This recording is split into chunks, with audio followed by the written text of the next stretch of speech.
don't wish on you. That was the theme of Luton. Hey, how are you? How's everything? Yeah? Yeah, no, I'll show you some please, yeah. Okay. How are you? Yeah, I'm good. Like, not Okay, I'll show you.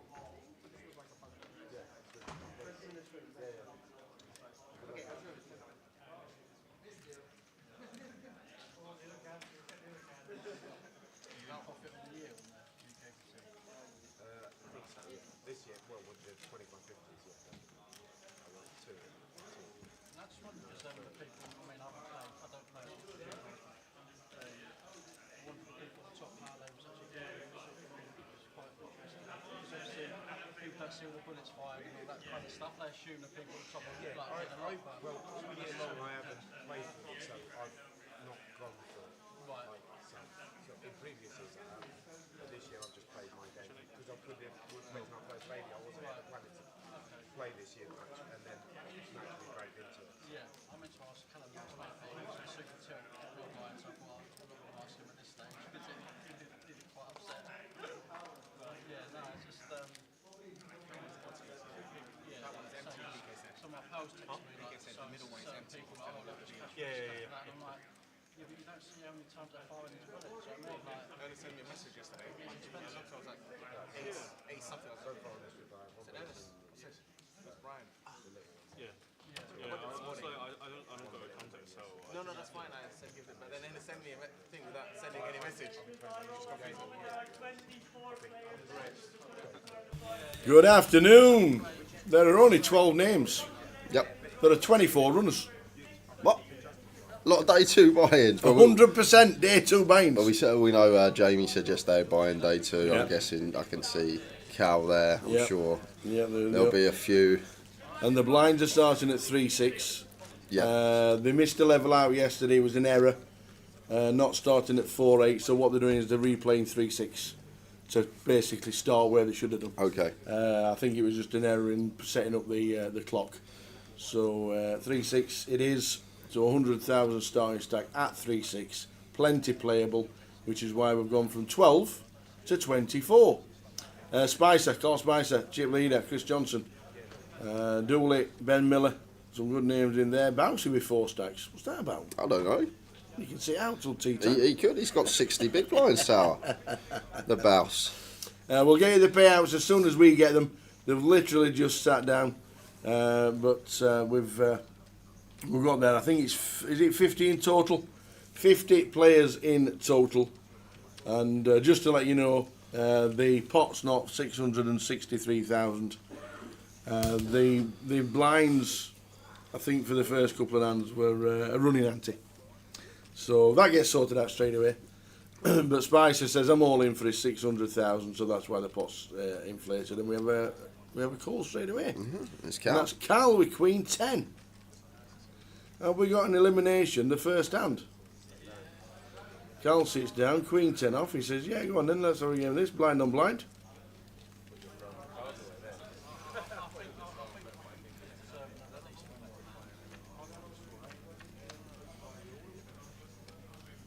There's a Queen. Yeah, but Spicer flopping everything else. Yeah, literally. Oh dear. So you're going to need the offsuit 10 or a Queen for Cal, and that is dead on the turn. One and done for him. One hand and bust. Cal out the door. Calagero in the high roller, flicked it in, max value. But first hand Queen 10 hit the Queen, but unfortunately flushed out by Mr. Carl Spicer, chip leader. So that brings us down to 23 straight away. We'll run through the table as Callum Gordon. Now we're on 3 tables of 8. Well, obviously it would have been, but Cal's just been eliminated. So Callum Gordon has just come to seat number 4.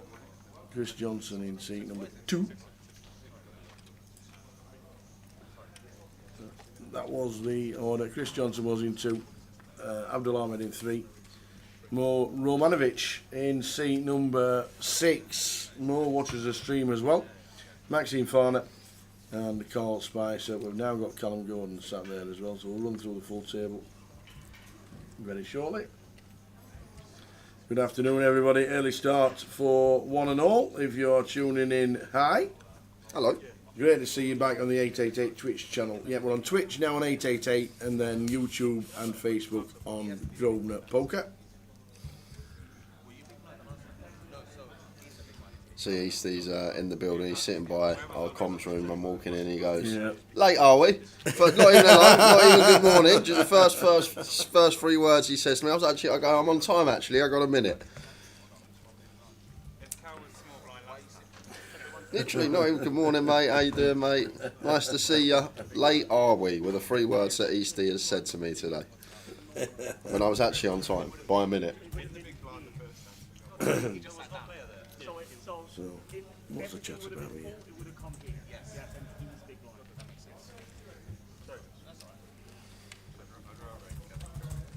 What's the chat about?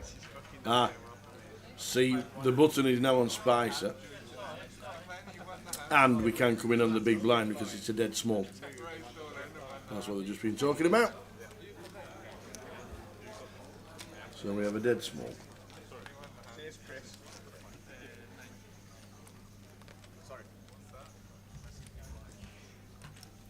Dry here, says Gas. What's it like in Reading? Reading's had 3 years rainfall since last Sunday. Has it really? Yeah. Yeah, it was all over the news. Bedfordshire and... How's he? Where are we now? Hang on a minute. Who is the person that predicts how much rain they're supposed to get in 3 years? Who is this person? Well, he's done an average over the last 150 Okay, years. yeah, but with all the changes to the weather, surely you can't say it's 3 years of rainfall because this might become a regular thing. Well, it might do, but it might not. You can't predict what's going to happen in next year. But on the average from what's been taken over the last 100 years, Okay, we've had 3 years rain in 1 week. that is a lot of rain. All of Bedfordshire, A lot of flooding. all of Luton and Bedfordshire and Reading. I know we're in the where are we now? Hertfordshire. No, Reading is. Bedfordshire? I don't actually know what county Reading's in. Someone will tell me. It's definitely not Hertfordshire. Definitely not Bedfordshire. Bedfordshire's Luton, and Bedfordshire's had 3 years rain in a week. Well, it's the same place as Slough. What county is Slough in? Should know this. I should know this, but I don't. A couple of ladies from no action. Berkshire, there Berkshire. we are. I knew Kev We're would in Berkshire. Cheers, Kev. We're in Berkshire. Yes, so Bedfordshire, with Dunstable and Luton last week had 3 years rain, and the parts of Berkshire as well. The part of Berkshire have had 3 years rainfall in a week, and it's been relentless. So the answer to that, Gas, is it's been raining a lot. But good to have you on the. Good to have you on YouTube watching the live stream here from Reading. Also known as the fake hoops. Fake hoops. Because I mean Reading playing blue and white stripes as well. Yes, yeah. Like QPR. Hoops, not stripes. Hoops, not stripes.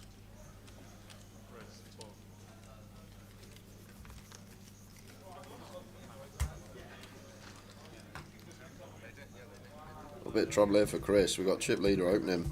We're in the big with the ace queen. No reason why we wouldn't want to squeeze. We'll just go for free bet.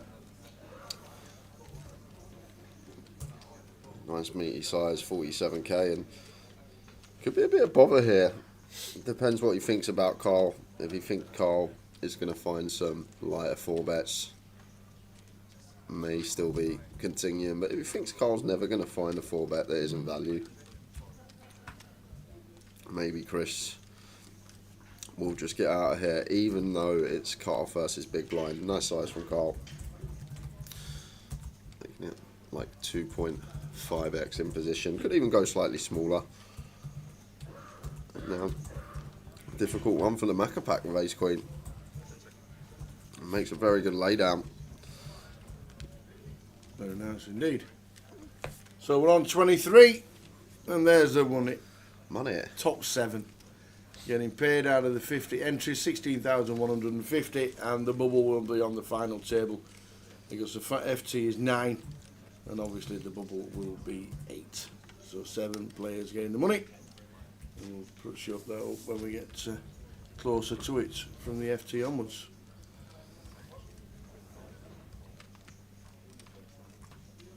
Did you have a drink last night, Tal, with your early night with the 888 clan? I saw Easty, Ben and all that was No, they had a bite to eat themselves. They'd done their bit and they were sat all around the table, but we just finished at the time. Paul had done the chip counts for the sides and what have you. It were like 9:30ish. So we literally had a pint on the opposite table with them, Okay. and then they disappeared, and then we just got ourselves off as well. So. Is that Tim Slater? I've just realised. What's he doing here? Come Well, down from C1, Birmingham. Tim Slater, indeed. A couple of hour drive down to Reading. Made the trek. Just seen him. There's Callum going to get this jam fruit. And yesterday, you might like this one, Tao. So as we have no lobby in the hotel to sit and play cards like we didn't, yesterday I hosted a BYOC card game. Bring your own cards. Bring your own chair. So everyone has one chair in their room, obviously, and everyone had to bring their own chair from their room down to my room, and then we all had a seat, and we used the bed as a table. And then bring your own cards. Bring your own cards.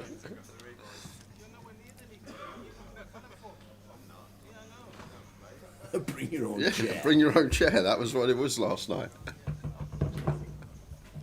Oh dear.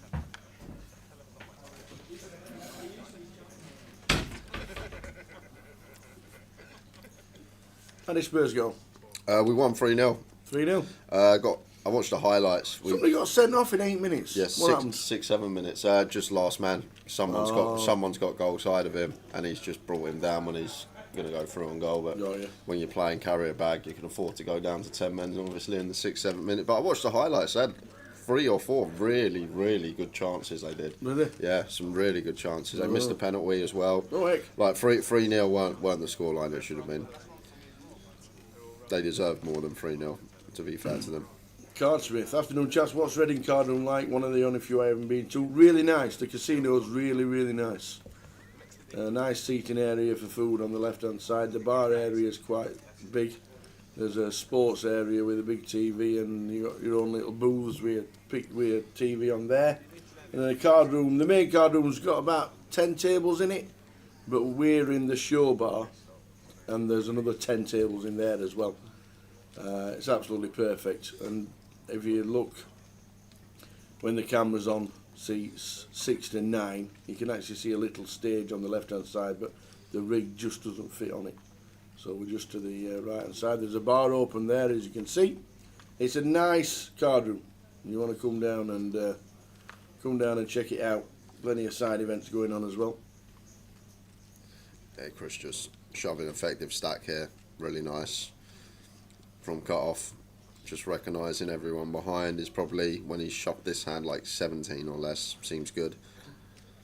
Abdul with 10, Callum with like 8, and Mo has got around 18 big. So nice move from Chris. Just going to pick up lines and ante.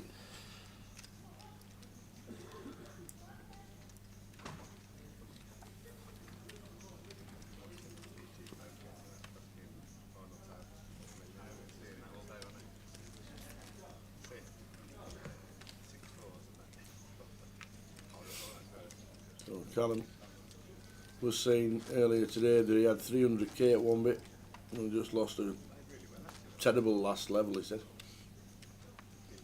So we're down to about 50k. Afternoon, Big Jimmy. When did you say you're coming to Reading, Big Jimmy? As you were watching in Luton.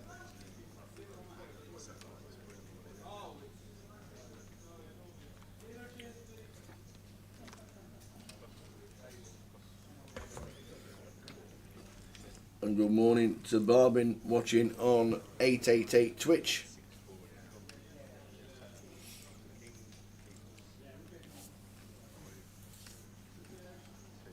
Kings for Abdul. We're going to go for the open here. Off of 11. raises to 12k.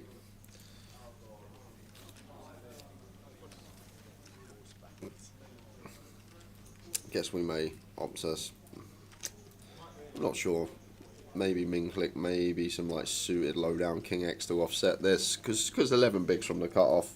A lot of people will be aware we're going to do a lot of jamming. Not really going to be too many opens. So when it is opens, it's going to be top end aces, kings, and then we will need some offset. So something that we will also min click that would be able to fold to a jam. Abdul with the kings, just going to be snapping this off of Mo.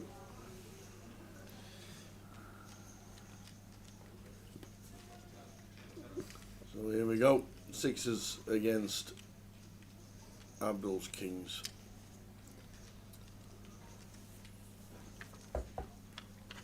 Oh, Celeste's playing live on telly, is he? Was in the chat over the other day. Yeah, so nice start for Abdul. It was the sixes that got him in the voyage, if you remember. It was a 6 on the river. Well, here it comes then. So fading 6s and 7s. How about the 7? Whoa, How the about seven. the backdoor straight for the 6s of Mo? Unfortunate for Abdul. Ouch. What a run out. Mo takes that one. Oh dear. Any 6s or 7s? Wow.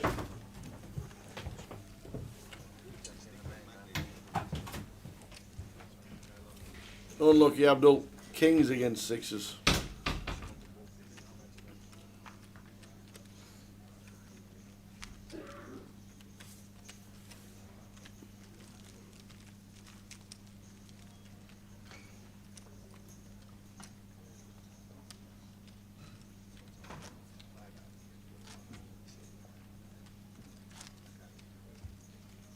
It open 41-3.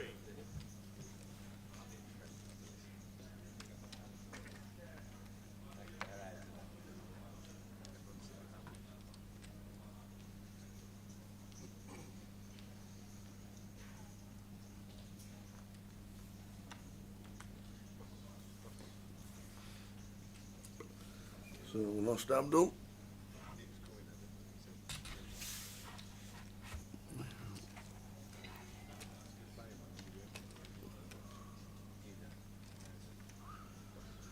We saw Cal busting out, Ravi Sheth busting out as a day 2 buying, and Abdul Ahmed as we have just seen.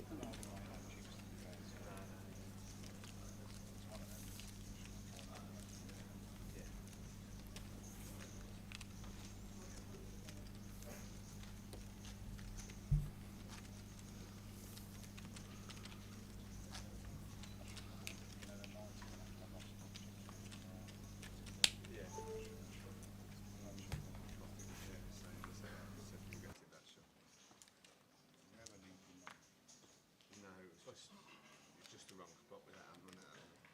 I didn't think it through enough there. I just thought I've got nines. I've got so many bigs. Yeah, not what you was up against. So early stages of the high roller, blind to 3,000, 6,000, day 2. 7 get the money. NPL leader Callum Gordon. His short stack at 55k was up to 350. At one point yesterday, it dropped down to 50,000 coming back.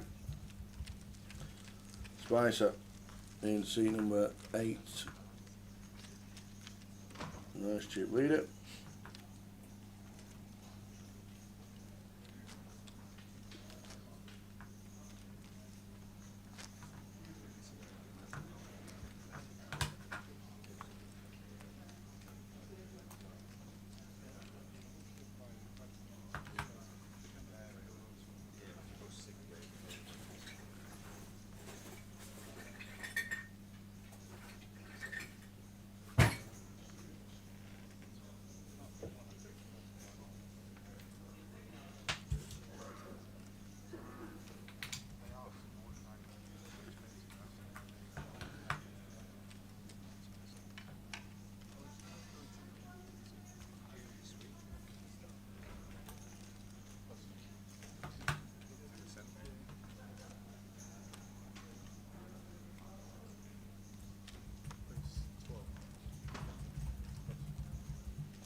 Maxime with the ladies.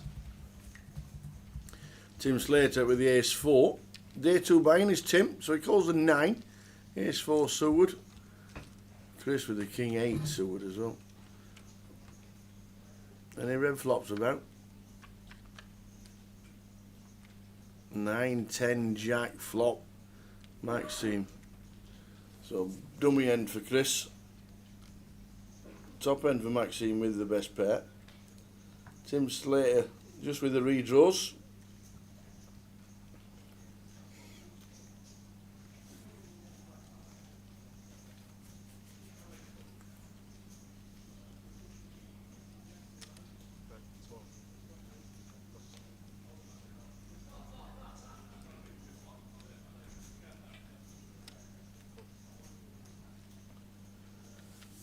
Better 12.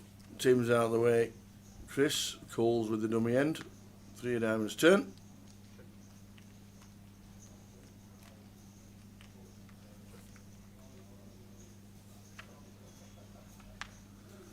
And pairs the 9 after it's checked.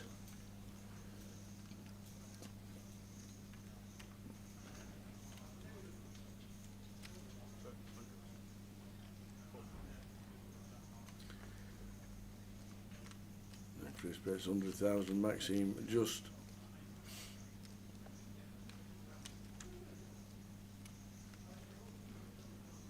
What's that there?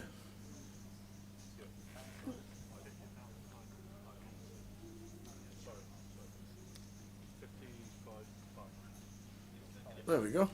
Maxime with the check mark. That's pot going in the other direction. It was an extra 15,000 for Chris to call, so he had to make the call. And the pot was sliding towards Chris, but Maxime with the queens takes it. Afternoon, everybody. Smiter's watching the live stream, and Slesser. Let us know how Sless goes on. Big Jimmy was there all day yesterday and never came to say hello. Big Jimmy, you know where we are. Afternoon, Mad as Wasp. The Posh. Who have they got tomorrow? Who are they going to beat? And hi, the Devil's Witch. Hi, chat on 888 Twitch TV. The boys are in town, playing the main event today.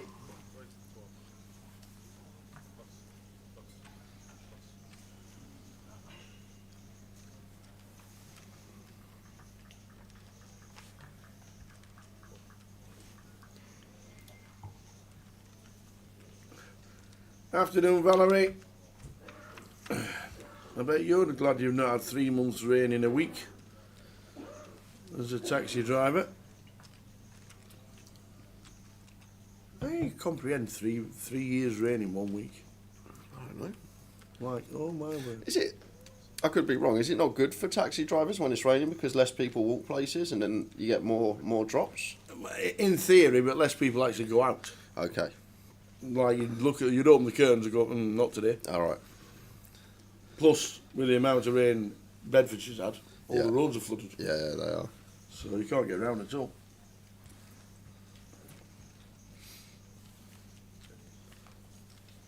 Really sunny, fantastic. Edinburgh's beautiful when the sun is shining. Edinburgh's beautiful anyway, but when the sun's out, great.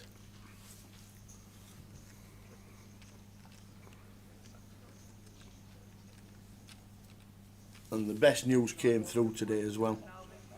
You can forget Oasis. The Proclaimers next year. Really? With Elder Brother, for the first time in 25 years, are getting together and doing 3 gigs at Murrayfield. Forget Oasis next year, ladies and gentlemen. It's all about the Proclaimers. Yeah, a little bit of value here from Maxime on the 4-liner. I like it. Just assesses that I think Paul's probably going to lead. Times that he has a flush on the river, so maybe targeting an 8, a 4, something along those lines, and he's going to get called by a 4 at Paul. Nice bit of value on the end from Maxime with the Jack 8.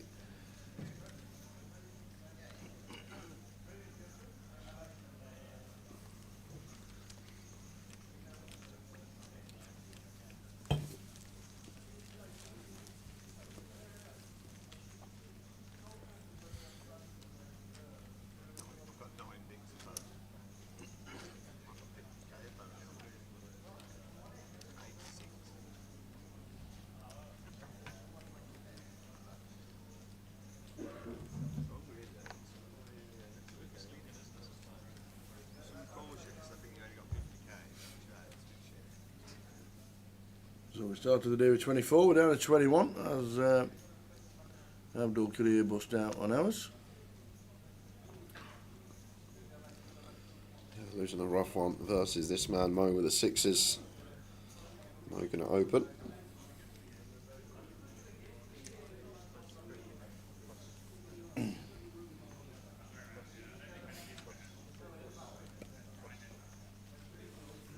Yes, the Pivas coming to see us.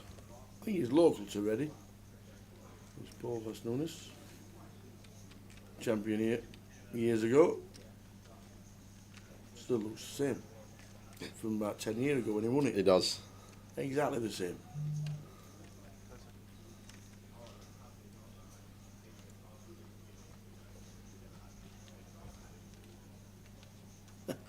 Gambling Jazz says about the Proclaimers. He says, well, I won't be walking 500 miles to go and see them. I wouldn't either. I don't think they'll move the market like Taylor Swift did. I don't think the hotels will be £500 a night like they were when Swifty was there.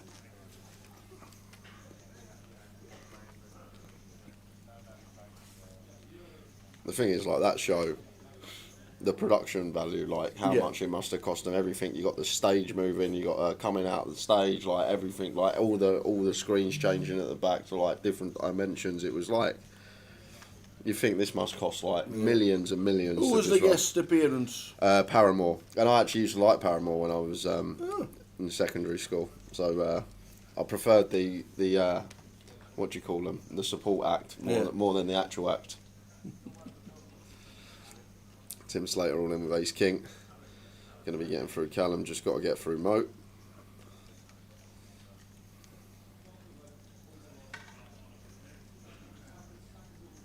Will not be getting through Mo because Mo's got kings. Wowzers. What a setup this is. Poor old Tim.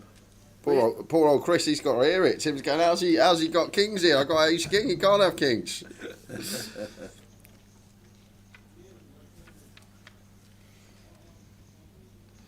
That is not a good start. We got the running wheel. We're going to need an ace.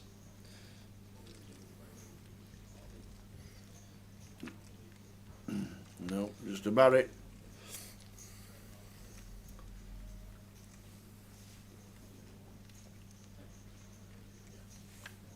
And it's not the 10 of spades. Unlucky Tim.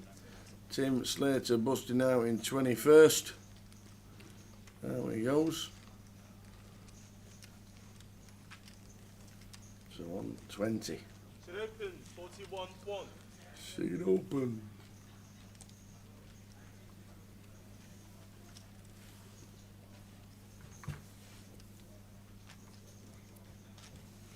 So these are the payouts. 16,150, 10,730 per second. Paying 7 out of the 50 entries here in Reading for the high roller. Always like one table bowl. Yep.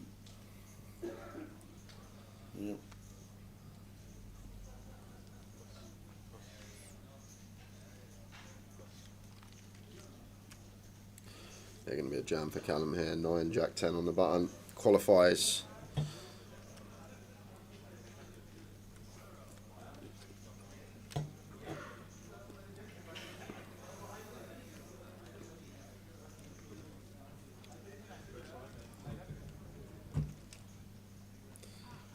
I love how different people have different way of moving all in. Like Callum stacks all his chips on top of each other, one by one, moves them forward. Some people put like 2 columns forward. Some just say the words all in and throw a chip in. Yep.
Maxime with ace 5.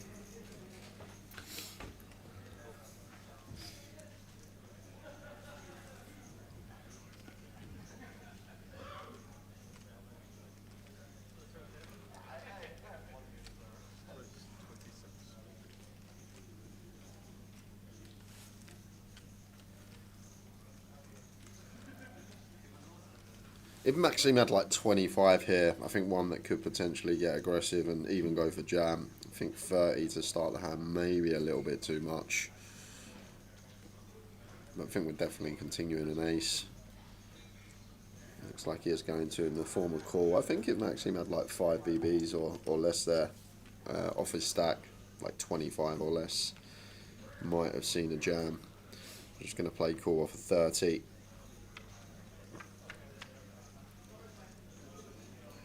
Ace Jack 3 flop. Red flop for Maxime. Spicer. Yeah, Cole gonna probably do one bet here. So I don't think with the 9-6 this combo no spade we're gonna be continuing on later streets. We can't even turn a gutter, can we? Nothing.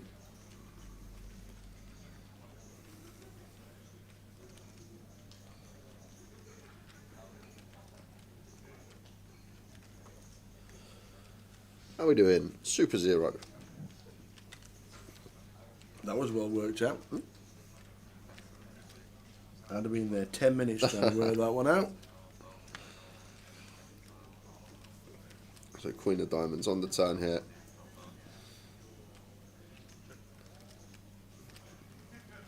I think if I was Cole here, this particular combo probably shut down. 10-6 might be more viable barrel when we got a gut shot. We just want that equity versus the top pair.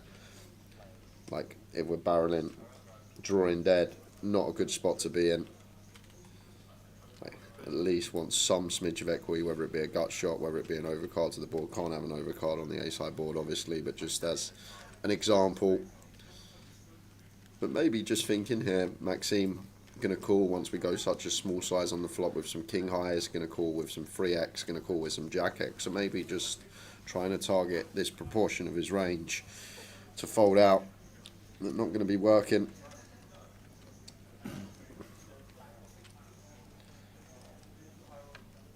What do we check for a third time? Well, Maxime has to check, yeah. Maxime's just always playing in flow tower. Pure check, just over to Carl. And Carl now, does he want to go for the triple? And looks like he does. And he's going to set Maxime in here. Whoa, he says. Wow.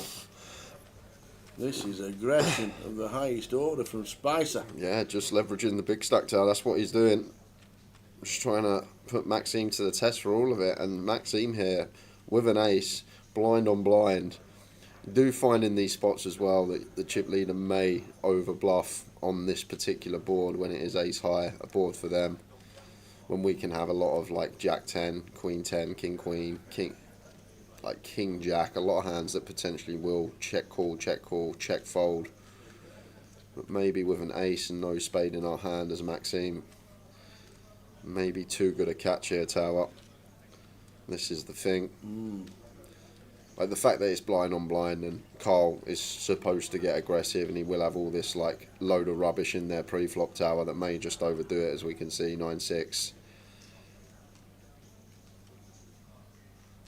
Like if we're aware, Carl, there's no way we can be aware, but if we had that information that Carl was barreling on the turn with a hand like this and no equity barrel, then I think we'd have to call if we're aware that he's going to be overdoing it like he is here with a 9-6. Oh, great call. Yeah, he taps the table.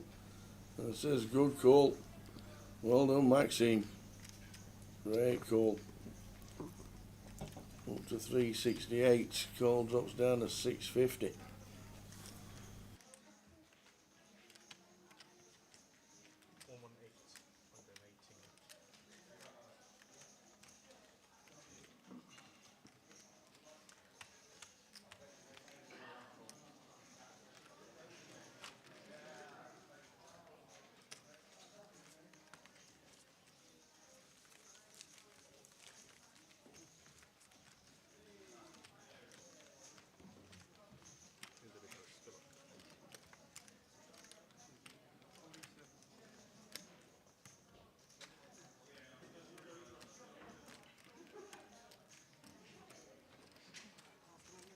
Yeah, good call that with the ace 5. Good call indeed.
King 10 for Spicer this time, calls the 9k.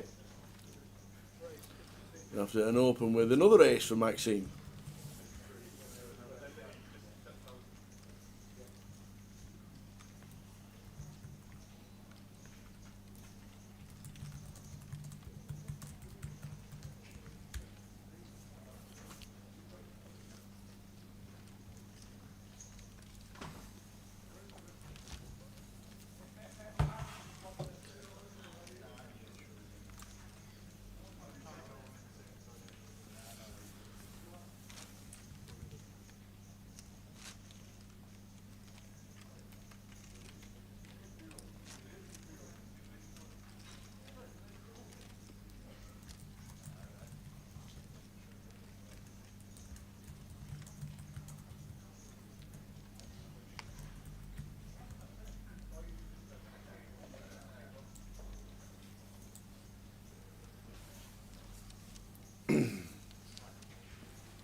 Ace 9 for Callum. 70k.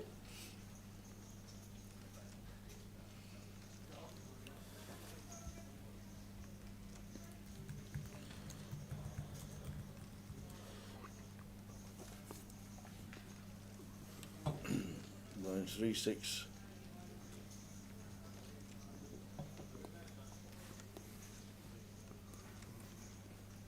Could open here as Mo for sure. That's open off of just north of 40, making it 15. There's the Paul in the big blind. And Paul with a shallow stack, so we'll get to defend the King 8 here. Facing LP. Situation when we do get this shallow, we actually start to get defending wide up just because we're going to be going to flops with less than 1 SPR, and now here's the perfect chance for Paul with his short stack. Comes ace high, but we're still going to be check jamming here, Tower. We make a pair, so not going to be folding as Paul, and that's why I like we get to defend wider off these shorter stack sizes, because we just have easy decisions when we have less than 1 SPR. We do just get to move all in with our flop pairs, our flop on up and downs, all this type of stuff. So Paul does go for the check jam with the King 8, like it. And Mo with a 7 here, gonna have to call off Tower. I would be calling here. Paul can have some 9-10, 9-6, may even shove some Jack 10, 5-6 in there as well. Could also just have a 7, 6-7, 5-7, this type of stuff. When he's defending off of 7-8 bigs and then plays this check jam, like he'd check jam any pair here, he'd check jam any up and down. Be surprised if he does fold. Yeah, got to call us Mo. Paul will see he's in pretty good shape with the King 8.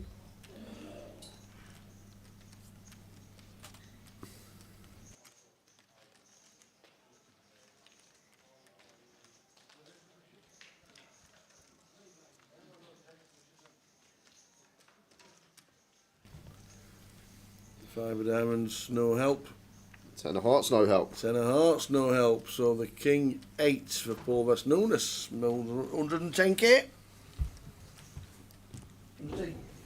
Yeah, I'll have a cup of tea, please, Tower. Thank you. Where's the cake? Left. Ah. Tower's on the tea run.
Ace 8 for Maxime.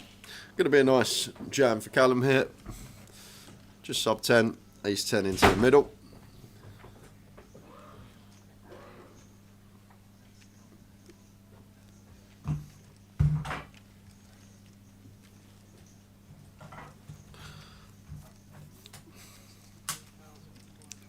And fairly close one for 10. Will potentially be some stuff we dominate in there still. Some pocket pairs we flip against, some king, queen, king, jack we're ahead of. So when we got 2 invested in, it's only 10. Seems like a real close one for Maxime. Like definitely call ace 8 suited here. That's slightly more than 10, veering towards 11 now. So the graphic catches up. So it's not a nice one here for Maxime. Doesn't really seem clear what we should be doing. Rightly having a tank and makes a good laydown. Callum gets that one through, he'll be happy with that.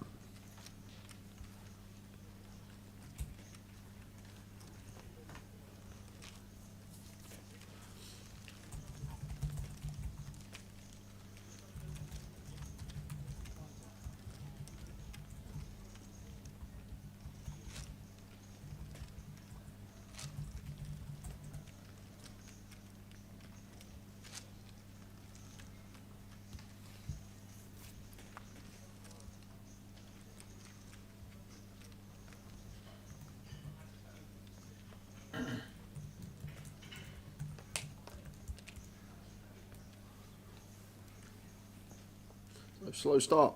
Started with 24. Just losing 4 players. We saw Tim Slater, Cal Morial and Abdul all on the feature. Ravi exiting on an outer. Carl with the 6s. Opens to 16. And ace 10 again for Callum here. Blind's now up. So once again, just north of 10. Going to get to jam. However, this one shouldn't be getting through. Carl has to call 6s for 10 when we've invested 2.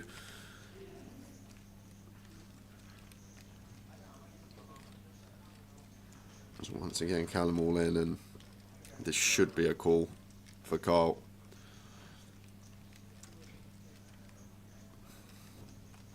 Ten big blind shove, invested 2. Hijack versus small blind.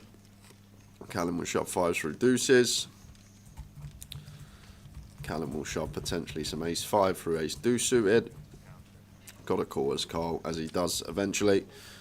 Off to the races. Callum Gordon, top of our MPL. Final tabled the voyage yesterday. Needing to win a flip here. 20 left in the high roller.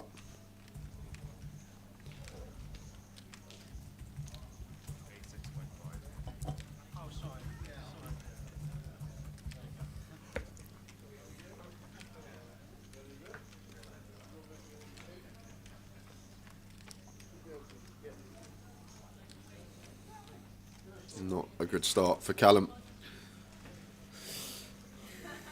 Looking bleak. Ace or 10 needed. Doesn't find it. 9 of clubs on the river. So Callum going to be out in 20th. Callum Gordon exits. Well played, Callum. Oh, all right. You got a nice posh cup. I get. Look at this. Hold on a second. Hold on a second. Wow. Sit down. Yes, thank you. Show him your cup of tea. Nice cup of tea, full cup of tea, ladies and gentlemen. Well, we had an issue. And you nearly didn't get one at all. Oh, did I? So, there's a little area where I told you, go out the room, turn Yep. right, instantly Ice cream right. machine. Ice cream machine, there, which is a milk urn. 1 cup. No cups.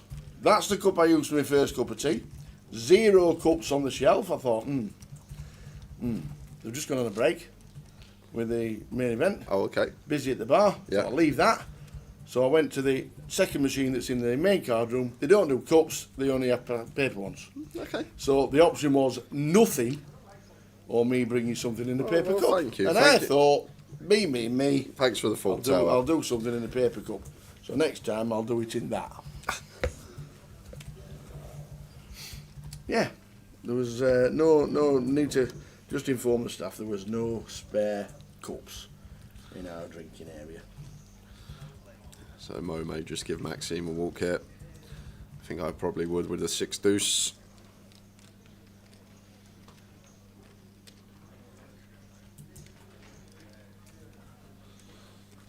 And then we are off for some out of table action, guys. Oh, we you're have right. Jamie Walden all in for his 50k.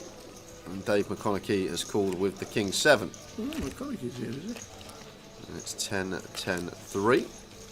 No help for Jamie, bracelet winner at Walden.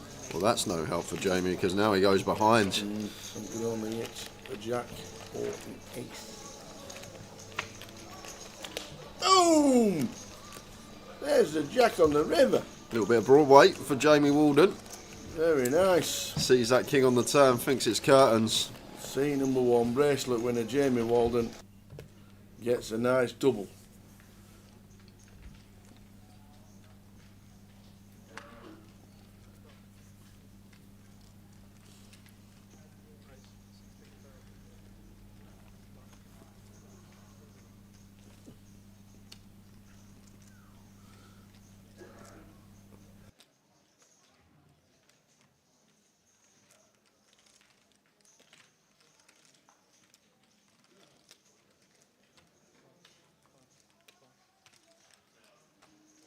Raise and take ace jack for Chris.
4-8.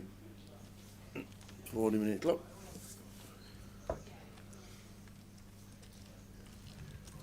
18 left. We have redraw at, is it a redraw at 16? There will be, won't there? Yes. Redraw at 16. Payne 7.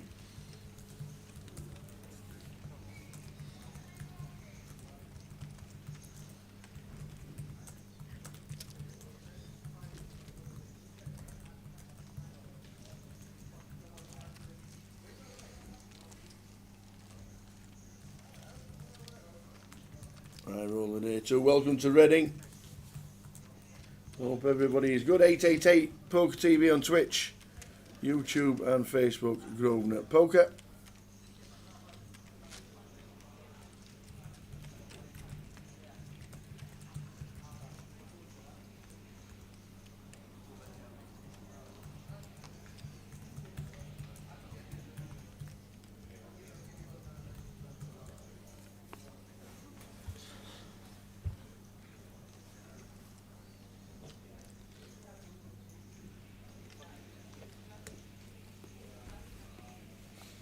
All been very active, as you would be with 90 bigs. Good aggressive player as well.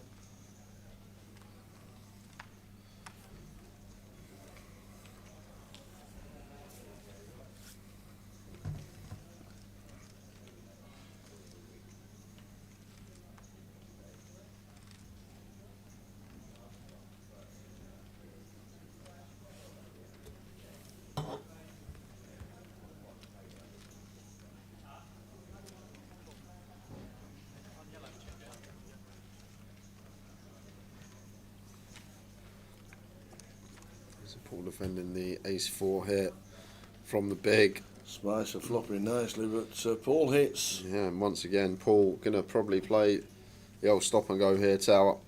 Or not stop and go, old check jam. We caught a pair, we got 10 bigs. Personally, I'd just check jam here. There's Paul. And Carl will be calling off.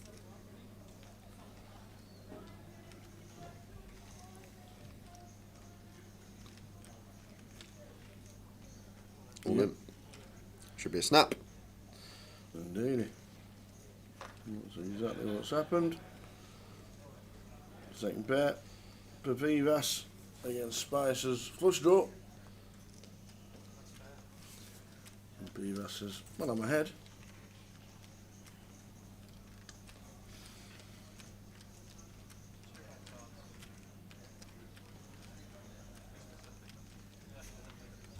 Well, not anymore. No, doesn't hit the flush, but it's the 9. And the flush. Everything. Just give him everything. Unlucky Pivas. Champion in Reading, previous years. Yeah. You need to open up the internet.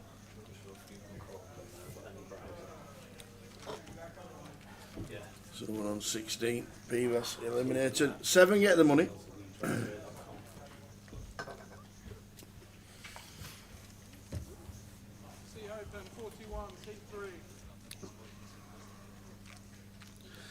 Ah, redraw. Yeah, and that's because we have lost Eunice Barakat and Joe Bold in the last couple of minutes on the outer table. So down to 16. Yeah. In a couple of minutes.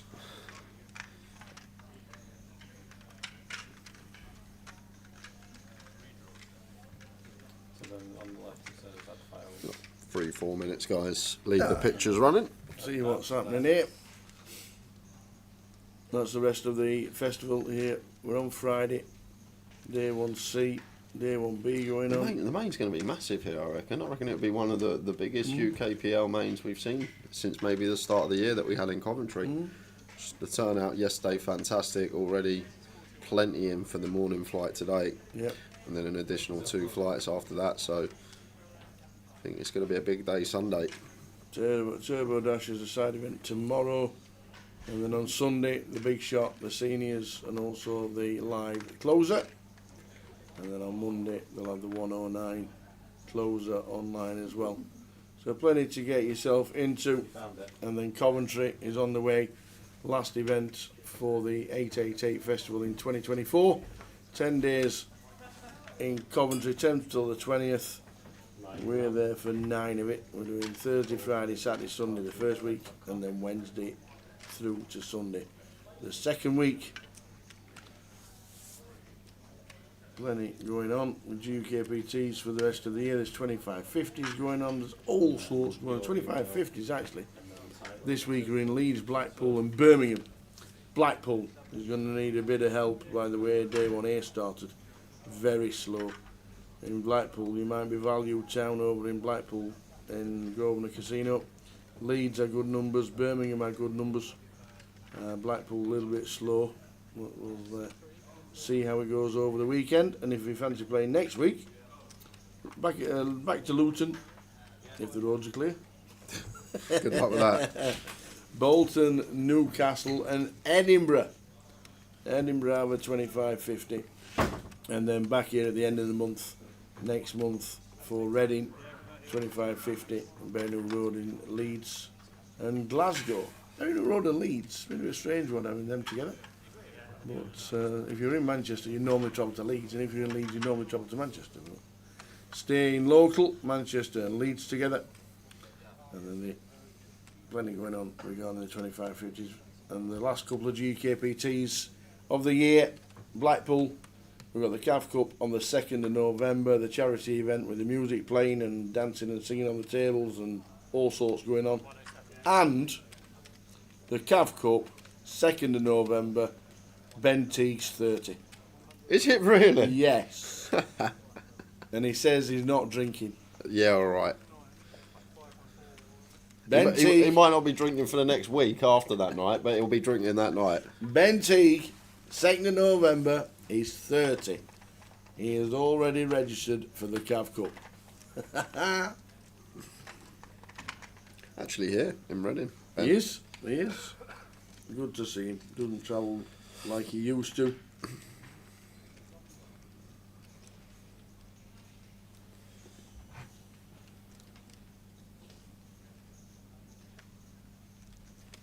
We've got some table here. Loxui in 1, Bemley 2, Balsi in the 3 seat, Jamie Walden in 4, Rob Duras in 5, Matt Davenport in 6, the Cheng in 7, Maxime Farner in the 8 seat. 16 remain on the 2 table. Redraw.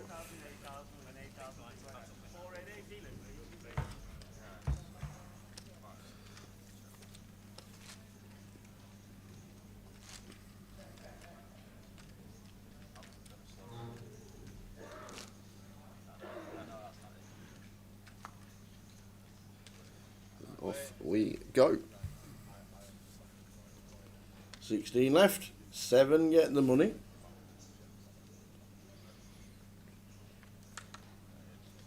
Great table.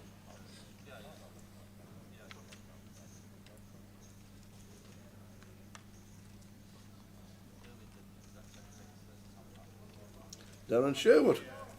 Had a great Vegas trip. When did you go, Darren? The Virgin Hotel, Called Virgin Holidays in the UK, got discounted rooms for 3 days, 111 quid total and no resort fee. 111 quid for 3 days, no resort fee. That is a steal. We need British poker players to be representatives for Virgin Hotel in Vegas, because Jay started it a couple of years ago, and he told everybody that the Virgin Hotel with no resort fee, if you book direct with Virgin Holidays, is the place to be. And then there was about 50 good guess? Yep. This year in June and July for the World Series. And then next year, the boss has already booked with the 10 of the Scousers. They've already booked for the Virgin Hotel for next year. And he's going on Sunday. Fantastic, Darren. Enjoy Vegas. Perfect temperature in Vegas in September. Between 25 and 30. Perfect. Look at this, back to the table. Yeah, really like this from Zacheng. I know we can see if he jams, he just gets called, but playing flat here off of 11 from the big tower works out perfectly. Really like this from Zacheng. Can't just be results oriented. Can see it would have got in pre, but against Jamie's entire cut-off opening range, just flat this hand off of 11, keep our range wide and potentially get our double up, because when we've got 2 aces in our hand tower and we jam, we block a lot of the hands that we want to call us. So it's just so much better to land on flat off of this particular stack depth for Zheng. Let Jamie try and like catch a pair with like a 10-9 suited, a Jack-9, whatever, and get set in anyway. Would you just see people with 10 just jamming? Some people would, but in this tournament, a lot of people will know just to play flat. Yeah. So, rice mile from Jamie, aware that this Is the end. It's not the end. He's going to have 11k left. Oh, he's got a big enough. But really nice flat from Zheng there, and Jamie just set him on the 9 high board. Would have got him pre anyway. He would. Yeah, you get down to 10 and you see aces. Most 90% of the people just open, don't they? That's it. In they go. But if you're not up against ace king, he might not have gone all in. But Zheng perfect. And Jamie down to 11. We'll be looking for spins as Jamie Warden. Our last Vegas winner our last bracelet winner in Vegas this year. Event number 89. So we have a situation here. It has folded round to Ewan in the small blind. He has shoved all but 2k, 104k, left himself 2k back. And it's going, Ben Teague has called, check on the flop, 4 of diamonds turn. Check on the turn. And is Ewan going to get to keep that 2k tower? Is it going to go check on the river? Ben says there, 2,000. And if I take you back to 2021, just coming out of lockdown, these were the two that were first and second in the first MPL. Ewan winning the first MPL, I believe, after lockdown, and Ben coming second in that one. Obviously, we had some promotions. Dave G winning one, Annie Hills winning one years and years ago, pre-lockdown.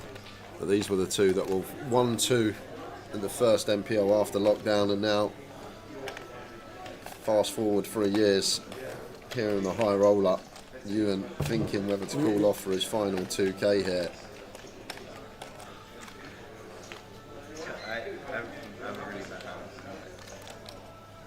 Can he ever be good? Obviously he hasn't got ace high. Ace high would have called. Queen 9 for Ewan. Ben went for value with king high and got it. Little 2k value with king high on the end for Ben Teague. Still smiling. Ewan and Nicholas unfortunately busting out the eye roller. There's a Ewan out in 16th. That would drop us down to 15. And make sure, going back to Darren, who was on his way to Vegas, make sure you check out the bar with the live music in the Virgin Hotel that Jay didn't know existed. True story. Stayed there for over 40 nights in the last 2 years and didn't realise that the live music existed in the bar because he thought there was only one little bar, and you walk round the back and there's a bigger bar with live music on, a guy with a guitar and a singer. Lovely place. Check it out, Darren, when you get there. It is a great hotel.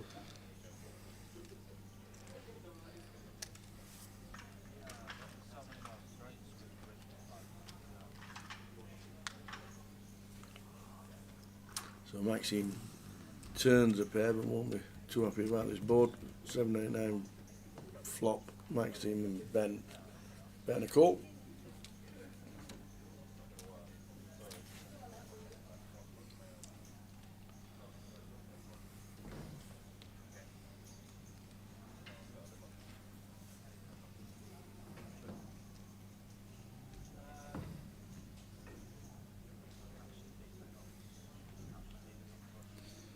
Did Maxime go for the donk here tower?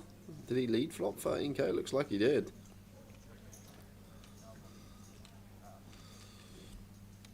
I'm not sure. I don't think we get it on 789.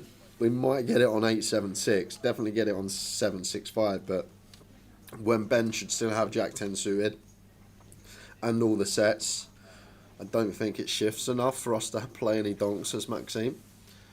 I think as Maxime maybe we start on like the 7-6-5 as some boards we can donk on. The 8-7-6 seems close because like 9-10 suited still might open from Ben's perspective. And any value now for Ben? We make the assumption 2 pair plus is going to value bet themselves to us, and why not target a 9? Why not target an 8? Stuff like this. I think we got a value bet, even on the 4 lineup. Just coming with some value.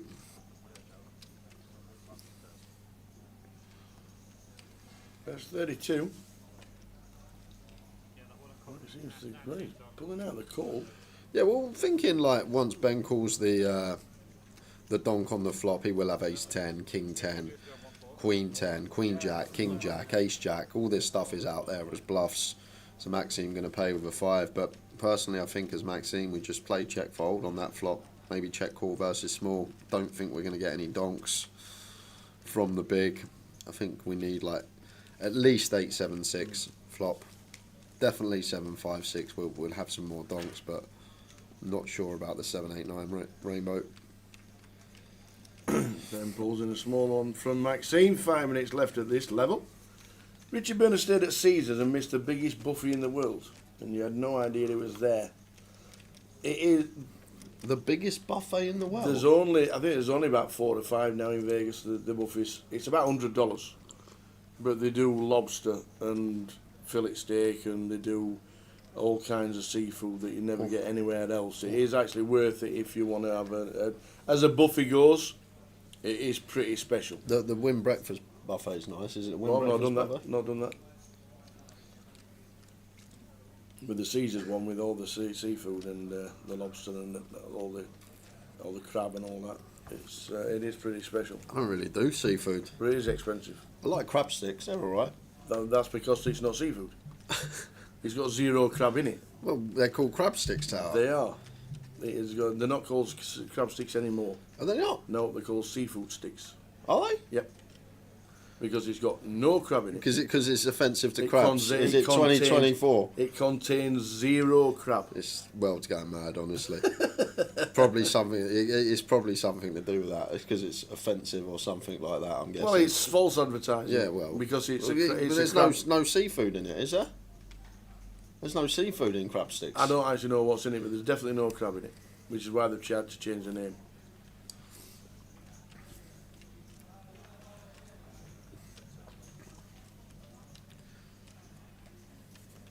Lock in the big blind.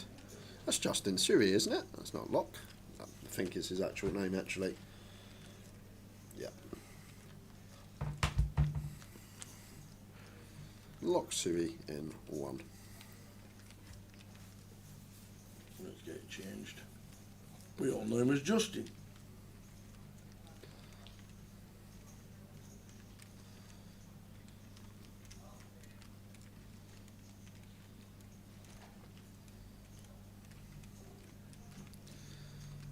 Really small here as the check. Any check raises from Lock? We haven't really got the stack, actually, just looking at stack depth. Can't really do much is here. That's Justin, just got to fold. If we're deeper, maybe one that could go for a little small check raise, but at this stack depth, I think we just have to let it go.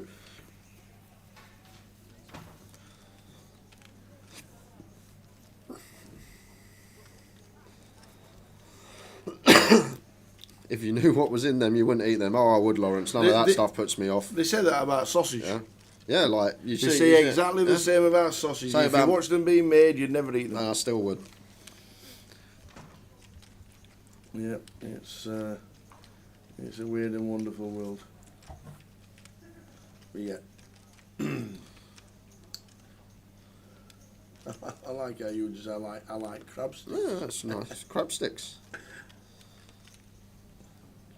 I think you can watch something being made, and as soon as I put it in my mouth, if it tastes nice, I'm like, oh well, all good.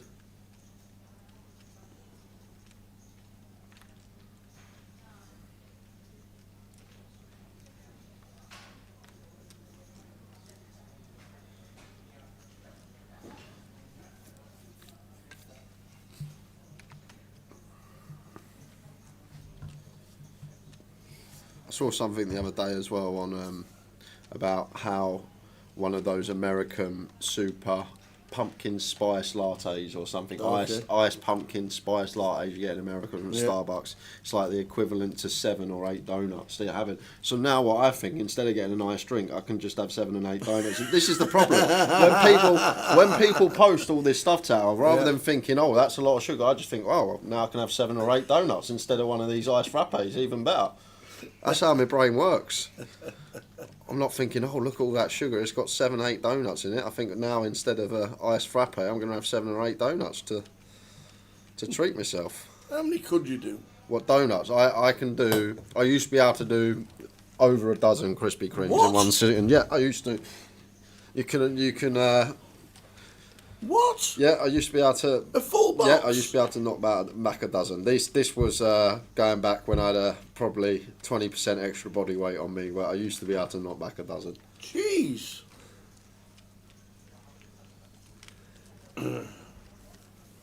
Wow.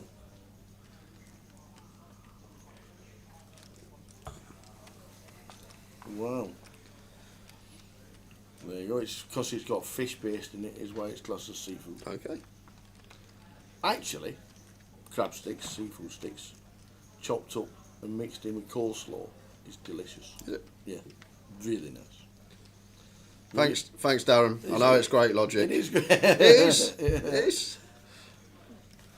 So when I fancy my iced frappe, I'm like, oh, do I fancy an iced frappe today, or do I fancy 7 or 8 donuts? Did you nip across the road to the little van for the coffee? I didn't have time. I was where we are. It's difficult to get Uber or a cab in, and I don't like starting my day until I'm going to be in work on time. Yeah. And I just got a coffee from the old petrol station, Costa Express as they call it. Great that the petrol station's got a Gregso. It has indeed. Do like a good old steak bake.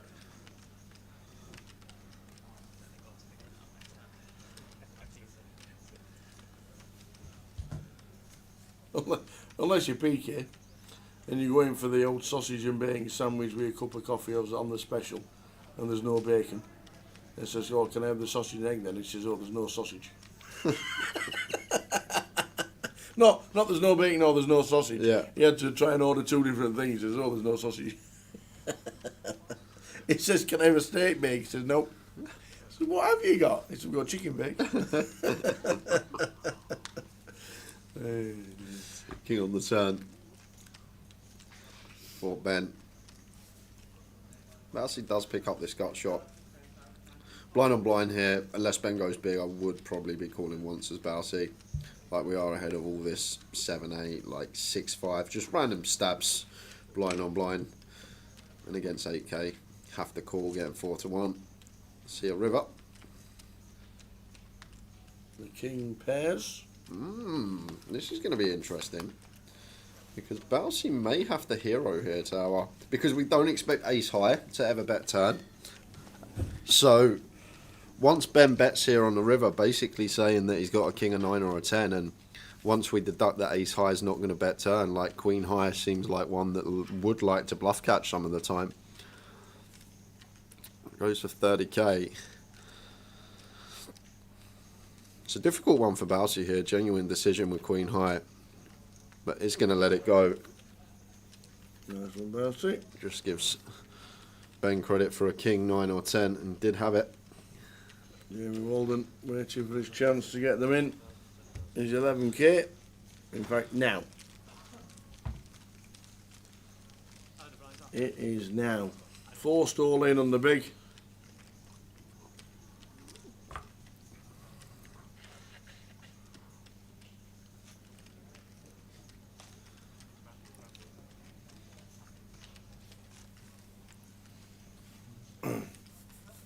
If you got 11,000, do you put the big blind in on the ante?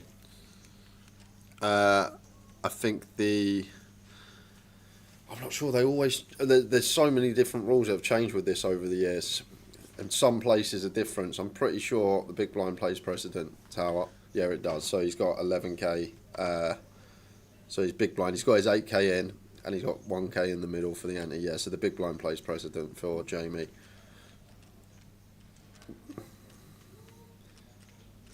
because let's say if the ante played precedent, he put 8k in, he'd have 3 in his big, and then like people would, he'd only get 3k from each plus the ante to win back. But I'm sure there was a time when ante played precedent when it first come in.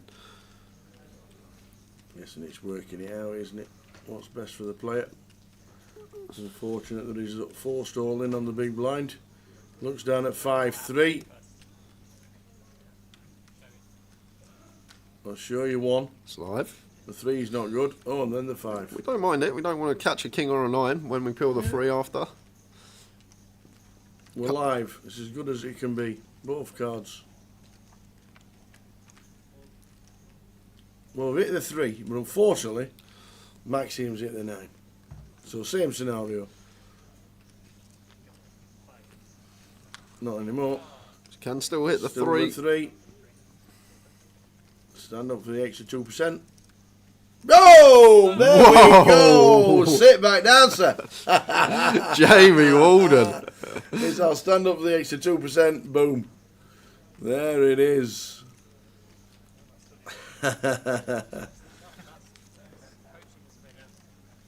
Now up to 23,000. So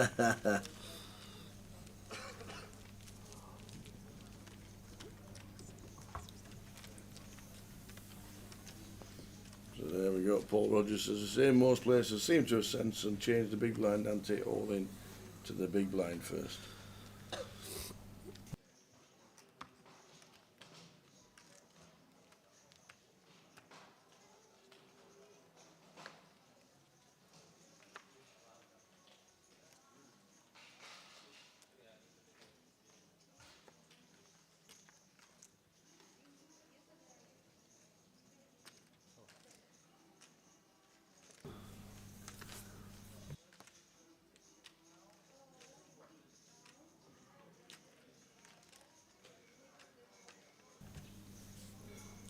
Is it Cheng folding the ace-9?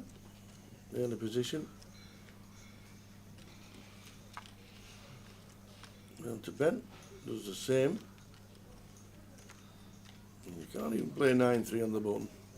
We're on ace. Oi, oi, got an ace. We have an ace. In they go. Rob doesn't even have to look. Play bland. Yep. Doesn't even have to look. We are in front. Is this the spin? Oh, Queen 10 of clubs. Jamie don't like it. Lovely one gappers.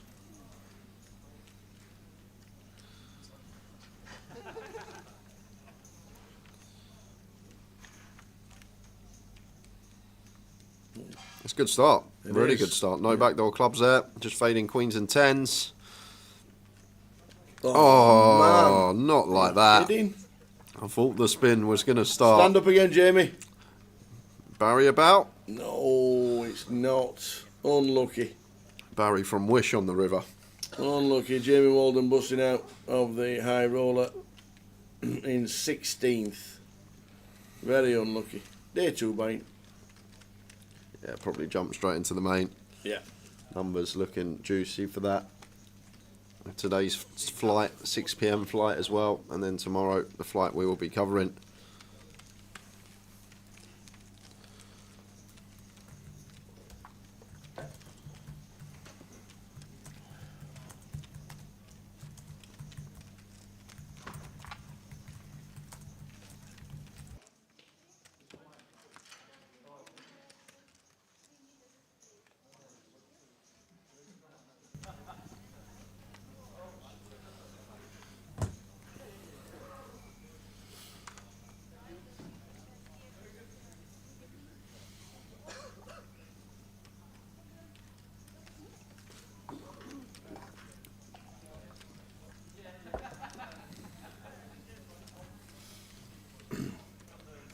Did you get a knock on the door this morning? Yeah, I did. Did you get enough For on the door? maintenance? Yeah. What was that about? Did you go? I don't know. I didn't. No, I didn't. I said, I got a knock. I'll tell you what happened. What? How do you know? What's that? Was it you? Was it you? I'm not maintenance guy. Yeah, well, I thought it could have been someone winding me up. So there was a knock on the door. Bang, bang, bang, bang. I'm half asleep. Yep. And I go, hello? He goes, I'm here to change your shower head. And I just went, well, come in and do it. I'm not getting up. So I said, basically, come in and do it. And I went back to sleep. He might have come in and changed the shower head, but I obviously nodded back off. Coming in, I'm coming. I want to come in and change the shower head. It'll take 30 seconds. And he did on mine as well. Change the shower. Just 30 seconds. I said, what you need to do is try and get this telly to work. He said, oh, that's not my department. You got a telly in your room? Yeah. I haven't got a telly in my room. Whoa! I haven't got a telly in my room. I haven't got one. Honestly, no telly in my room. Well, my telly has no signal. Oh, okay. So I said, can you just mend the telly while you're here? He went, no, that's not my department. I'm changing the shower heads. Do you know what? I was so confused because I heard the knock and I thought it could have been someone winding me up. I honestly thought it could have been, but I was just like, And I basically said to him, you can come in, but I'm not moving. So I said, if you've got your key, like the master key, come in and do it, but I'm staying in bed for another hour. My alarm don't go off for another hour, mate. I'm not moving. It was a weird one. It was. Afternoon call, Blackpool's on its way. Are you playing the 25-50 tonight? Gonna need some help this week, Blackpool, tell you. Mr. Carl Lakeland, Yes. I've got some good news. I think I'm going to be coming down to Blackpool a couple of days earlier, potentially on the Thursday. So when's the Preston v Arsenal game? Tuesday. On the Tuesday. Is it a Tuesday? It's Tuesday or Wednesday, right? I might even come a couple of days earlier. I will keep you informed, but I'm going to be getting down to Blackpool for a couple of days now.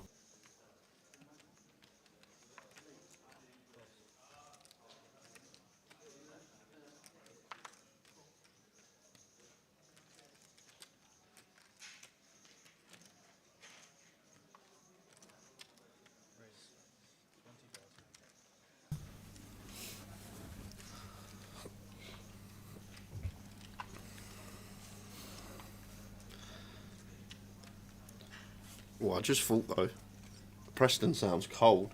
Oh, Preston is cold. Oh, it would be cold, wouldn't Preston's definitely cold. You might need your hat back. Do they have like a little inside area where you can stand and watch? What you mean? You mean like corporate football? Yeah. With sandwiches and a nice meal and a drink of coffee. Yeah. Nice little. They do have an area like that. Yeah. Yeah. I wouldn't have. I guess it's a lot more than it would be if they were playing Rotherham United. Yeah, I guess so. I think Preston Arsenal corporate would be a bit more expensive. But Carl's the kind of guy you'd sort you out. It's scheduled for Wednesday, apparently. I've got to be there on the Thursday There now, you go. Carl. So even if it's a day earlier.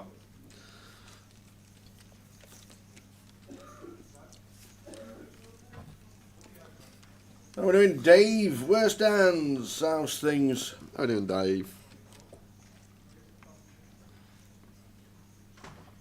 Annette went to uni in Preston.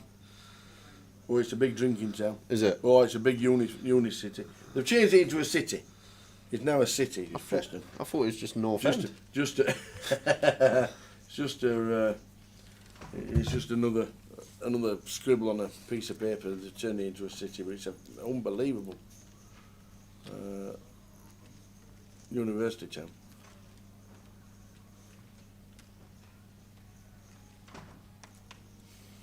Justin Suet all in for his 97. How are we doing, Oleg? Hello, chat. Aye, aye.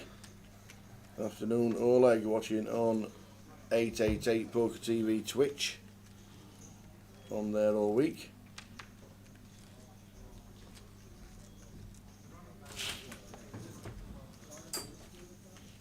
Yeah, 7 places appeared in the high roller. 28 minutes to go of this session.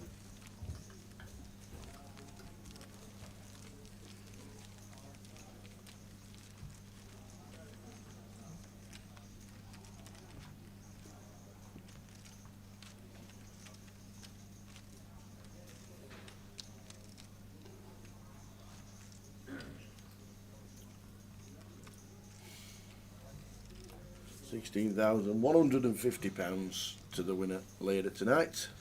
Yeah, 30 minutes left of the first session of the day. Just be a 15-minute break, we're guessing. And we'll probably keep the same table as well because we will be... Well, we just had the redraw. Yeah, just had the redraw. Final won't be far off when we come back after break. No. There's Rob with the ladies in the hijack. Be opening.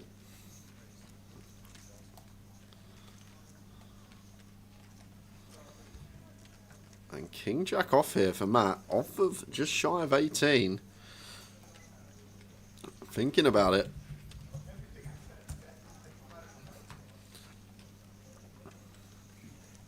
Thinking maybe as well, is he going for the 3-bet jam, the 3-bet not all in? Going to be 40 like 5k here. Matt's going to need to make it if we are going 3-bet not all in. But he may just do this. There we go. Just fold and senses on point. Rob at the top end. Matt thought about it with the King Jack, and Zacheng's got one here as well, Tower, that we could potentially get fruity with. Once again, could make this at stack depth for these two probably slightly bigger than 45, closer to 50. Size I'd be choosing here is Zacheng. Like, just to count for stack depth, it's 20 effective, so we want to scale down that 3-bet size. It does go for 56. Even 56 seems slightly too big, being nitpicky. Might have just gone around the 50k 2.5x Rob's open remit, but now Rob just going to get to 4-bet send, and the ace-8 as a Cheng having to fold. On a bit of form, Mr. Duras got himself a trophy. Loon. Nice to see him in the winner's enclosure, always on tour, and he has announced, I'm all in. The chain flicks him in the muck, instantly knows what he's doing. Love that. Good afternoon, Worsty. See you in Coventry, 10th till the 20th of October.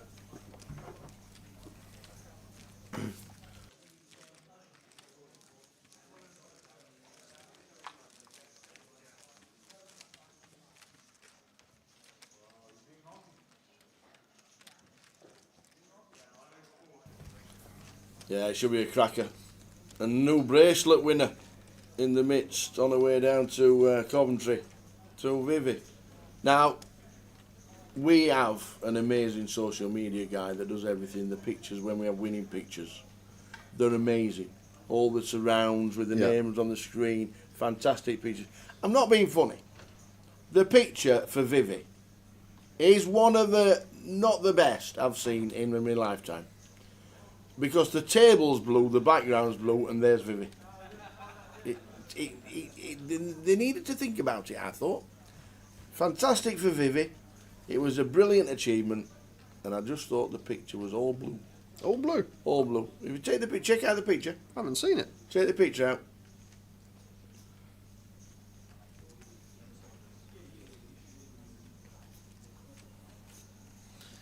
And King Queen format. Going to open.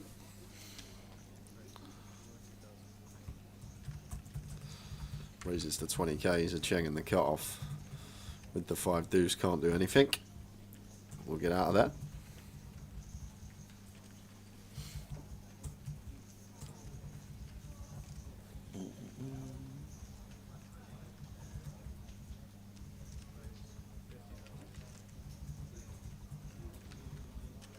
Maxime with the King 9 of hearts here, finds the 3-bet, making it 50k. Seems good. One hand that we are going to fold out a lot of better stuff. Some offsuit ace-x for Matt, some like King 10, King Jack off. Maybe even as high up as here, what Matt's got with the King Queen. LP versus LP, depends what he thinks of Maxime. Matt's starting to hammer 179, so definite fold equity here if he found the 4-bet rip. But we'll see how he's going to proceed. Don't think we're ever going to see flat. Think it's going to be 4-bet send or that. Fold from Matt. Nice play from Maxime, getting the better hand to fold.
So Jacks for Rob. Raises to 20. Matt's just working the clock as we're on 16 big blinds and heading towards the break and heading towards the final table. And obviously heading towards the money at 7.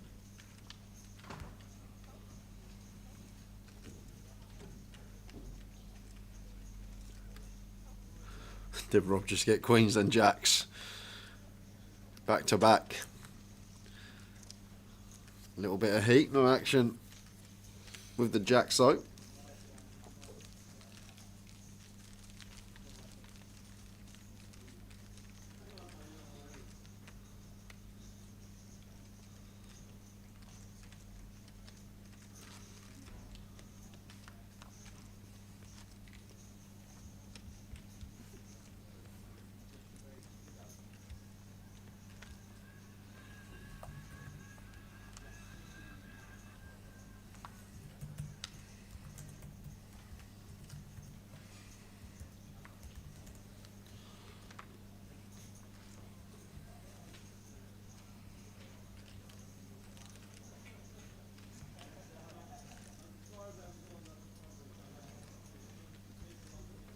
Ace jack for Matt under the gun, just shy of 16. Likely to see open.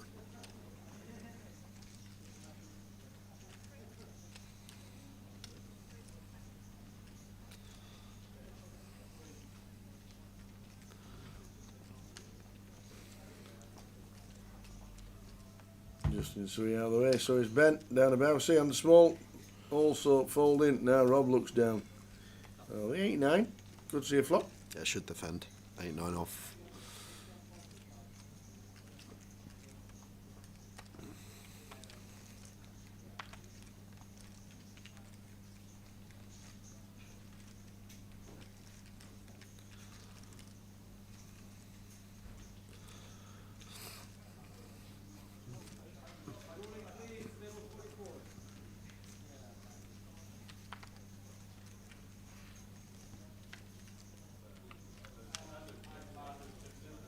Queen 6 flop. Kind of a fun one. Broadway draw for Matt. Rob with the double gut up. Yeah, the double gutter for Robert.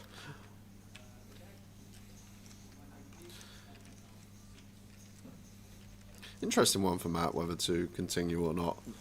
Board that we will have some bigger bets on as well. Tower, the Queen 10-6.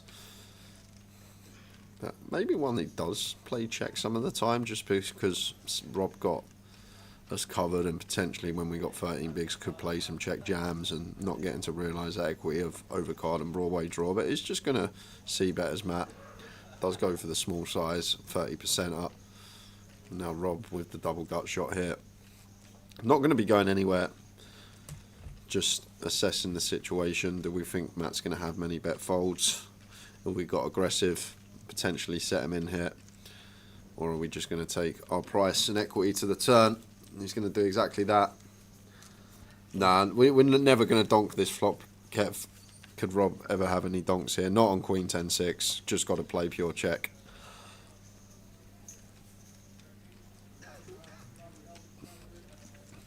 Rob Duras checks again. Not the best card for Matt here to be barreling on tower. Rob's not going to be folding Queen X or 10X now. We do target some 6X stuff with the double barrel. But other than that, not really too much else that is in front of us that we're going to fold out. Like, we will fold out some straight draws, but we're already ahead of that stuff. All the Jack 9, 8-9, King Jack, King 9, 9-7, all this stuff we're still in front of. But looks like he's going to go for a small little bet here on the turn. Interesting size from Matt, less than 20%. Kind of like a little block on the turn in position, if you like. A little 20%er. And now this is awkward for Rob, because we're now getting priced to call to try and ping off a Jack or a 7. But there are some scenarios Matt can have pocket 6s, 10s, Queen 10, where we are drawing dead. But I can't see Rob folding facing 15k tower. But he is going to. He has done. Just lets the 6.5 to 1 price go with a double gut shot, and maybe just thought that there's some scenarios that we're drawing dead there. And reverse implied odds are a thing. Let's Matt Davenport have that one. Really intriguing turn size from Matt. maybe designed to just flush out some equity of some stuff like 9-7, 9-8 with the straight draw 2 live cards.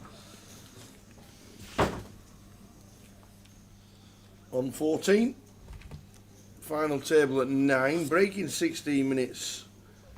So we won't get to the final table this session. And then the money is at 7.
Maxi with the king deuce.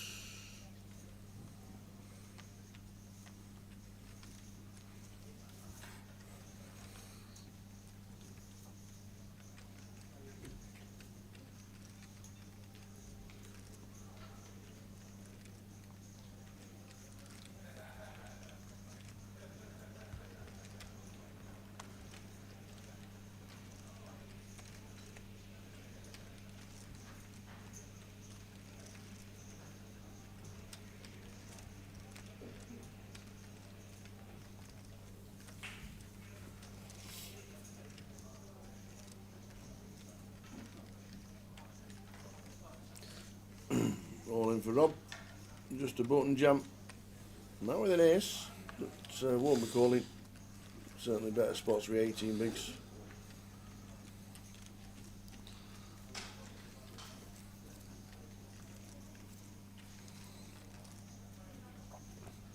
Yeah, Matt won't call ace 4 suited.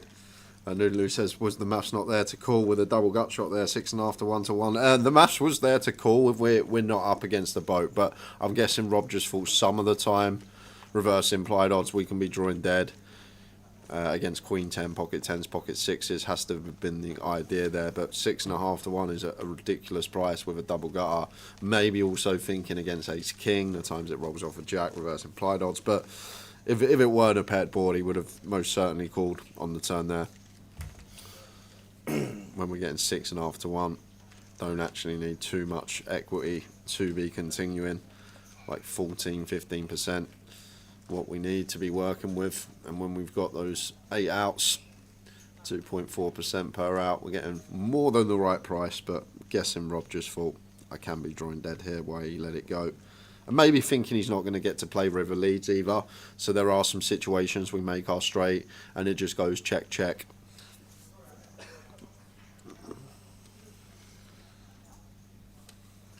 On to the next. Thinking about raising, which he does to 20, makes it 20 plus 1. Rob will be out of the way with the 9 deuce. On to Matt.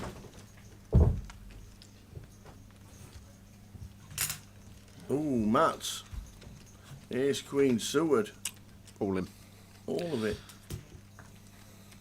All of it. Even first in plus 1 tower, this one's going to want to send for 18.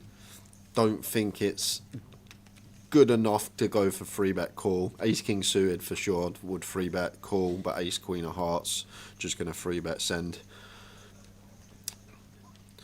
Maybe we had like ace king suited, maybe make it like 45-50k to call off a jam. And that leaves himself 1 chip back.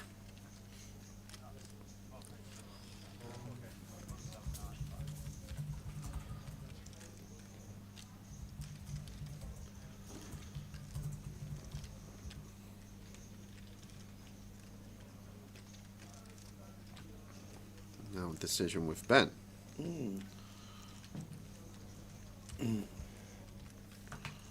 Love to be seeing what he has. He's going to flick them in the muck. Did you hear about the woman driving at 90 miles an hour the wrong way down the M55 last night? Don't even know how people do that. That might have been done on purpose. You never know these things these days. But yeah, it's a PK showed me last night. Outside lane going down the wrong way down the motorway at 90. Bonkers. Don't know what happened in the end. Hope she got stopped before there was any damage done.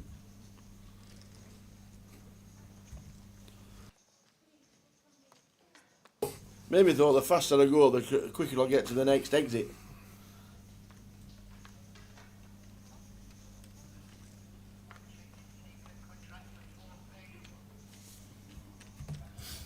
Clive Everton's passed away. No way.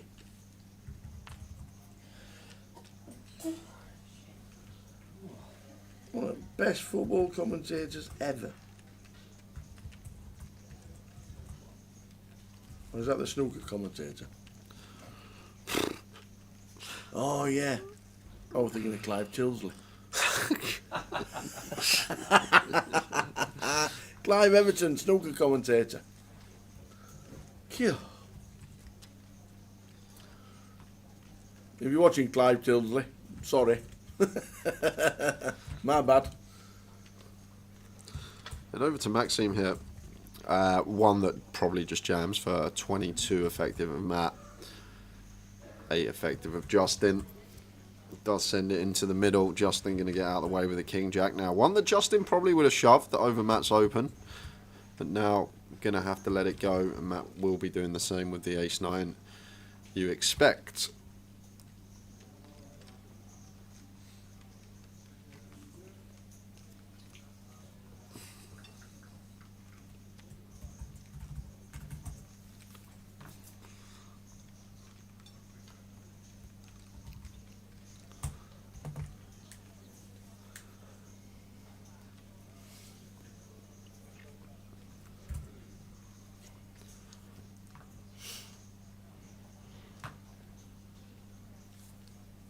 Ben Miller, chip leader on our table.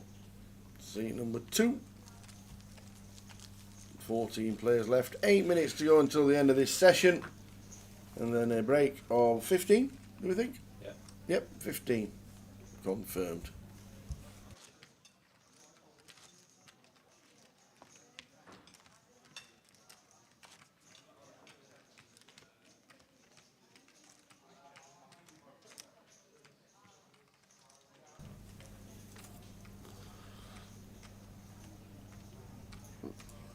What's the difference between GUKPT and the UKPL? The leagues.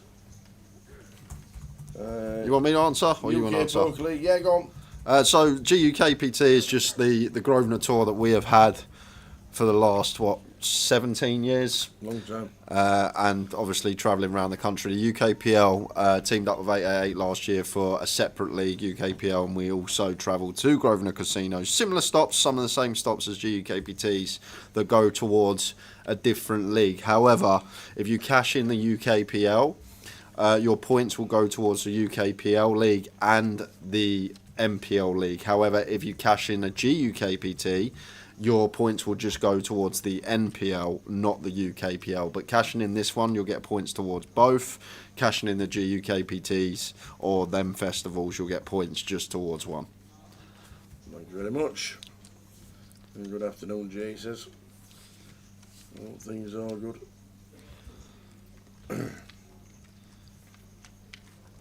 Hence why you see similar names at the top of both UKPL and MPL.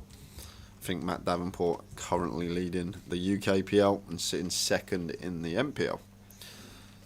So not a good flop for Bousey here. And Secheng's got one that potentially could think about a stab. With King of Spades in hand, does check it behind to the 3 of clubs turn. Not really what we're looking for as the Cheng And Bouncy with the ladies. Still maybe some check back ace-x for Secheng, some suited ace-x like ace-6, ace-5, ace-8 suited, all those with the backdoor straight draws seem like viable checks even with position. So Bouncy proceeding with caution. Checks over to Secheng again. Would he always call with the queen? You'd have to call once now as Bouncy, unless Secheng went like some silly size in tower, which he wouldn't do because he's got like 1.6 SPR here. It does just go check, check. But now Bouncy going to get to go for value on a lot of rivers tower. Once it goes check, check, check, check. Now we have a clear value bet as Bouncy. Target 8s, 9s, something like 7, 8 suited. Along those lines. It's only really a small percentage of combos that we target really to get called by it. Maybe Bouncy think better to check and gives Secheng some rope, but he's going to go for value here. And maybe even target something like King Queen, although we block that heavily. The nut high hand we've opened, we can still have stuff like Jack 10, Queen Jack, Queen 10 that didn't elect to c-bet with an in-position player. So making it 36k, and I doubt Secheng's going to hero with the King High.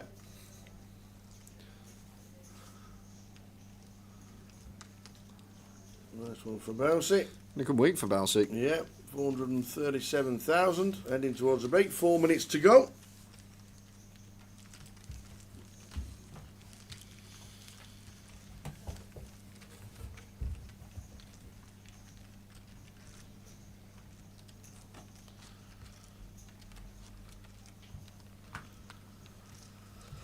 So we'll be back at 3:30 PM with level session number 2 of the day. Same table because we've only just had the redraw, and 14 should become 9 in the next sesh is what we think.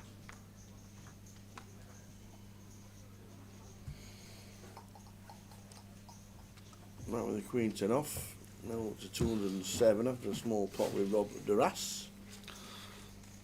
20 bigs. Well, we're doing anything with ices.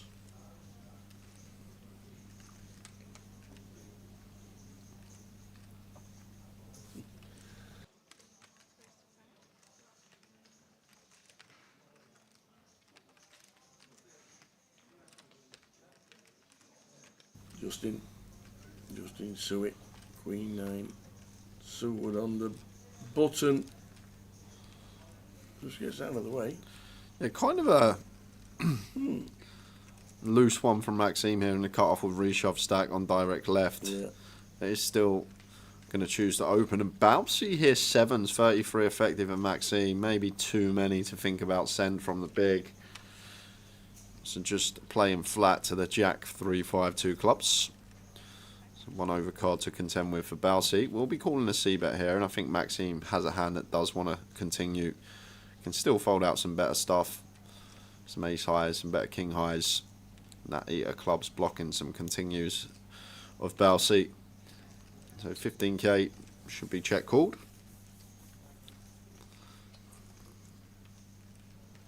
Indeed it is.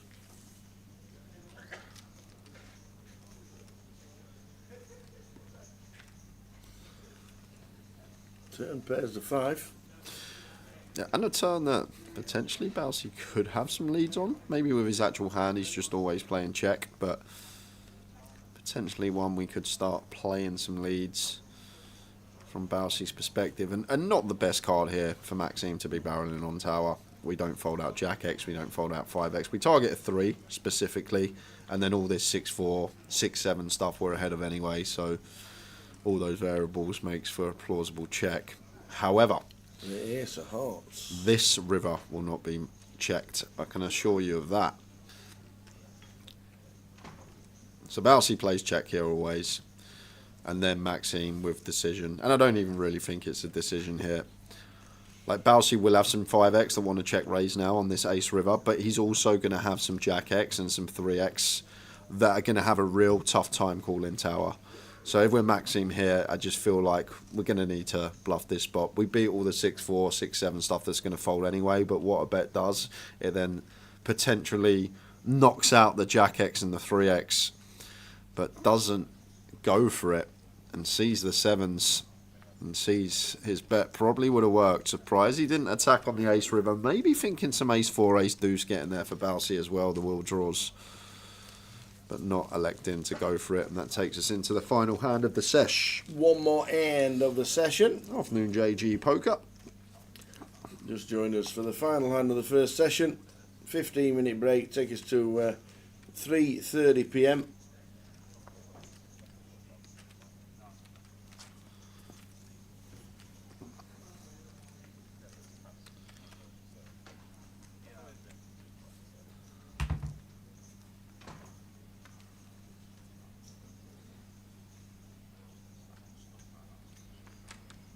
So Martin's going to enjoy his break. So too will Zicheng.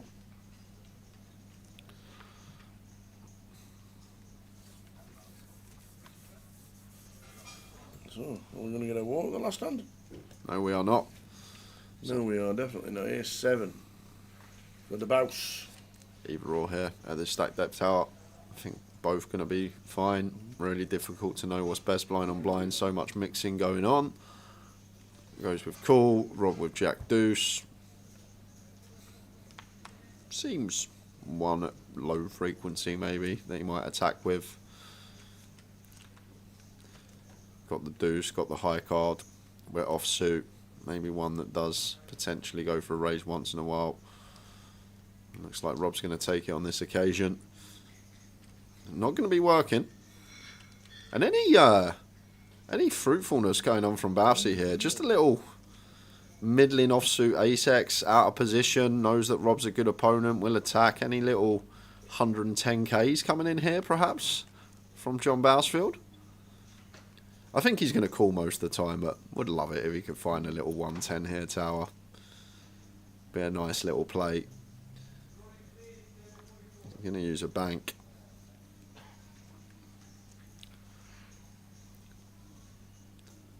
It would be too tight, in my opinion, to fold here from Balsi. It's going to be cool, I think, a lot of the time, and then once in a while, just go for like a little 110. We've got a really nice combo to choose.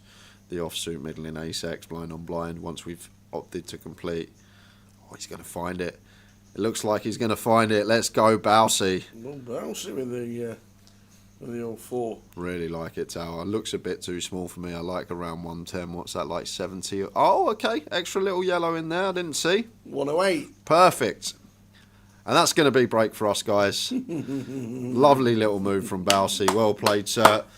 Love it. We're Absolutely. on 15. We will see you in 15 minutes, guys, just before 3:30. See you then. Okay, the bags are packed, the journey starts here, we're leaving Norwich, heading to Heathrow, and then onwards to Viva Las Vegas. Once again, thank you 888 Poker for sending us on a trip of a lifetime, and we are ready to go.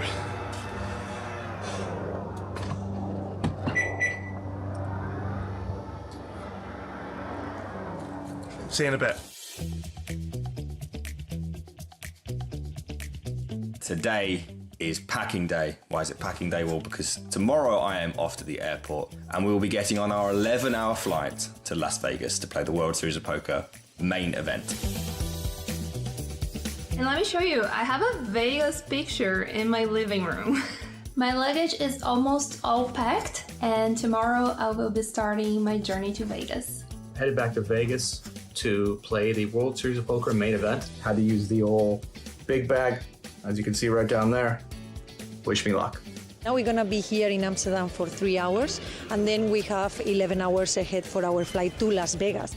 For other poker trips, I don't prepare like this. You go for like 4 days, 5 days, and it's okay. But here, for a month. To prepare for this trip, what I did was I brought a list last year as soon as I got home. So I was able to not forget anything and don't put clothes that I don't need it. Oh God. We might be bad at driving, we might be bad at poker, but we're great at believing. I've recently joined a pub league back at home in my city of Norwich. So going from that to the World Series is insane. But I do think I've picked up some skills along the way. The last 2 times I played, we just right off from the start because I didn't know what I was doing. This time I have a bit more of an idea. Napoleon will go to the dog hotel. This is the hardest part for me. I don't have a 9-to-5 job, which is a luxury. And sometimes I have to travel, but I wish I could take him with me. I think it's important to be here a few days before the main event in order to accommodate your jet lag. And if you just come 2 or 3 days before the main event, you may be very tired. Just sitting down for some food in the airport. Got my ego boost for the day. One of the Heathrow terminal staff recognised me. You don't see that every day. I think that's where my run good might end, but we take those. And it's time for us to go. As the World Series of Poker awaits. What's the best hand in poker? Royal flush. Yep. What are whole cards? Well, that's not a thing. Whole cards. Face. Fuck me. What? Faces? You're not joking, are you? No. What's a whole card? The whole cards are the cards that you have. Your 2 card. Whole. H-O-L-E. Oh, I've wasted 10 grand. Just say my hand.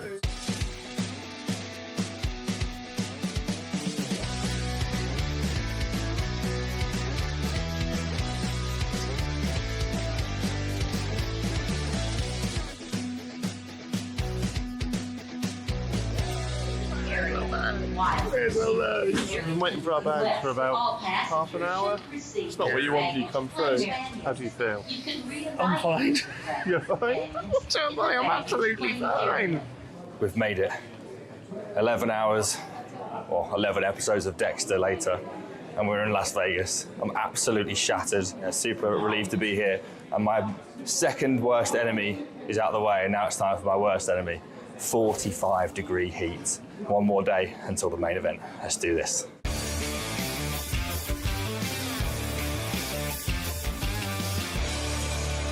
Oh, look who it is.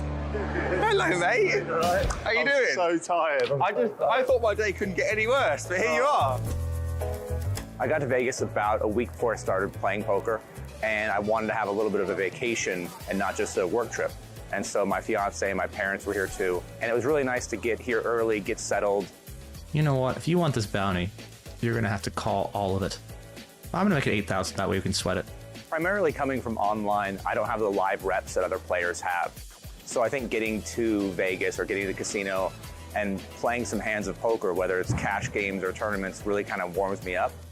So the night before of the main event was one of the best days of my life. I was playing the 1,700 Moneymaker Tour tournament. I was feeling super good with my game and with my confidence. I was like going through, and then I finished in 5th place, which gave me the biggest prize in my career. Night before the main event, so I am meal prepping. I've been preparing all year for this event, and now it's almost there.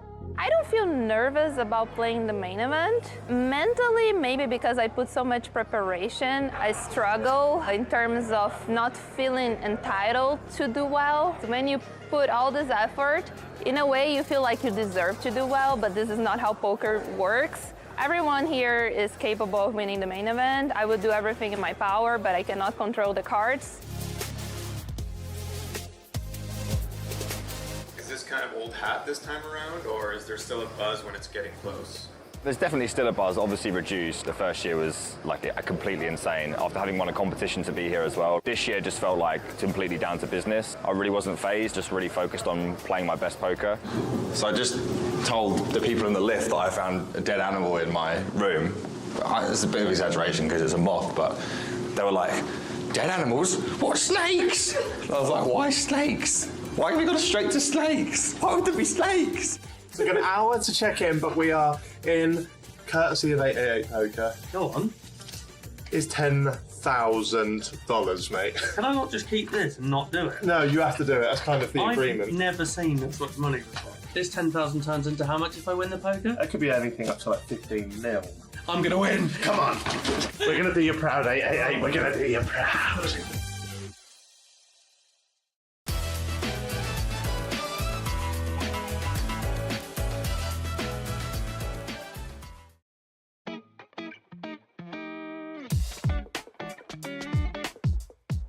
Well, looks like we got a pickup for 888 Ride. Oh, Benny Glaser, the answer to the question, which European has the most World Series of Poker bracelets? Benny Glaser. Let's go get him.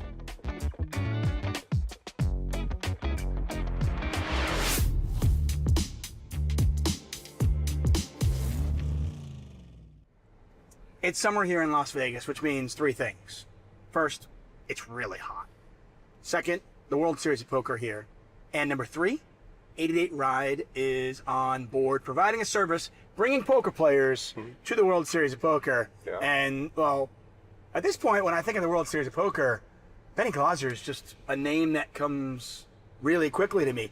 I didn't realize this. 5 bracelets. You have more bracelets than any other European. Yeah. That is crazy. That's a cool stat that I like having, yeah, for sure. That's amazing. Thank you, yeah. I'm quite proud of that one, I'm not gonna lie. You've come a long way from being like a poker journalist, right? I remember the first time you did commentary with me. Oh, yeah. I think it was like an 08 event because you had won a couple of bracelets, right?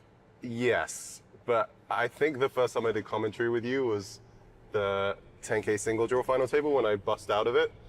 Okay. And then came and commentated on it for a brief, and that was just before I won those 2 bracelets that year. It was, I think that was the start of the Black Booth Mojo, right?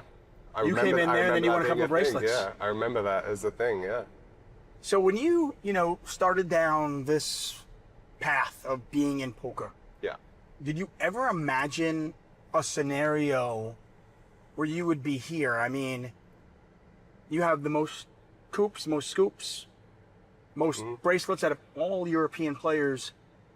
I mean, did you ever imagine that this would be a reality? Is this... Not realistically, no. When I was playing online back in the day for penny stakes, or even playing in a pub league with my housemates and stuff like 17 years ago, then no, realistically, I didn't really imagine being here. Yeah. Was there, so it seems like, I want to say what, 2015, 2016 is where you kind of just like, you blew up. Yeah. Was there something that happened here at the World Series of Poker or online? Was there an epiphany? Something that kind of just clicked, the light went on, and you were like, I think I figured this out. It wasn't necessarily that like I figured this out, but like I was grinding online for a long time. Right. And hadn't really been playing live. Still, like the World Series was a big thing for me. I was still playing like relatively low stakes. And then the first year I came on to the World Series, decided to give it a shot back in 2014, and I actually bricked everything. I didn't play very much. It was like 8, 10 events or something. How much money did you come with, by the way? Just out of curiosity. Like, what was your thought? Like, okay, I'm going to come here. I'm going to give it a shot.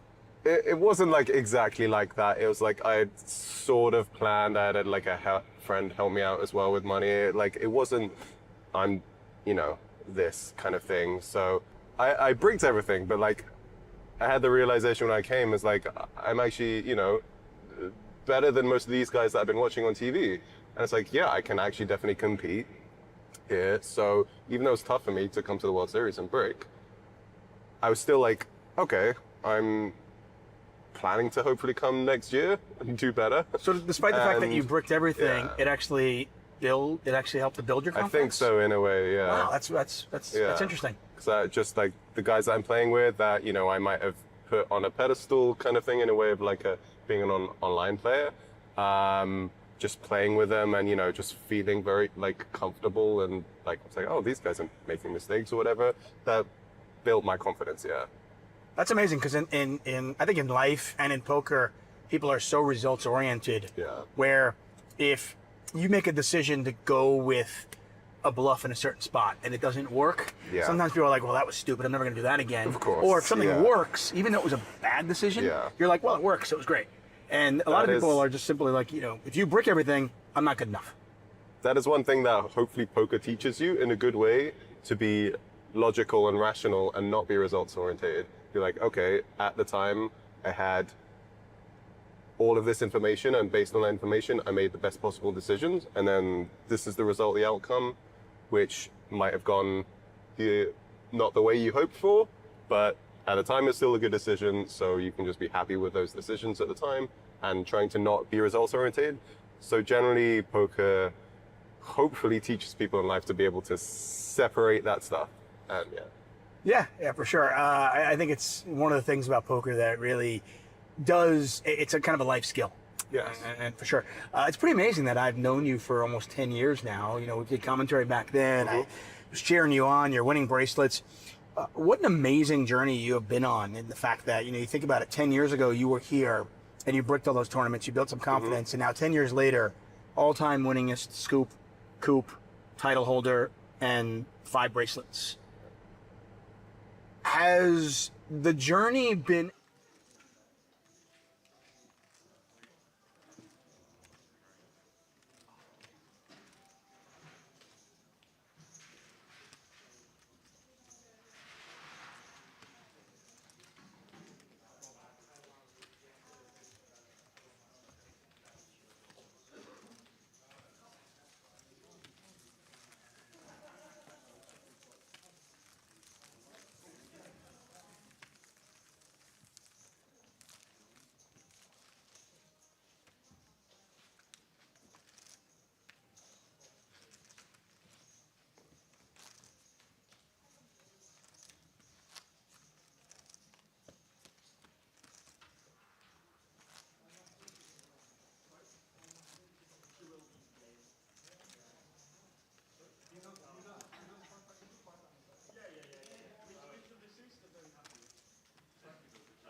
Let's do it again. Did we get the chippies? Yes, we did. Look at them. Justin Suey down at the bottom, 73,000. Zicheng on 106. Dave McConaughey on 139. Matt Davenport, 203. And at the top, still Spicer with 13 players left. Ben T going on nicely. Ben Miller and Bousey. So, final 13 players. 7 get the money. Any word on Goliath dates? No, not yet. The CBS Arena and Grosvenor Poker are still not sorted out the dates. I think Grosvenor know when they want to run it, obviously, but we will give you updates when we can. And if we're not on streaming times, then obviously we'll let you know live. That'd be great for us to advertise it. But if not, social media on Grosvenor Poker, it will be released on there. We'll see Jim, I am sure, when we get to Coventry. We might get him in the chat for a bit, just to see how 2024's gone, and obviously the plans for 25 and regarding Goliath as well, because everybody wants to know, including us.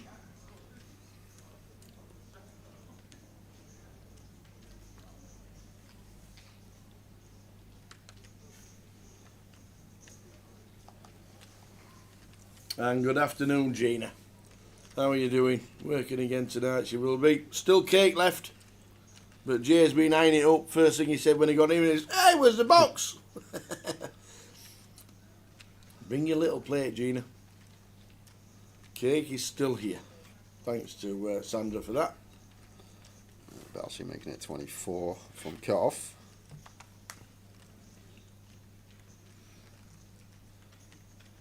He's 6 off a Matt. Probably just going to play fold here. Don't think one that we want to shove from small for 15. It's a cut-off open, but be surprised if Matt took this particular combo. 15 seconds, just running down the clock. Points right now, especially with Callum Gordon busting the high roll. If Matt could get a min cash here, let's have a little look. So yesterday making 7 points on Callum on the MPL. Let's just chuck it up. So Matt's going to be within 24 now. If he could somehow find a cash in this, 50 entries. What about a win? 50 entries. It's good enough. Well, even if he can just get a min cash out, that's another 10 points, and then that's a 14-point gap between him and Callum. If he could somehow win it, yeah, he'd get 19 points. So that would be a gap of 5 points between him and Callum after yesterday's result. So that's why Matt taking his time with each decision. Just trying to get that min cash.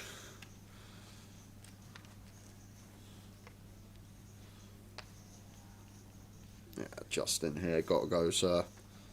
We got 6 bigs. We found an ace. We're under the gun. We're going to be in big blind next hand. Going to have to send this one, sir, as he does. Oh no, and Ben's just on our direct left with the ace king suited. And there's Ben here. Do we want to just ISO for 36 bigs, or do we want to potentially click this up, make it like 130? 134 would be the click. I'm just going to land on flat.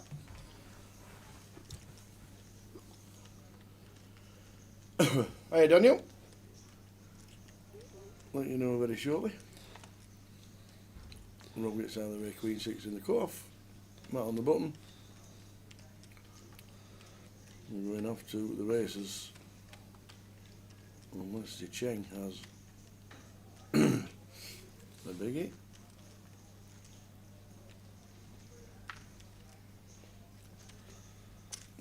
So we're going heads up, Justin, so it's going to be all in with ace deuce up against Ben's ace king.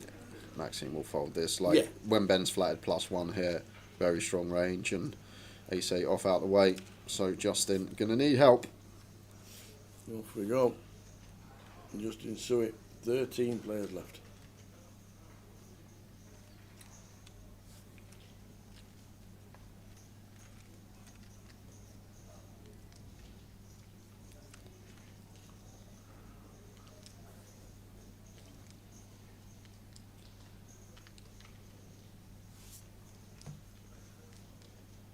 Well, would you look at that?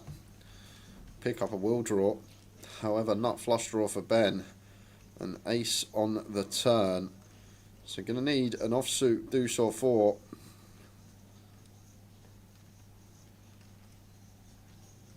And it's a 7 of spades, so Justin out in 13th. Unlucky, sir. Ben Miller taking those chips.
Seven paid in this, Keeman man.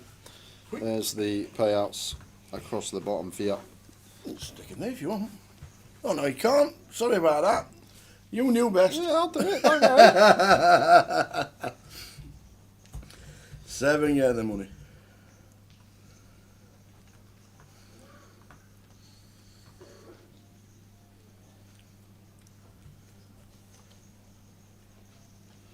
Elliot Slessor lost 5-1 to Higgins in the quarterfinals of the British Open. Oh, that's unlucky. I didn't realise. I know Slessor watches a lot and always see him in the chat. I didn't realise he played at that level. I knew he was a good snooker player. Yeah, he's top 32. Wow. And obviously getting into top 32 is hard. Very hard.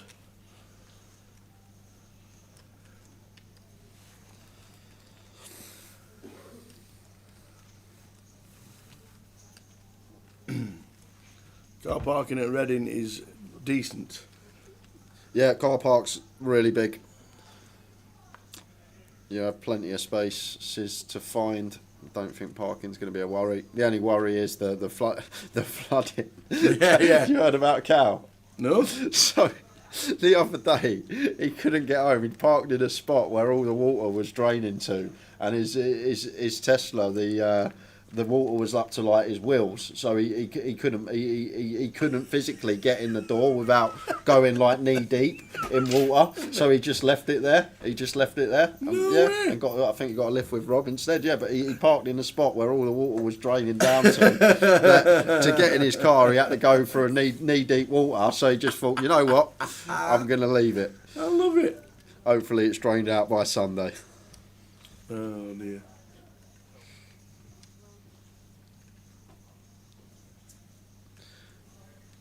So it goes for completest Maxime. Little stab on the 9-9-5. I think 8 high viable. Gonna fold out better hands. That's the key here. Ben with a close one, King 6. I think with 3 to a straight, King high probably does want to call with position. Call he does.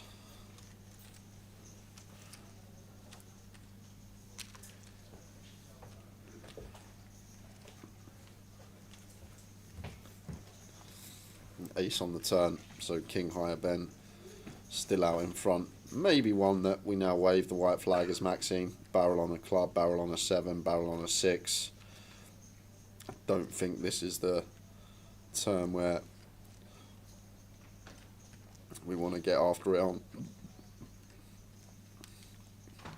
Like I say, Ty, when barreling, we like equity against like the top pair. We want at least an overcard. I know not possible on the ace high board, but at least an overcard, at least a gut shot, something that is going to have equity against some of the better hands that are going to call with Ben.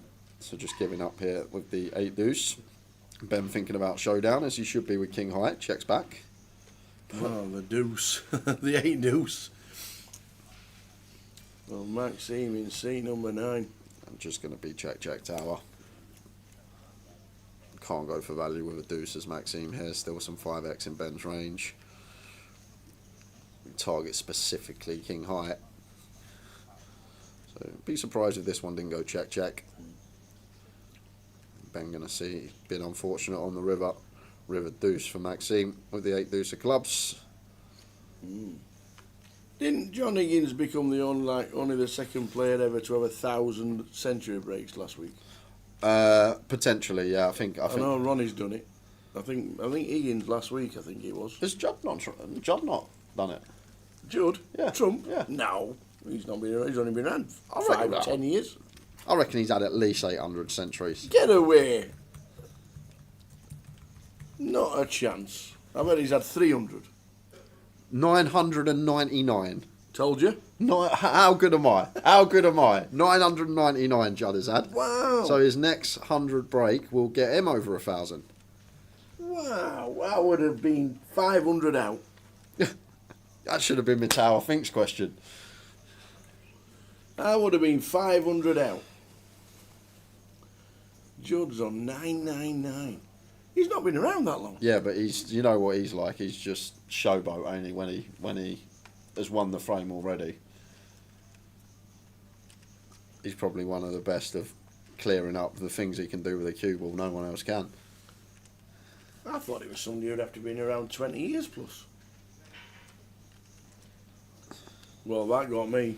Whew. There's a Cheng. Ace Jack of clubs. Gonna have to go in.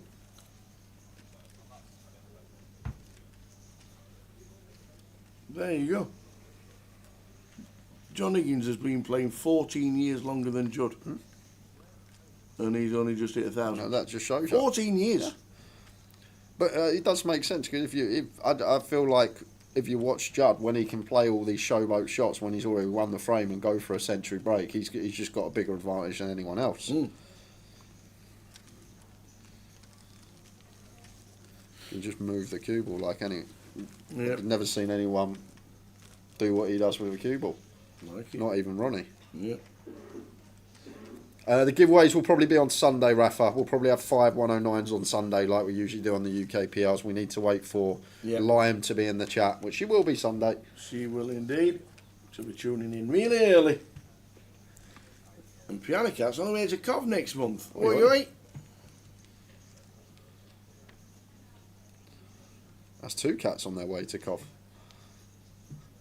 Yeah.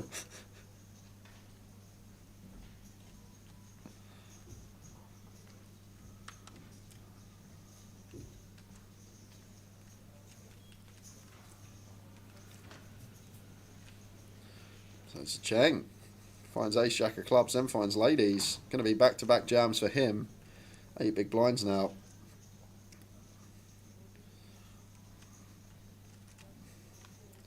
We want action with this one. Are we going to get any?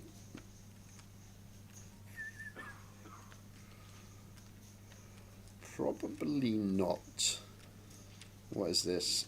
Nearly a 9 big blind shove, ace 4 off for Rob.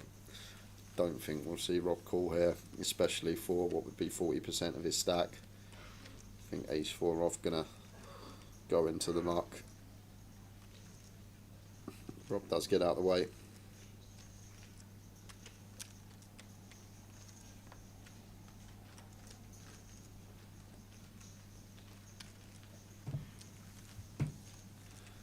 And Piano Cat won a 109 package from Eastie. Very nice. Oh, she won a package with the 109 tickets she got from Eastie. Very nice. A little package for commentary. Very nice indeed, Piano Cat.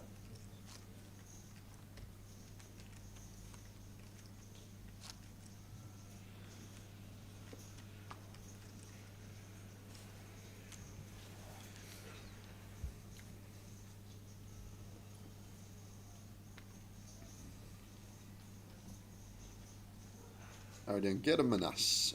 Hey all, hey Tara and Jay, welcome to the stream. This is High Roller, day 2. We currently have 12 players remaining. We do indeed. 7 will be getting paid. Final table at 7. 9. What you got there? Just them noodle thingies. You know what it's like.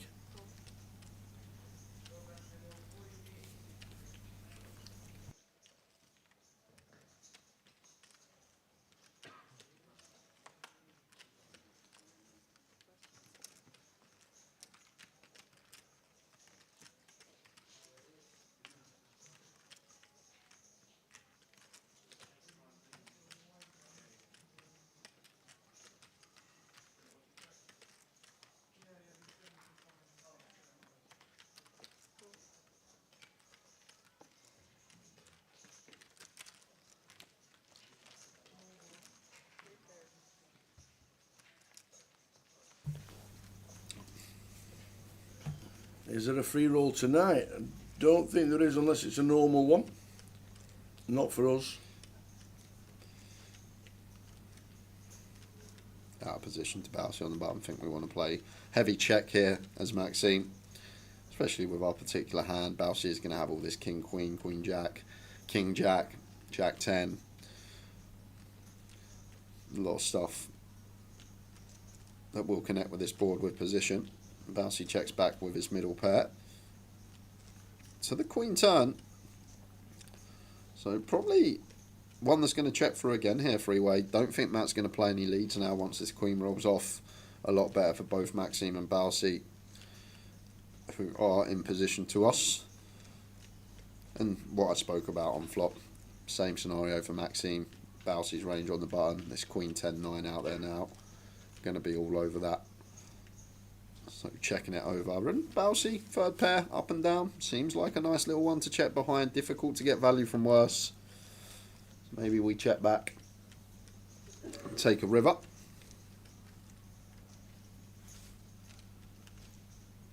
Which he does. And river's a 7 of diamonds. So now decision point for Matt. Do we go for value here with a 10 or is it way too thin? Decides too thin. So once again, Tower just expect to check through. Matt's going to take it with a 10-6.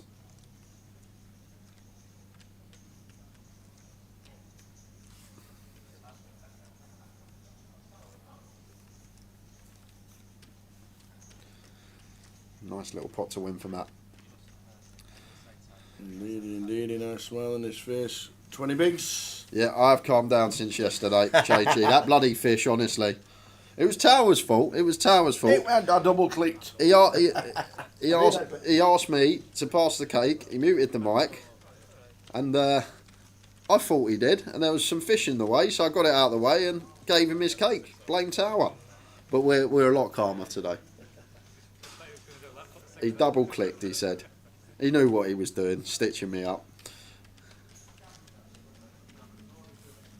Would you like some cake? I'll tell you what, I'll have a cup of tea in a bit and we'll have some cake. Give it 20 minutes or so.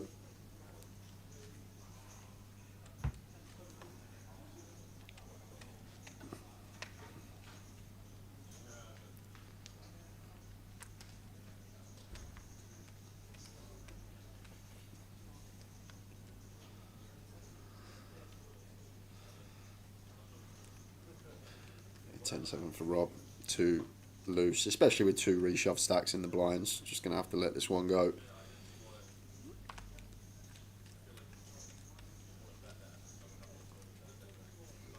Yeah, we got cake, John. Come and get some if you're in Reading. We got plenty. Sandra brought us a nice freshly baked cake in. And Matt's going to jam here with King 10. Over to Zicheng. Queen 4 not going to qualify, unfortunately. We'll be getting out the way.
A7 for Balsi.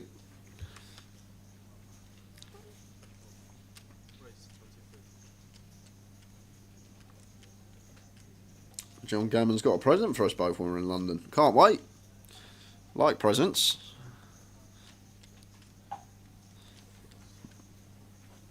Just to say, the last presents we got in London was a case of champagne. It was, yeah, it was.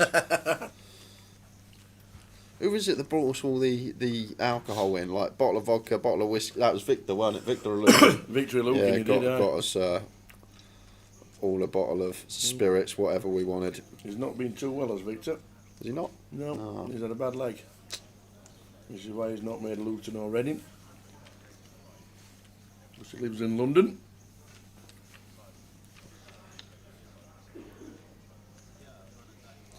Unfortunately, graphics needing to catch up. Action still on Balsi when Balsi has opened and Maxime has defended in the big. Quick rejig.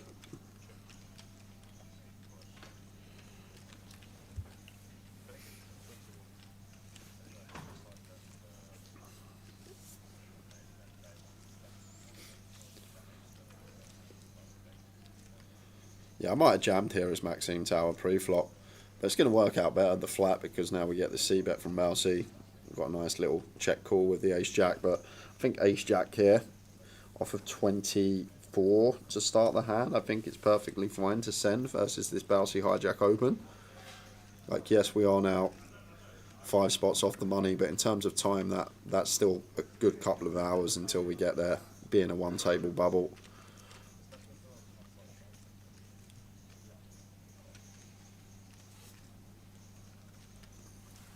If Balsi triples here, it probably would work, but decides to take a free riv up. And it's a jack on the end for Maxime. Something he'll love to see.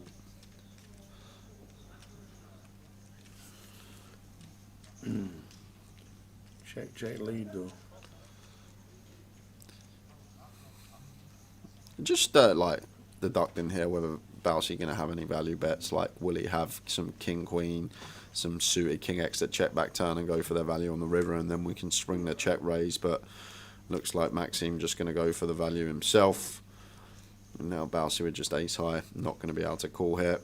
Do beat some stuff, obviously some queen x, suited queen x that call in the big, some 8-9, some club draws. Just think a7 not really the hand that we want to be calling with here as Bousey does let it go. Quick quiz for you two. Who's rated the best UK player of all time? What, like monetary wise? That's what. Football? What? So the winningest, the person that's won the most, I'm guessing via Hendon Mob, and Tower said that name. Well, not the Chidders. Right off the bat. But it's difficult because you say who's rated the best. Like, money doesn't really, like what you've earned in live earnings. Like, you'll see some people that have earned like 500k on Hendon, and then there's people that have earned like 3 million, and the 500k person is a much better player than the person that's earned 3 million. So it's not really. Obviously, Chidwick would still probably be up there as one of the best in terms of skill level. Do people still look at the database and say, "Oh my word, look at him! He's won 1.1 million." The only time I really look at Hendon now, Tower, is for work when we're at final tables. Yeah. Just because obviously it's such a false thing to be as a poker player, because it only ever shows your winnings. Yeah. And that's the hardest thing as a poker player, because when you walk into a room, oh my God, Jay's here, he's won 250,000. Like at the tables, that might have been like. Don't know where it's all gone, Tower. On Tower's treble. Yeah, exactly. Ace Jack for Cheng, shoves the button here. Lovely hand to find. All in. 9 big blinds, close to, just shy of. It looks like Maxime going to want to ISO here with the ace 5.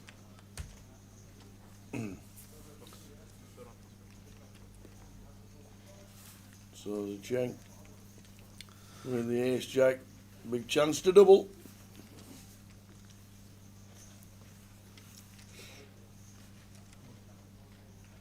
Sam Grafton lives abroad now, doesn't he? Oh, Tricky, I mean. Sam Tricky lives abroad, doesn't he? I'm not sure.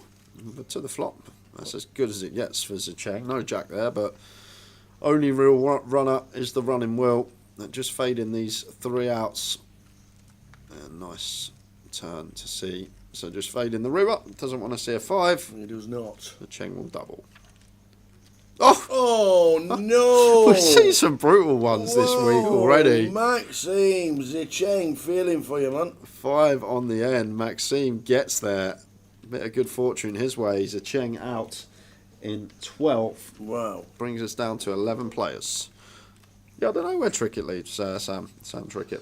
He's actually in my fantasy football league. He's in no way. Yeah, Is he? That's Trickett. Ask him. Trickett's in my Let's FPL go league. around for a beer watching the FPL.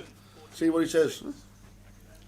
If he says I'm on my way. I think Grafton's in it as well. I think we've got some proper high rollers in that league. Stato's in it, who just obviously chopped the EPT. Yanis Liparis, who's won countless, loads and loads of money over the years. Yeah.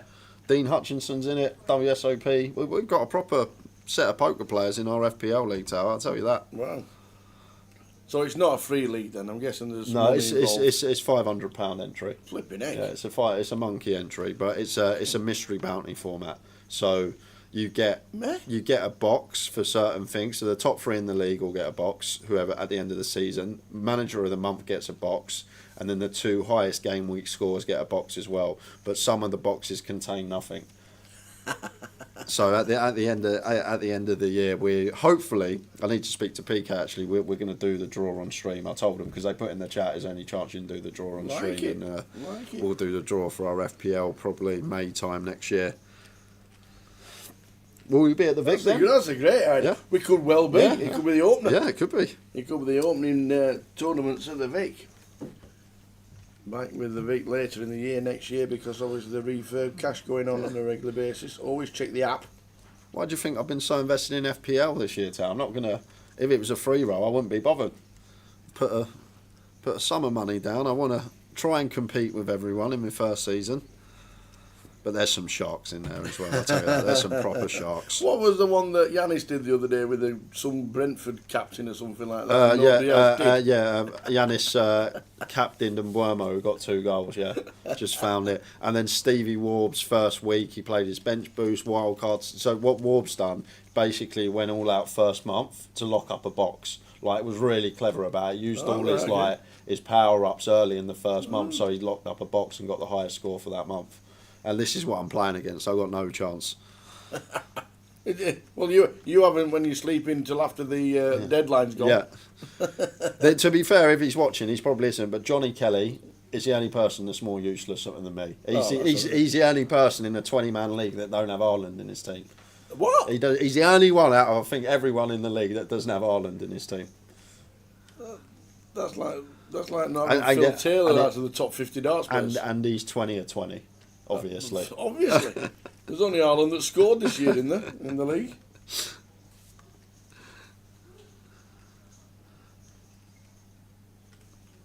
Was it the quickest to get to 10 goals as well? In ever. 5 games. Yeah, just breaking record after record.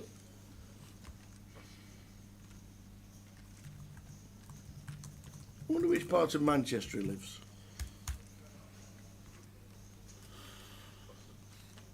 I don't know Manchester well enough to know what the posh part is. No. I wonder if he actually lives in Manchester. He might fly in and out.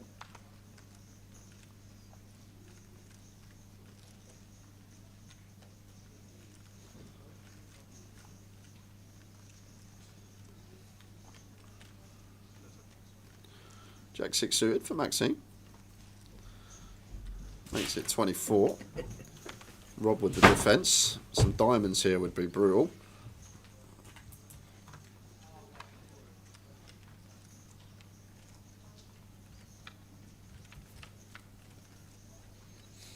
Here's Queen 6, flop 2 clubs.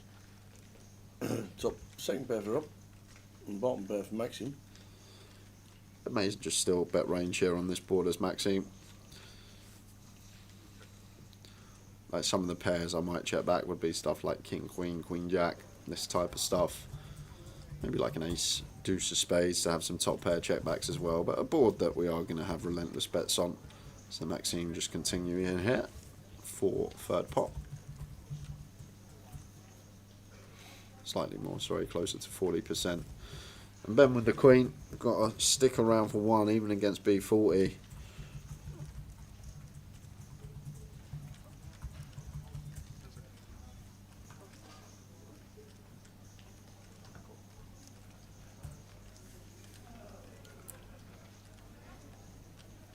So off to the turn. 6 of clubs. Wow. So Maxime just drills the 6.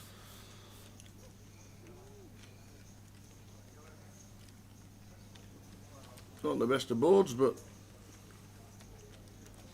we're too worried about the flush. Yeah, a turn we'll play a lot more checks on now as Maxime. Like even our Ace King, Ace Jack want to start checking once the flush completes, and 6x also getting there from the big. But with our actual hand tower, I think we do just want to go bet here, especially because as well, Rob going to have a real difficult time folding Ace-X now that we chop with all other Ace-X but Ace King. So if Rob's got like an Ace-7 with a club, Ace-8 with a club, just an Ace-X with a club, I think that's a hand that is going to have to strap in for 3 streets and potentially cool us down. So like the decision from Maxime to continue barreling here. Like it's a situation, we're going to double a flush up anyway, tower, so we might as well get the 3 streets from the Ace-X with a club, which would have a tough time folding by river. However, Rob's Queen 4 is one that could potentially just hit the muck now. Queen 4, no club, does relinquish. Yep, well played, Rob. And over to an outer table, and this is a huge one, tower. 1.2 milli in the middle here. And it's Ben Teague versus Carl Spicer. So Ben going to need to find an ace. And looking bleak on that flop. And No good on the turn. No, needs a barry. So down to 3 outs for Ben Teague. Does not find it. So Carl Spicer going to take a huge one pot of the tournament so far. And we will get a quick count, but I believe these are neck and neck, these stacks. There's 600. We know he's an active player, Spicer. 620, 625, 626 is the count. Big one. So Ben, will he have Carl covered? It looks really close here, Tower. There's 400, 500 for Ben, 575 is that? Oh no, 600. Has he got him? There's Evan 4, so that's 500 there, 575, 590. Got him. Yeah, Time banks are in. He's got him by about a big blind or two. So Carl's going to have close to 1.3 million. Wow. And Ben Teague is our 11th place finisher, which means we're on the FT bubble. 2 tables of 5, pick up action. Maxime really getting after it here. King 6 off from gun. Opening to 24k. Jack 10 for Rob. Another one bouting it out for points. So things may slow down here now, Tower. You got Balsey bouting for points. Rob, Matt obviously chasing points, sitting second in the league. So potentially going to see a lot of this sort of 2 minutes or so pre-flop with a Rob tank, Matt tank, potential Balsey tank. And it's all to do with just trying to get to this FT now and be 2 spots off the money. Try and make the outer table play a couple of more hands per hour. Hope that something occurs and people bust out. And maybe Maxime aware of that. Maybe Maxime knows that Balsey's fighting for points, Rob's fighting for points, Matt's fighting for points, that they're all going to be fairly snug trying to get to the FT and just taking that spot. We are on 10. 9 is the FT.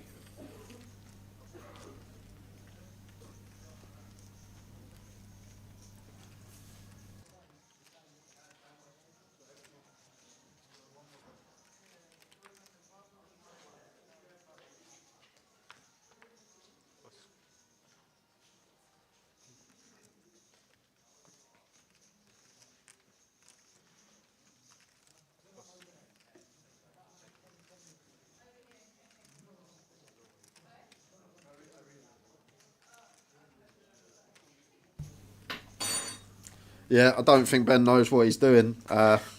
Something very loose. What was Ben thinking? I'm guessing, I could be wrong, but I'm guessing it went. No, Carl, Ben was in the small, weren't he? How can he 4-bet? So I'm guessing it went 3-bet call. Was it a 3-bet call, Ben? Open, you 3-bet call off for like 40 plus? Or was it a cold 4-bet rip? That could make sense. Open, someone free, like makes it like 30k, someone makes it 90k, we cold 4-bet rip. I don't know what's happened there. All we know that Ben Teague is out, ace jack, less than kings. As Rob the Rass opens ace 5 suited. Maxime with the king 9 of hearts. Going to be defending at the minimum here in the big blind. Yeah, big min cash for Matt point wise. That's the thing. He gains another 7 on Callum after gaining 10 on him yesterday. So really closing that gap down. As Matt, you got to remember, Matt won the MPL a couple of seasons ago, so would be the first to win 2 MPLs. Not been done yet.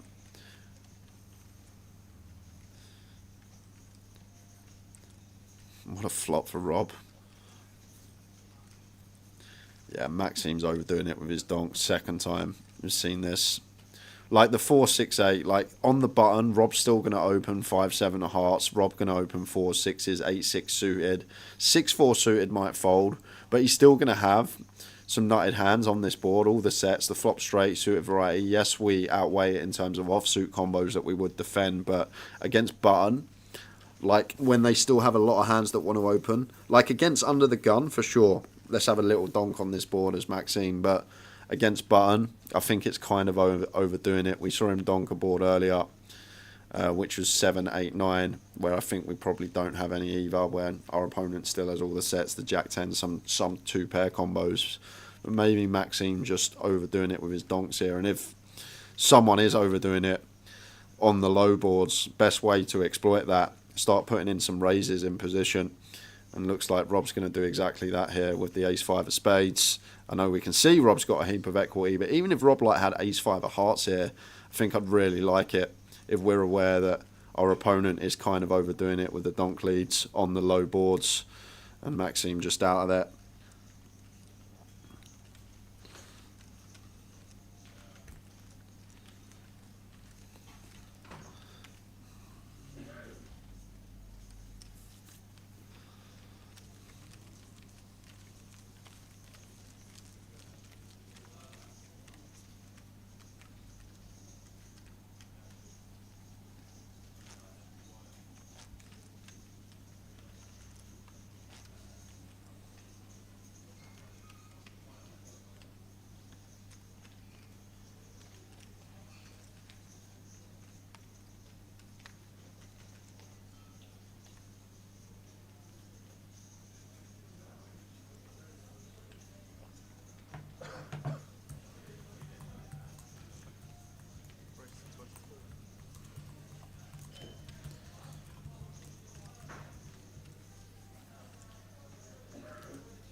Play these for Bouse. Makes it 24k. Effective hijack versus cut off this 5-handed. So Rob not going to be going anywhere with the ace-jack. It's just going to land on flat.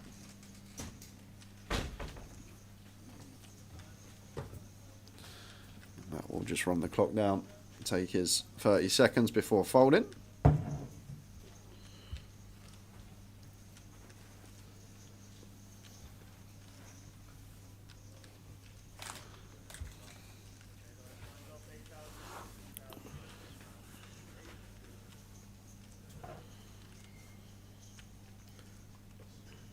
Off to the flop we go.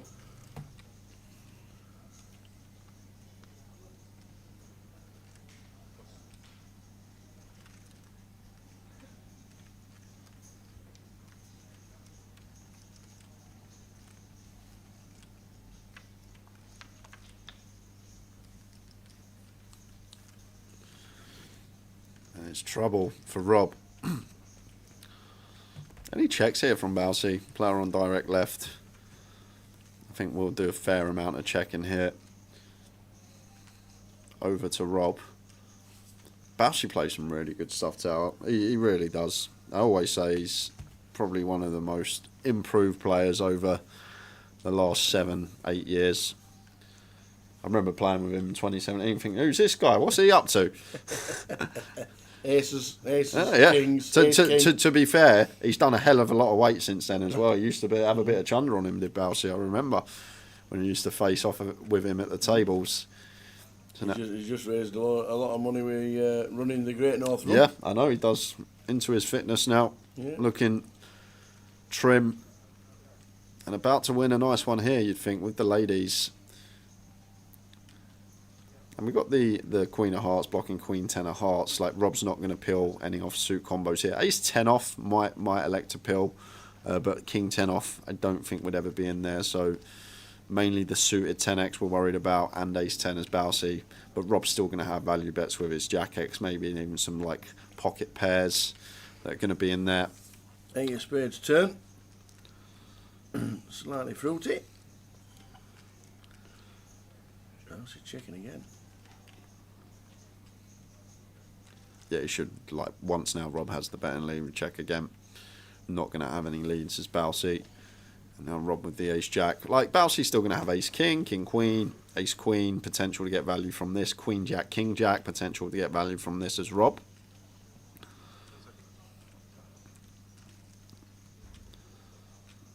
Let's give Bousey a little look there. Does choose to check it back.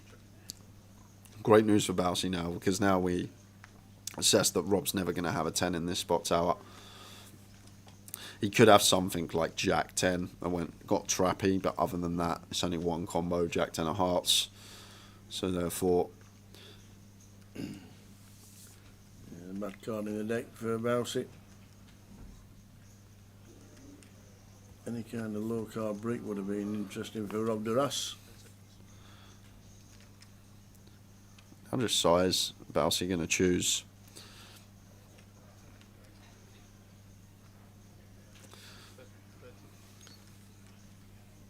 Not just 30, I've always said it's not just 29, it's 30.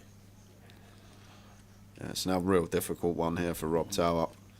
Like, where is Bousey going to find his bluffs from on the Jack 10-10? I think Bousey would call pocket pairs on the flop. So on the paired board, I think he'd call like 6s, 4s, 5s that he's chose to open for sure. I think these would be some nice bluffs when we have like the under pairs to the board. I don't think he's going to be bluffing ace-king in this particular scenario. And like, he's not going to call stuff like ace-5 suited on the flop. They're just going to check fold. So it's difficult to assign bluffs here for Bousey. You'd have to be really creative here, Tower, to find a bluff, like I say, with an underpair to the board, really. So maybe getting this price, it's difficult to fold when we get this price as Rob 4.5 to 1. But Rob just assessing the situation and thinking Bousey's never going to have a bluff here and figures it out. Very well played, Rob Duras, losing absolute min there with the ace-jack. Not the best river card for Bousey, but moves his stack up to just south of 500k. We're on 10. 7 get the money.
Jack 7 for Maxine Cole from Bousey.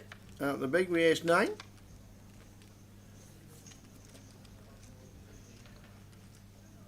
King 7-6. Middle pair for Maxim.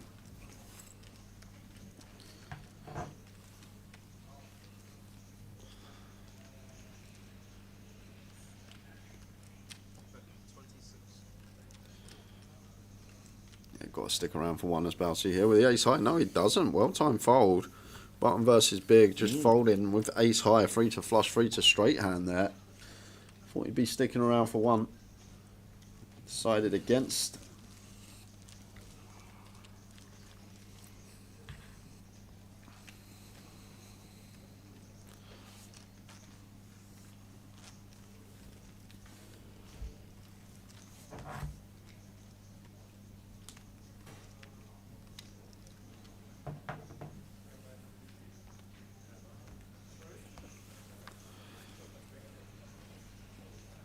Ten players left. Final table's 9. We don't get cash. Is 7.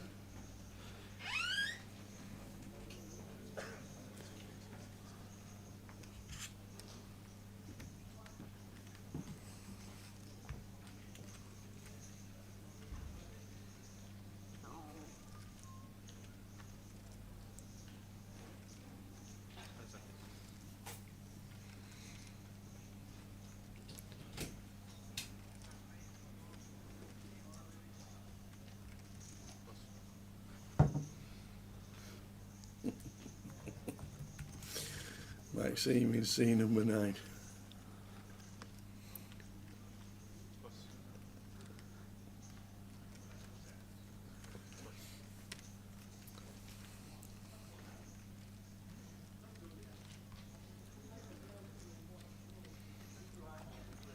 Yeah, really close one for Rob. I think this 3 spots off the money, one off just one table now.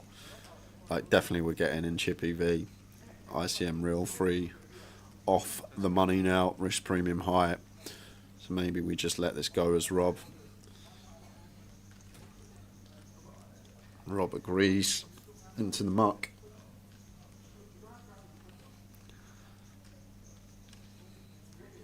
Just really unique situations occurring at this back end of the year when the NPL taking shape, and you've got 3 players at the table and are all at the top chasing the points, and it's not just the fact of getting into the money for the min cash. It's all about getting them 7 points locked up at the top end. How many points you got so far? I have, Carl, I think 234 is my count. I will let you know. Oh no, 348. 234 wouldn't even be beating Johnny Kelly. I have 348.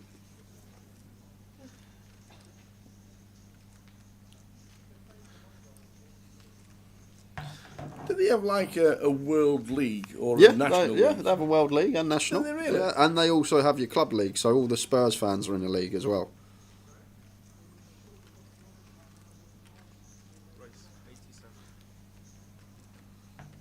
Yeah, I like this from Balsi.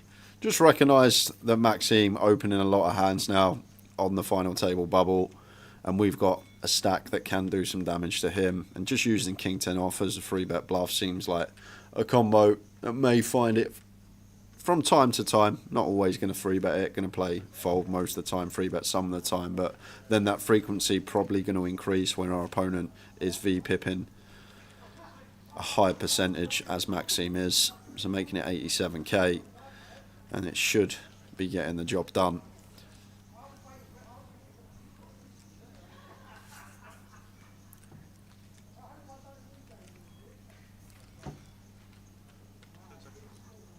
He's playing well, Balsi. Playing well.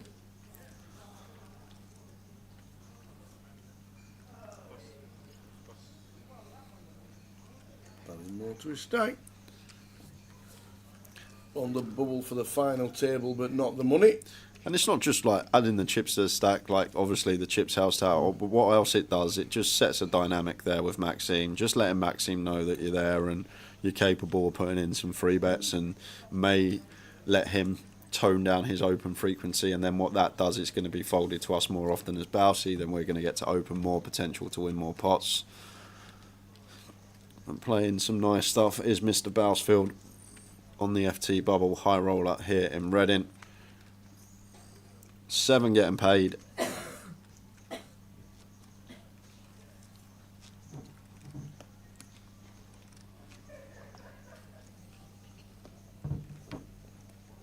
Got a big weekend coming up though, Carl. It's wild card week for me.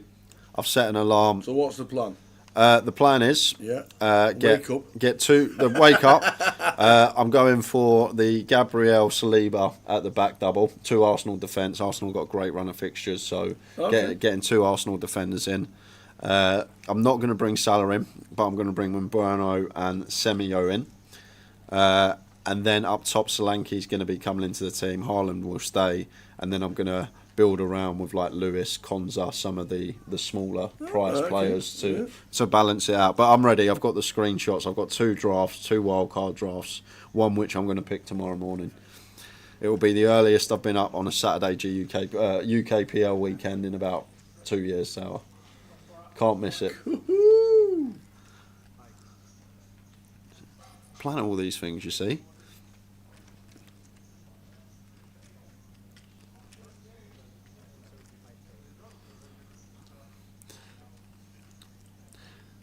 Bob says get Ray up. over Saliba. The thing is with Raya, he's got a slight knock. I know he's still probably going to start at the weekend, but he has got a slight knock.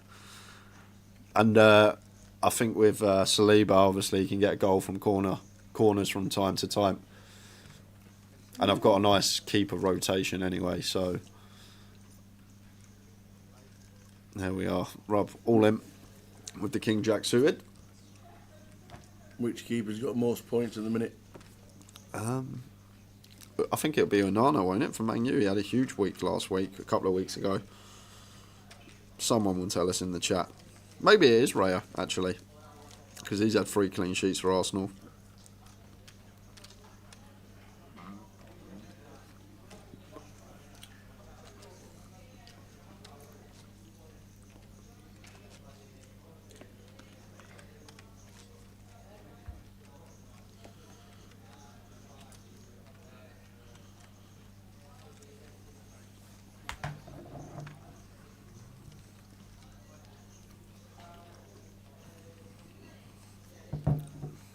I don't think Alisson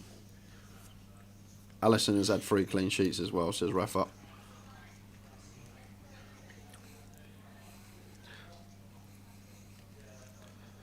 I don't think many of my keepers, Sean, have had many bonus points. You think the footballers play?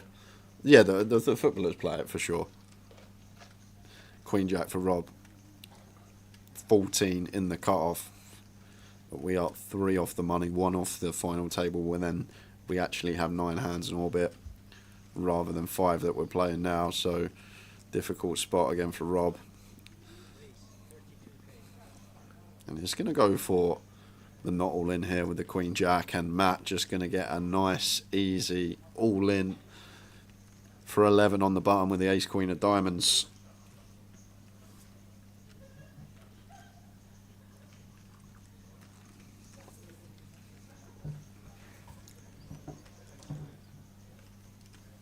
It'll be everything but a chip.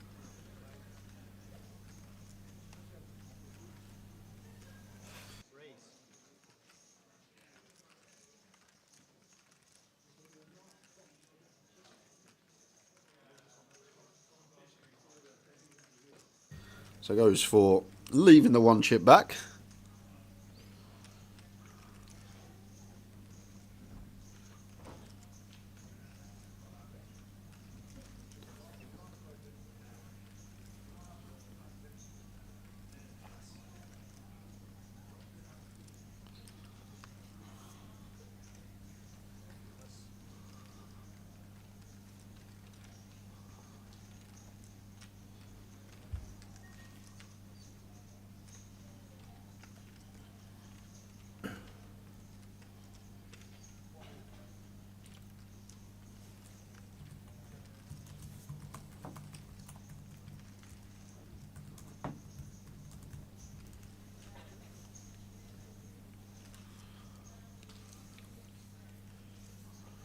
Back round to Rob. Can't see him doing anything with Jack Queen. We know Matt has left himself 1k behind. The own red chip on the cards.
So things really slowed down, guys. Gonna have to deal with it for half hour or so until we lose a player. Just every decision pre-flop, everyone taking their full 30 seconds other than Maxime and Ben are essentially taking 2.5, 3 minutes before we even see a flop. Matt here, ace 10 of clubs from the cut-off for 16. Could jam, could open. Maybe 3 off the money when points are vital. We do just play open as Matt. I'm just going to make sure he runs down the 30 seconds first.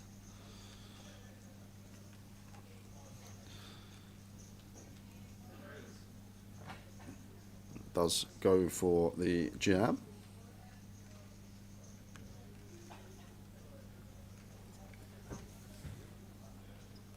Can I have a count, please? Well, here we are. Yep. This is going to be it. Obviously got John behind him, so this is okay from Ben. I still think it's an ISO. Yeah, of course. Just all in. He's just in case Bouts he's got ace queen suited or something that can call off. He's trying to make it look like he's got a ace 10 here, a pocket 8, something along those lines, and there is the ISO. And Matt Davenport going to need a Matt Davenport special tower. Indeed he is. Not certainly not folding, so shows the ace 10 against the ace king.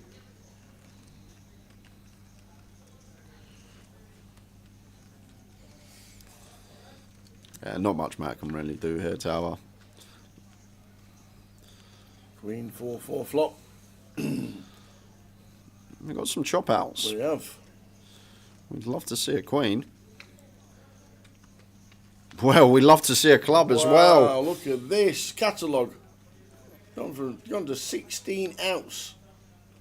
Oh, it's a chop. Chop it up. Of course it's a chop. Survives You with the weren't thinking backdoor of the running nines. nines, I was wasn't you? thinking of the running nines, Can't but believe you never mentioned the running nines. Matt wiggles his way out of that one and stays alive. Fancied not thinking that.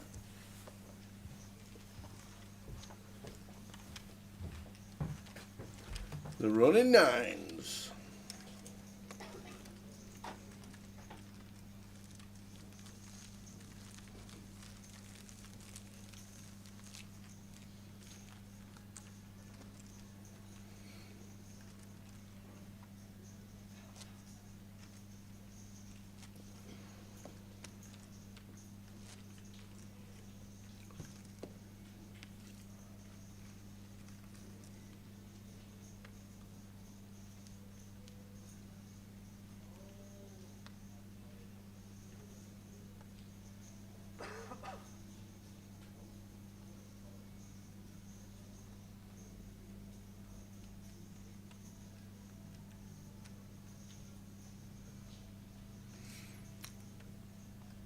So Matt gets the chop. 16 bigs-ish. Get out of the way of the king 7.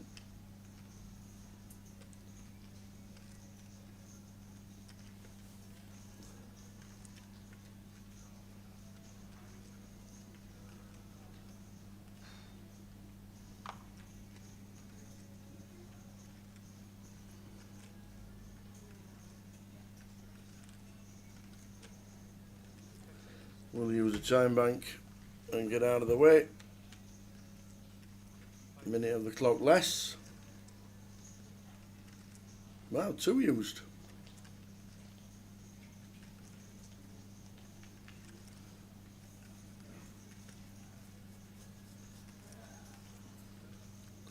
Something might be happening on the outer table.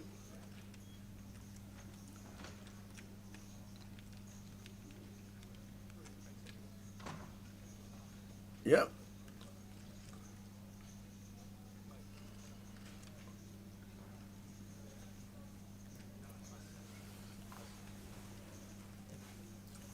Seven make the money.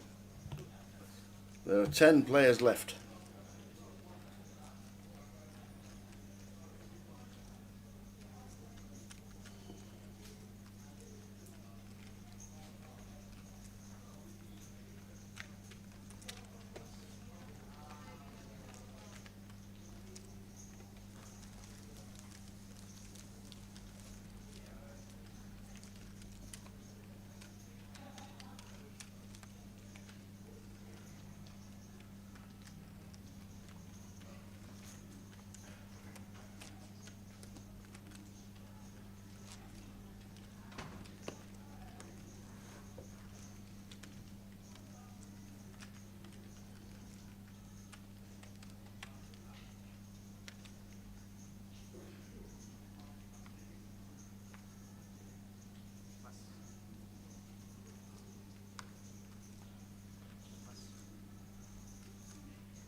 7 people do get points, Karen, yes.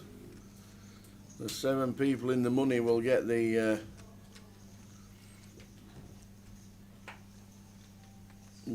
points and the money. So now Matt's just going to count the clock down. I don't know how many time banks he's got left, but this will be another couple of time banks to be used. Trying to get to the FT.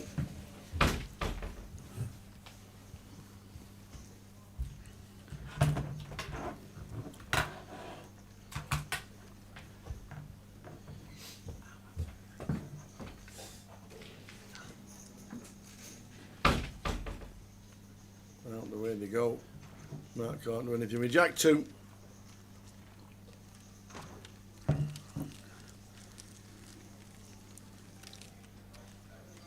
Yeah, tactics Sharky. It's all about making money this game.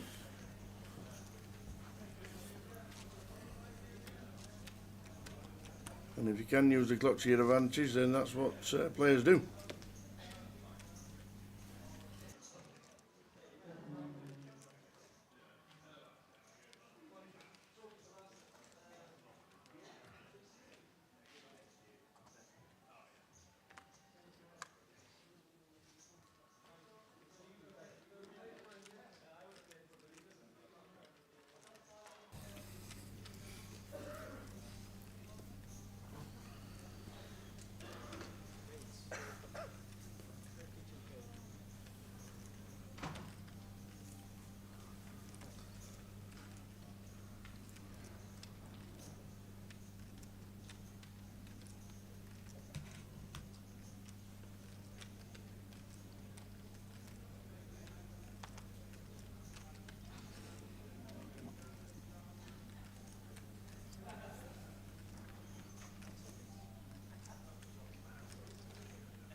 The old nut low.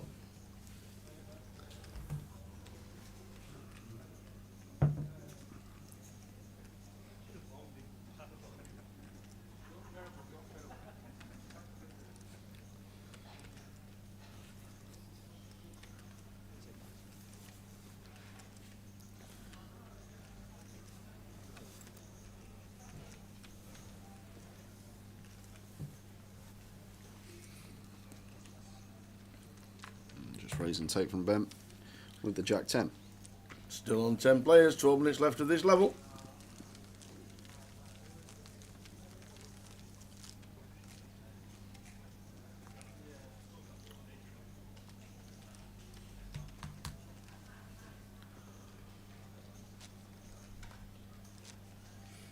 Ten players left, 7 get the money, 9 on the FT, so lose 1 more to get to the final table.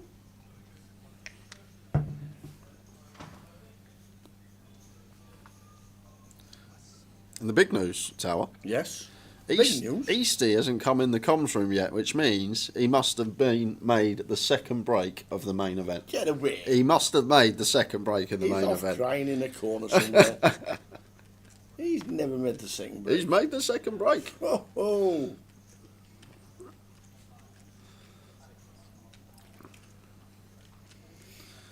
And King Queen here for Rob. This will be going Tower, but he's just going to use his full 30 before.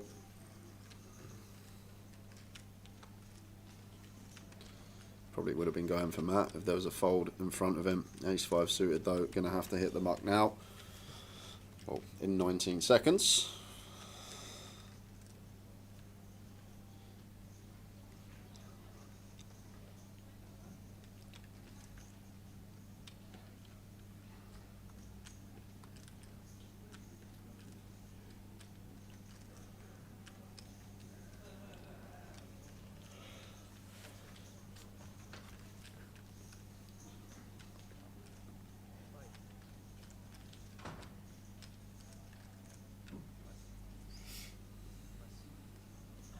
Folding round.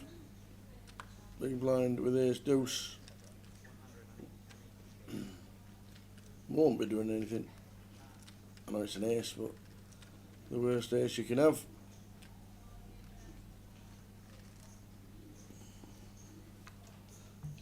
go. Rob Drass up to 229.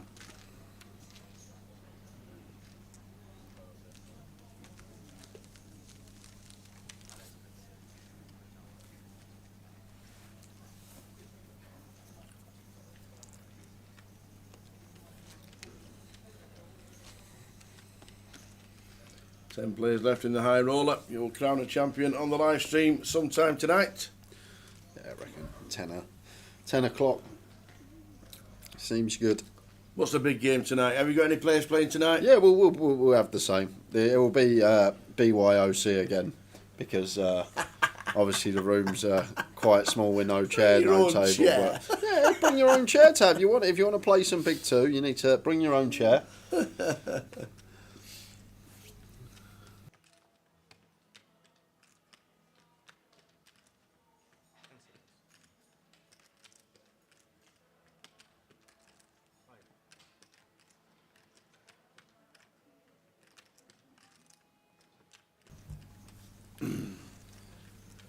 Ace 8 from Gun. Going to be an open still from Rob here. I think one that still wants to attempt to still get some value from big blind range. I think it would be an error to shove this for full team for Rob.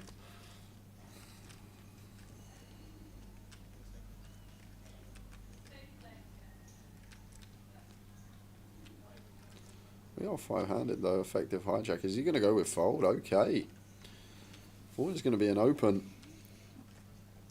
Decides against 3 spots off that money, 1 spot off the final table.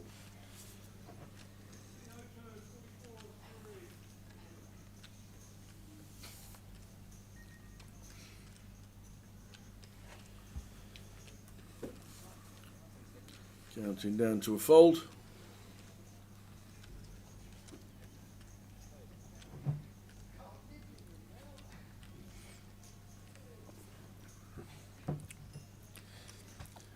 Afternoon, Mr. Hardcastle. How are we doing, Jack? Points make packages, Jack.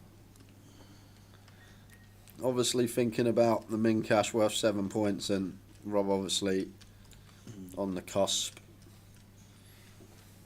of these guarantee packages. I was still expecting to see him open, to be fair, taking the tighter approach. Bouncy calls, unbeknown to us what he does have, as Maxime raises with Ace 6 on the button.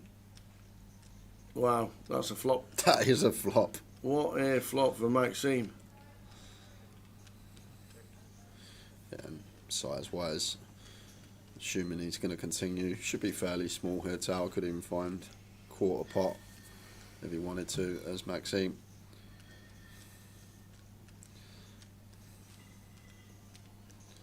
I think as deep as we are, we just want to go bet, bet, bet. Don't think any reason to play this one trappy. And does find just south of quarter. Over to Bousey. Unfortunately can't see us holding, but against this size we'll still continue a lot of stuff. Any gut shot with a heart would be coming along, any pair. It does choose to let it go, and Maxime can't believe he didn't get any action. No action. Just the nuts. I add the nuts, baby.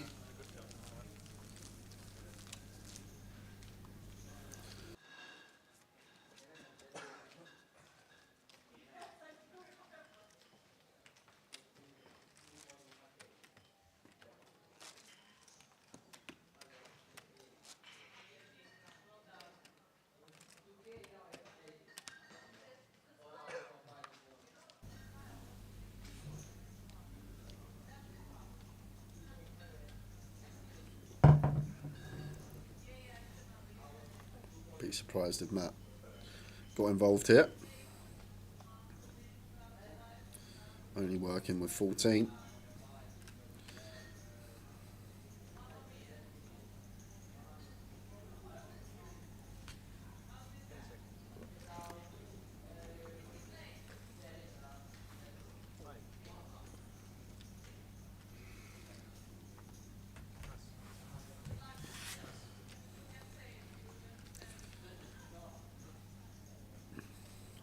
Here's 7 for Ben. Should open. Yeah, Bousey got too much to open jam. I know Rob's short, but I think Bousey's still got around 30 odd bigs in the small blind. So I expect to just see open. But Bousey had like 20 here tower. Open jam could definitely be a thing in my opinion.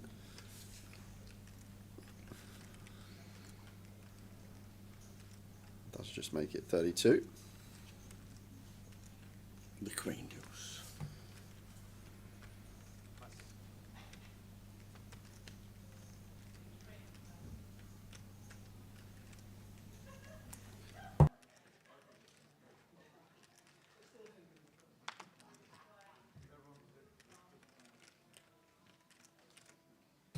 Five minutes before the blinds go up. 7 players getting the money, 10 players left. Rob doing nothing with a 3 deuce, as we know.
Ben's out of the way. Bousey on the button. 30 bigs.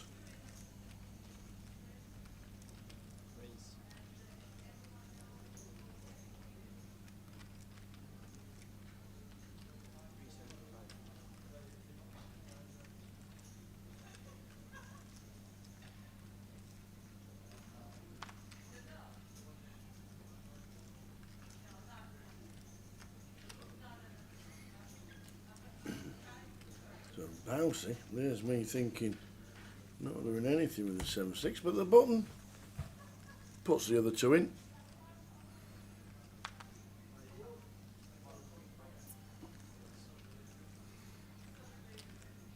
Well, we pocket 2s.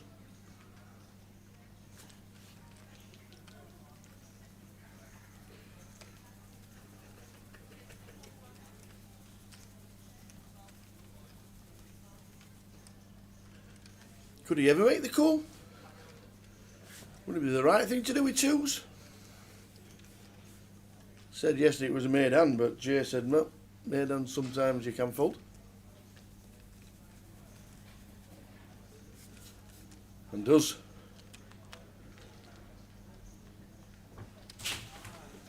So blinds 8-16, going up in 2 minutes.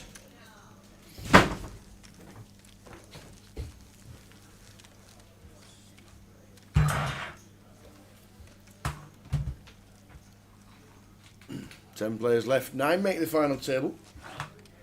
7 make the money.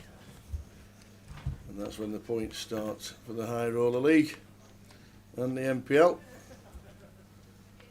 Bousey, Rob, Matt, all involved in the NPL and the top echelons of it.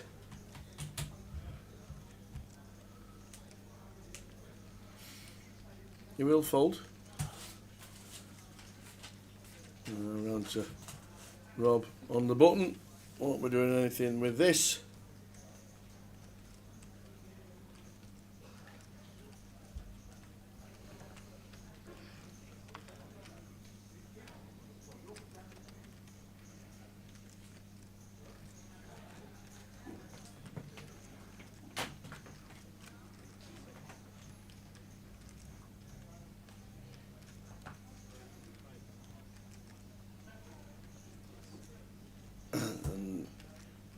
see you defend from Matt Davenport with 10-6.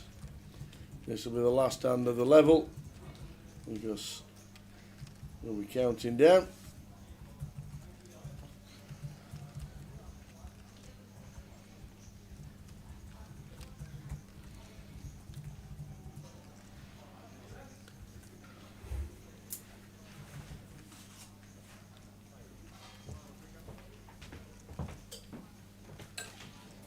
There we go.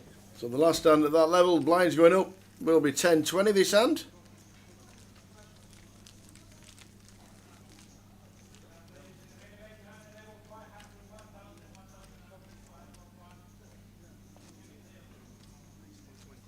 So 10-20.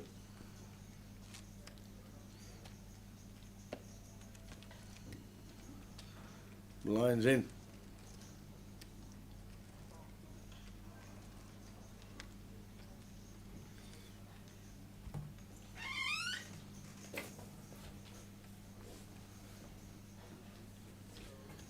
$10,000, $20,000 blinds up.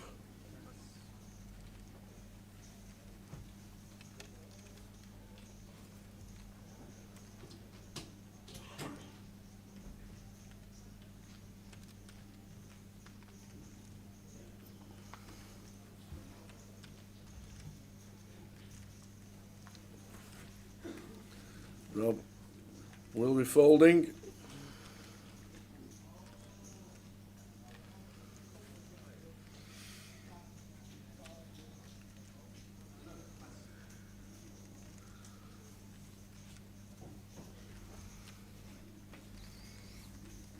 Matt will be folding.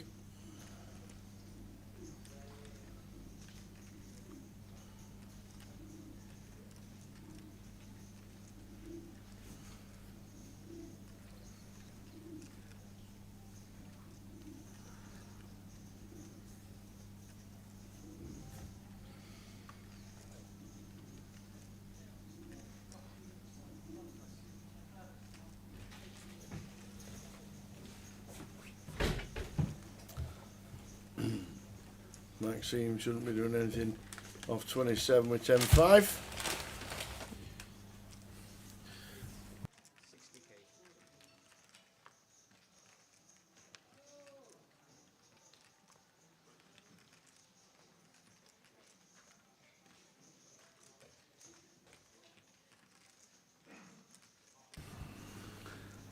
So he does raise. Small blind raising to 60. Might even see a flop. We are going to see a flop.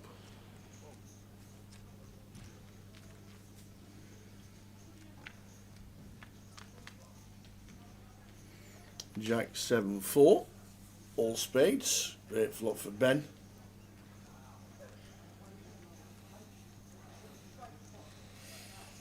Maybe still continue here with spade in hand as Maxime still fold out like some queen highs, king highs without a spade, even some ace highs without a spade.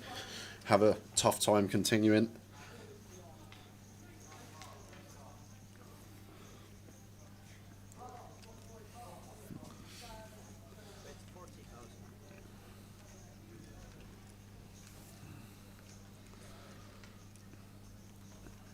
Bit of 40 from Maxim. Ben should just call. Yep. Not going to do any raising here. Hand too good. Top pair. Okay, kick up. Redraw to the flush. Clear call with position.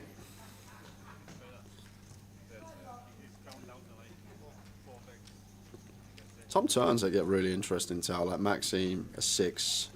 Oh, well, there we go. A 6. I was going to say a 6, an 8, or a 9 could be the potential double barrels here.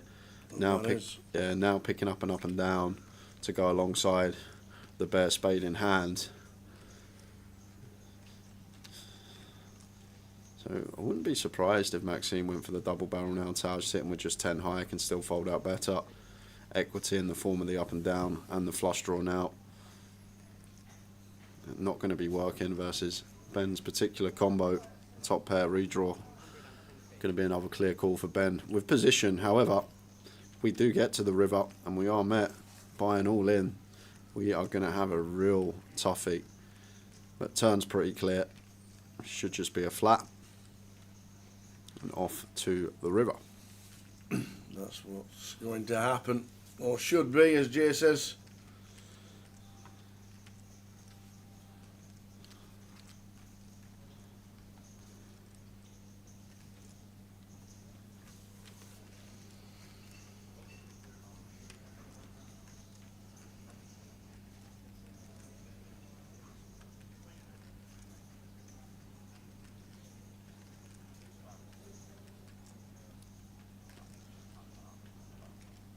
Yeah, surprised he's used the bank for this one, Tower. Feel like it's a pretty clear one. Does eventually land on. Cool. And big river coming up, 440 in the middle here. Effective stack. It's just over 0.5 SPR. Well, I'm all in. I'm all in as Maxime, Tower. Like, what better combo are we going to find as a bluff here? We're not going to find a better combo than this. We block every straight in the deck. 10-8 blocked, 8-5 blocked, 5-3 blocked. And we have a spade in hand. Like, we're never going to get a better combo here on the river to find a bluff with. And sometimes you just got to grit your teeth and say, I'm all in here as Maxime. But he's elected to check. And Ben with the quick check behind. But imagine the unload there. Ben would have been in a gross spot on the final table bubble. But when thinking about bluff combos, that one there, blocking all three straights, blocking some flushes, I don't think we're going to find a better one. But sometimes it's difficult to find the triple, especially on the FT bubble. Maybe thinking our opponent still has some traps, but he's going to have a lot of cool folds, Tower, stuff that's like a pair and a spade. Like, there's a lot of cool folds in there from the big blind as well. I would have loved it if Maxime could have unloaded, but unfortunately shut it down, and big pot going Ben's way.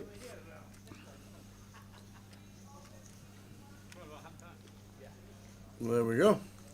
It's just been announced by Frankie, the tournament director, that this game is now going hand for hand till the final. Obviously being aware of the really slow play. Yeah, all that's probably is, Tower. They must be playing pretty quick on the outer. Yeah. And if we're playing really slow on the feature, yeah, and we've got multiple players using the full 30 and no one's using their full-time bank on the outer, yeah, then we're just going to see more hands on the feature, on the outer, less hands on the feature, meaning the outer more likely players will bust. So now players can fold at will and as quickly as they want to, because it is now hand for hand. Both gate tables will start at the same time. The reason why they've been tanking a lot on this one is because they're not in the points yet, they're not in the money yet, and the final table is 9 players.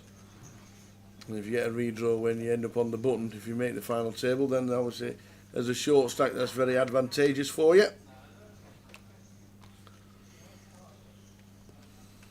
Smidge of action here. Ben with top pair, decent kick up. Bousey with bottom. So gonna definitely be seeing a turn here. Bousey gonna have to call once here. Bottom pair, backdoor straight draw, blind on blind, facing 1 BB.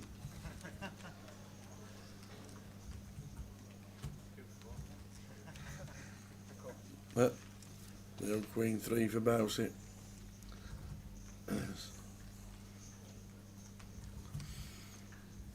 Here's the diamond's turn. Goes check. Value for Ben here, I think, Tower. Backdoor diamond's not too much of a worry. 7-8 does complete, but we'd be check calling anyway. So want to go for value, target a 10, target a 9, target some rivered 6x with stuff like 6-8, 6-5. And maybe even target a non-believing 3 that Bousey has here. Nice, Andy says. And we are hand for hand, so we got to wait for the outer table to finish. But we'll do even better than that, guys. We'll head over there ourselves. Is this going to be the one? Darius Dimitriou with aces, player at risk. Carl Spicer calls the short stack off with the 7-8 suited. This would be a rough one to lose. Fancy all being all in at risk with aces. Pick your hands. Well. Oh, don't pick your flops though. It's never easy. Direct outs now for the 7-8 of Carl, looking for a heart. Nice clean turn for the boots. Yes, is needing to fade a heart. Do we double? Yes, we do. Bit of red. But it's the wrong one. Hey! Hi, Mum! Love that. Love it. Carl looks like he's got heaps over there as well. So after winning that big pot versus Ben Teague about an hour ago, keeping those chips. As Maxime opens the ace-5 suited from cut-off, raises to 40k. 6 deuce off for Rob. Just going to be a snap fold. No need to tank anymore. Hand for hand.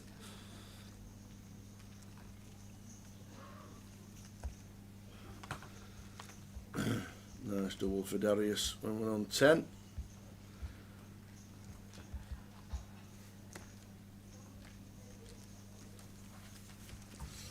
Matt and Rob fighting it out on our tables.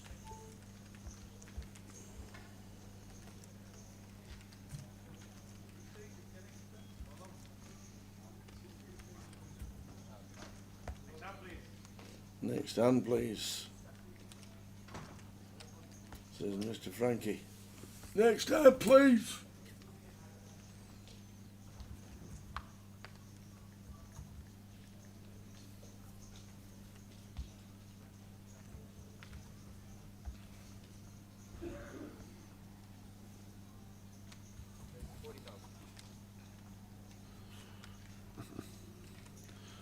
A7 off for Maxime, pocket 9s for Ben here. 5-handed one that we can comfortably 3-bet call for south of 20.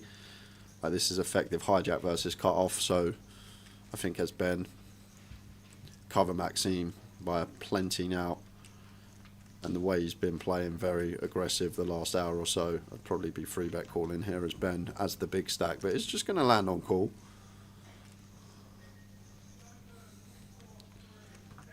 I put our big stack to work on the bubble.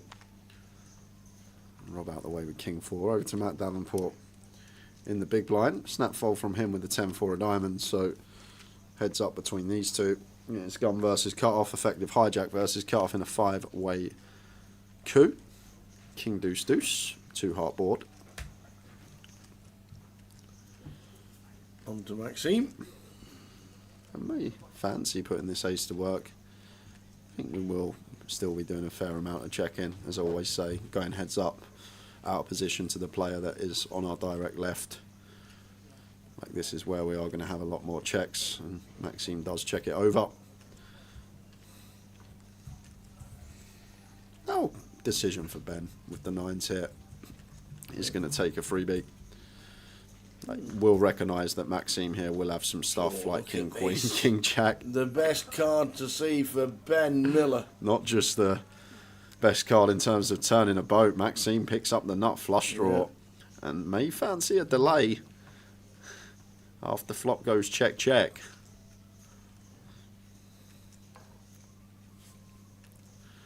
An incoming delay for 40k, just south of 30%. Ben just always calling here tower, never raising this one with position. Get to dictate the action on rivers. Nice clear flat with the boat.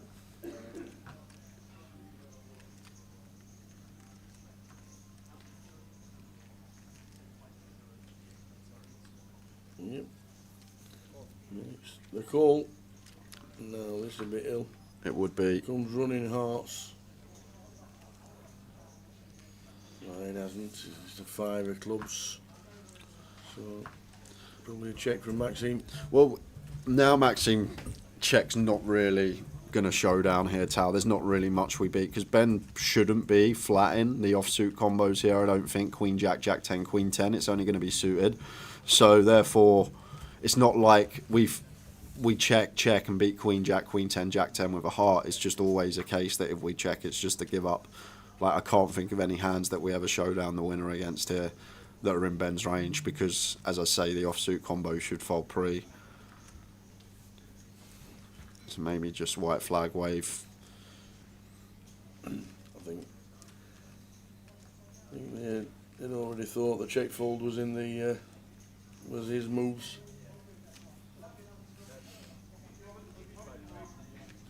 Yeah, 85k. Yeah, just going to be a fold from Maxime. But the 10-5 was the hand tower like when you're thinking of combos to bluff with and hands, strong hands that you block, and your opponent's cool fold range. I think that was one of the most cleanest spots to run a triple that you're going to find as Maxime, but he just couldn't find the all-in on the final table bubble, unfortunately. Ben takes that one up to 8-7-6. Chipping up nicely is Ben Miller. In a lengthy old FT bubble, losing Ben Teague well over an hour ago now, out in 11th.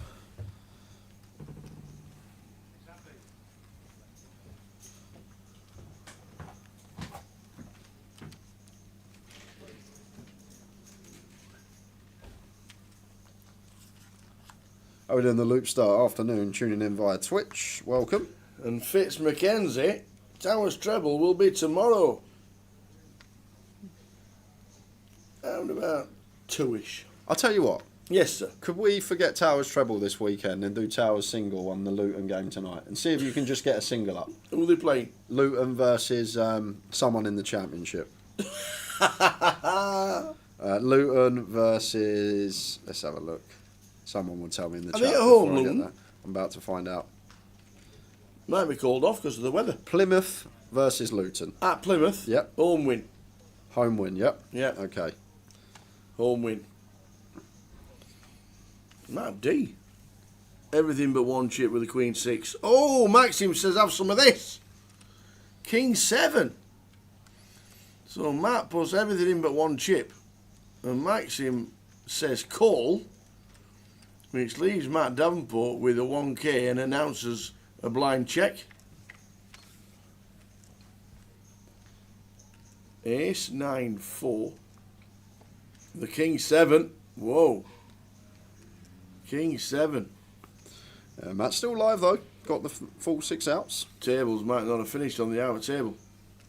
Now we're going hand for hand. It looks like it has finished. Matt Davenport. He's going to be needing, I think we're running this because the outer table's finished. He's going to need a queen or a 6. Yeah, now robbed of 2 outs. Can't find the diamond variety of those. And it's a 2. So Matt with the queen 6 of clubs saw his chance to nick the blinds. But got called from Maxime with king 7 suited, and Matt Davenport has just bubbled the final table. Not the money, because the money's on 7.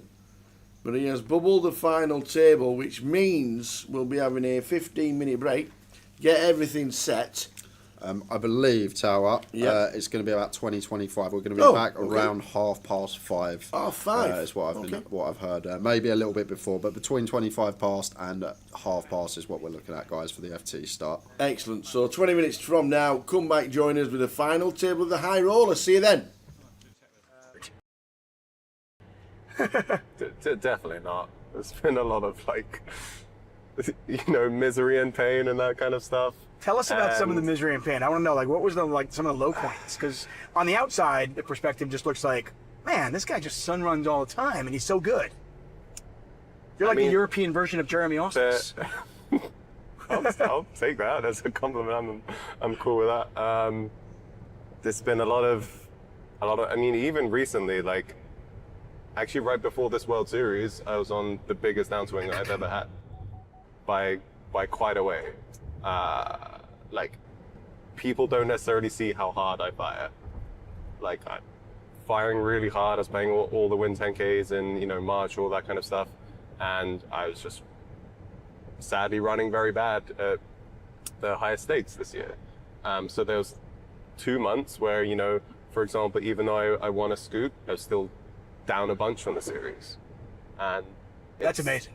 Tough. People don't realize that. No, they just I see know. their wins and they I think, know. oh, you're a success. Yeah, I ran terribly all the highest stakes, so from a financial point of view, it was very tough. And yeah, those couple of months of playing live and just bricking a lot it was pretty painful, I'm not gonna lie. That was just an example. That was the most recent one. It was for a lot of money, and yeah, it was just tough when I'm playing live, and it's often quite an isolated process, especially like Scoop. I was staying by myself, grinding online, so you hope when you make those sacrifices that it's going to go well. You can kind of make it more painful if it then doesn't. Another example, like I used to grind heads up sit and goes online, for example. That was also a very insular process before I kind of was successful. There was a lot of times of pain during that time. When was this? There's so much variance. Was this earlier on in your This is, career? let's say 2013 or so, back in there. So those are, very high variance. So there's times online for sure when it was just a lot of pain.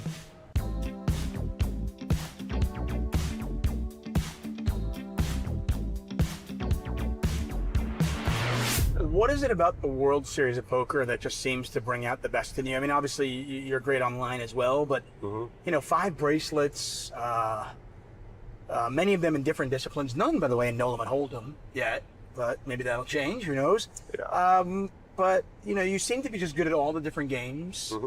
Well, what is it about the World Series of Poker that just kind of gets the best out of you? I still think of it as like the most prestigious festival in the year. I still want to be chasing the bracelets, still want to be going for a Player of the Year, for example.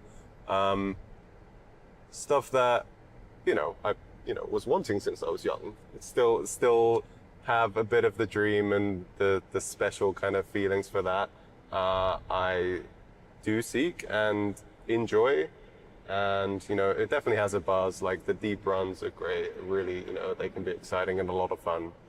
And it's one of the few times of the year when I do get to play all the games and for like decent stakes as well.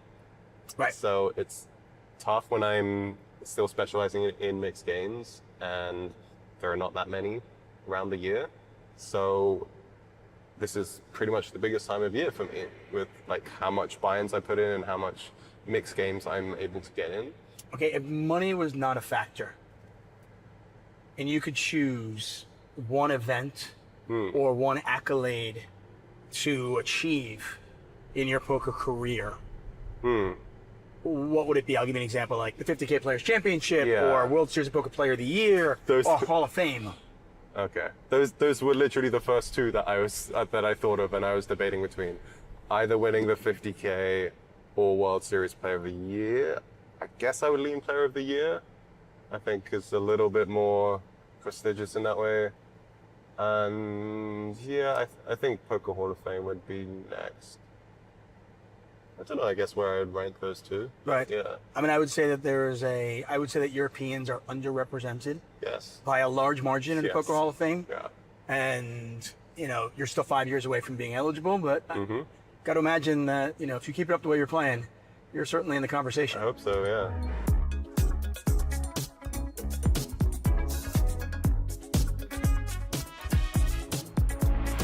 Hey, listen, this is, your summer home. Yes. We're on the Strip now, and we're at the Paris for the World Series of Poker. I would say good luck, but you barely ever need it. You are one of the toughest interviews to get and one of the toughest people in the car to get because you're always making day 2s and day 3s.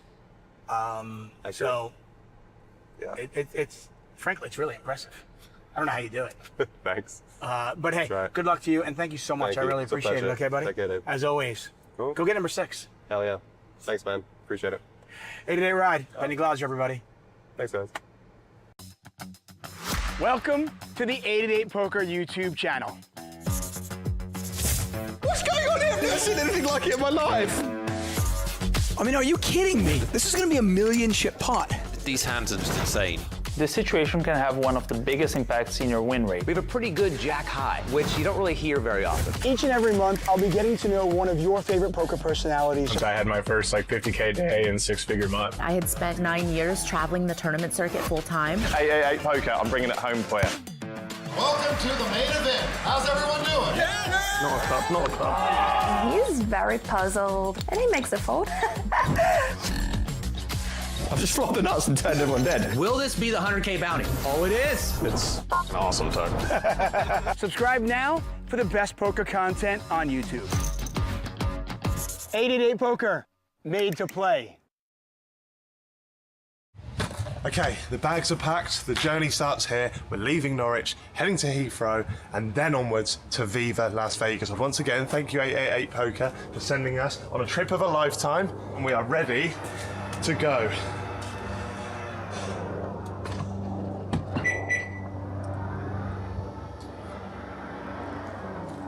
See you in a bit. Today is packing day. Why is it packing day? Well, because tomorrow I am off to the airport and we will be getting on our 11-hour flight to Las Vegas to play the World Series of Poker main event. And let me show you, I have a Vegas picture in my living room. My luggage is almost all packed, and tomorrow I will be starting my journey to Vegas. Headed back to Vegas to play the World Series of Poker main event. Had to use the old big bag, as you can see right down there. Wish me luck. Now we're gonna be here in Amsterdam for 3 hours, and then we have 11 hours ahead for our flight to Las Vegas. For other poker trips, I don't prepare like this. You go for like 4 days, 5 days, and it's okay. But here, for a month. To prepare for this trip, what I did was I brought a list last year as soon as I got home. So I was able to not forget anything and don't put clothes that I don't need it. Oh, God. We might be bad at driving, we might be bad at poker, but we're great at believing. I've recently joined a pub league back at home in my city of Norwich. So going from that to the World Series is insane. But I do think I've picked up some skills along the way. The last 2 times I played, we just right off from the start because I didn't know what I was doing. This time I have a bit more of an idea. Napoleon will go to the dog hotel. This is the hardest part for me. I don't have a 9-to-5 job, which is a luxury. And sometimes I have to travel, but I wish I could take him with me. I think it's important to be here a few days before the main event in order to accommodate your jet lag. And if you just come 2 or 3 days before the main event, you may be very tired. Just sitting down for some food in the airport. Got my ego boost for the day. One of the Heathrow terminal staff recognised me. You don't see that every day. I think that's where my run good might end, but we take those. And it's time for us to go as the World Series of Poker awaits. What's the best hand in poker? Royal flush. Yep. What are whole cards? No, that's not a thing. Whole cards. Face. Fuck me. What? Faces? You're not joking, are you? No. What's a whole card? The whole cards are the cards that you have. Whole? Your 2 card. Whole. H-O-L-E. Oh, I've wasted 10 grand. Just say my hand.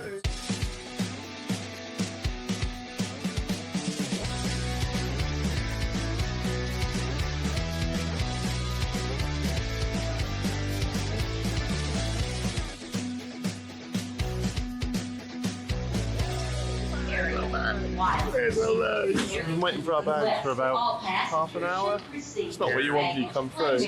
How do you feel? I'm fine. You're fine? I'm absolutely fine. We've made it. 11 hours, or 11 episodes of Dexter later, and we're in Las Vegas. I'm absolutely shattered. Super relieved to be here. And my second worst enemy is out of the way, and now it's time for my worst enemy. 45-degree heat. One more day until the main event. Let's do this.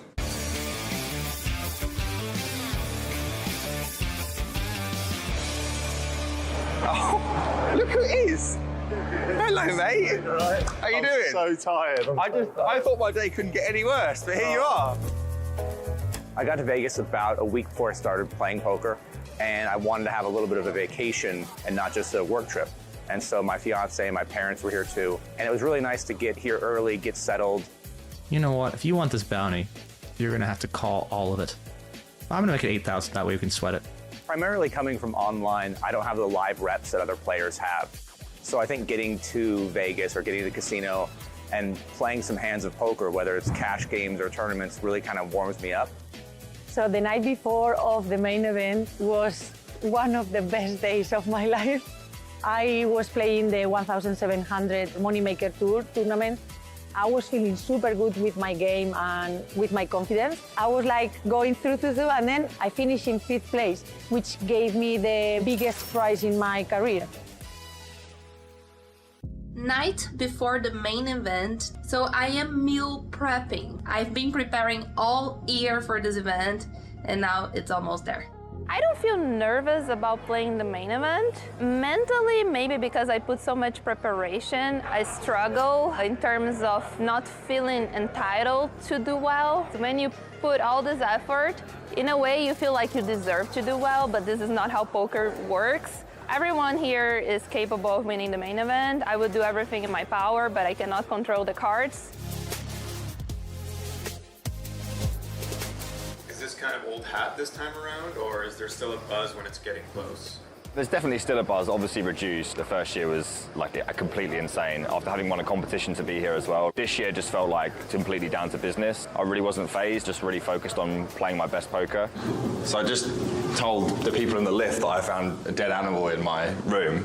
It's a bit of exaggeration because it's a moth, but they were like, dead animals? What, snakes? And I was like, why snakes? Why have we gone straight to snakes? Why would there be snakes? Took an hour to check in, but we are in, courtesy of 888 Poker. Go on. Is $10,000, mate. Can I not just keep this and not do it? No, you have to do it. That's kind of the agreement. I've never seen this much money before. This 10,000 turns into how much if I win the poker? It could be anything up to like 15 mil.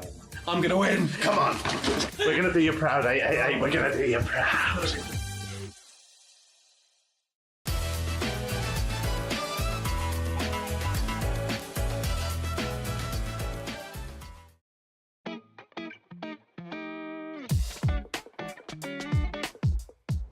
Oh, looks like we got a pickup for 888 Ride.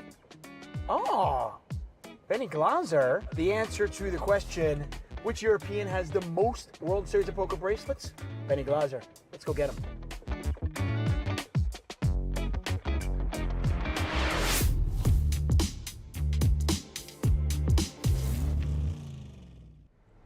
It's summer here in Las Vegas, which means three things. First, it's really hot. Second, the World Series of Poker here. And number three, 888 Ride is on board providing a service, bringing poker players to the World Series of Poker. Yeah. And, well, at this point, when I think of the World Series of Poker, Benny Glaser is just a name that comes really quickly to me. I didn't realize this. 5 bracelets. You have more bracelets than any other European. Yeah. That is crazy. That's a cool stat that I like having, yeah, for sure. That's amazing. Thank you, yeah. I'm quite proud of that one, I'm not gonna lie. You've come a long way from being like a poker journalist, right? I remember the first time you did commentary with me. Oh, yeah. I think it was like an 08 event because you had won a couple of bracelets, right? Yes, but I think the first time I did commentary with you was the 10K single draw final table when I bust out of it. Okay. And then came and commentated on it for brief, and that was just before I won those 2 bracelets that year. It was, I think that was the start of the Black Booth Mojo, right? You came in there and then you won a couple of bracelets. Yeah, I remember that as a thing, yeah.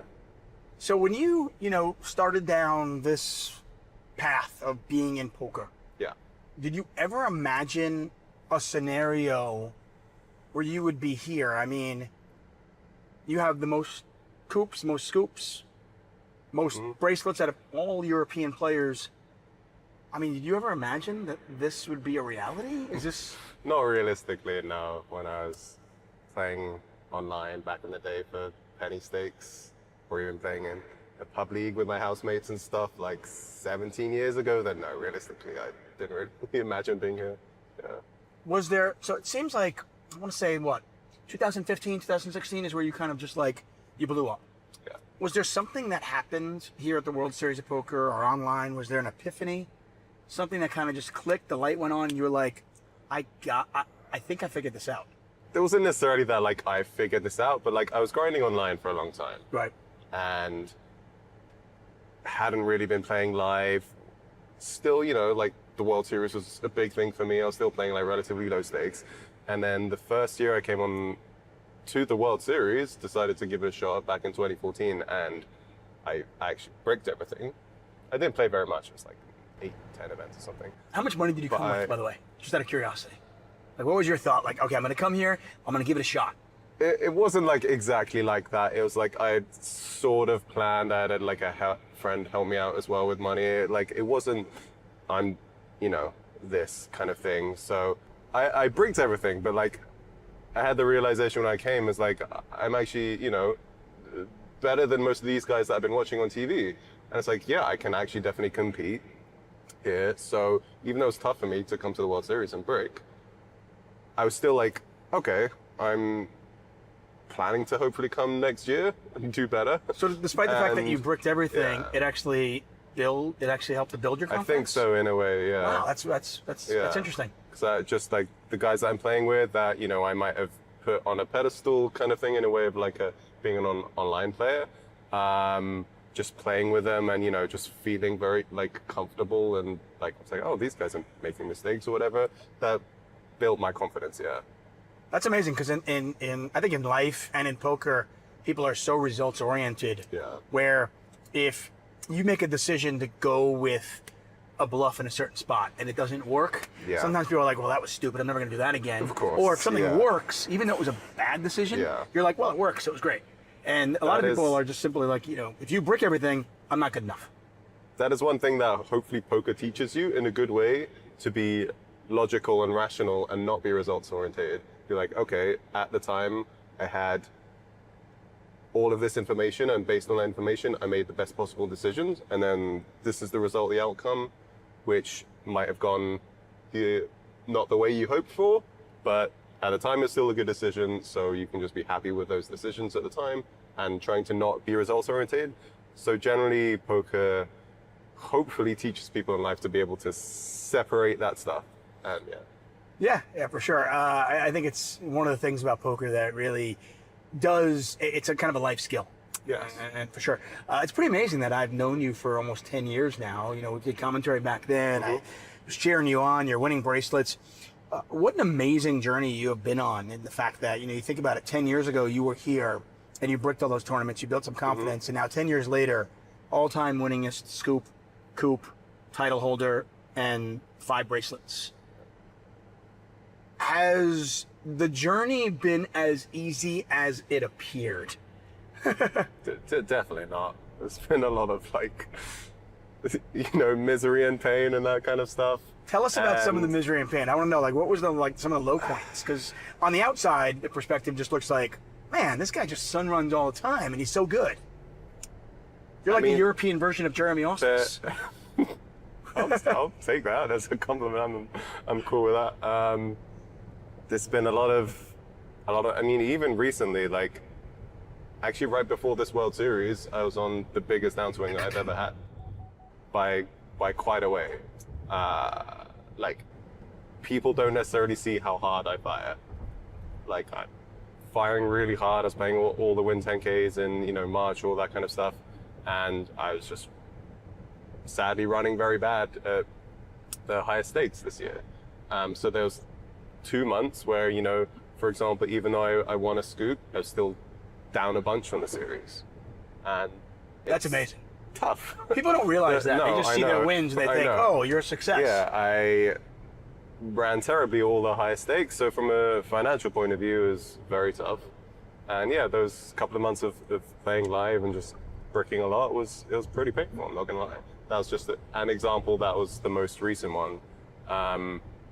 It was for a lot of money, and yeah, it was just tough when I'm playing live, and it's often quite an isolated process, especially Scoop. I was staying by myself, grinding online, so you hope when you make those sacrifices that it's going to go well. It can kind of make it more painful if it then doesn't. Another example, I used to grind heads up sit and goes online, for example. That was also a very insular process before I kind of was successful. There was a lot of times of pain during that time. When was this? There's so much variance. Was this earlier on in your career? Let's say 2013 or so, back in that. So those are,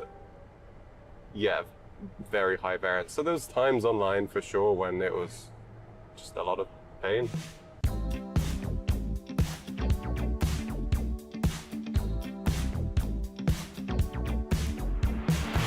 What is it about the World Series of Poker that just seems to bring out the best in you? I mean, obviously you're great online as well, but 5 bracelets, many of them in different disciplines. None, by the way, in No Limit Hold'em yet, but maybe that'll change. Who knows? Yeah.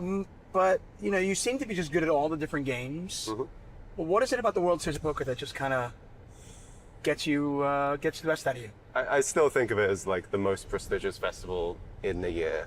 I still want to be chasing the bracelets, still want to be going for a player of the year, for example. Stuff that, I was wanting since I was young. It's still have a bit of the dream and the special kind of feelings for that. I do seek and enjoy, and it definitely has a buzz. Like the deep runs are great, really, they can be exciting and a lot of fun. And it's one of the few times of the year when I do get to play all the games, and for like decent stakes as well. Right. So it's tough when I'm still specializing in mixed games, and there are not that many around the year. So this is pretty much the biggest time of year for me, with like how much buy-ins I put in and how much mixed games I'm able to get in. Okay, if money was not a factor, and you could choose one event or one accolade to achieve in your poker career, what would it be? I'll give you an example, like the 50K Players Championship, or World Series of Poker Player of the Year, or Hall of Fame. Okay, those were literally the first two that I thought of, and I was debating between either winning the 50K or World Series Player of the Year. I guess I would lean Player of the Year. I think it's a little bit more prestigious in that way. And I think Poker Hall of Fame would be next. I don't know, I guess where I would rank those two. Right. Yeah. I mean, I would say that Europeans are underrepresented. Yes. By a large margin in the Poker Hall of Fame. Yeah. And, you're still 5 years away from being eligible, but got to imagine that, if you keep it up the way you're playing, you're certainly in the conversation. I hope so, yeah.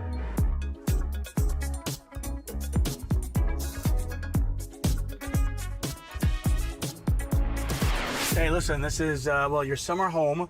Yes. We're on the Strip now, and we're at the Paris for the World Series of Poker. I would say good luck, but you barely ever need it. You are one of the toughest interviews to get, and one of the toughest people in the car to get, because you're always making day 2s and day 3s.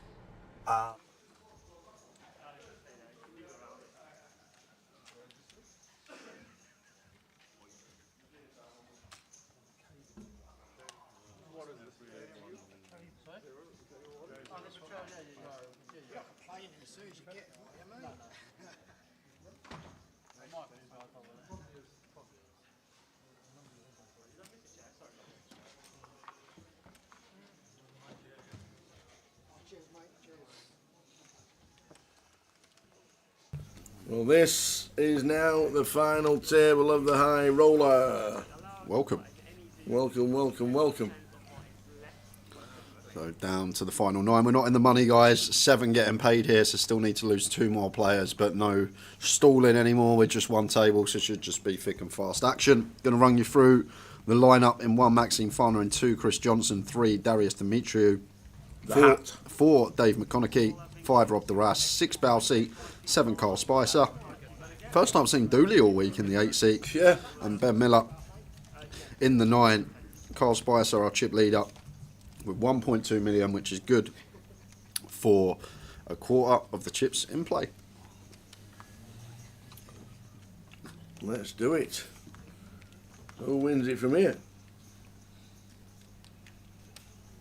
And then coming back at blinds, 10k, 20k. So Rob, our short stack, with 140. Danger zone for Dave McConaughey and Darius, both with around 15 bigs. I reckon about a 5-hour final table today, guys. Let's do it. Over there, Mick the Mod. Oi, oi, Mick the Mod, how are you?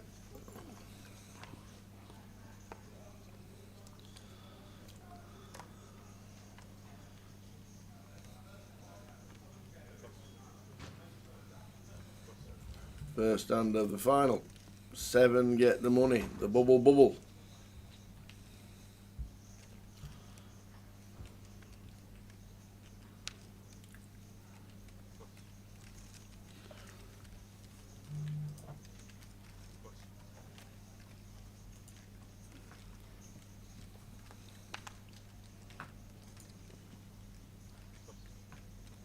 Question for you guys. Says Mick the Mod. Fire away. Question. Not bad, thanks, although I wrote my car off on Wednesday. Oops.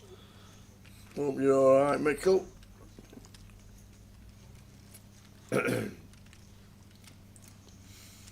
2,230 for 7th, 8th and 9th. Don't get out. Nothing. Not anything.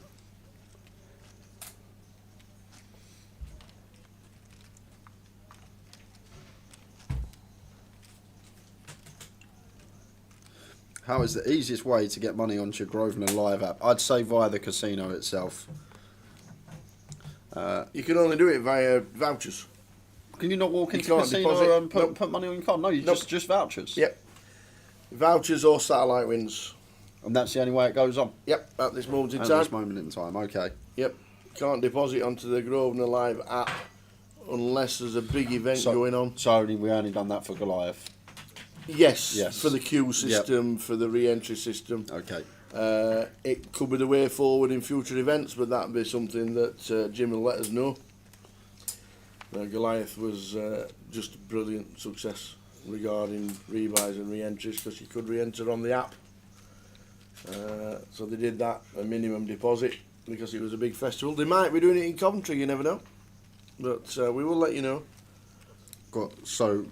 Such good feedback from that. Yes. Yes. At the Goliath, the Yeah. amount of people that said this year how just flawless it ran, and queues were reduced. Like, there was still some queuing, as there would be. Not everyone's going to be using the app, but of course. Yep, it was a great success, and obviously because it was a success, then it probably will get rolled out eventually. How are we doing, Hero? Welcome. Was looking to buy into APAT on the 18th of October. APAT's in Blackpool on the 18th of October. We're in Coventry. What's happening at APAT? I hope it's not a team event. It'd be trouble if it is. And blinds are 10k, 20k. Bottom right on the graphic, TG own.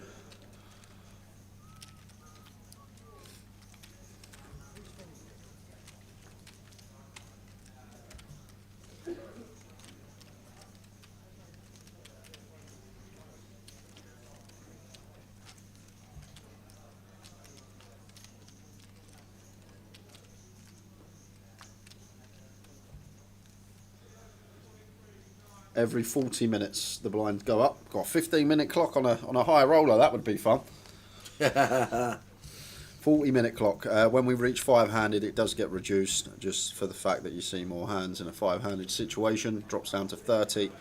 But 40-minute clock, and will be a while till we get there. Feel like this is going to be a long bubble. We got to lose 2, not just 1.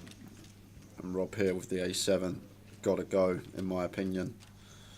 As the outright short stack here, need to find some room to jam, and there we go. Leaving some back just in case there's a scenario where it goes wild behind and there's like 3 all-ins and we can fold and still potentially try and get in the money. Now over to Carl with the pocket 4s. Only going to be a 7 big blind jam here from Rob. And we have a pair.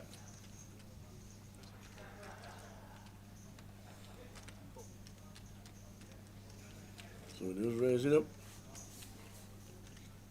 Oh no, it's just a call. I thought more chips. My bad.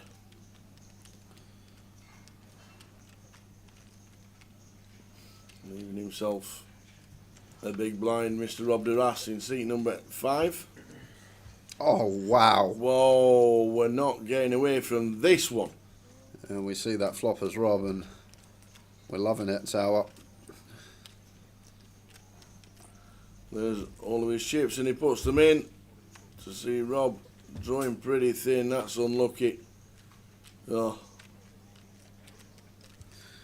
Give him a 9. Give us some sweats. Ace, 9 or 7, not to be dead. Go into the river. It's a jack. So that means we are going to be losing Rob Duras out in 9th, first out on the final table, which means we're now on the pure bubble, and the prize is at the bottom of your screen. Unlucky. Unlucky. Rob played well. Played well. Rob Duras out in 9th. We're on the bubble. The high roller.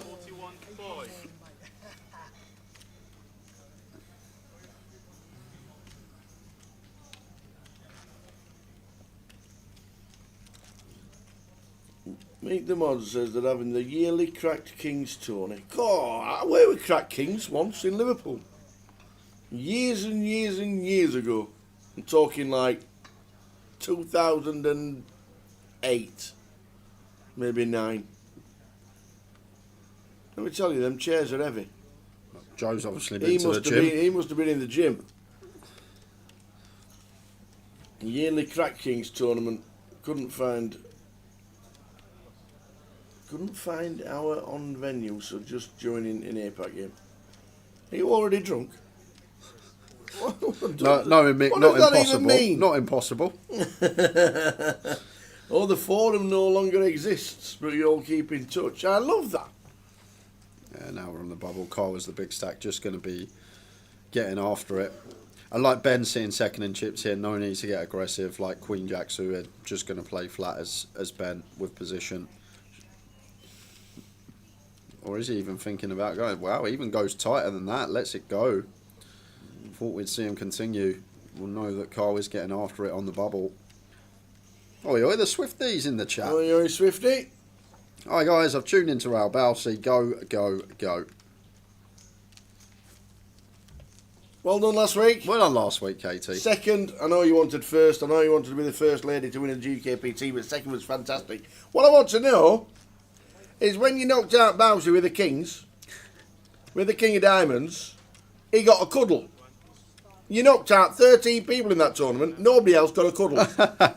I want to know is the favouritism. Sir? Nobody else got a cuddle when you knocked him out. Oh, no. Well done, Katie. Fantastic effort. Didn't see much of you after you left. After you'd got the final table, obviously, with our takedown. But I'm sure we'll see you very soon, that's for sure. Yeah, it would have been great to see you scoop it, KE. To be fair, Seb played really well with the chip lead, but when you got heads up, you just had the better of him, I'll be honest there. You had the better of him heads up, 2 all-in and calls to win it, and would have been great if the ladies could have held. That would have been a story as well. But I'm sure we'll see you again, KE, making a deep run. Absolutely. And hopefully getting over the line. And speaking about getting over the line, trying to get over the line for the right side of the money here, and Dave McConaughey going to be at risk because Maxime got a clear ISO here with the big slick. And we hate this as Dave. We're just hoping now to see a pair. Hoping to see Ace King and not a pair. Gonna need to win a flip, and it's 50-50 on the nose.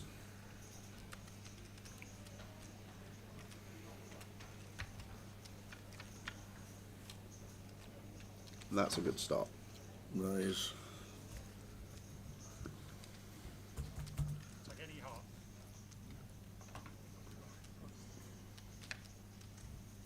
And that's a good turn. Yep, need a fade. Dave looking to double. Aces and Kings, we need a fade. And does. Daniel Yovchev, first time at Reading, not too shabby. It's nice. It's a lovely casino. Great little show bar where we are with the feature table and all the tables. You probably haven't been outside to the terrace yet, have you? The little what terrace? The smoking area bit. Not an upstairs No. one, but yeah, lovely out there as Where's well. that? All been done up. So you Where know, would you go? So you know where the big screen is with the sofas. It's to the right side of that. Oh right, okay. And it looks like it's all been refurbed out there, looking lovely. Darren Annis. Wow. How you doing, Darren?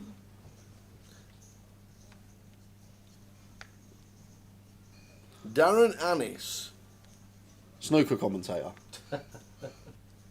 That's Ted Lowe. No, I swear someone's got Annis as their surname. That's a snooker Clive commentator. Everton's passed away today. Or golf commentator. Annis? You mean Peter Alice? Maybe.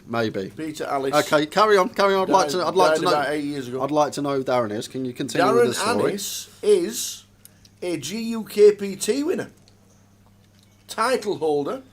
He won Thanet.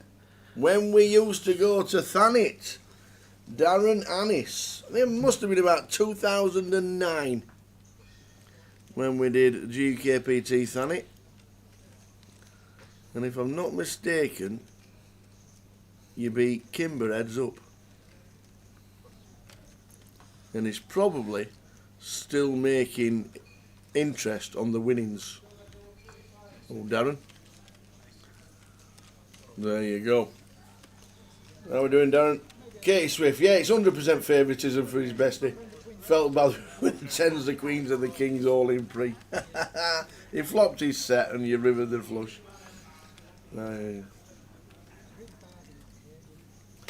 It was an emotional ending to the tournament. It was, and I know that little interview, like you say, it was all a bit of a blur when he came in to have a chat with us, but I'm sure we'll relive it when we see you next. Hope all the family enjoyed it watching.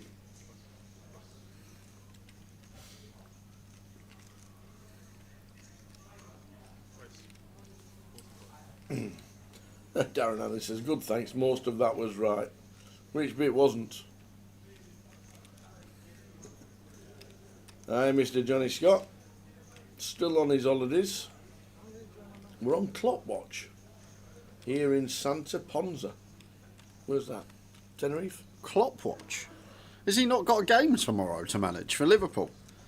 Klopp? Yeah. Klopp?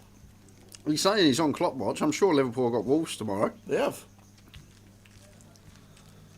Klopp doesn't manage Liverpool anymore. Oh, God, it's his slot, isn't it? I was thinking, what's he doing over there? It's Arnie Slot, of course it is. I'm glad Eastie didn't hear that. You know this FPL app you've got with all the football? Whoa. There's no managers in FPL, all right? It's all about the players. I'm thinking, they've got Wolves tomorrow, ain't they? Of course. I forgot old Arnie Slot was in charge now.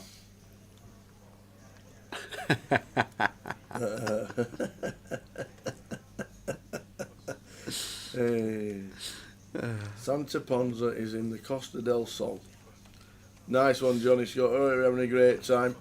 Would have been flooded over here for the golf. PK, we got freeze.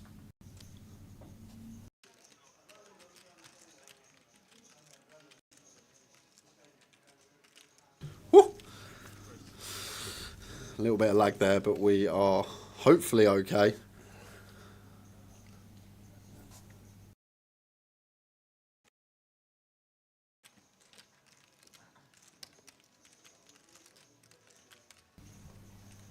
Santa Ponza is in Mallorca, not Costa del Sol. I thought you were in Mallorca or Tenerife, one of the islands. Because we were talking about the Ironman, weren't we? Yes.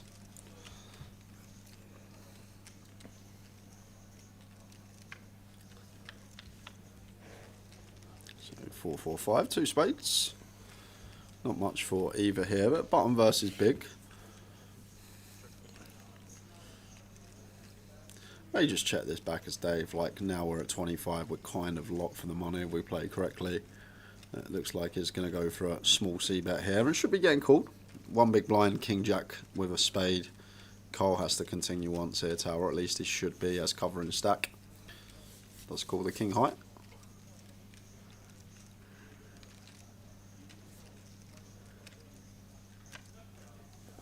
Ten of diamonds turn. Yes, John, we lost Matt in 10th. He was the final table bubble boy, although we're not actually in the money yet with 7 paid. Queen 6 of clubs against the King 7 of diamonds.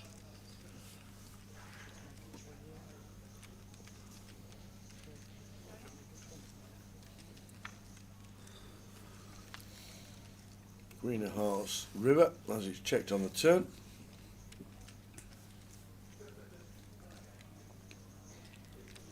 Just going to be check, ace high going to be good for Dave. No need to bet here. We beat all this 6-7, 6-8, 7-8, 6-3 type stuff from the big.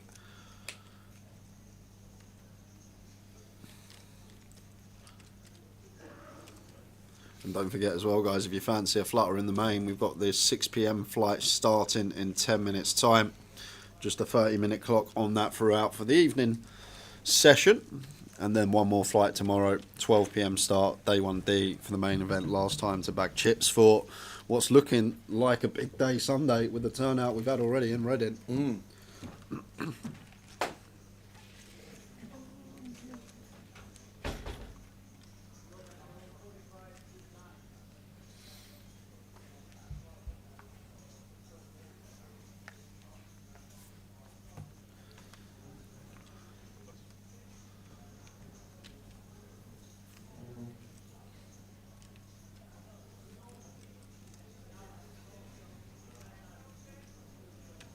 Maxime from +1 decides that King 9 has got to go south of 7, making it 1-1-5, hoping to get this one through. Dave can't call ace 5, still with 4 behind him, 3 behind him, sorry. Over to Bouse.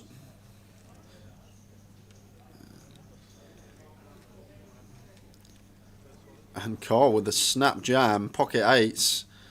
Now Dooley going to get out of there with the 7s. 7s would have been calling for Dooley, but now having to fold. And Maxine going to love what he sees here. The fact we're in a flip situation with the King 9.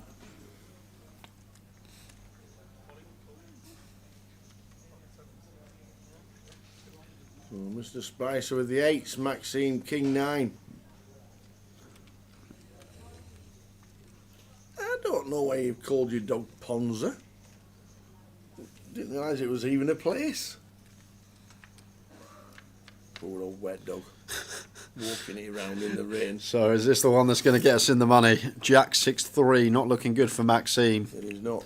Only running Queen 10 available. Needs to find a King or a 9. Well, Queen 10 does come in. So Kings, 9s and 10s to keep Maxime alive, or are we going to burst the bubble? Do we get there? Or not? It's a 4.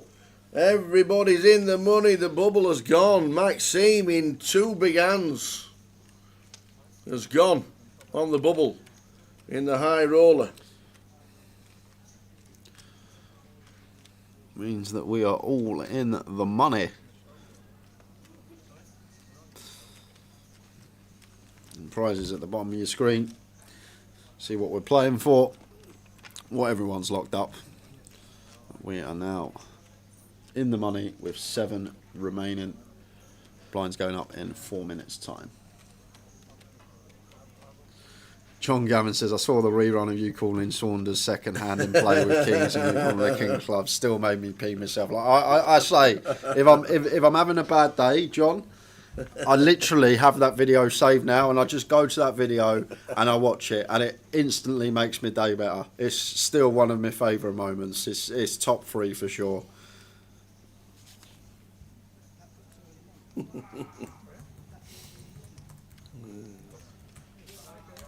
It was gold.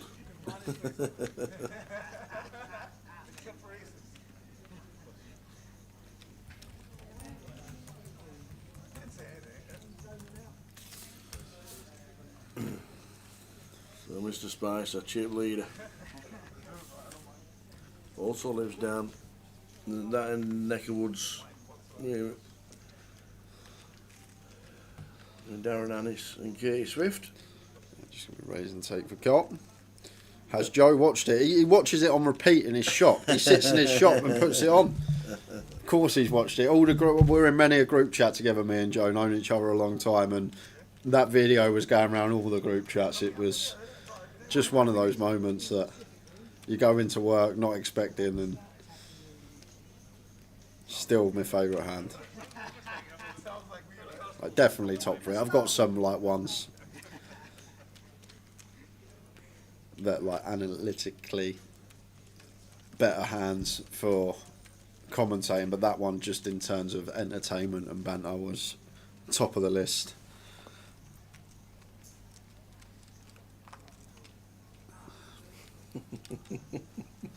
Sort of. If you could see me now, Tower, you'd think they had stolen your red trousers. You were so proud. I was on the course earlier this year.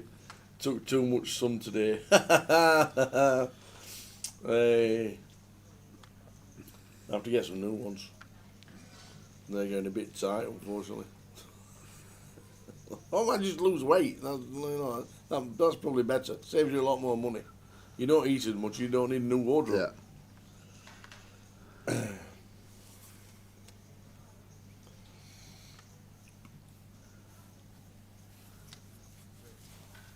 Cole just putting this chip lead to work. Opens ace-3 here. And Dooley off for 20. Like these middling offsuit ace-x love a free bet versus the cut-off here. But I'm not sure if Dooley, if we want a free bet send. But could we make this like 90k as Dooley? That seems really nice. Maybe even 100, like 90, 100k here. Seems really good. With Carl opening as much as he is. Let's see what Dooley comes with. May just go for the jam. But I think maybe the free bet bluff not all in could be better.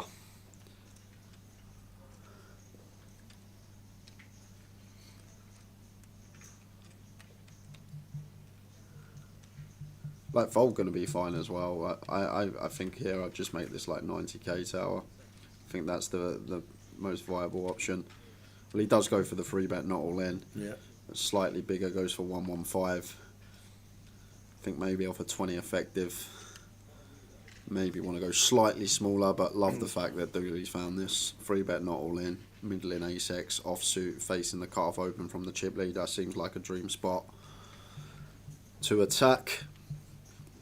And it will be working.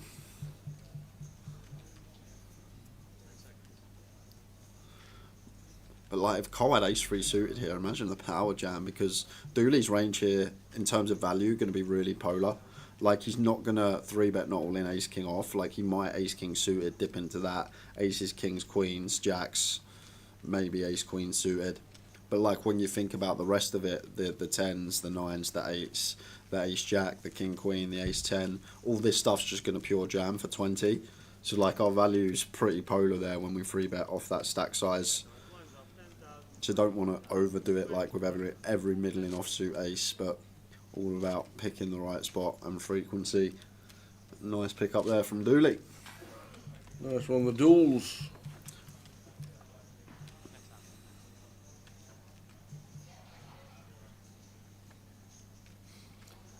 So enjoy Mallorca. Mallorca? Why is everyone going to Mallorca? The weather.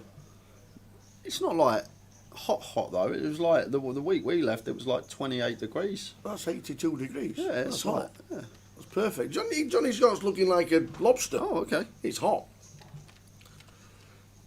Yeah, we're streaming 9 days in Coventry, Johnny Scott. First week Thursday to Sunday, and then the second week Wednesday to Sunday. So golf on the back burner. Ten Hag says, why was Chris thinking there? He's never calling 7-3 of diamonds because we're on the cusp of the blinds going up, and Chris wanted the blinds to go up on his small blind. Just then going to have like a full orbit before he plays the new full big blind. Just when you see that when the clock's on like 1 minute and people just want to make sure this is the last hand of that level, and now Chris comes in and at the small blind. And the small blind is the same as the big blind this level. We're going to go into 10k, 25k. So that's all Chris is doing. It just means he's going to be the last player to pay a big blind at the start of this level. Oh, just looking up tower, we got some hands here. Carl open king, queen of hearts. Dooley plays flat with ace 10 suited. Seems nice. And now Ben going for the squeeze here. With the ace 9 of diamonds.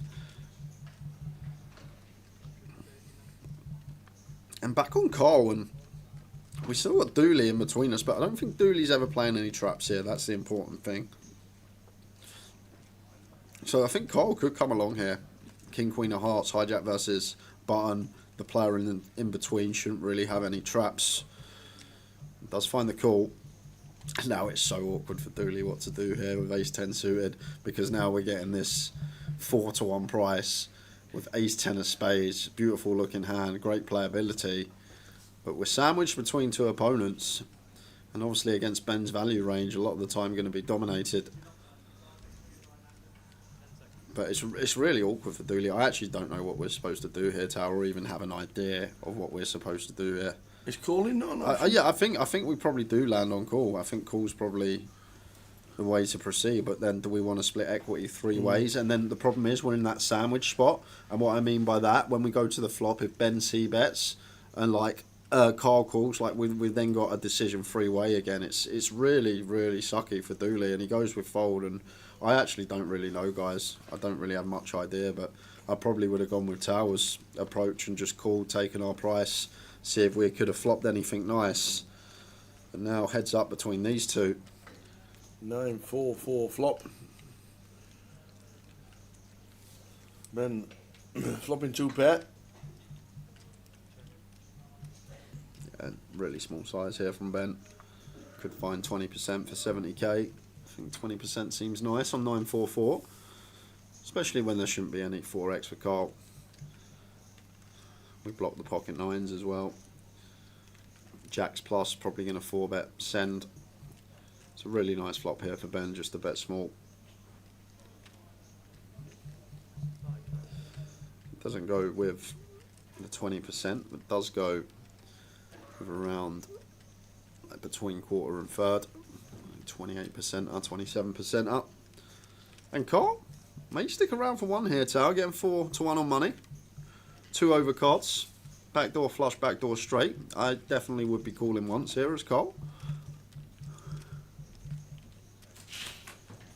What? Wow, the Spicer.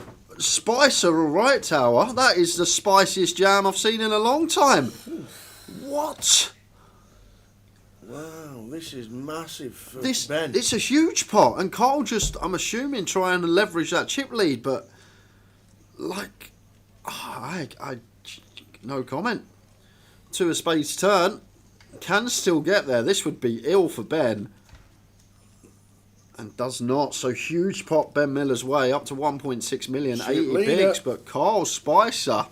Spicer by name, Spicer by nature, Tower. That was a spicy old jam with the King, Queen of Hearts. Man. And I'm guessing he's thinking, I block kings, I block queens. Everything's going to be in a tough spot other than aces. And even if he's got jacks or tens, we're going to have 6 outs twice with some backdoors. Could have been what was going on in Carl's head. Woo. Ben has to call his hand, Mick. Reason being, Carl, off of that stack depth, Ben's got like 35-40 to start the hand. If Carl's got jacks plus, I believe he's just going to play for stacks. Tens might be in there. That's the one worry. But other than that, like ace nine's just so high up there for Ben. Like he can have overpairs as well, yes, but Carl's never jamming a 4. If he's got ace 4 suited, he's never jamming that in a million years. The problem is pocket tens. I feel like jacks through aces are just going to 4-bet pre, and then maybe pocket tens will do some 4-betting as well, hijack versus button, and play some flats. So maybe tens is the worry, and that's it. But I don't think ace 9 can ever fold as Ben. And if Dooley had jammed, running spades, that was massive. Ben Miller, now chip leader. Yeah, big old swing that pot. We're in the money. 7 players left.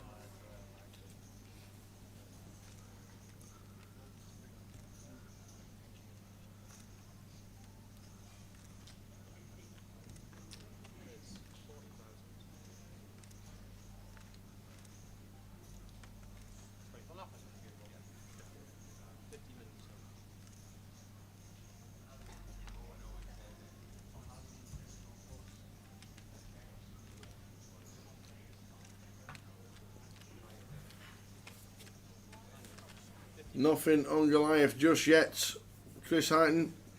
We will let you know, Chris, when we find out the confirmation. I'm guessing it'll be on social if it's not when we're streaming. The only info we got is Tower's costume for Joker's Wild. That's about it. Want to get you one of them, them T-Rex blow-up ones, and you come out as like you must have seen them dinosaurs that you put air in with the two legs. Yeah, and it has the legs and the small hands, and you're running around. We need to get you one of them, I think, next year. Oh dear. Skin Tight Hat says, was he trying to rep an overpair trap? The thing, if he's got a trap, like Queens and Jacks aren't going to trap. They're just going to play 4-bet. Kings and Aces, if they are trapping, why would we shove all in Skin Tight Hat when our opponent has a lot of Ace High, King High stuff that we're going to have drawing thin in terms of equity? So if Carl did have Aces or Kings that trap pre, he'd just check call flop, or if he did want to get aggressive, he'd just check raise small and not rip for an extortionate amount. I think that's another key element as well. Like, if he does have these overpair traps, is he really going to jam? Would Aces and Kings just not want to keep bluffs in of Ben and potentially win a big one? But I think he just thought, I'm the big stack, this guy's third in chips, I'm going to put him under pressure, he's not going to want to bust, he's going to have to fold a lot of range. Unfortunately, just running into one of the hands that Ben has to call off with.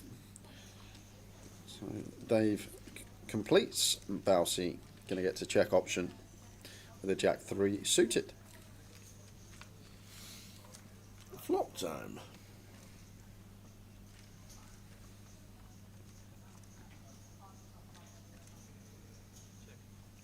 Six King floor is checked. 4 of hearts, probably the same. Unless McConaughey. Yeah, check here, Tower. It should be. Like Bousey, still Jack high, beating enough stuff blind on blind. Well, he is going to have a little stab at it, old Bouse. Try and fold out some better Jack highs. Could be the idea here from Bousey. And fold out the Queen highs as well. So well played, John. Gets it through. Richie Burnett says, hello chaps, handed in my notice today. Anything going at Cardroom Direct? We need a T-runner. And to be fair, we got some complaints last leg. We actually need a professional script writer for Tower and Jay Finks. Apparently, the questions are so bad now that we need someone to write the questions professionally. So we have a spot going for that.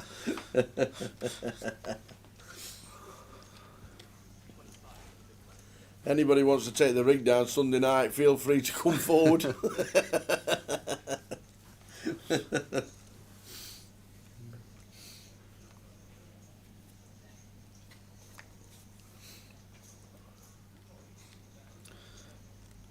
Ace 7.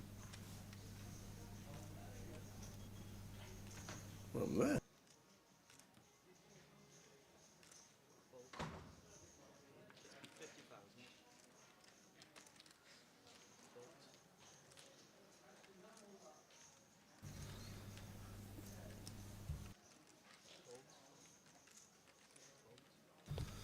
Queen 8 of spades for Chris.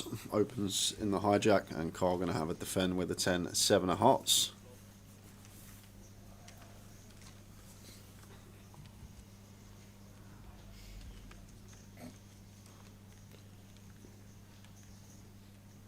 Queen eye flop, Queen 10-2.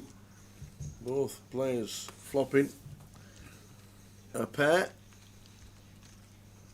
Let's check. King of spades turn. So Chris now turning flush draw to go with his pair. Going to start firing now. 45. Yeah, I think 10-7 good to call. Still wants here a card that Chris is going to delay, continue on at a fairly high frequency. Just check. River, Queen 8 of spades good for Chris. Indeed. Shout out to the Hooligans Poker Boys.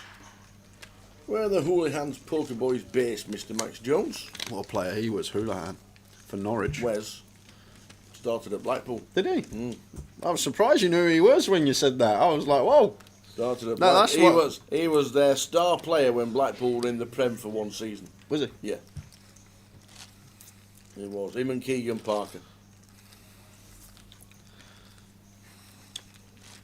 There you go, you see. Got you there, didn't I? Yeah, I was waiting to laugh at you, but I didn't get to, unfortunately, on this occasion.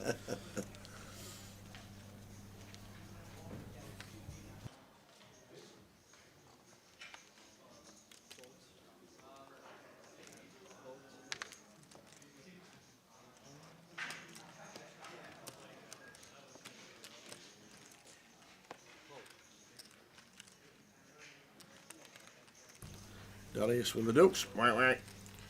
Yeah, as Darius here, just fold tower. Like, it's probably better to... I'd probably fold, but a jam's probably better here if we are going to continue. But I think just fold this one as Darius tower. Just let the small pocket pair go, get out the way. And going to be some punishment coming in from the duels. 15 bigs. Nice clear jam, ace queen suited.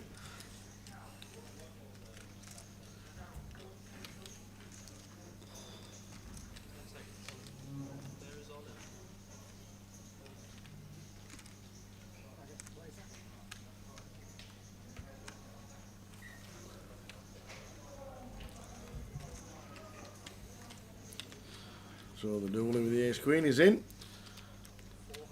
Yeah, Darius just got to fold now. Wouldn't have mind just seeing fold off the bat. Even off of this stack size. Like on button, definitely shove with the pair. Cut off becomes closer. I just think hijack still with 4 to get through. Blocking all the trash, as I always say. We're blocking all the hands we want to fold behind us and unblocking all the good stuff. He's going to use a bank, his old Darius, isn't the man with the hat. Is he going to spin the ducks?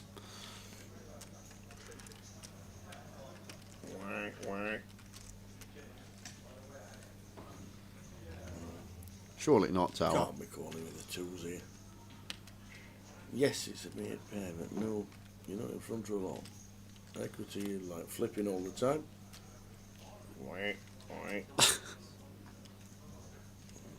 Good weather for ducks outside.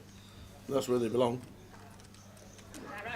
Some people have pet ducks now, you realise that? No, they don't. Yeah, they do. No, they don't. Yeah, they do. No, they don't. I don't know anybody. I'm pretty Not sure. anybody. I'm pretty sure. Nobody. I'm pretty sure my sister's got some ducks. Not having it. They're not pets. Well, they are. They're in the garden, whack, whack, whack, but they have their own little pen and stuff.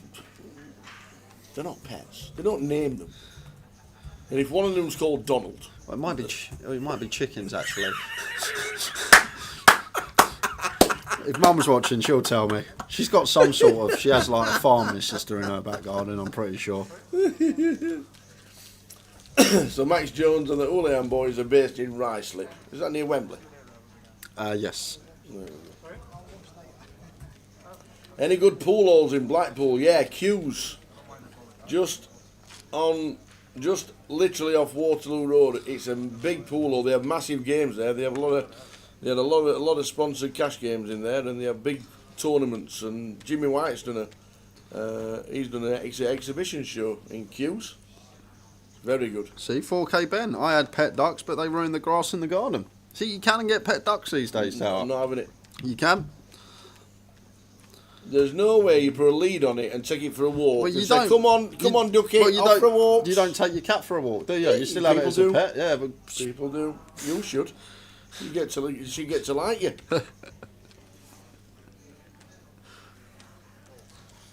A woman on Great British Bake Off this week had a pet duck. There you go. They're the new thing. You watch in 10 years' time, Tower. You see all the ducks being walked. If I ever walk around the streets and see a duck being walked with a chain around its neck. Any jamming going on here? Actually, I probably wouldn't versus Carl because it seems like after losing that pot there could be just not really tilt, but maybe he's just trying to get involved too much now, Tower, trying to get them chips back. Flops it again, and I don't think Spice is just going to hold back. No, he's going to see bet for sure, but I wouldn't have opened this one as Carl. I was way too loose on the button. Dooley reshove stack, chip leader in the big blind, but obviously a factor of doing nearly 1 million chips in the last couple of orbits, and sometimes you just want to try and get them chips back straight away. Yeah. Unfortunately for Carl, going to cost him more because Ben flopping the world here. Should just be a call. Yeah, will just be a call.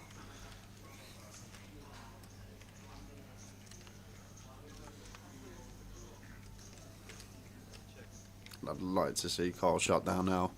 If this was a 4 or a 6, yeah, I could see a barrel. Even an ace could see a barrel. But on this 9, like, just thinking about ranges, we're not folding out of 10, we're not folding out of 3. The pocket pairs, some may even elect to shove with ICM at 30. So we only really target some flush draws, and we have a 7 of clubs in our hands, so blocking flush draws as well. But Carl just does not care. 30% on the turn, with the 7 high, drawing dead. And Ben, with the ace 3, is he going to fast play now? I wouldn't mind fast play now once Carl double barrels. I know we can see it wouldn't work, but... Yeah, I was thinking call. Yeah, well, call is the right way to proceed against Carl's particular hand tower. Interesting river coming up. And here it is. Because this might be one that Carl gets after it on. Try and target a 10 now. And 10 going to have a real hard time calling a big bet. And he's not shutting it down. Glance at the chips usually indicates a bet is coming. There we go. So about 120. Yeah, now just down to size. What we're going to go is Ben. Do we go for the lot? Do we go for a not all in size with our nut 3x? Like Carl could definitely have king queen here. He could definitely have king jack. See, queen jack does get there. Queen jack obviously one that would bet flop and barrel turn and now make the straight on the river. But Ben always calling here tower. He's just deducting whether a raise is in order. And I think we have to raise as Ben here, just what size to go. Like Carl could even value bet here with something like ace 10. And opening the button the way he's been playing, he might even open stuff like queen 3 suited, jack 3 suited. Could even have the case 3 from button specifically. But I think Ben's worry here, maybe in his head, he's thinking, okay, one of Carl's bluffs does now complete and jumps in front of us. Queen jack seems like a tidy little bluff. But as I say, I think we do have to raise as Ben, and he deducts to go for all of it. He's all in twice. 2 triangles. And Spicer, right smile, gets out of the way and he's down to just under 20. Cole Spicer. He's playing like his fish supper's ready. I'm not going to say it. I got caught out yesterday. Have you not seen the video of a guy walking an emu down the high street? Look, Roddle's passed away. Not having it. And is the football trivia, name the football club, nickname the Ducks. There isn't one. That's an ice hockey team, isn't it? Anaheim Ducks. The mighty. I remember EA Sports. EA Sports, it's in the game. Anaheim Ducks, isn't it? Pretty sure. Darren Sherwood's back because he's packed and he's ready for Vegas on Sunday. Oh, lovely. He's done his packing. He's ready to go to the Virgin Hotel. I still can't believe he got 3 days for 110 quid in the Virgin Hotel. Can't believe that's just fantastic. I wonder what it is next June. When we get the schedule, Well, we'll start. Boothie's already booked, hasn't he? Boothie's already booked. He has 17 days he's going for in June. Let them know. They got a lovely back bar there. Have they? Yeah, when you go in, Yeah. they got a bar on the right. Yeah. And if you actually go into that bar and walk around the other side of the bar, Yeah. there's some curtains. Yeah. Go through the curtains. Okay. Bar in there, booths, live music. Booths and wait, live music. Wait for a service. Wow. Fancy that. Fancy having that. Ace Jack for Chris in the big. Just defending, facing this +1 open from Dave. Probably like bottom here, Dave. Like some players may even choose to fold this in this situation. Sitting off of just north of 20. But going to attempt to steal, and it's going to get him in some bother. Does choose to go for the check back. 7 on the turn. Now Chris checking over again, and maybe where we are going to see a delay from Dave. Not really much to target now though, Tower. 7's now jump in front of us. I guess we can target some worse ace-x at 10 on the end here. And not the best river to see for Chris, like Jack 10 suited, Queen 10, all that stuff going to be in there. And Chris, with the Ace Jack, gets some value on the end. Yeah, just about 25. Yeah, has to call. As Dave.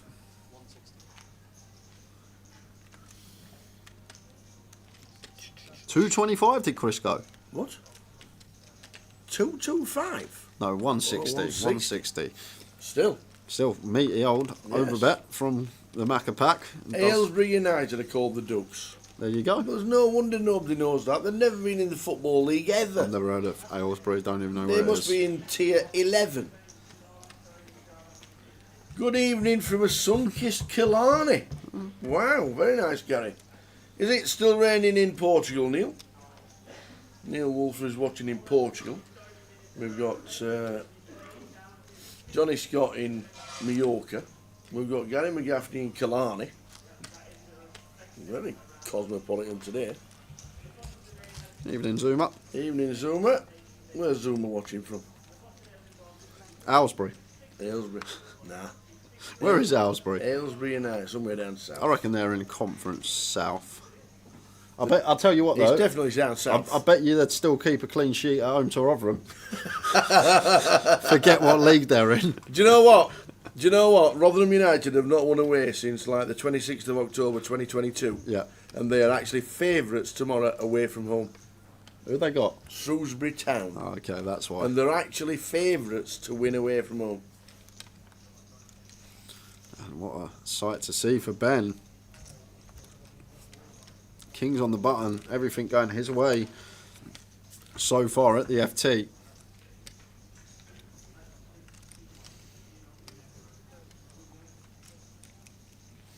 Yep, this is the final table and we're on 7. And we're in the money. Unfortunately for Ben, it is just going to be a raise and take. He wanted to show. Going to keep him guessing.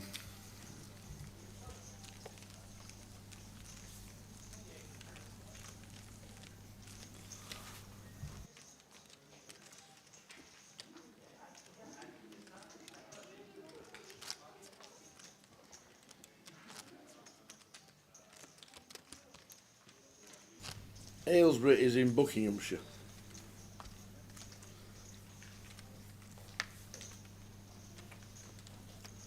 Zuma's in Bristol.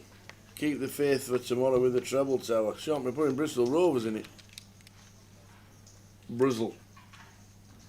I like Brizzle. It's a nice city. Aylesbury United is a football club based in Chesham, Buckinghamshire. They're in the Southern League Division 1 Central. What's Carl up to here now? Tower 19 to start the hand. Like, I think 6s might even find fold off of his stack now. Oh my word, and Darius has woke up with jacks. So Carl, going to be running it here with 6s versus Darius. And the man who come in with the chip lead. And a lot of chips. Significant as well. Could be our short stack if he can't find a 6 here.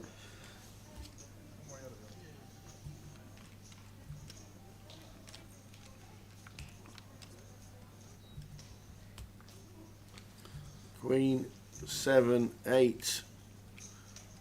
These stacks are very, very close, so they will definitely check them no matter what happens.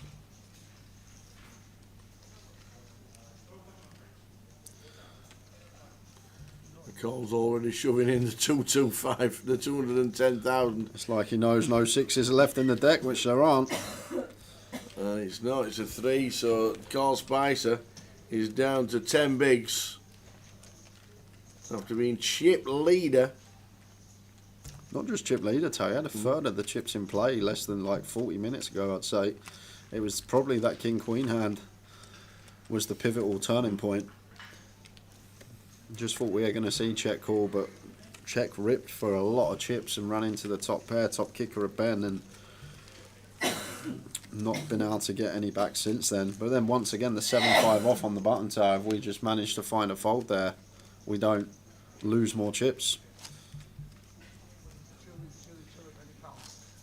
That's why this game's so hard. You can know it all, you can know strategy, what you're doing in spots, but sometimes the head, the mental game, that side of the game can just get you. Yep. You can misstep in a hand and then it can just lead to more leakage of chips over the next few hours. Hoping to see him spin it back up. Get some chips back, but Queen 9 now. Carl just rips in from under the gun. Wow. What is this fish supper is going cold. Let me tell you. And he's going to be getting called, but he's not in the worst shape because Ben, with pocket 8s here, he's going to get neither them all. Can I have a count, please?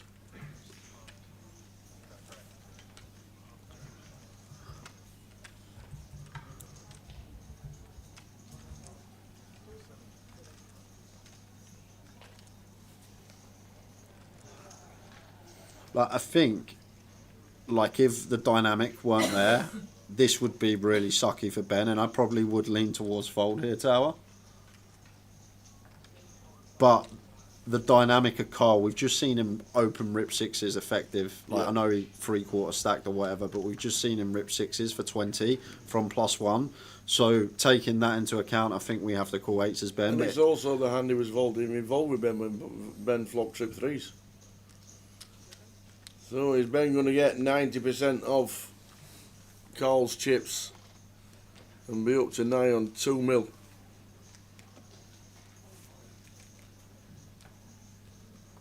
Carl Spicer, Queen 9. Ben Miller, 8s. Well, that's just about done it. Need running boat or running Jack 10. That's all we got as Carl. Going to be dead on the turn most of the time. Is there a glimmer of hope? Well, there is. There is now. So now we've actually got boat outs. Any king, any queen, any 9? Any chance? No, it's a 10. So we're going to lose Carl Spicer out in 7th. Yeah, £2,230 for Carl. Does get his cash. We're down to the final 6. Ben Miller scooping in chunks. Carl Spicer out in 7th.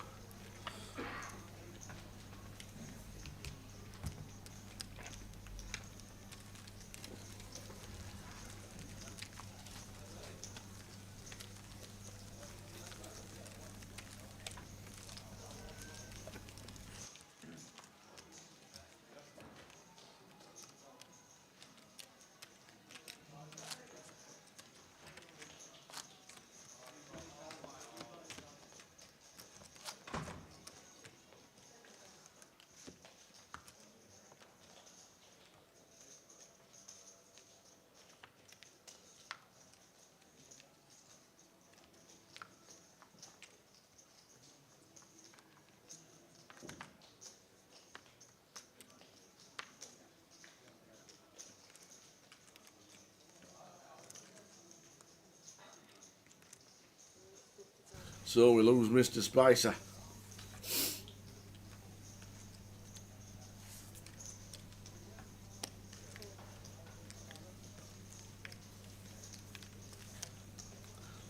We're on 6. Look at Ben, 2.2 milli.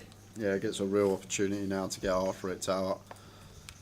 Darius just choosing to flat with the king at 10 that's suited.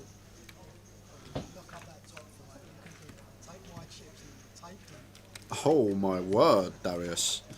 All spades, not a bad flop for Darius. Just the check mark on the flop. Yep. Ben with the check over to him. Well timed check from Ben. We'll be check folding. Not going to get any action.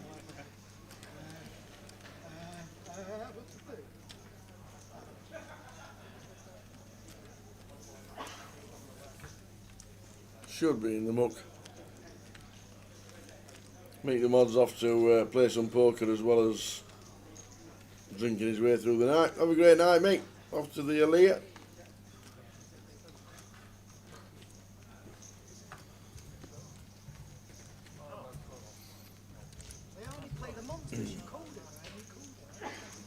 University says, Jay, what are your thoughts on having no flats in ICM situations?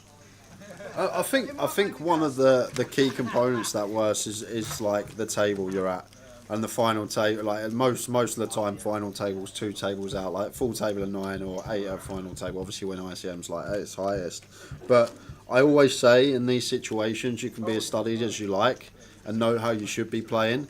But it all means absolutely nothing if you've got matey over here who's going to call off 30 bigs with ace 10 and stuff like that. So I feel like it's important to assess the table. If you're at a really tough table, then yeah, like we will do a lot of free betting to like 4 big blinds off of 4.5 BBs. But if you're at a soft table and you feel like you've got that edge, then I think it is still fine to just play flats. If people aren't aware of the strat, feel like there, for example, Darius King 10 of spades, like if we got that in position versus an opener that we feel like we're going to have a post-flop edge on, then yeah, by all means cool. I know probably in theory there won't be much flatting going on, but like I think the main thing is just knowing when to veer away from it. Like if you're at a really stacked table, yeah, we're not going to play too many flat calls and none at all from like early position when EP opens themselves.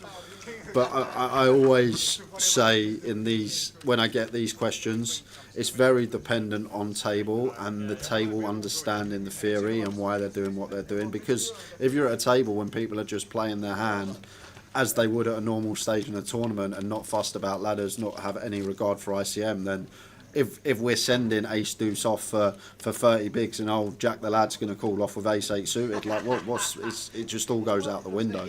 So I think with a lot of poker decisions, the table you're sat at is key to veer one way or veer the other. He did, Ben did get a walk with aces and showed the table. Did he really? I missed that. Yeah, I'm just going to walk with Dooley's like. No, can't play these. And Ben just looks down at the old 2 boots. The aces. Oh, that's tight. That's actually pretty funny. That is Ta-da, ta-da.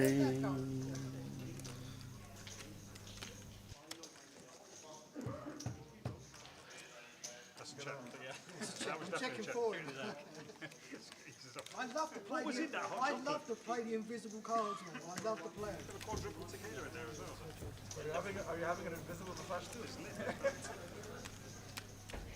Like when you go up the buy-in ladder, Dave, it's like if you're playing a 10k online or something, then yeah, you're at the FT, you're offer 20, like you're doing a lot of free betting to like 4 BBs, 4.5 BBs, you're not really playing many flats.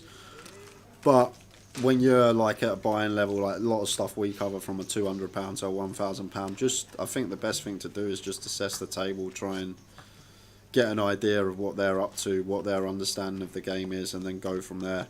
And I think that's what the best players do. There's not people that play these tours regularly that are just playing off theory and just playing this, we bluff here 40% of the time, we free bet here 20% of the time. I think a lot of the players that have success in these fields are the ones that are like the hybrids. They have the good fundamental understanding of the game, but they rarely use it unless they need to, and what they're doing is just trying to find a way to exploit their table. See someone c-betting too much, they start check raising more. See someone checking back flop when they haven't got it, we start playing more turn leads, and that's what I believe the game's just about in a live setting at this sort of buy-in level.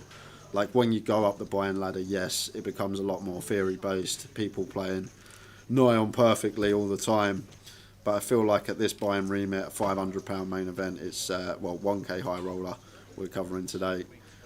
I think it's all about assessing the situation around you and thinking how can we exploit that, what's going to eke out the most EV.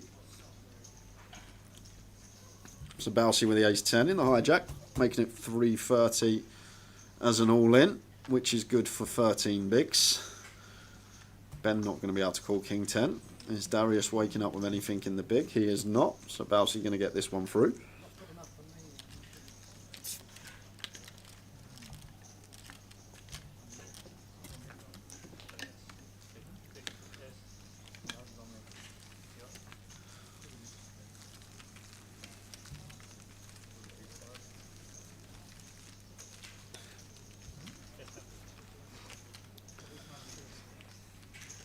Of course, easier said than done. You see that guy checking back the flop. You've been playing with him all day. Every time he checks back the flop, he gets the showdown. He's just middle to bottom of range. But then he checks back flop against you in the big blind, and you barrel turn, you barrel river, and he's turned a set, and you're out the tournament. Like, this is the thing. It's so much easier said than done. That's why we love the game. Everyone will play each hand differently in any given spot. Obviously, going to be similarities, but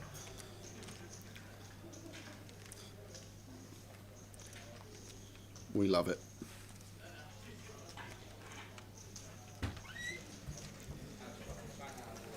Ace Jack for Ben in the cut-off.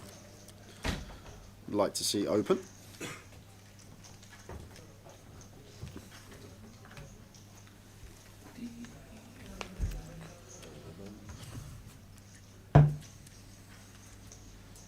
Mugs are back. That was a quick tee one. Like a line in there. Now I'm doing my sit-ups every day. Still some cake left. Oh, go on then. Now I'm doing my sit-ups every day. Still some cake left. Yeah, go on, I'll have a slice of that. Why not? There's Sal's slice. Look at that. Still got cake left and everything. Gina, you better hurry up. There's going to be half of that left after the next 10 minutes. Yeah, look at that. God. Oh, to have a plate full of veg. I like veg. Well, I see some green on it. I'll tell you that. There's definitely... I do like veg, I must admit. Looks like icing, but definitely some green on there. Are you partaking in the slice? I may be in a second, but I'm going to quickly jump to this spot for Ben. Does go with the fold there with the ace jack. I think that's actually a lot closer than it first looks against the check jam, when our opponent will have 9-10, 9-6 suited, 6-5, and then even against the 7x and 8x, we're going to have a nice healthy 35%, 6 outs twice with the backdoor straight draws. So I think that's a lot closer spot than it looks there for Ben. But just went with a snap fold with the ace jack. Nice move from Dave. Gets it through with 6 high. Look at this. He's eating it like with a knife and fork, like it's off a plate. Look. I'm just wondering how big you'd like this. Tell me when to stop. I'm okay. That's fine. Stop. I'm okay. I'm okay for now. I'll have some in a bit. I'm going to have some in a bit. If there's any left, but there will be some left. He's sitting with the cake on his plate like this. It's like he's got eating his dinner, knife and fork. I am saving washing up. That's all I'm saying. Saving washing up. Back to the action. Ben, Queen 8 of clubs. Thanks, Sandra. Opens to 50k. He'll come to Reading again. And Chris is going to make a stand here. Well-timed free bet. Goes for the ace-4 off. Blocker in hand.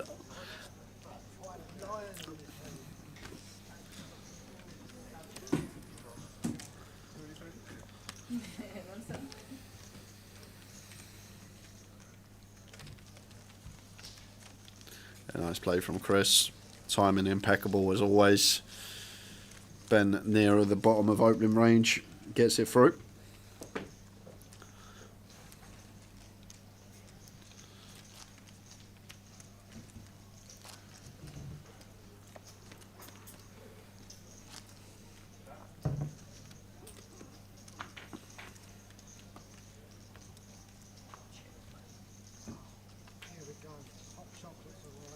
You know how we said Plymouth Home win earlier? I thought it was the only way of taking stack. Him? Coming for him now. That's all right. Yes, we did say Plymouth home win. Are they losing? They haven't even kicked off yet. Plymouth are that bad. Yep. That Luton, who haven't won an away game all season, are odds on.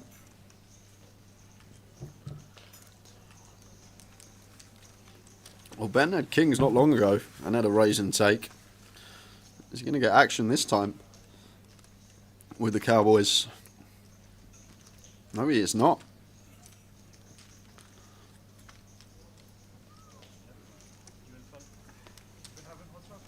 He also got no action with the aces as well. Not only got the chip lead, Kings, aces, Kings.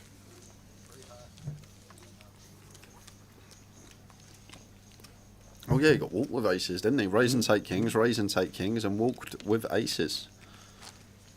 Getting the action he wants.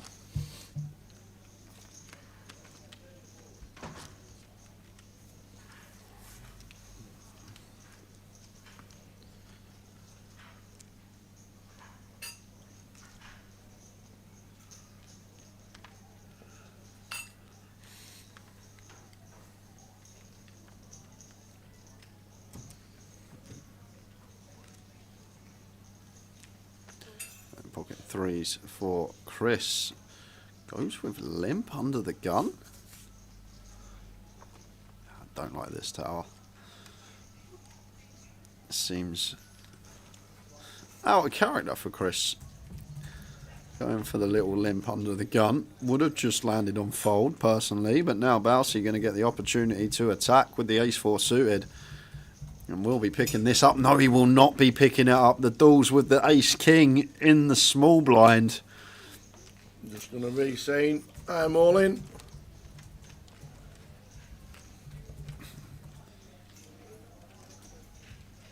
Dooley going to get to ISO here. Similar stacks, but Dooley having Bousey just out-chipped. I'm not sure what Chris was up to here, Tower, with the limp with the freeze. There's mixing it up, but I think this one just always wants to be folded. Probably start at like 7s there for Chris. Maybe mix some 6s as we're second in chips. It does now just get out the way with his small pair. And Bousey going to need some help.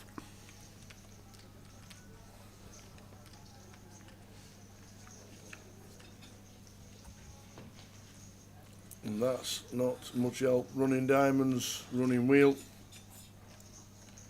5 of diamonds for the Bouse. Ooh, that'd be a card. Oh, 5 of spades. So now we're down to a 3. Any 3s for Bousey, or are we down to 5 players? It's a queen, so we're down to 5. John Bousfield, Teessider's finest.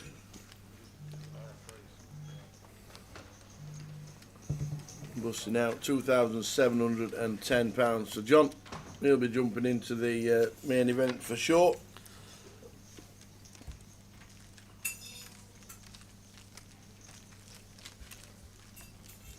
Hiya Laurie. Laurie watching on 888 Poker TV on Twitch. Hope all is good. We're here till we crown a champion tonight, and then tomorrow we are on to main events. That is what we've got Saturday and Sunday. After this one's finished, we'll be off, and then the day 1D starts at 12. So we'll be here at 12:20 for day 1D, and then Sunday for day 2, as well as all the side events you can join in. The Turbo Dash a little bit later. There's the big shots on Sunday, and also the seniors and the closer.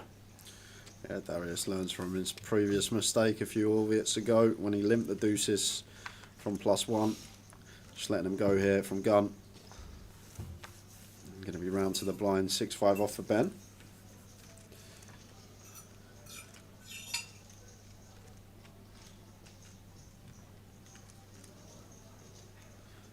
Yeah, Bousey's so consistent. He's going to take a high roller or main down soon, says Kev. Gully says, feels hard. John can feel harshly done if Chris opened normally. Probably doesn't shove. The thing is, Chris was probably on fold there or limp. I doubt Chris would open freeze from gun, so would have been same scenario. Folds to Bousey on the button, ace-4 suited. We're in, aren't we? As an open jam. And Dooley wakes up with it anyway, so I think just destined to bust there as Bousey, even if Chris doesn't elect to open the threes or limp the threes on that occasion. Ben Miller, 2 million chips. Big chip leader. 5 players left.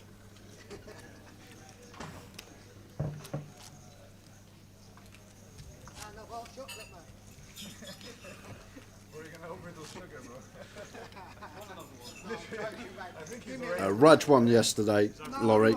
Defeated Matt, heads up, Matt Davenport coming second in the voyage. Raj lifted the trophy, took home the lion's share of the prize pool. Doc Matouche. And we're doing chats. Afternoon, Doc.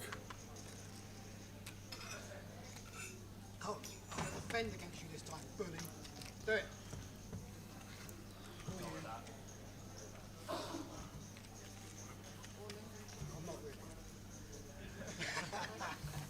Chris Johnson says, have some of that.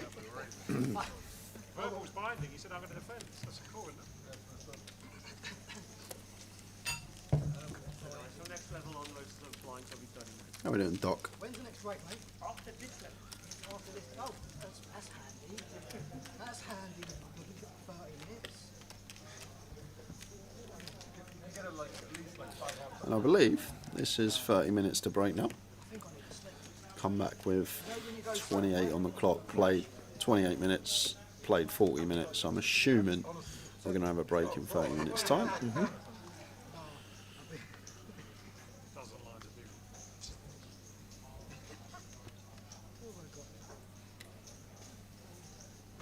Right, let's defend against you, bully. Are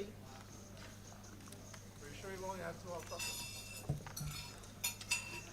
Pocket threes for Ben, one that can open these smaller pairs as covering stack of the whole table, and even from cut off going to be okay. Does make it 60, 2 BBs.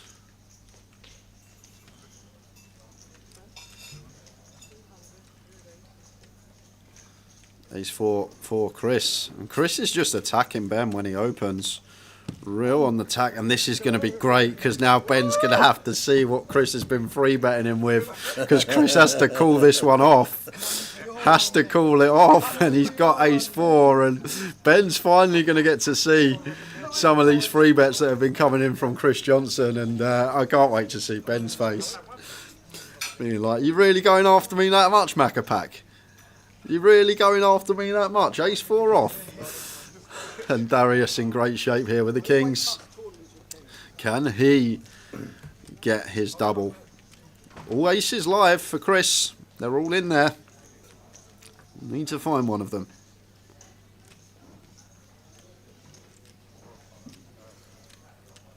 Any ace about? Darius fading. 5 for a double gut shot. That would be a fun one. Oh, there we go. It is. Double gutter on the turn for the ace 4. Any 6, any deuce, or Barry. Do we survive with the Kings? Yes, we do, is the answer. Now I'm after you. Now I'm coming. Now I'm coming for you. Darius doubles to $1 million. Satan in chips now, 35 bigs. Dave McConaughey hanging on with 10.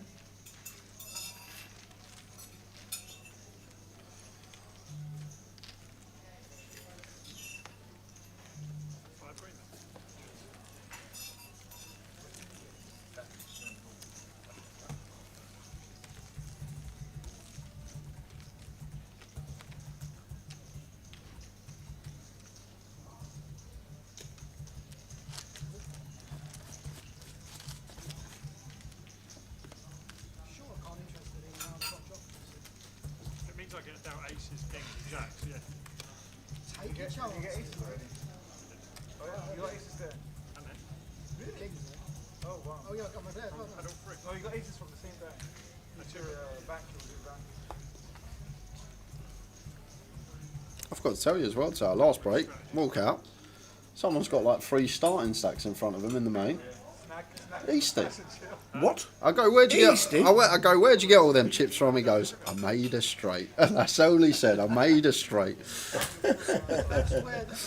not sure how the last 90 minutes have treated him, but I'll try and get an update on the lads. Easty and Josh playing today for the 888 guys. Let you know how they're plodding along in the main. Dave McConaughey now our short stack with 9 BBs.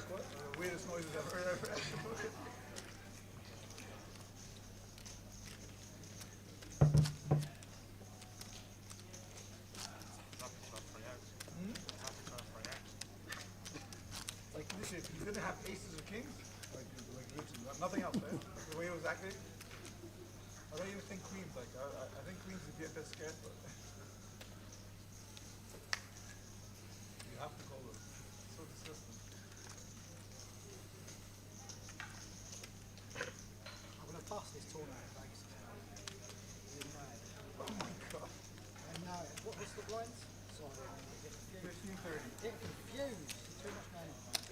phase now.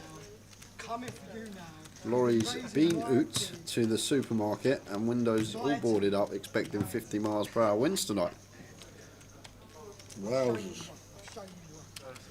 Is that how bad it's going to be today? Whereabouts are you, Laurie?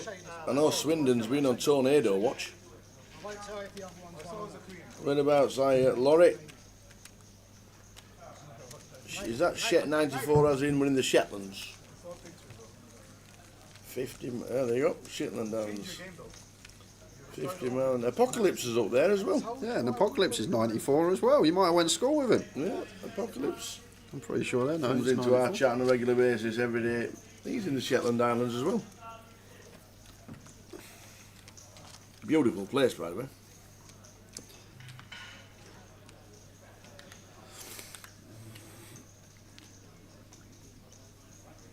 With working commentary this year, Scotland golf for me will have to be on next year. Hopefully, get up there. Yeah, a bit of a misstep from Darius. Folded the deuces last orbit. Now he's like, I can't fold them twice under the gun. I'm gonna go with limp. This is just never a strong hand, is it? So potential to get attacked. Queen 5 suited, just too low down for Dooley. But if I had like a Queen 8 suited here as Dooley, I might go after this limp of Darius. Just never expect it to be a strong hand. Ace 3 off for Ben. Oh, now we know. Apocalypse is 5.5. Ah. Laurie. That's why they're in the Shetlands. Might not be talking to each other, and Apocalypse is in the kitchen watching the live stream, and Laurie's in the room. 7, 8, 10, rainbow. Not much for anyone. Chris, dummy, and gutter. Going to be first sign of aggression that's going to win this pot.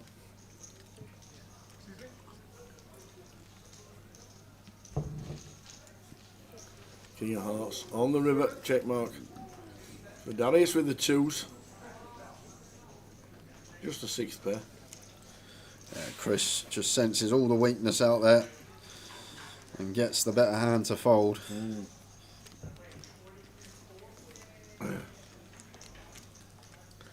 Laurie says, we went to school together 20 years ago and met up again this year, and that's it. Moved to the Shetlands, got married. Very nice, cool story, I like that. Where is Shetlands in terms of geographically, Tower? Right at the top of Scotland. Right at the top. Whoa. We're not seeing it up there. I bet it's cold in summer.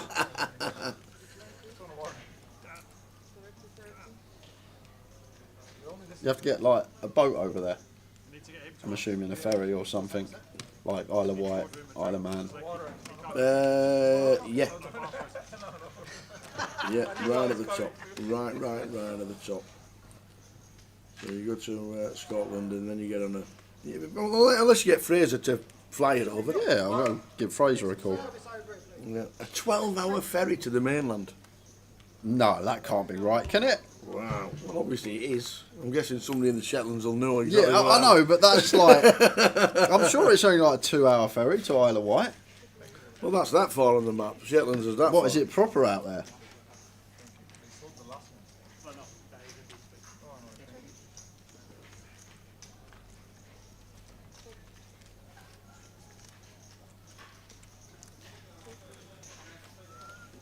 $100 miles north of the mainland, wow.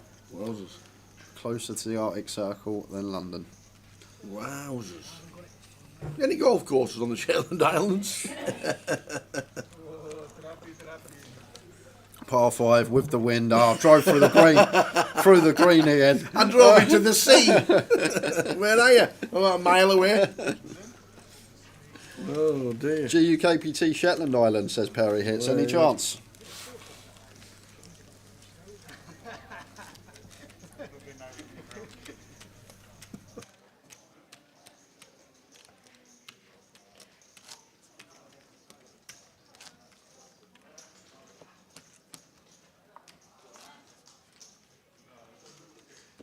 12 hours and stops at Orkney. I don't know where that is, but I didn't actually realise. The Orkney Islands are just further south on. So you got to that's so long. You basically, how tilting would that be?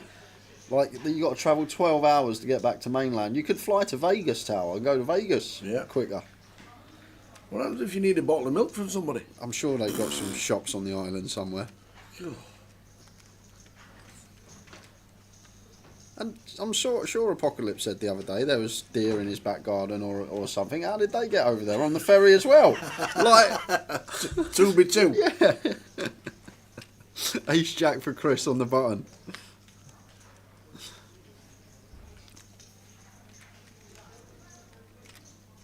Nine do suited for Dave.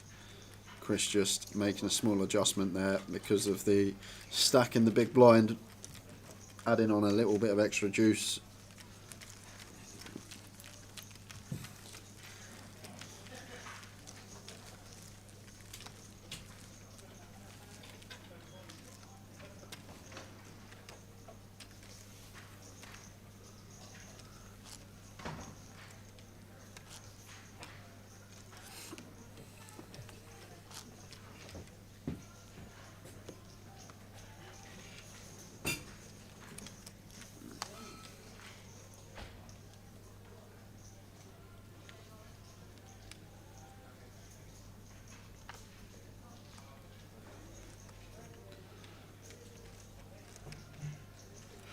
Oh, it wasn't a deer, it was a seal, wasn't it? It was a seal in the garden, that's right. right.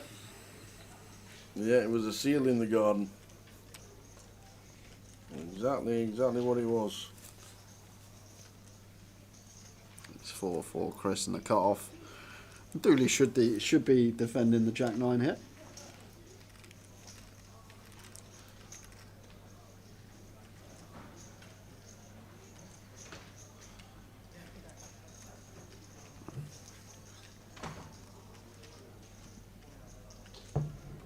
No, Dooley lets it go. I'm guessing 2.5x open deterred him from calling, but I thought we might have been getting in there. To be fair, maybe just recognising Dave McConaughey, 6.5 bigs, not wanting to battle, trying to get that little lad up, jumping from 5th to 4th.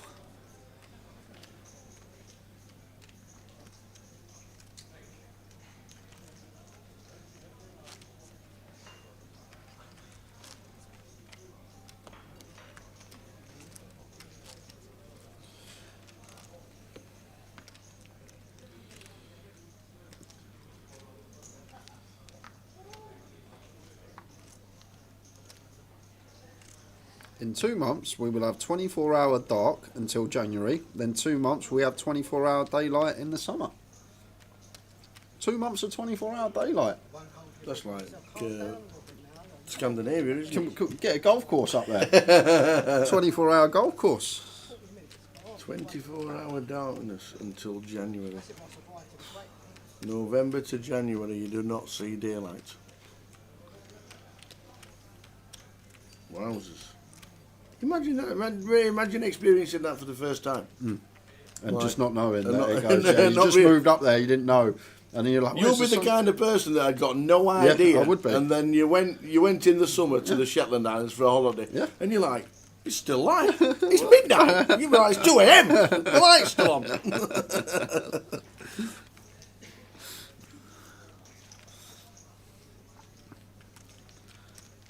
Dooley completing.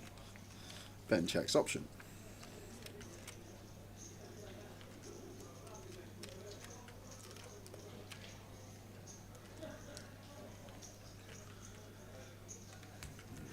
First stab, going to win this one. Ben may take the opportunity, but he's going to check back as well.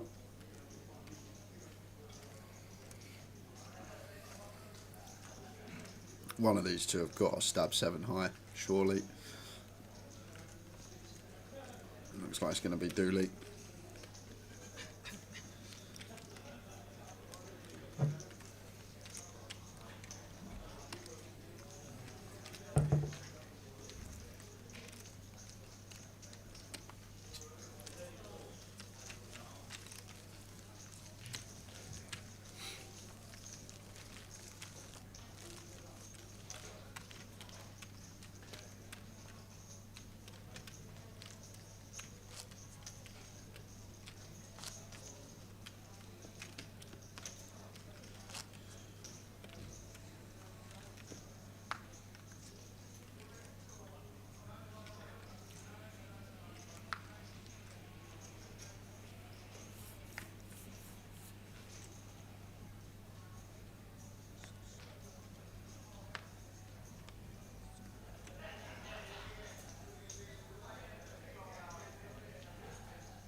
Dooley raising up with ace queen as you do. Makes it 60k with the blinds at 30.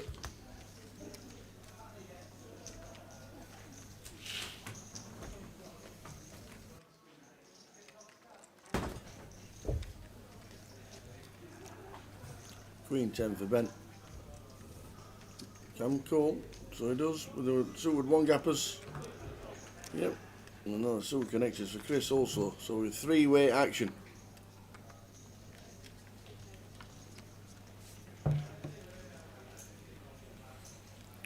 9-8-4 flop. Now, what a flop we got here. Yeah. Combo draw for Ben. Top pair for Chris. Don't think Dooley will continue this three-way with ace of hearts. He just wants to check back. Realise that backdoor equity and two overcards. Does check it behind and rewarded on the turn. And what a turn it is, because Ben now turning top pair to go with his combo draw. And with this insurance, I think we want to check again here as Ben out of position to 2. But it is going for the lead. I just think when we got such a beautiful hand, top pair, straight draw, flush draw, maybe one that does like to check out of position to 2, going to get looked up by Chris. He'll make the call with his pair and gut. And now over to Dooley, who's going to be sticking around as well, Tal. So we're going to be going three-way to the river.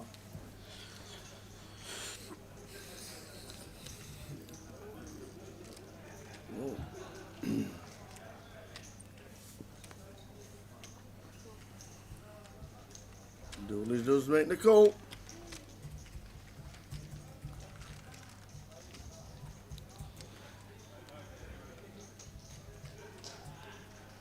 Six of diamonds, so it's a break, but Dooley with the queen, offsuit queen on the turn. Check, check, bet decision, I reckon, Tower. Check from Ben, check from Chris.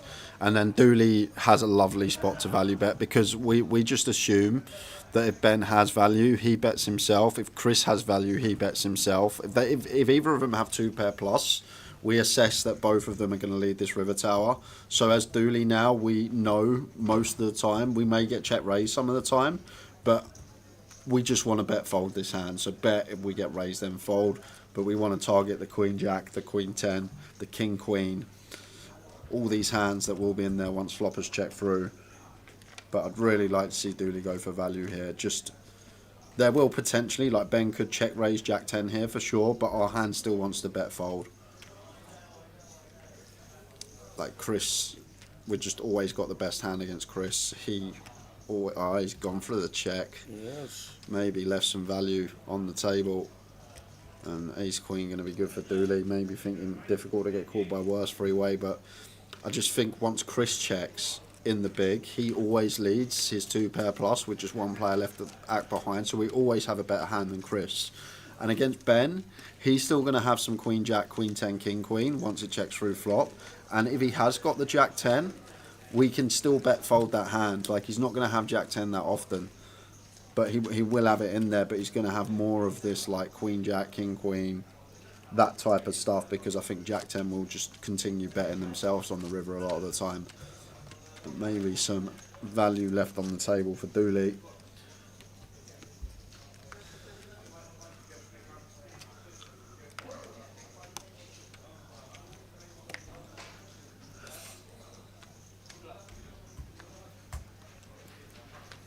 This has got to be it, Dave.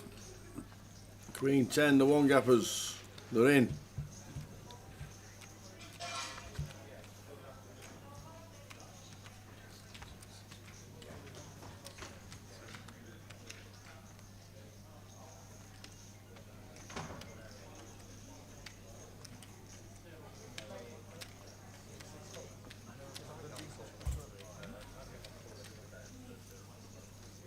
Chris with the king 8 suited.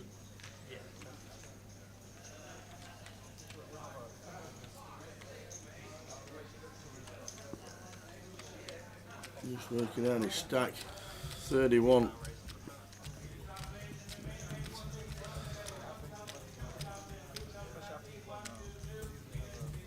Dave's all in for 6.5.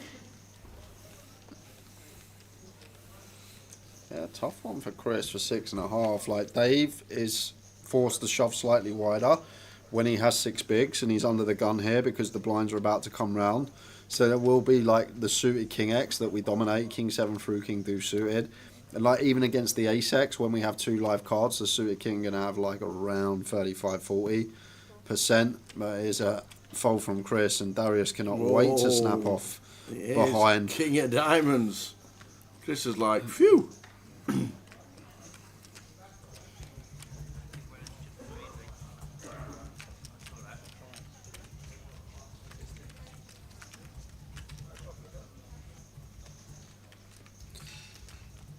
Jack 5-4, Queen 10, needing to hit a Queen or a 10 to survive. Like that? Just like that, literally just like that. And now fading Queens as well as Aces and Kings. And does Dave McConaughey gets a double to 430,000. Going to take us to the last 10 minutes of the session. Laurie says, I think Tara like Wolsey Golf Club on Wolsey Island, the most northern British golf club there is. So I've just checked. Okay. It's 780 miles away from, from here. I thought you was going to say £780 for the green fee. I was going to say, how good's this bloody course? 780 miles from here. Yep. And if we set off now, yep, it would take 23 hours and 8 minutes to get there because we have to wait for the ferry. How often does the ferry come? They don't work Saturday, Sundays. So basically Monday morning. So basic. When's the last ferry? Friday night. I don't actually know. So if you've gone on a little night out with your mates in the Shetland Islands on a Friday night, I live in Scotland. Let's say my mates live in the Shetlands. I'm going to go and see them, but I've got to be back Saturday. I have a bit too much to drink, and I missed the last ferry back Friday night. How'd I get back? You can't swim because that's about 100 miles, so you won't be able to swim it. It's a long way. So you just get stuck there if you would definitely be stuck. 23 hours. There's one ferry per day. Oh, you can fly. There we go. That's fine. And on top of that, there's a stalled vehicle on the A329 near Oxford, which will slow you down. So that's obviously stalled because of water. That's some trek. If Johnny Scott's watching, was that on your list for next year, Johnny? He says we're going to go golfing in Scotland next year and do different courses. I went, right, okay. You would not see me get on a plane that is landing somewhere north of Scotland where the winds. I wouldn't be able to do it. And I'm guessing it's not a big plane either, Laurie, you're on. I bet it's one of them little ones you're on. The old propeller ones. Yeah. I'm all right. 10 seaters. I'll wait for the next ferry. Or get a pedalo. Pedalo. Oh.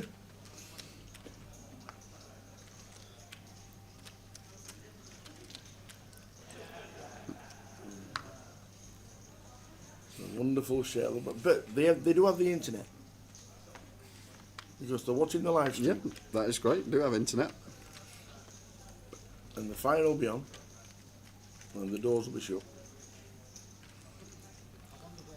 Welcome aboard.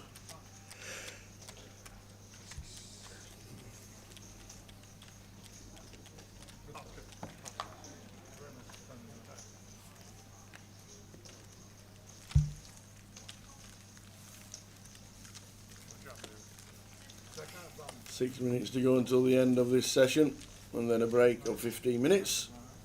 5 players left. Dave McConaughey just doubling up.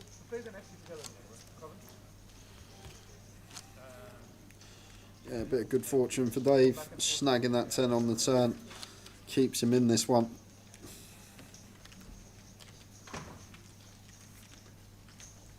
Rob Duras out in 9th, Maxime bubbling this event, Carl Spicer in 7th and John Bousfield in 6th.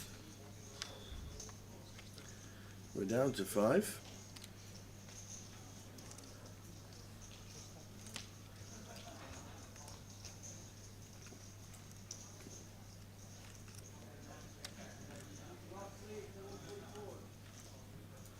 King 10 of clubs for Chris. King Jack of diamonds for Dave. So should be a shove here. Chris is open to 60k, guys, not 50. And Dave shoving for 12 BBs. Yeah, you can't shove. You can't open to 50. Not allowed.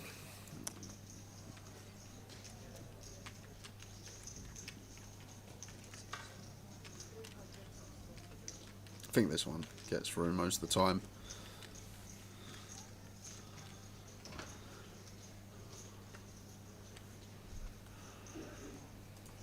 King 10 suited. Looks like Chris does want to, well, thought he had the chips ready to call off. We are only 5-handed here. This one does have nice equity, all in pre.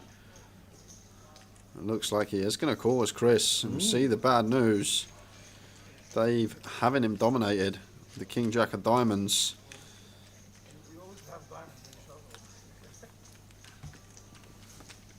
And Smiter says the Shetland Islands is the coldest place I've ever been to in the world. And I've been to Antarctica, says Smiter. There's a jack. That is not good. Got some runners as Chris. They will have this locked up on the turn most of the time. But not this time because we've got to fade 2 outs. 10 on the turn for Chris. Both players catching their kicker. Can he find the running 10-10? No way, man. What a way to go. Dave McConaughey, 5 to double. There we go, up to 800. Chris on 570. Yeah, Smiter says Shetland Islands, coldest place I've ever been to in the world. I added the bit about Antarctica because I could see you weren't looking at the chat, but there we go. It's probably not far off. Well, it's closer than it is to London.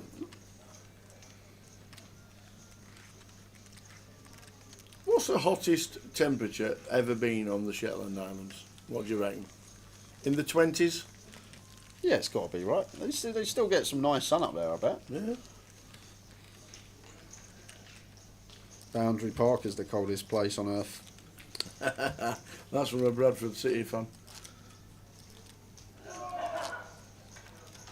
That is cold, by the way. On top of the saddle. On top of Boundary Park. Yeah. We beat Oldham 6-0 in 2007. We did Spurs in the League Cup. On top of Saddleworth Moor, Oldham Athletic. Oh, that is cold. You're right there, Gully. Only time I've ever seen an Oldham game.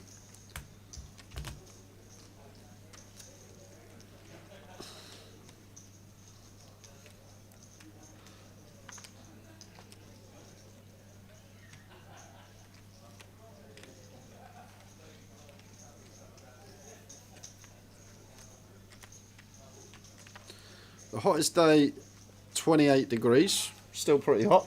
Yeah, 82. Mallorca right now. 82 degrees, yeah, spot on. And the lowest they've had is minus 26. Oh, that's fresh. That is fresh. Minus 26. Not allowed mints after over minus 20, are you? What? I'm sure you're not allowed to have like them strong mints when you're in like What, tree freezing balls? cold. Like, yeah, like because like something that happens with your breath or something when you breathe the cold air in. It causes like some sort of Really? reaction. Yeah, I'm sure I've read it somewhere years ago. Something about cold air and strong mints when it's like minus 20. Strong mints. I'm sure I've read it somewhere, Tal. I could be wrong. I could be going mad. Strong, you can't have strong mints. Something like that. Yeah, When it's cold. if you take the tree balls to the Shetland Islands, just be careful. That's what I'm saying. I might have dreamt it, but I'm sure I heard it years ago. Something about mints and cold air. Minus 26 is pretty nippy. Like pretty nippy. Yeah, that's cold. Minus 17 is coldest I've ever noticed. I've ever worked in as well. What, as a drayman? No, as a bread man. How many jobs did you have? Working for Mother's Pride. 4 on the end. And Chris probably going to pay here, Tower. It's blind beat blind, check, flop. So a 9 blocking 6-5. Going to be difficult to let this go as Macapac, in my opinion.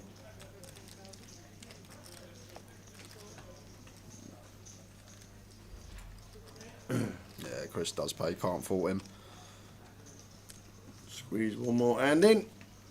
Is his life.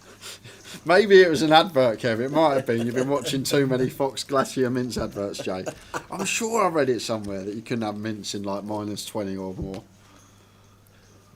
But like the strong mince, I'm not talking like the spear mince. I'm talking like the XXL.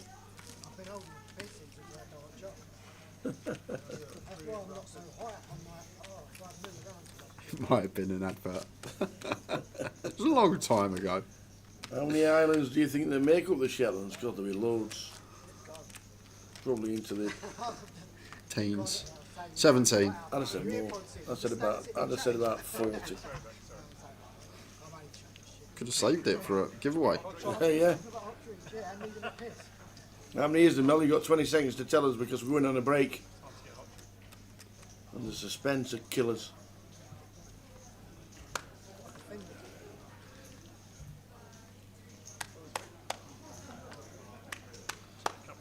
How we doing, Segan? Yes, we are live, but we are just about to go on break. Last hand of the session, and it will be a walk for Darius. You expect? No, not a chance. Chris Johnson.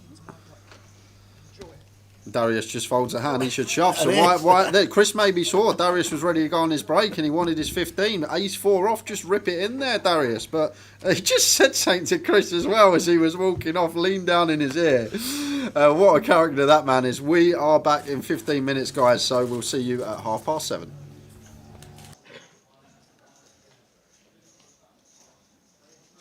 It's frankly, it's really impressive. I don't know how you do it. Thanks. But hey, good luck to you, and thank you so much. I really appreciate it. Okay, buddy? I get it. As always. Cool. Go get number 6. Hell yeah.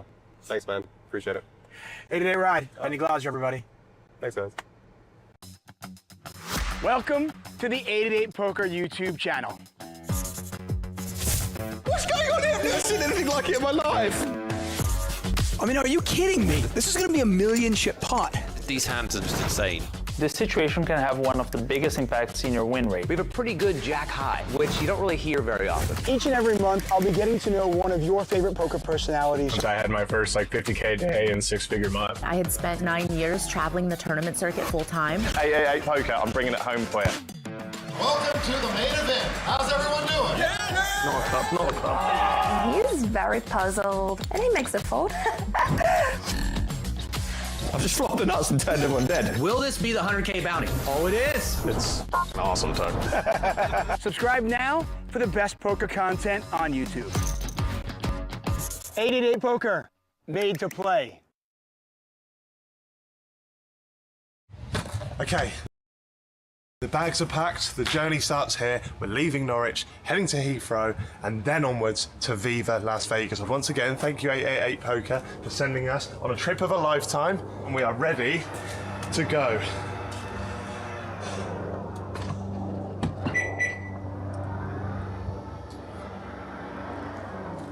See you in a bit. Today is packing day. Why is it packing day? Well, because tomorrow I am off to the airport and we will be getting on our 11-hour flight to Las Vegas to play the World Series of Poker main event. And let me show you, I have a Vegas picture in my living room.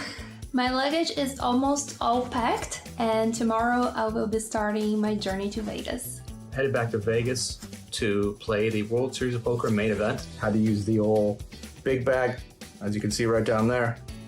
Wish me luck. Now we're gonna be here in Amsterdam for 3 hours, and then we have 11 hours ahead for our flight to Las Vegas. For other poker trips, I don't prepare like this. You go for like 4 days, 5 days, and it's okay. But here, for a month. To prepare for this trip, what I did was I brought a list last year as soon as I got home. So I was able to not forget anything and don't put clothes that I don't need it. Oh, God. We might be bad at driving, we might be bad at poker, but we're great at believing.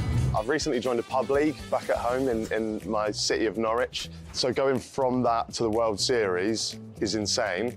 But I do think I've picked up some skills along the way. The last 2 times I played, we just right off from the start because I didn't know what I was doing. This time I have a bit more of an idea. Napoleon will go to the dog hotel. This is the hardest part for me. I don't have a 9-to-5 job, which is a luxury. And sometimes I have to travel, but I wish I could take him with me. think it's important to be here a few days before the main event in order to accommodate your jet lag. And if you just come 2 or 3 days before the main event, you may be very tired. Just sitting down for some food in the airport. Got my ego boost for the day.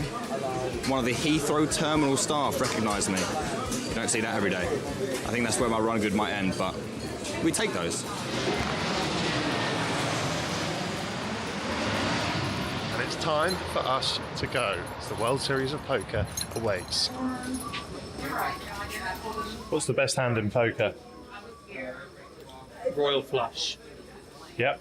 What are whole cards? Well, that's not a thing. Whole cards. Face. Fuck me. What? Faces? You're not joking, are you? No.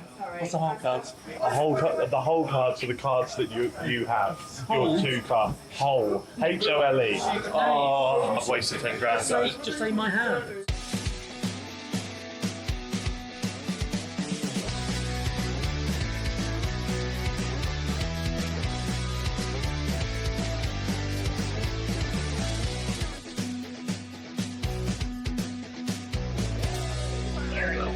I've been waiting for our bag for about half an hour. It's not what you want when you come through.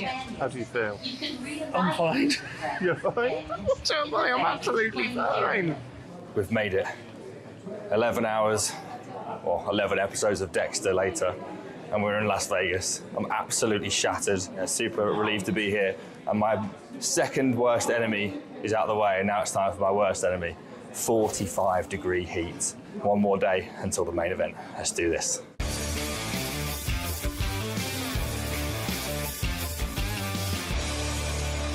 Oh, look who it is!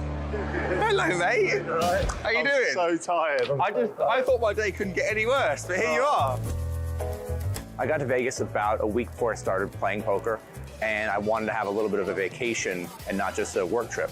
And so my fiance and my parents were here too. And it was really nice to get here early, get settled. You know what? If you want this bounty, you're going to have to call all of it. I'm going to make it 8,000. That way we can sweat it.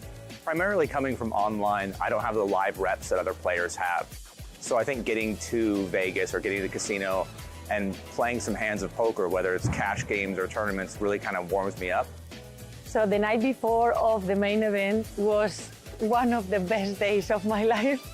I was playing the 1,700 Moneymaker Tour tournament.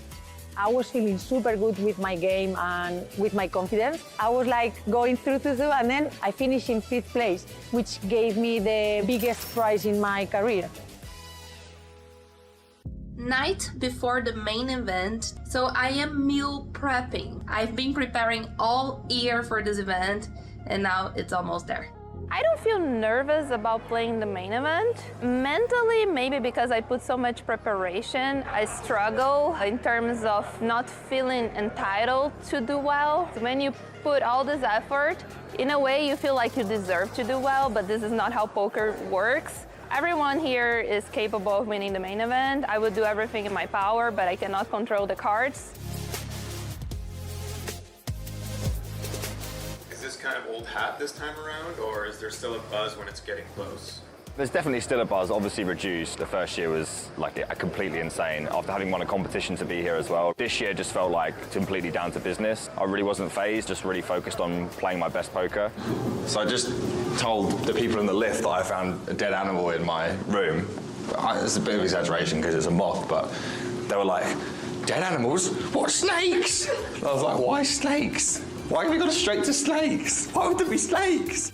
It took an hour to check in, but we are in, courtesy of 888 Poker. Go on. It's $10,000, mate. Can I not just keep this and not do it? No, you have to do it. That's kind of the agreement. I've never seen this much money before. This 10,000 turns into how much if I win the poker? It could be anything up to like 15 mil. I'm gonna win. Come on. We're gonna do you proud, 888. We're gonna do you proud.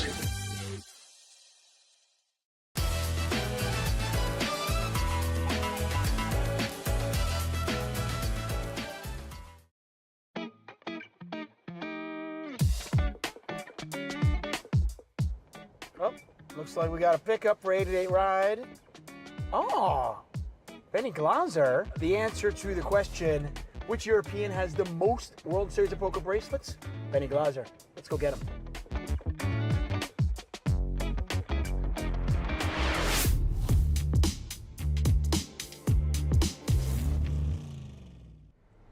It's summer here in Las Vegas, which means three things. First, it's really hot. Second, the World Series of Poker here.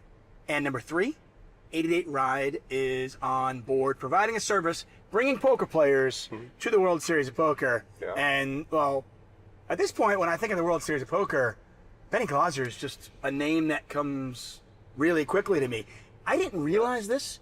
5 bracelets. You have more bracelets than any other European. Yeah. That is crazy. That's a cool stat that I like having, yeah, for sure. That's amazing. Thank you, yeah. I'm quite proud of that one, I'm not going to lie. You've come a long way from being like a poker journalist, right? I remember the first time you did commentary with me. Oh, yeah, yeah. I think it was like an 08 event because you had won a couple of bracelets, right? Yes, but I think the first time I did commentary with you was the 10K single draw final table when I bust out of it.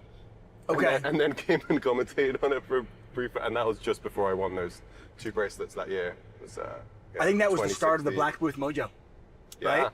I You remember- came in I there and then remember you won that a couple being of bracelets. Thing, yeah, I remember that as a thing, yeah. So when you started down this path of being in poker, Yeah. did you ever imagine a scenario where you would be here? I mean, you have the most coups, most scoops, most bracelets out of all European players. I mean, did you ever imagine that this would be a reality? Is this... Not realistically, no. When I was playing online back in the day for penny stakes, or even playing in a pub league with my housemates and stuff like 17 years ago, then no, realistically, I didn't really imagine being here. Yeah. Was there... So it seems like, I want to say, what, 2015, 2016 is where you kind of just like, you blew up. Yeah. Was there something that happened here at the World Series of Poker or online? Was there an epiphany?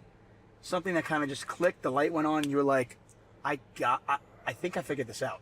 It wasn't necessarily that like I figured this out, but like I was grinding online for a long time. Right. And hadn't really been playing live. Still, like the World Series was a big thing for me. I was still playing like relatively low stakes. And then the first year I came on to the World Series, decided to give it a shot back in 2014, and I actually bricked everything. I didn't play very much. It was like 8, 10 events or something. How much money did you come with, by the way? Just out of curiosity. Like, what was your thought? Like, okay, I'm going to come here. I'm going to give it a shot. It wasn't like exactly like that. It was like I had sort of planned. I had like a friend help me out as well with money. Like it wasn't, I'm, this kind of thing. So I bricked everything, but like I had the realization when I came is like I'm actually, better than most of these guys that I've been watching on TV. And it's like, yeah, I can actually definitely compete here. So even though it's tough for me to come to the World Series and break, I was still like, okay, I'm planning to hopefully come next year and do better. So despite the fact that you bricked everything, it actually helped to build your confidence? I think so in a way, yeah. Wow, that's interesting. Because I just like the guys that I'm playing with that, I might have put on a pedestal kind of.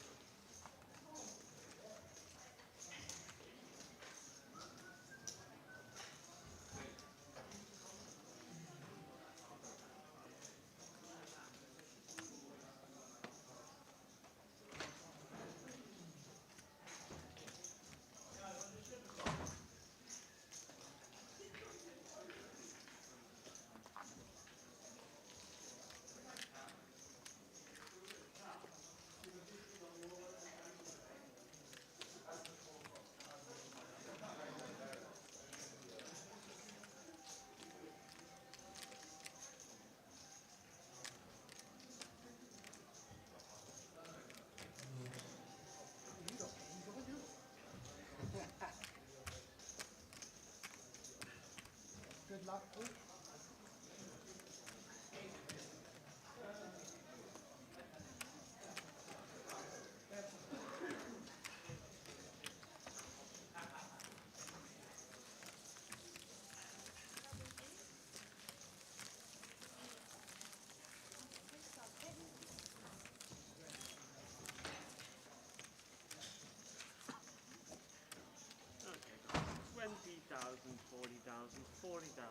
Good luck, everyone. Thank you.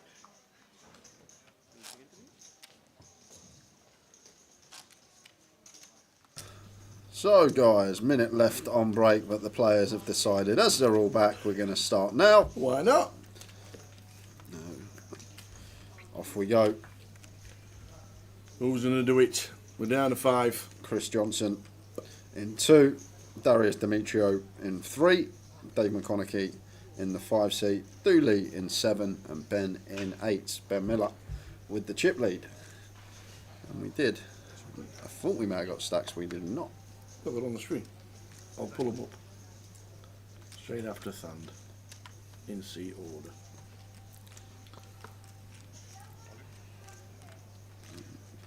Chris can have a nice clear jam for 10. King Jack on the button.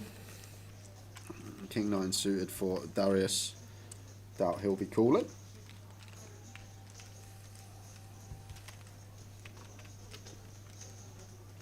Carl's up to 42k and a 25.50. Good start. Nice one. Have they got the stream on? Yeah, get the stream up on the screen. Tell us to get the stream on the monitor. How many's turned up, Carl?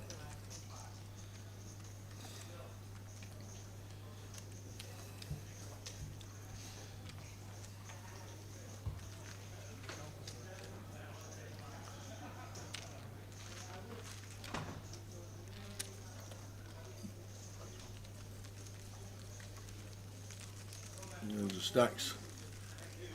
Chris Johnson 515, Darius 690, Dan McConaughey 715, Dooley second in chips on 695 and 1.6 in seat number 8.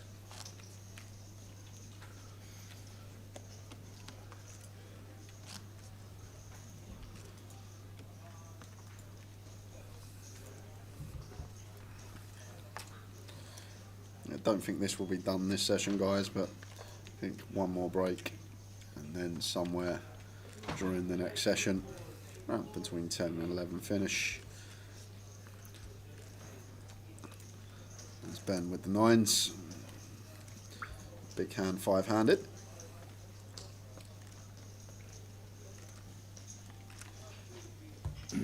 You've asked to put the live stream on, they're not playing ball. And they've said no. And there's 21 in. He's going to need a lot of help over the weekend for Blackpool. 25, 50,000 guarantee. You're going to need a lot of runners in the next 2 days.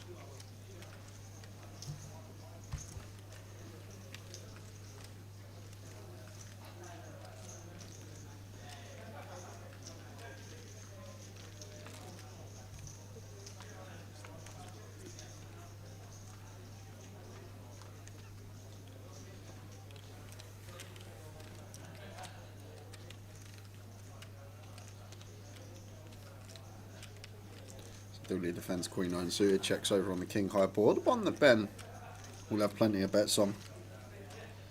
King 10-8 as the opener.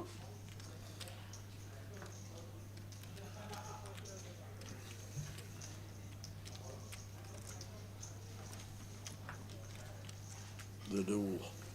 Slides him in the muck. Ben Miller gets his stack back over 2,090,000. 52 bigs.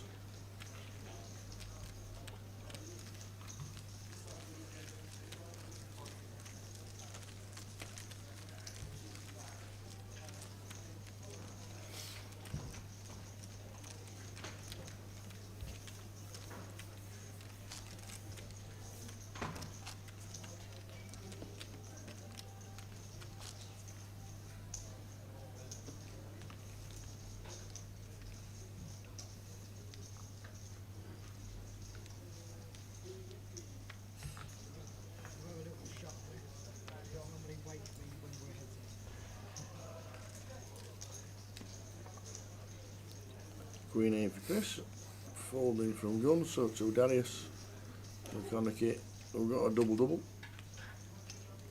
up to 700,000. King 10 of clubs here for Dooley. I think just always playing complete here against the chip lead up. We're sitting second in chips.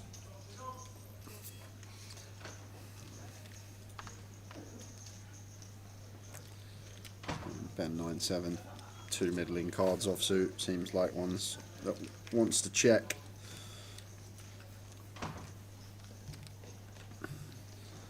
Does he fancy putting some pressure on Dooley? That is the question, knowing we're at 1 and 2. Does choose to check as expected, off to the flop.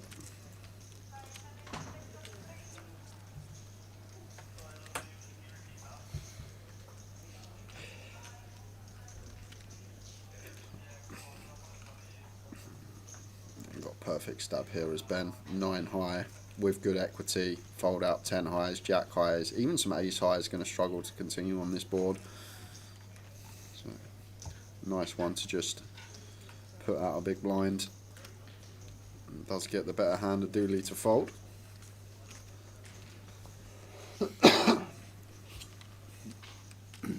Now see how it's 2,710.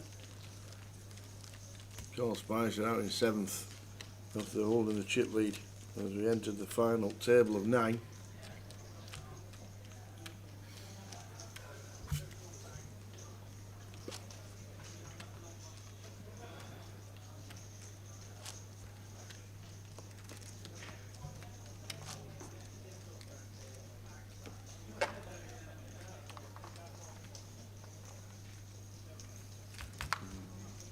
I think a lot of the Manchester-based players will end up in Blackpool on Sunday for the Turbo. That's what happened last time. But they are going to need a big turnout over the weekend. Good luck to Blackpool.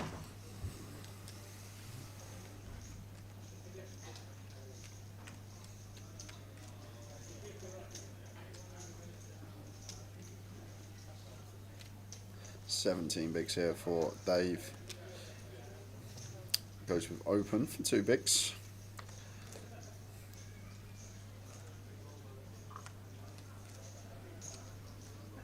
Ace 3 of hearts here for Ben. Any jams about tower? Seems a perfect spot. Chris sitting with 10 in there. Big blind. Dave opening off a 17. As the chip leader, these are the ones we really like to use. Just all in here from Ben seems really good.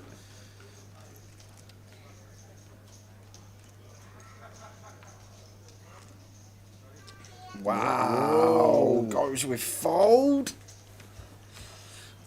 Maybe not wanting to put the chip lead to work. I thought we had a gin spot there to move all in. Open from cut off, effective stack of 10 in the big blind, cut off effective stack of 17. Seemed like a real good opportunity to apply max pressure. Ben went with fold. 10-9 flop, 10-9-5 checked, and Chris flopping the flush draw. Has to lead here as Chris. Jack high, fold out ace high, king high stuff.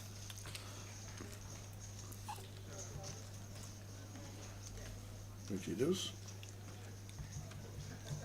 Bet 85. And it's a winner for Chris, back up to 615,000. Yeah, I'm surprised. Look at how these stacks are distributed. Everyone in the cage tower, and Ben can just use that to his advantage. These suited wheel aces in that spot, I think, going to be a really good jam. And would have worked. But passed it up.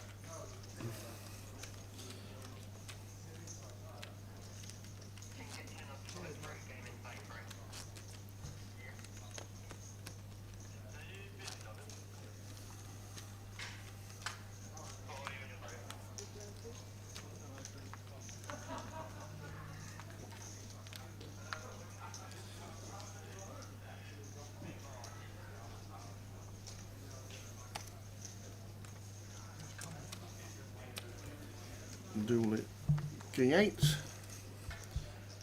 Yeah, awkward one for Dooley. Like, looks like a clear open on first glance, but obviously got to be careful.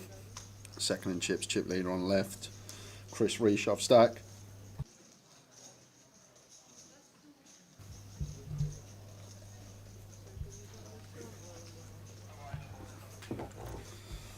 And how wide does Chris want to reshove? Thinking about the Jack 9 suited here off of 15.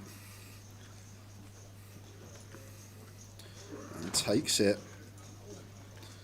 It's going to be working. Darius will be folding the Queen Jack. And Dooley should be folding the King 8. And that's why I think this one, on first glance, looks like clear open for Dooley. But with chip leader that should punish on direct left, and Chris with the reshove stack of, and even Darius with a reshove stack in the big blind, 2 reshove stacks in the blinds, maybe one scenario where You don't actually have to open as Dooley, but difficult to not open a suited king when folded to us in the cut-off. Both players snap folding. £3,560 next out. We're on 5 in the high roller.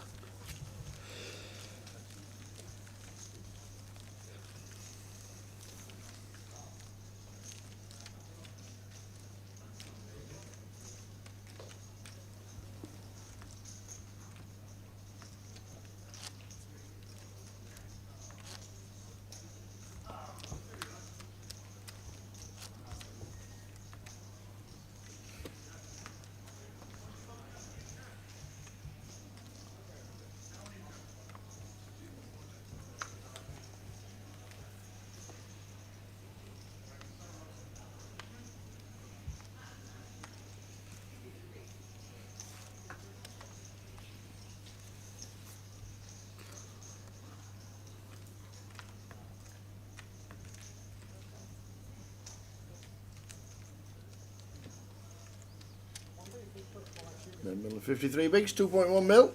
Good evening, one and all, wherever you may be.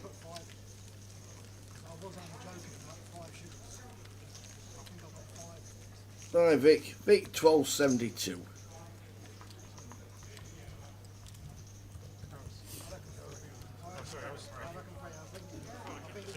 Seegan says, Tower, who is your favourite poker player? Oh, heck.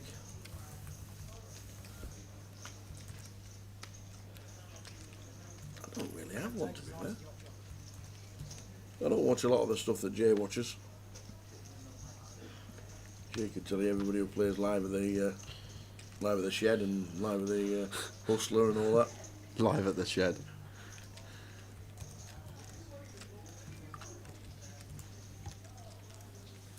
Old school. Old school, I'd probably say Scotty win. Met him again this year. Had a quick chat. I remember talking to you. He just nodded as if like, what? You don't have to mention someone every time that you meet them, Tal, just because you want to name drop all the time. Saying. Exactly what Patrick Antonio said to me. You just shouldn't name drop. Just don't do it. That's what he told me anyway. When I done comms with Patrick, he said to me, "Don't name drop." There you go. Valerie's the rest. If you're playing online to try and get from 13 to 250, good luck. A lot of satellites running over the weekend. Some great value on the live credit. £200 and the 30s. 1 to 5 into 30 into 200 and 250. Great value.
Should be a fold here from Darius. Shouldn't get attached to the suited one gap up. Not one that wants to be involved, but Darius does want to have a look. 10-8 of hearts comes with limp from gun.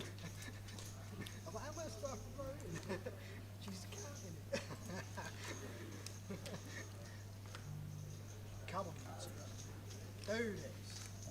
Don't want to be all night, do we? Darius is like, come on. Maybe Of course, getting to check option with 6-3. You don't know you.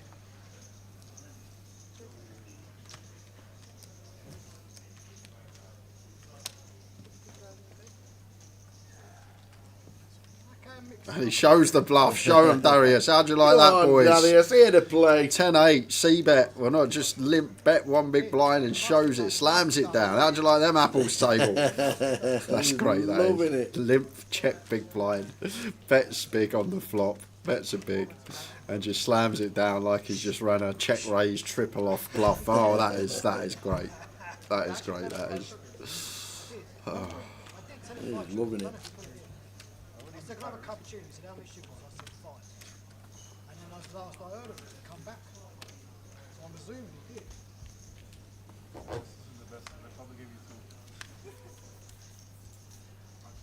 I have a heart attack later, I'm soon.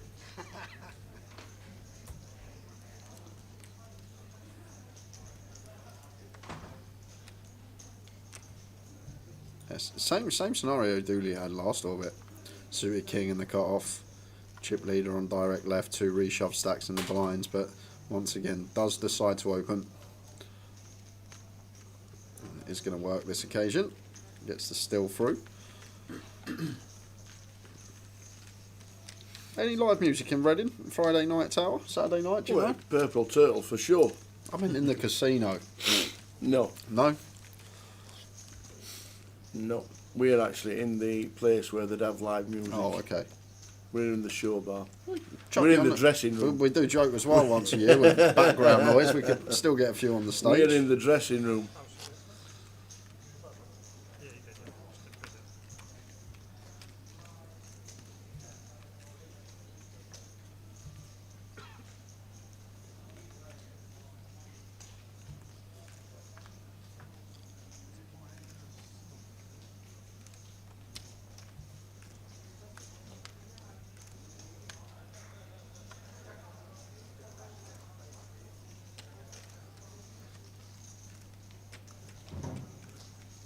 This is a great place though. Sign the back. Out of the way of everybody. Behind the stage. If you know Reading Casino.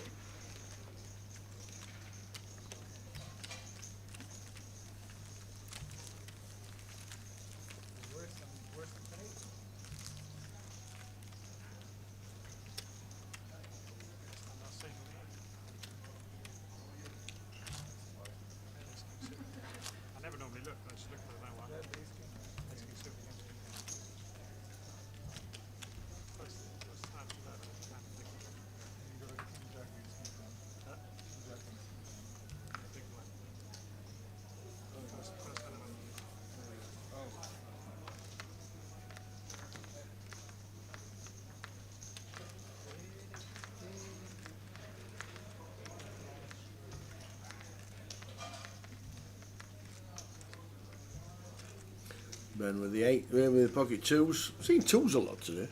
We have.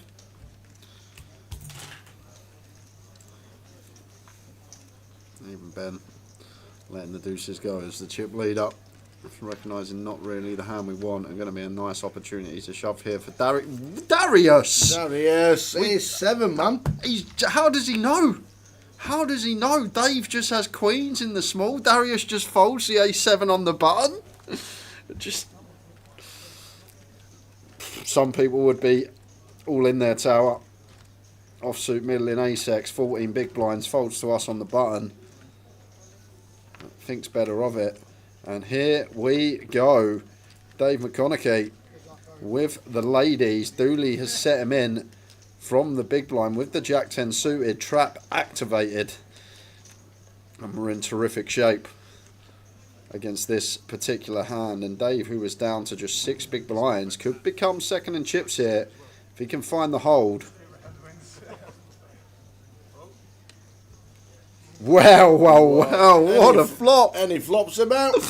So now we're essentially flipping. Pair and a flush draw on the flop against queens. Turns an 8, same scenario, a 10, a jack or a spade. And Dave McConaughey is out the door. If it's not, he doubles up to over $1 million. And it's the ace of clubs. Darius, if he shoved. If Darius shoves, Dave's out the door. Yeah. But he folded the ace-7 on the button for 14 bigs. Somehow he finds the fold. If he shoved, it would have gone Dave all in, Dooley fold, and it would have been Dave out the door. And against most players, if not like a large percentage of players, Tower there, are going to be all in. But we found one customer in Darius that somehow finds the fold, and we're still in the tournament. And sometimes this is the runga people don't look at. Little factors like that.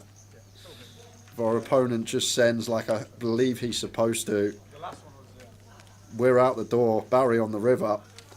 But now we get the double up instead.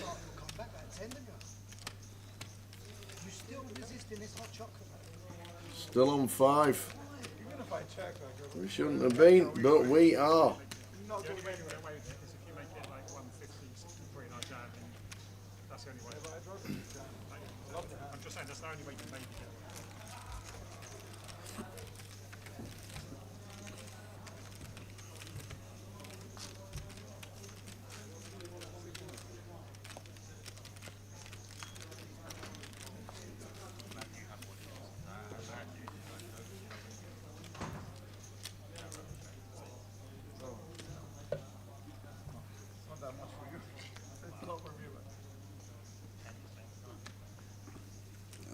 Do expect Chris to open. Nice one to attempt to steal with the blocker in there suited. Darius shouldn't have any flats here, Tower, but it looks like he is going to go for a cheeky little call. Much prefer jam if we wanted to continue as Darius here, 5-handed, king queen suited, but after missing that a7 shove, I don't think we're going to see the all in. No, we're not. We're just going to see a call. HBS, does Chris Johnson buy in on the final? Consistency off the charts. Always say it, one of the best at like the 200 to 500 pound buying level. I know this is the high roller, but I think we've got a slightly softer field here in Reading, this particular leg. What a flop. Big flop. Queen high flop for Darius. No draws at all for Chris. Bet fold. He wants to show, he does show. Nod from Chris.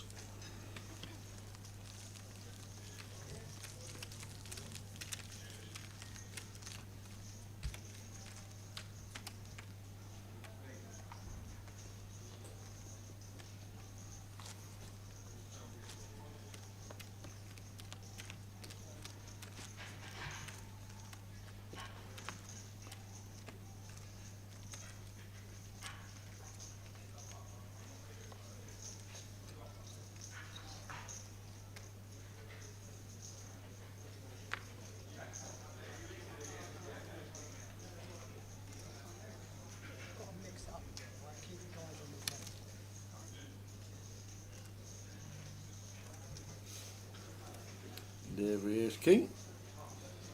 After just a call from Darius. Gun gun. Yeah, around 3 BBs here from Dave, 125 seems good.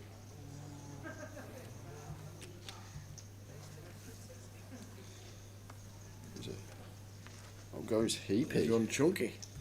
Goes for 4 BBs. Thought this would be scaled down. Darius with Queen Jack, doubt he's going to be limp calling.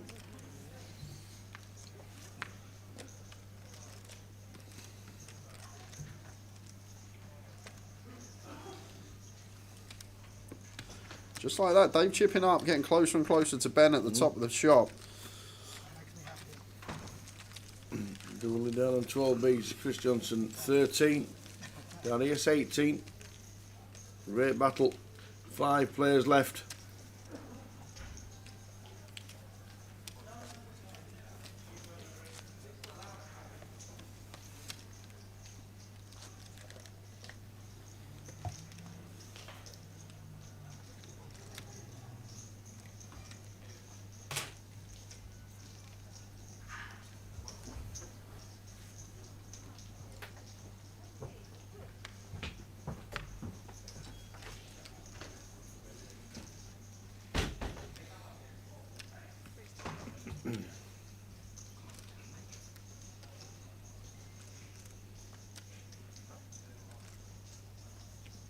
Did you get your bets on for Plymouth Luton? Yeah, I had a little bit.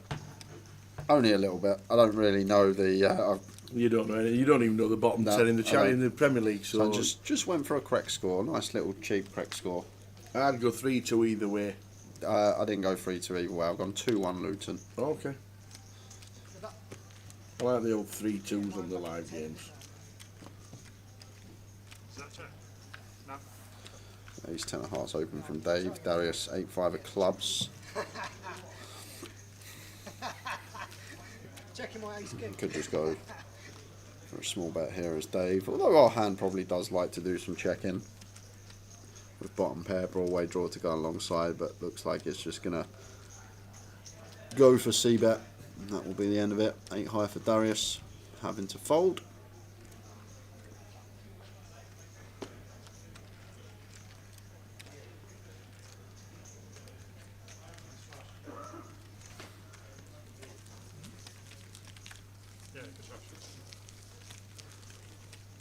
Yeah, I think the others have noticed that Darius is limping and they're just going to punish him because they are regulars on the tour.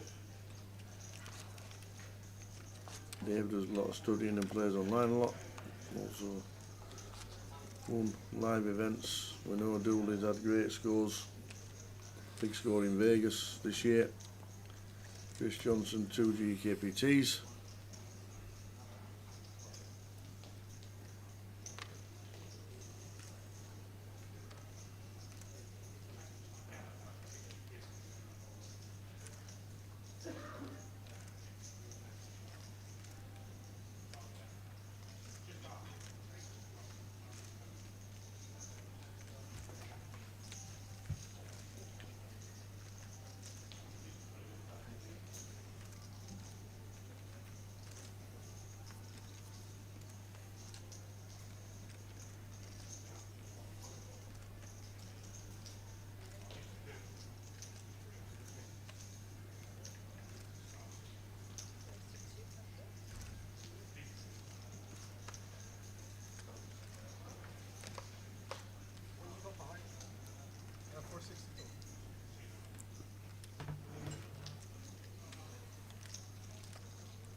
Come on, Darius, we can find it. Come on, we have to call here, Darius. Dooley has shoved for, well, 11 bigs he starts the hand with. We're 5-handed. He's under the gun, so maybe slightly wider as well. Ace 10 may just have to go here. We'll see what Darius comes with. It's kind of close. It's a difficult one for him. Like Ace Jack for sure. Like we got to go with that. Ace 10 off maybe just ekes its way in a 5-handed set. An effective hijack for Dooley under the gun here. But I feel like Darius, the way he's been playing, if it is one of these close decisions, he's more likely to veer towards fold. And does let it go. So Dooley getting that one through. There we go. If you're having a little flutter on Plymouth, Gizzle. Gizzle. Gizzle.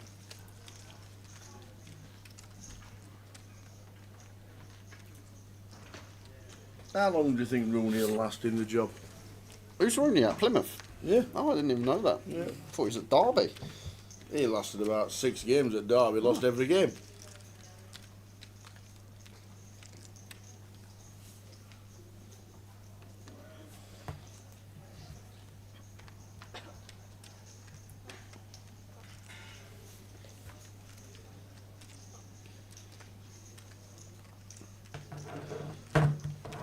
The ideal scenario in these bets is Plymouth go 1-0 up. That's what you want. You want Plymouth to score first.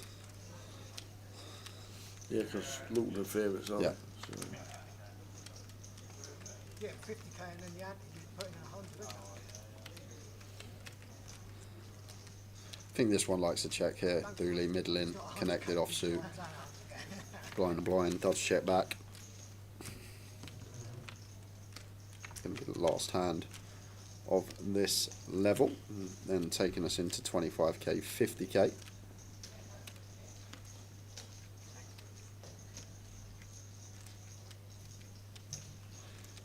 Nine, 6, 5, 2 hearts.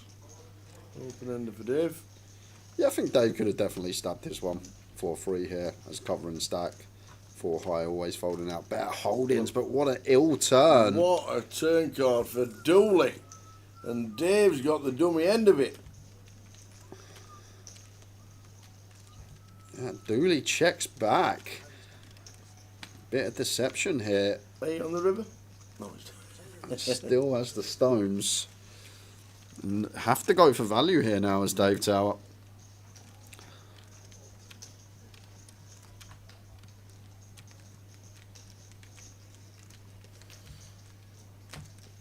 William have called it.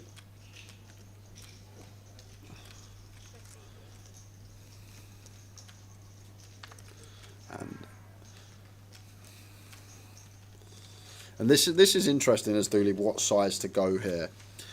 Because if our opponent's got an 8, we're going to get called regardless of size. So do we just jam as Dooley? Or do we want to try and target some 2-pair stuff as well? And obviously 4-3 that's there on this occasion. So does elect for a not all in sizing. Makes it 250. Little giggle to himself there. You can see under the hood for Dave. Like, really? You really got an 8, mate? Got an 8? There's no way you've got an 8, he says. And now these spots are just a guessing game, Tower. Like,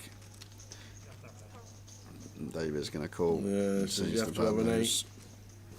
I have a straight, shows the 3-4.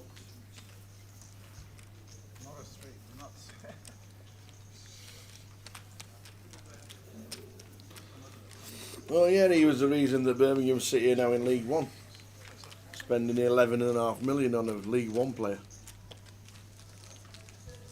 Broke the record by about 10.6 million. Really? Yeah. 11 million. 11.5 million. How Birmingham got that much money? Tom Brady. Tom Brady? Yep. What, the quarterback? Yep. What, he bought Birmingham? Yep. He owns them? Well, he's got a big percentage.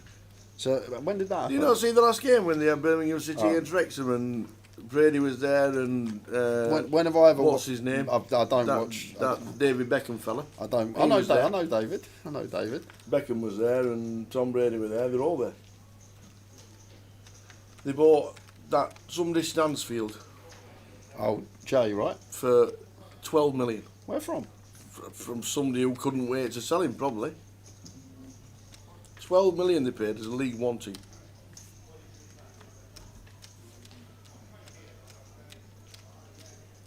And of course he scored against Rotherham United last week.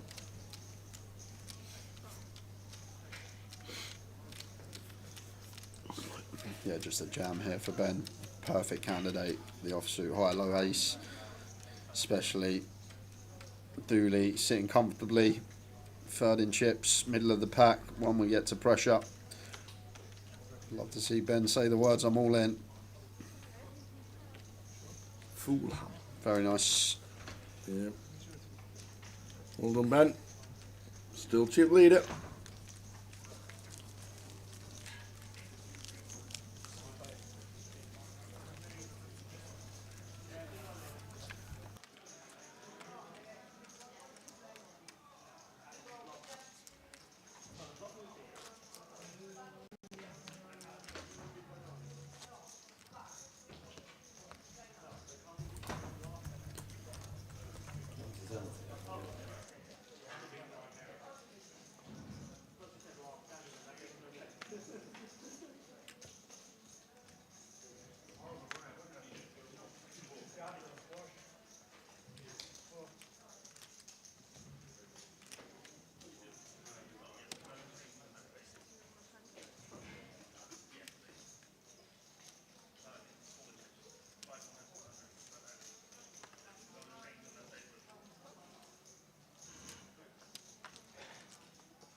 Hundreds in the middle. Then that 100k, the big ones get through one.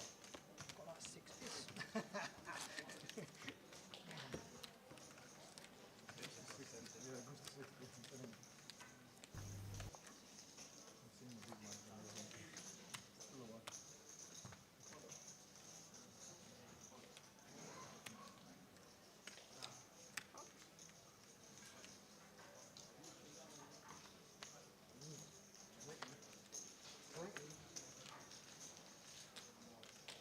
Might be a chip hole. This might be a chip protector.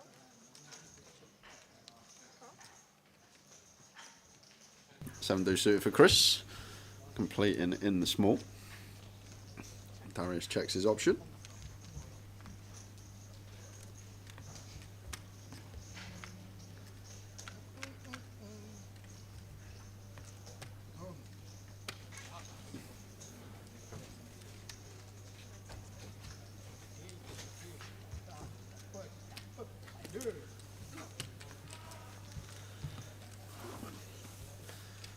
Chris with the stab.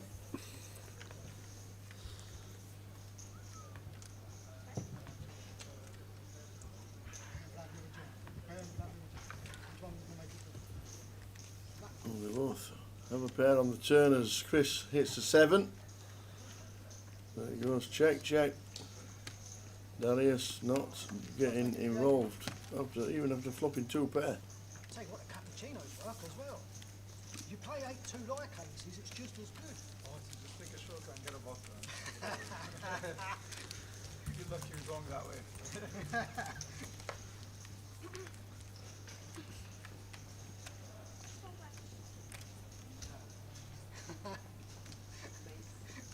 Just because you said please.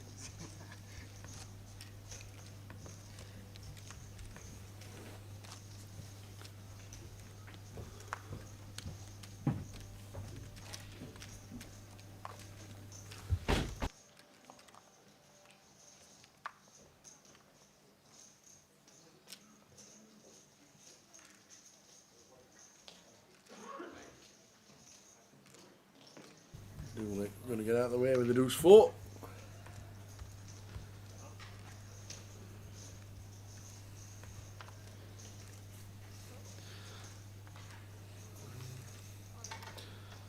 Chris all in with the king queen. I'm going to be getting through. And nothing giving 5-handed at the moment.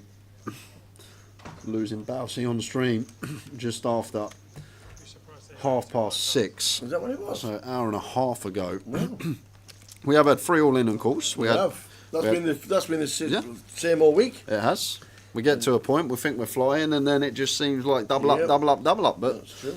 Dave McConaughey was short with 6 bigs, doubled up, then doubled up again just before the break, and then doubled up again with the queens versus the jack 10 suited of Dooley. So 3 all in and a calls, I believe, 5-handed, all 3 double ups going Dave McConaughey's way.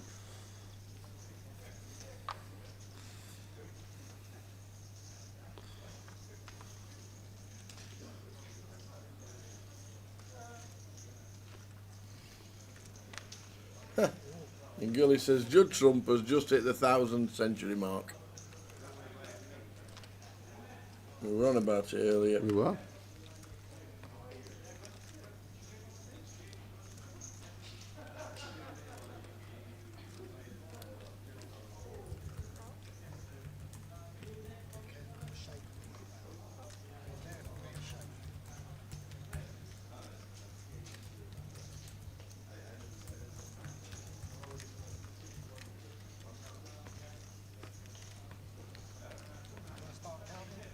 One 0 to Plymouth, oi oi. Oi oi. That's a good start. Don't get another one, Plymouth. Did say Plymouth earlier. Yeah, but not like 8th minute in. I mean like half hour in or something.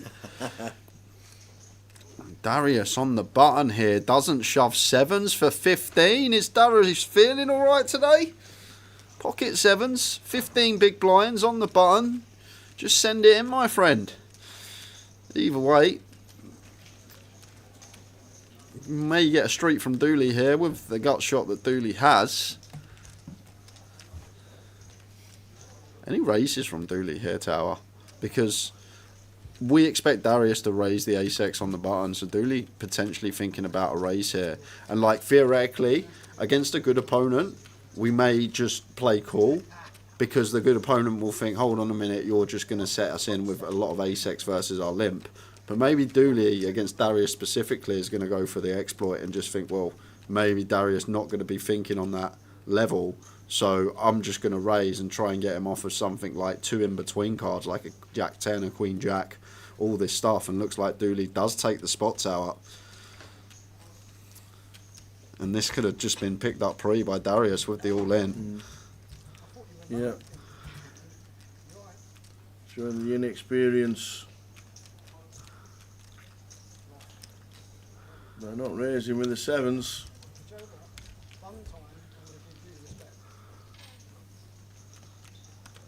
An advertisement for the table as well that he hasn't taken the jam.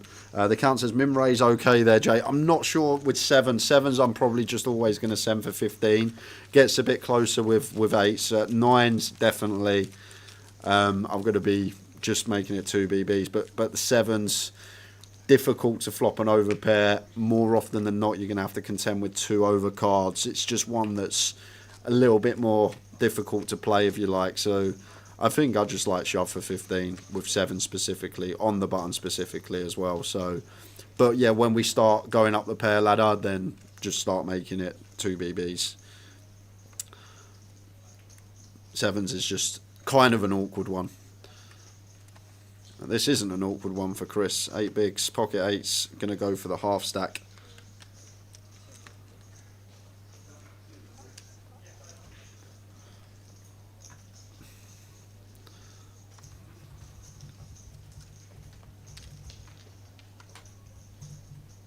And here we go. Feel like King Jack of Diamonds wants to get in as Ben. 8 bigs of Chris, 5-handed setting. Gun is effective hijack. Chris would shove some Queen Jack suited. So even Queen Jack off actually for 8. Queen Jack, Jack 10 suited, Jack 9 suited. Some King 10 in there that we dominate as well. Ben's got to go with this in my opinion, and Ben agrees. And we're off to the races. So is something finally going to give 5-handed? Chris Johnson, the 8s.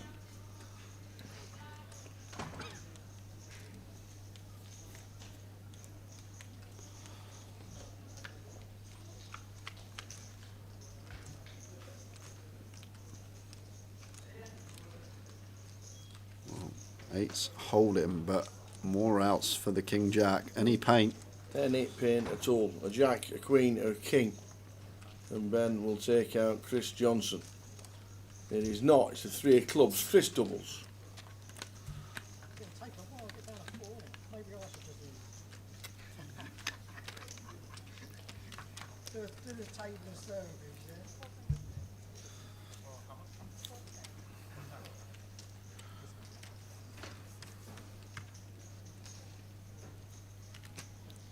Look how congested this is getting in, and this is what happens if short stacks keep doubling up.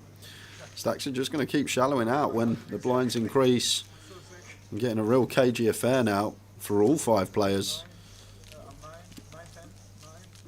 Ben now brought back towards the pack as well after doubling Chris up. It's getting real cagey out there. 4 all in and calls, 5-handed, 4 double ups.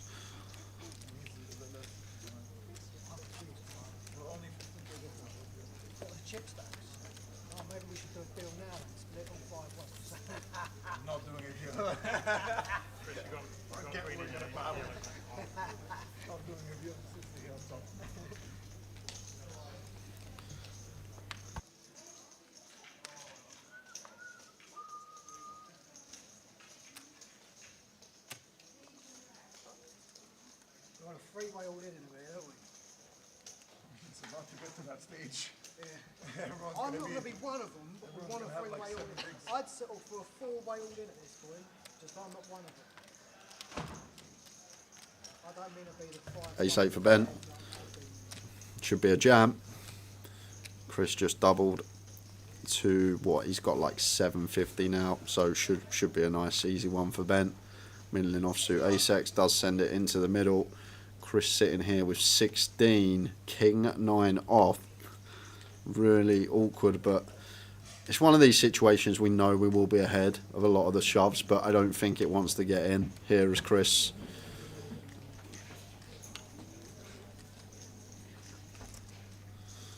Like the way the stacks are here, Tao, like King 10 suited would be like horrible for Chris, so I can't see how King 9 off, it does let it go, would come with a call there.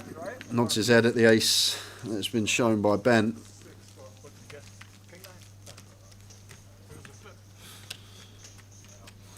I'm not sure about Darius.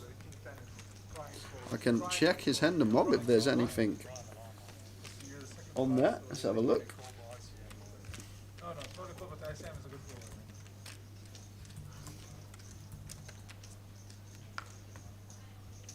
Yeah, so Darius only with 2,000 in live earnings, and his latest cash coming in the Unibet deep stack, where he come 10th in June. Yeah. But only 3 cashes to his So name. do we think we're guessing his satellite today? Potentially. Because, Mukhtar got one, didn't he? Yes. That is true. He could have been a satellite winner. But this is huge for Darius Tower. Already locking up his biggest ever live score. Actually going to be doubling plus more his total live earnings. Ben aces again, no action. He's had aces twice, no action, and kings twice, no action at the FT. Talk about running bad with good hands. Aces twice, kings twice, no action, all 4 times for Ben this final table. Ben Miller satellited in. Himself a satellite. What's the cake? It looks more like a blondie. What's the cake? Ben Miller satelliting in. Well done, Ben. There's another one as well on the Wednesday, I believe. Wednesday. Mukhtar, no Darius. Mukhtar won too. Yeah, Mukhtar got himself a seat, yeah. He did. He won 2, didn't he? Did he win one on the No, first one? Momia. Oh, okay. Momia and Mukhtar. So Darius didn't satellite him. He did not. He's going to give Dave a walk. Well, he might have done, but he did not.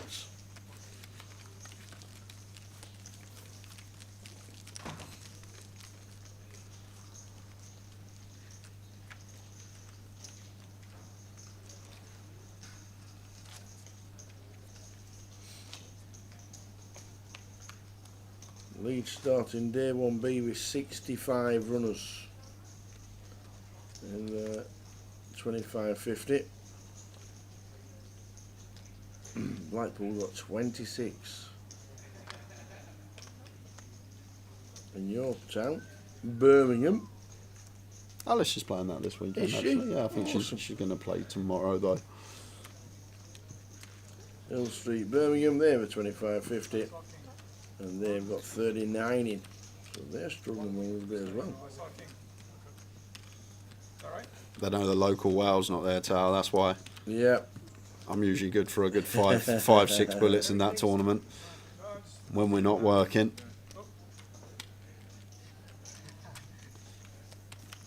I want bad karma. I want the good one. Good karma, you know what I mean? Double me up and you'll get it for life. Oh my god. I'm a wizard.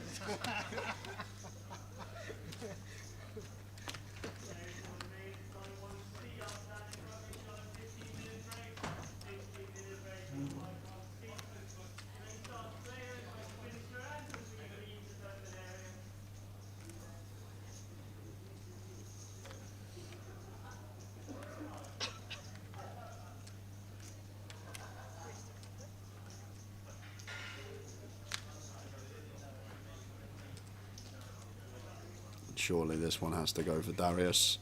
Made a couple of tight plays, but surely tens. It's going to be moving all in. No, he's just found flat. Darius, do you not want to win this comp? Trap him with the tens? What's... it's fun to watch. It's different.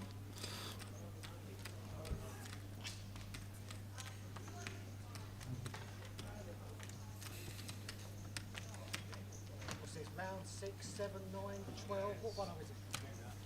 You're going to check in the dark? Shall I call in the dark?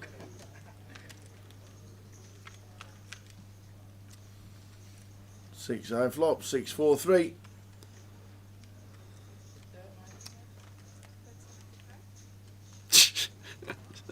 Snap jam, snap fold, and shows the table once again that he's got the goods. And Darius is loving it. Look at him; he's absolutely loving Living it. a dream, baby.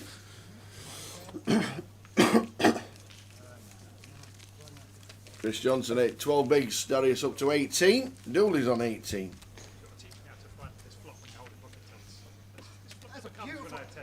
That was a beautiful. In 10 minutes' time, Tal, I'm going to be going into the 60k level. And that was the level I had this down to finish today.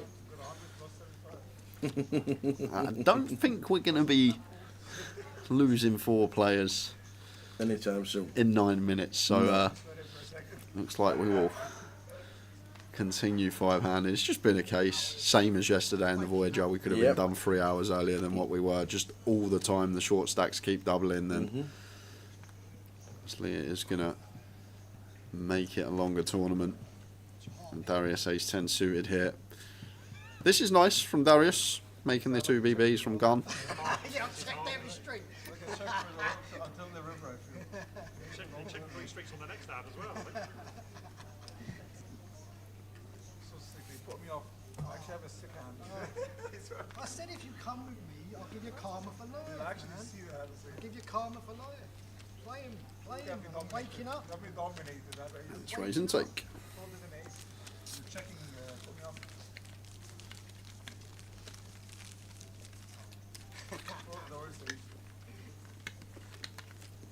That's a great thing about this game, Tower.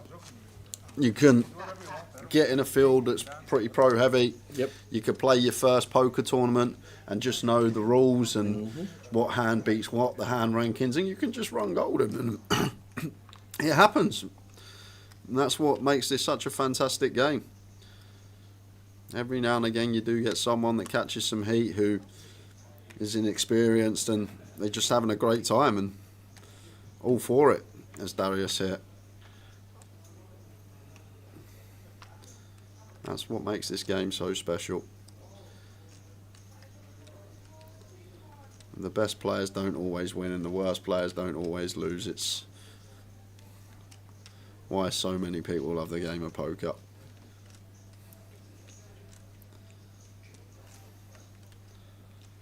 So button open here from Ben, making it 100k with the Queen 7.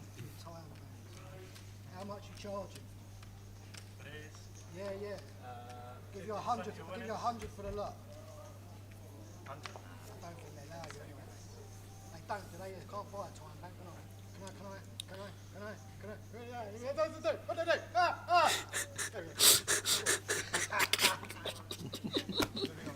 do? What is he up to? What is he had in his Weetabix this morning? Darius with the defend, with the Jack 8. 3 jacks, please. Here's 10 Jack. And he just said to the dealer, "Can I have 3 jacks, please?" And then he says, "Do I give me underwear?" What a guy. Love it. I'd love that. It would be great. Imagine Darius shipping this. It would be a great story. Some character he is, Robert. You're right.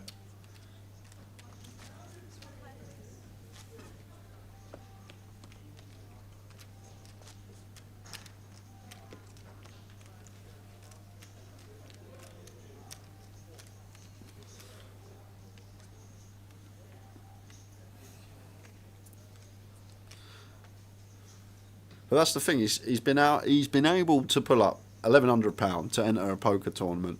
Yep. Like, to be able to do that, he's obviously got something on the side, a good job, businesses.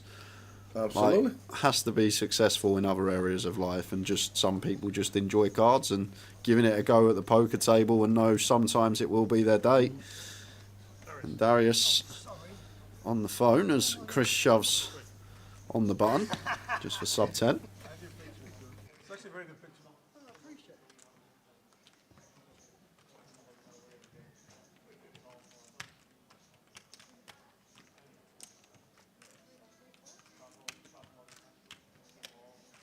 it. Dave King 7.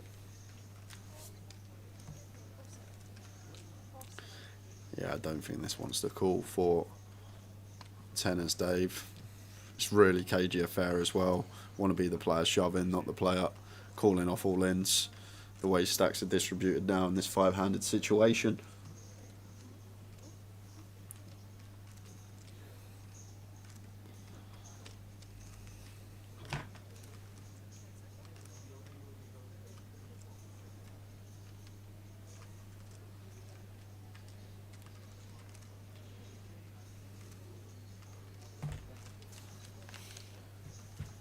Chris with the king 9.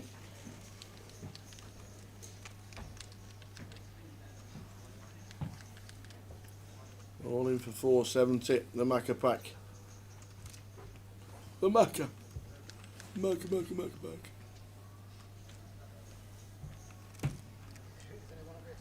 And Dave with the king 7 on the big blind. Wasn't expecting that. King 7 off. Jail told me it's the right thing to do, but I think it's maybe slightly too wide for Dave Tower, in my opinion. Maybe he just thinks Chris is overdoing it with button shoves because Darius isn't going to call off correctly, but I think Dave's chips right now are really valuable. And we've got some potential chop outs. Yes, yeah, we've got chops. 8 or deuce to chop, or a 7 to bust Chris, and it's an 8. Oh, we're gonna chop it up. Don't you know we'll chop it up?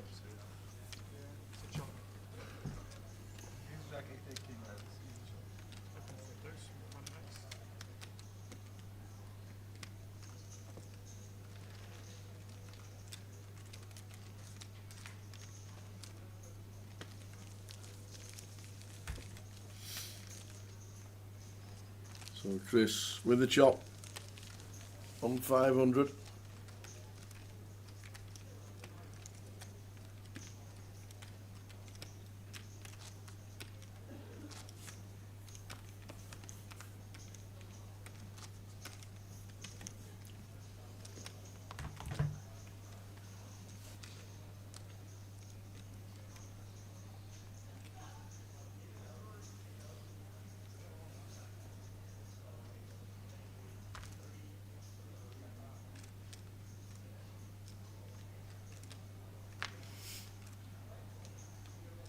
Come on, Darius, says Karen.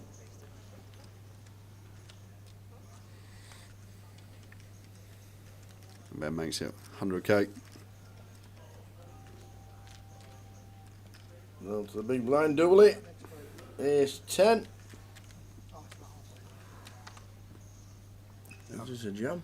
It's kind of close, one tower against this gun opening range from Ben. The thing is, the stacks of us, like, we're really caged up the 4 at the bottom of the pack. But obviously makes a difference from gun because they're only 500. It's effective hijack still, and Dooley is still going to take it, and it does get Ben out of there. So really nice jam, does get it through. But like I say, I'm not sure. These sort of situations are so complex. When we got an outright chip leader, and we got 3 of us in the middle of the pack, all with near identical stacks, and then one guy with 10 bigs. It's really hard unless you're looking at a computer in front of your tower to know exactly what hands we should be going with. Obviously you got the clear ones, ace queen, ace king, but like stuff like that becomes really difficult, and it's why these MTTs so hard to play and know what to do in each given spot. Certainly so hard to win.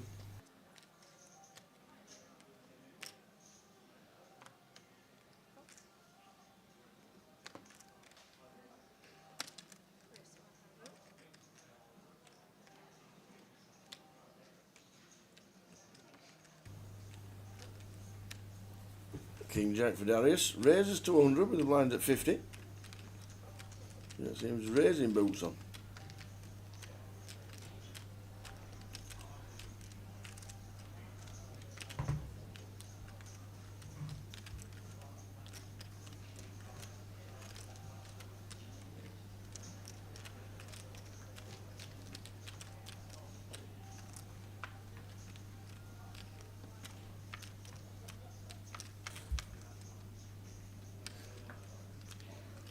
Ben comes along and hits top pair. Ben Miller. And seat number 8. I hope you look at me, because you could be looking. I couldn't keep it up. I couldn't keep No, it up. Daddy's just checking and laughing and joking away on top of the table. Love it. Love to see it.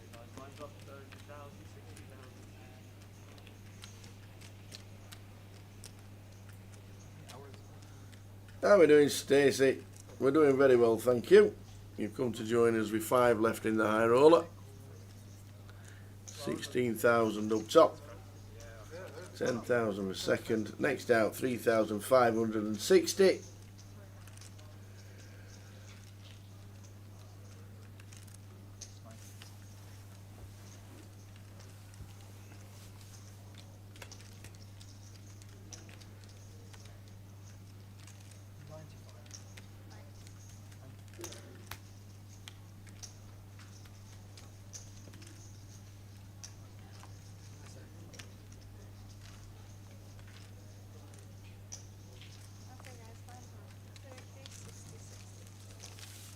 So 30-60.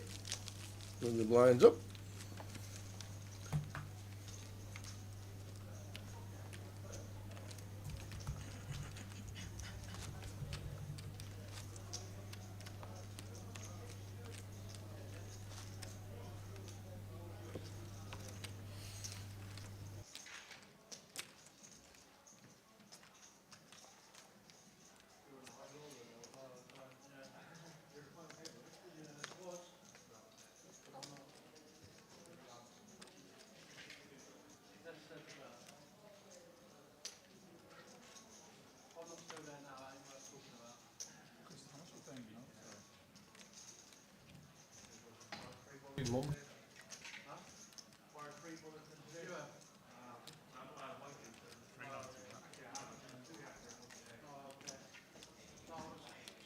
Dooley with the king deuce on the button.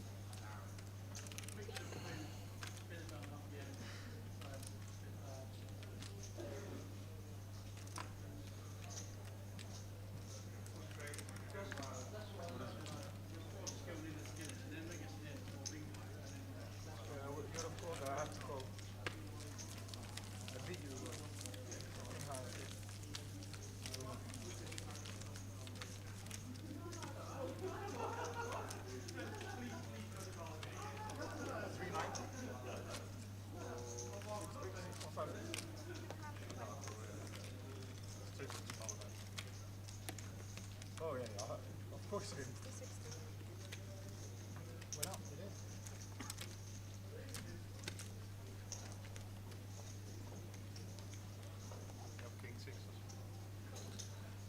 So 60,000 now. The big blind. The hill I die on.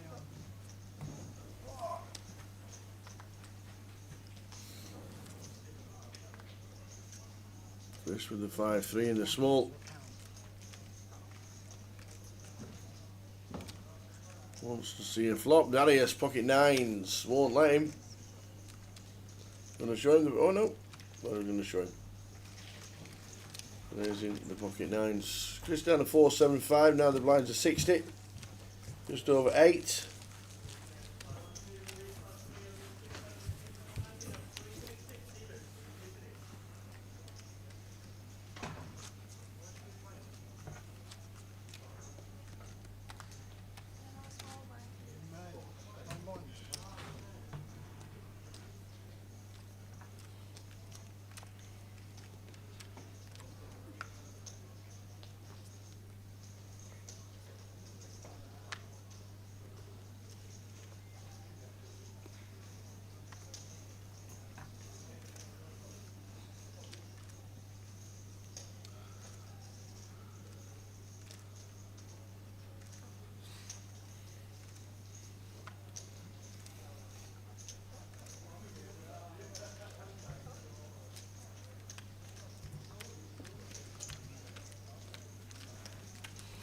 So Ben with 30 bigs, Dooley 17, 16, 13 and 8 for Chris Johnson. Something's going to have to give soon.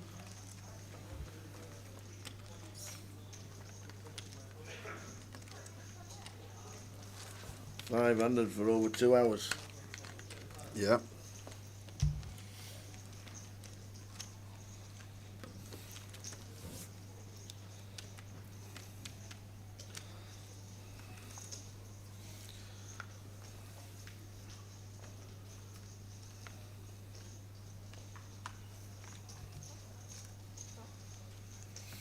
Down to the button. Just getting out of the way. King 10 for Darius. Just calls. Yeah, another one tower that may like to do some jamming here is Darius. Obviously, we've got Chris sitting there, but better to be the player shoving than the player to calling off. Now Dooley just going to get free flop with Queen 5, but Darius here, 12 bigs, King 10 on the button. I'm ready to rumble. Wants to continue with this limp strat. Appreciate the compliment.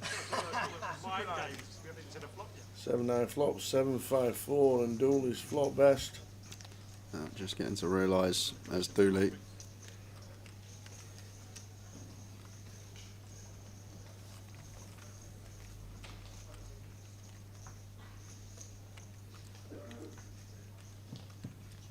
How are we doing, Stacey?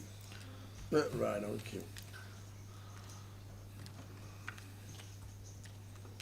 Yeah, now Dooley just gets the lead turn. Like, the way Darius is playing, it's like when he's strong, he bets or raises. When he's weak, he checks. So Dooley now just assesses that 2 pair always the best hand, and Darius going to have some ace high, king high type stuff. Fires at 80k.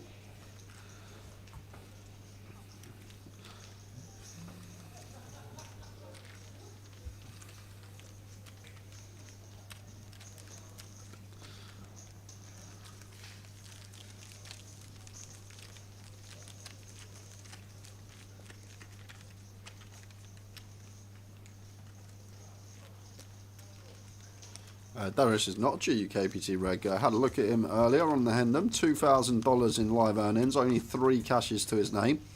And this cash alone is going to double plus more his total live earnings. Latest cash coming in June 2024 at the Unibet main event in London. But he's got cashes. Where is that? Black Belt Nottingham Live. First cash he had in 2011. Black Belt Poker.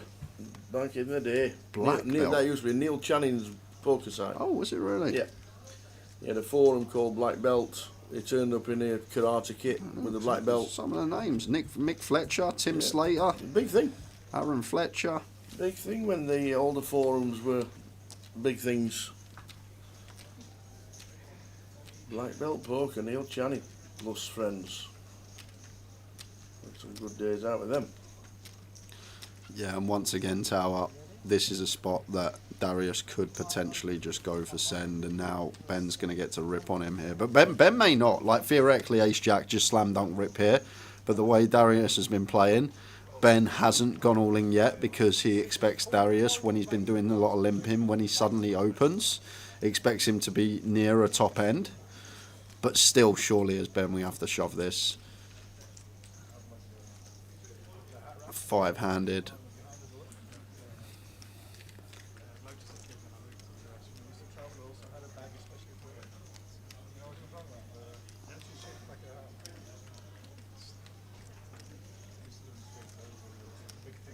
Yeah, does go with it as Ben.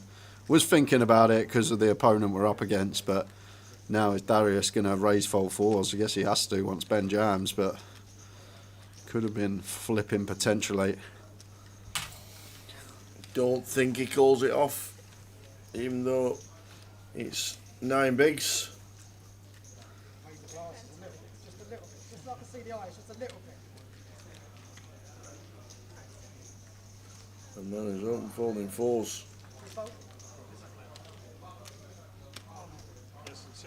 Was it a good fold? Well, he was in front.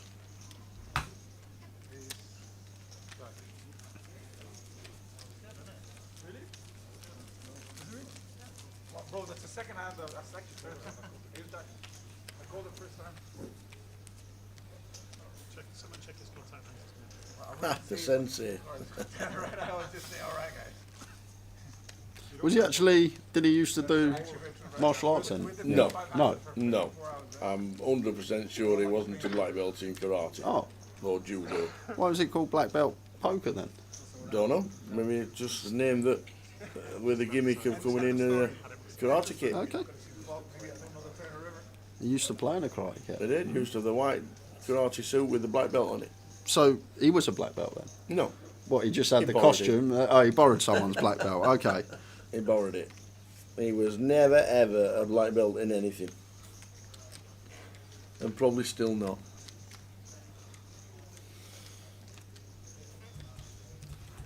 Ravi says he's in bed ill. What was the hand?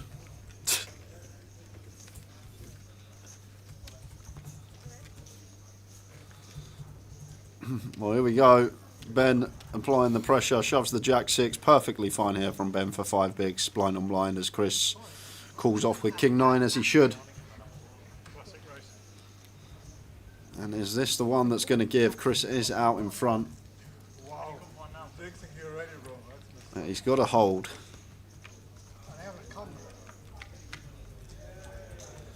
And that is not the best of starts, but we can still find our king.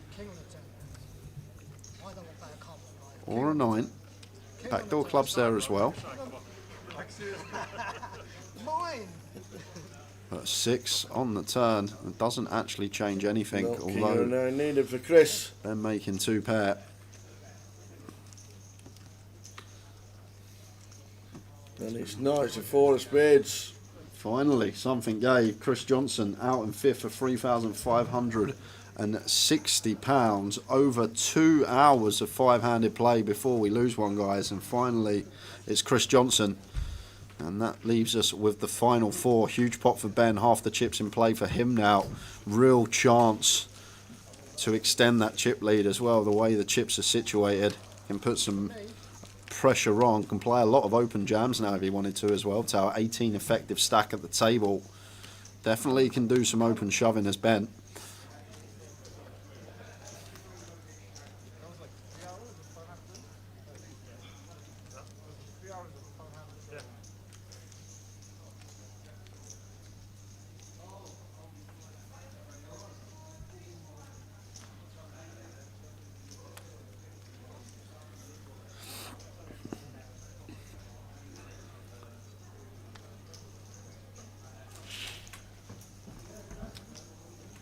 There we go.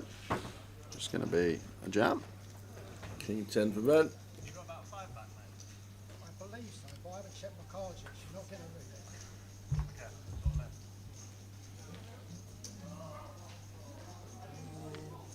Another one of them, my snap. And here we go. Darius just finds ladies. Of course he does. And he can't wait to get the chips in. They're good, he says. Queens against King 10.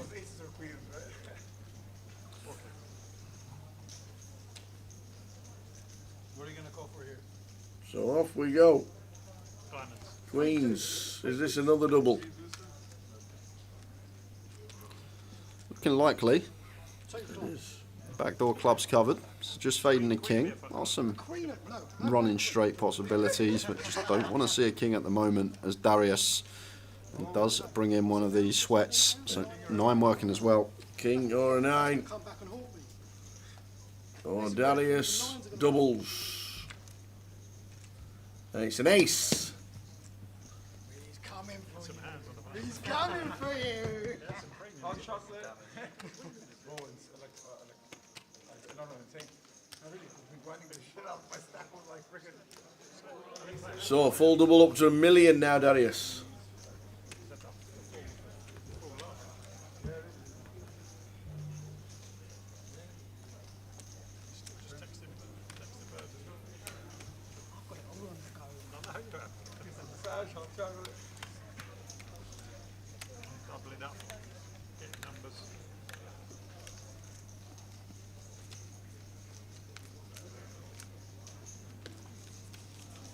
And if you're enjoying the stream, guys, make sure you give the old channel a follow, like, subscribe. You can set notifications on as well, so you get notified every time we're streaming. We've still got plenty coming up for this weekend and the rest of the year.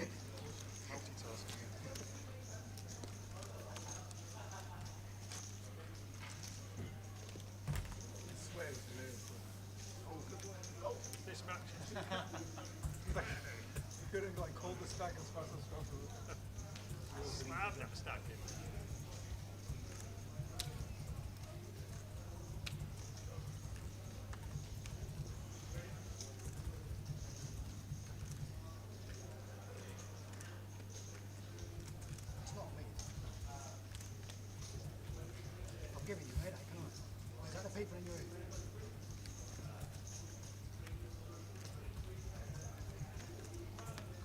enjoy it for me. Let me enjoy it.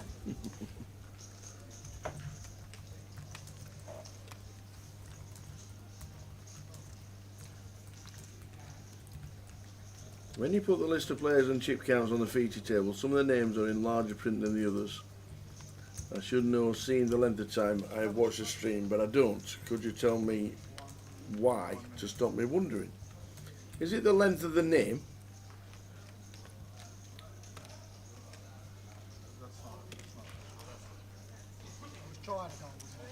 And then the length of the name determines what font we get into. Kings for Darius this time. We've just had queens to double up. We've now got kings. That's not a good fight. You should have put less chips in, bro. What are you doing? I was trying to enjoy my hands, but No, go from this king. Ace king? we're waking up again. It's time for the hot chocolate, man. It's time for that hot chocolate, alright? Get another hot chocolate over here. You're kidding. No way. Oh my god. Darius still stacking queens, and then straight after that, kings. If I don't open it, you're in trouble. What, he just jams on my bed now? Depends how much you make it. Got a bit overexcited there, didn't I? Yeah, it's kind of obvious. Kind of like at least That's what he is. Proper recreational. Was it $2,500 in earnings on the mob? $2,000 in earnings, yeah, just over. Free cashes spanning from 2011 to 2024. And this cash already going to be doubling, tripling now. Yeah. But we just lost Chris. His actual total live earnings. £4,990 next out. Be great if he takes it down, Rob. Love to see a rec win this. It would be great, especially some of the shenanigans he's been getting up to on the on the feature. Jack high flop this time. Dooley flopping bottom.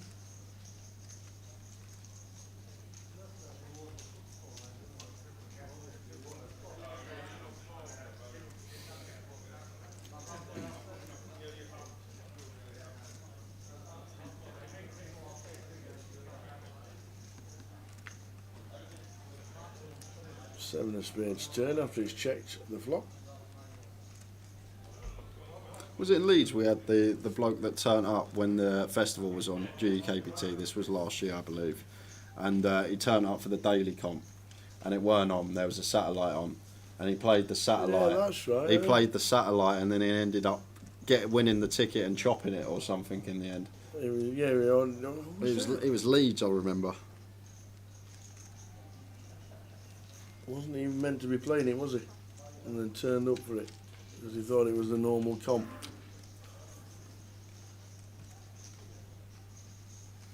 Yeah, we did mention it a few times on the stream as well. Any houses about for Dooley?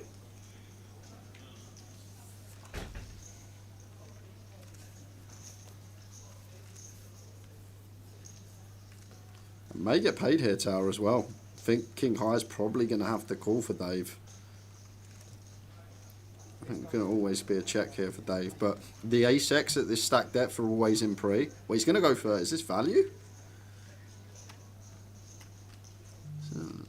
A little, I'm not sure about this from Dave.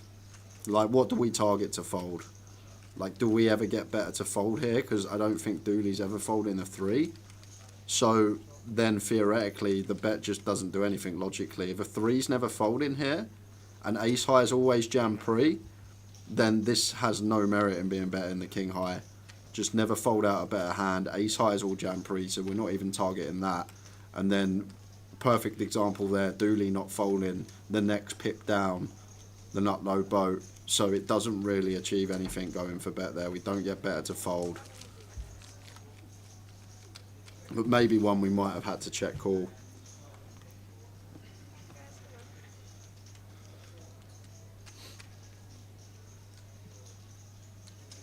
New dealer coming in, 10 minutes of this level to go. We're on 4. Are we on break after this? No. No, we are not.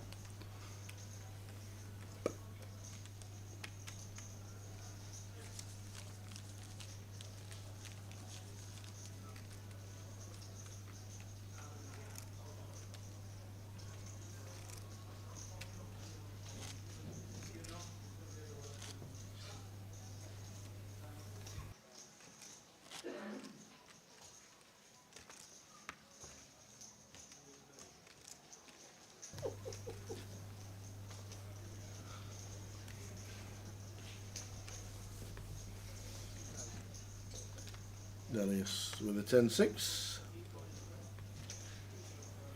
Dave, Queen 9 on the button. Yeah, this seems good enough to go with. We've got 9. 9 big blinds. Yeah. Suited Queen 9. Like Jack 10 suited 100% jam, so this one has to be a jam as well.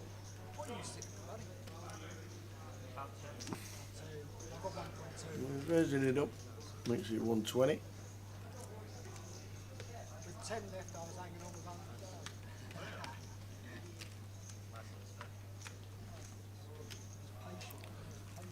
Intriguing stuff from Dave. In a four-handed situation, may have some opens off of 9, but I think they're going to be the stuff that's just like nutted. I guess we need to offset it though. We are opening aces and kings. We need some offset, but now Ben just gets to realise equity with 2 live cards, whereas the jam does just get through and pick up blinds and ante. But we've got this 4-5 in.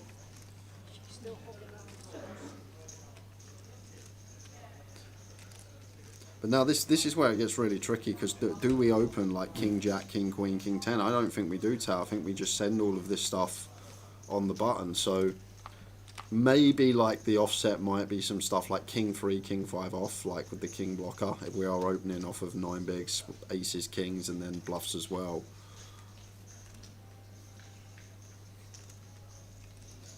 $60k continue. Ben has caught a pair. And like I think Ben will assess the situation that I just have, that there will be a lot of these King X holdings that just want to jam for 9. It does stick around for a call. As he would. Flopping the second pair. Jack of Spades turn.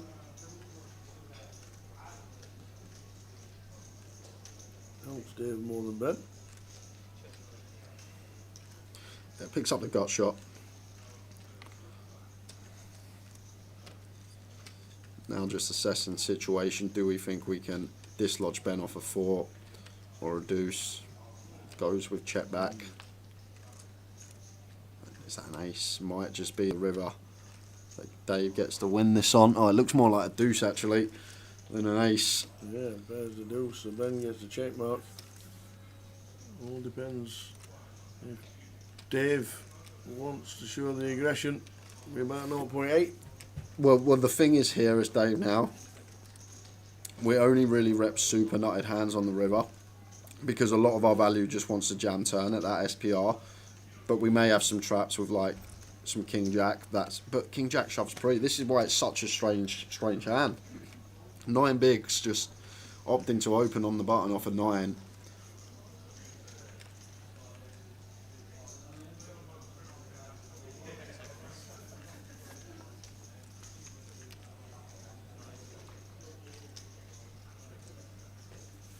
And now, genuine decision now, Tal, though, for Dave.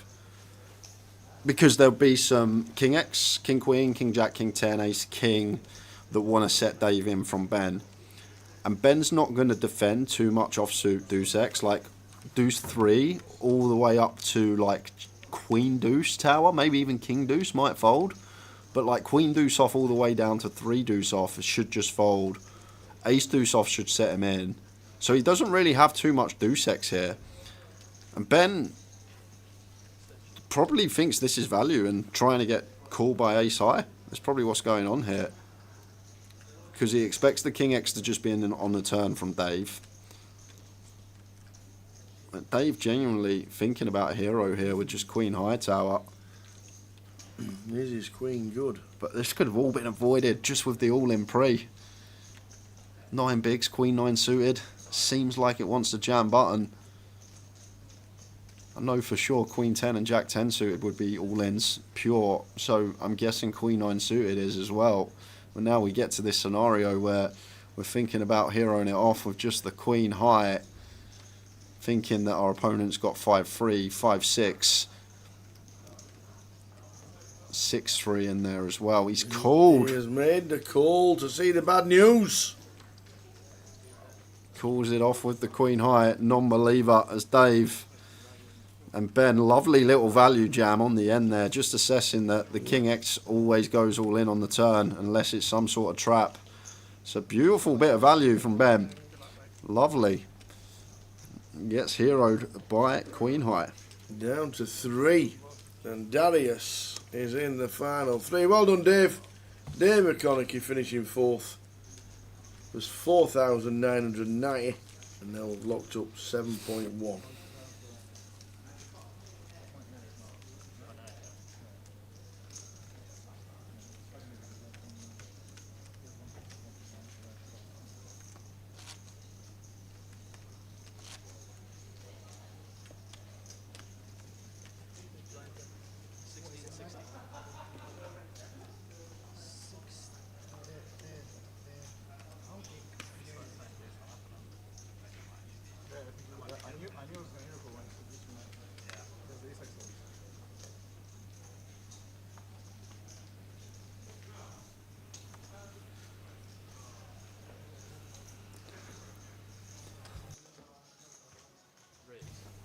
Jack 9 suited for Dooley. Opens on the button.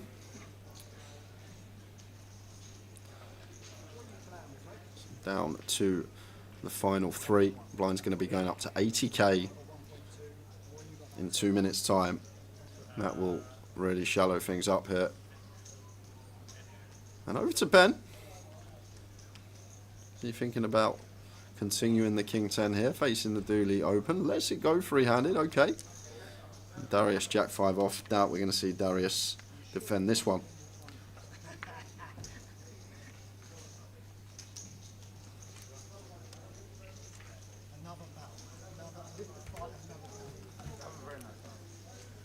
So down to 3. 19 bigs for Darius, 22 bigs for Dooley, and Ben Miller still chip leader on 43.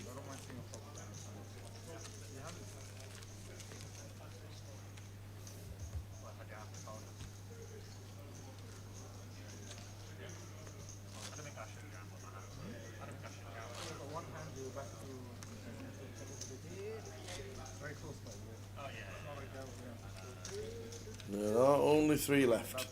Final table of the high roller. Back tomorrow with day 2 of the main event, day 1 of the main event, and day 2 on. So yeah, did we play down to 15% of these? Yes. How many went through yesterday? 15% of the field. Oh, cool.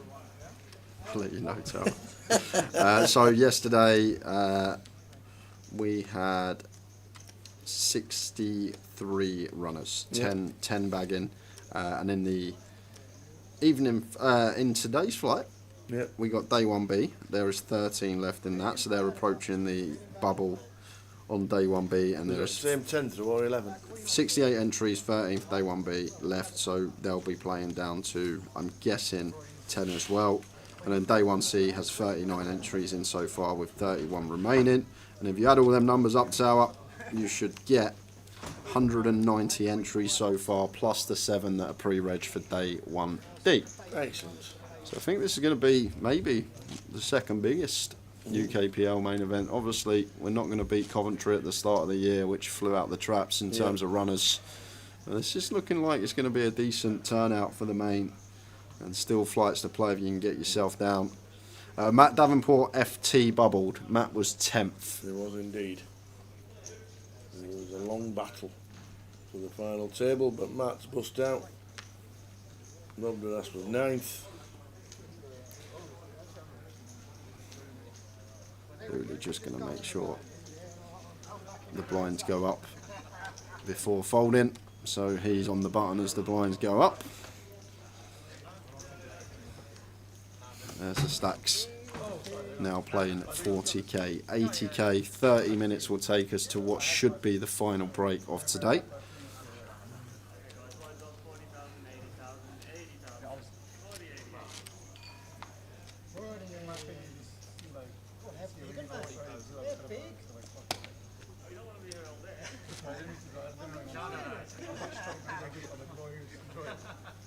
I'll take the gift. Yeah, exactly. I'm not going to complain about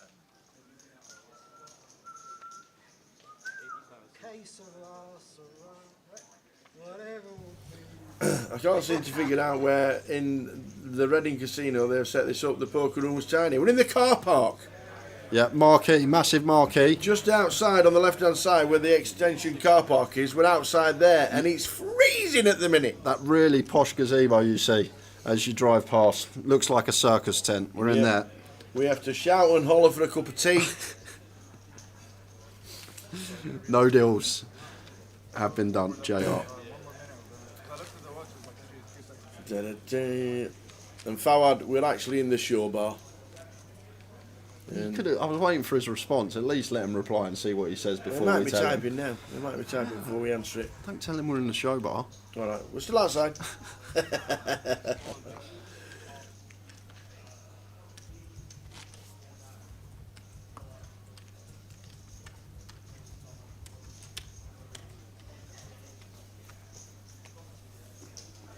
The show bar's got 12 tables in it.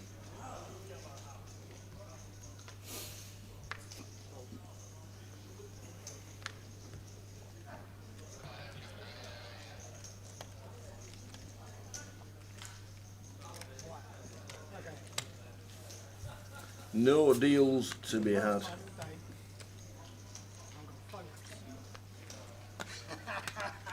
There were 50 runners in the high roller. Oh, walk with queens for Dooley.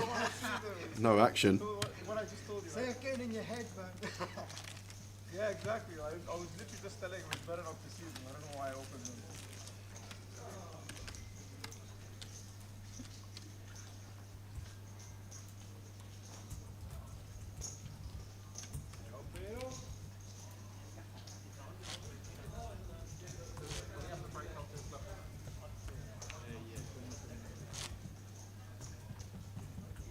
Bro, can I get a bottle of water, please? Bro, can I get a... I love how you two are still going up.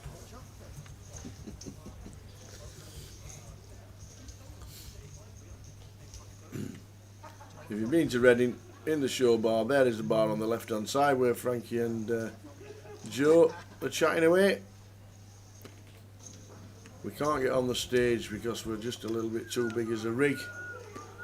So we're on the bottom left hand side and all the rest of the tables are all around the room.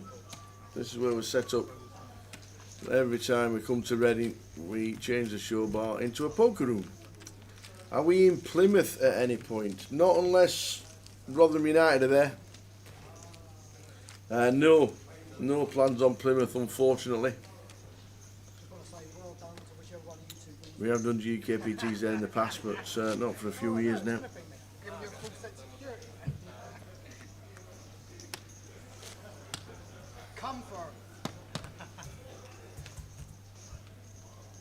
We need Darius on more features. It's been a good watch. He has been a good watch as Darius. Maybe you can stand on the chair. Can I stand? Yeah, Fuad.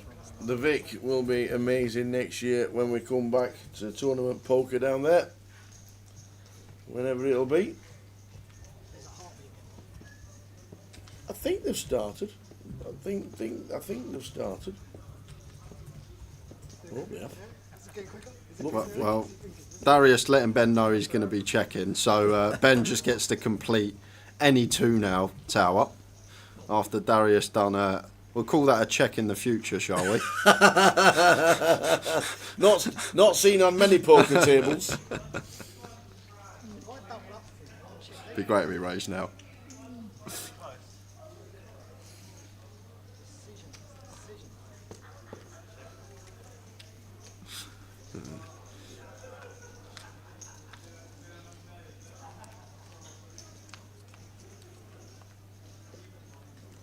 Queen, Queen, 9 flop.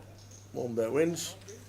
Yeah, Ben's got a nice one to stab, especially against Darius, I think, as well, who's not going to like continue something like 7, 8 of clubs, which would want to continue, or something like ace, deuce off, which probably would jam anyway. But Darius may not jam these hands, that's the thing. So I think as Ben there would have been having a stab with the 7-3 of clubs, backdoor flush draw against this particular opponent.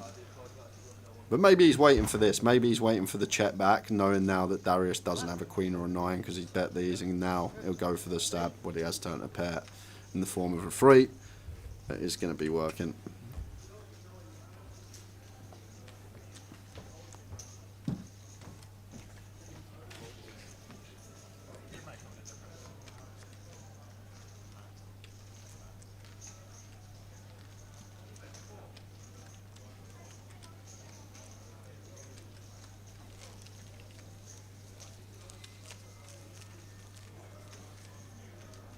How's your bet looking?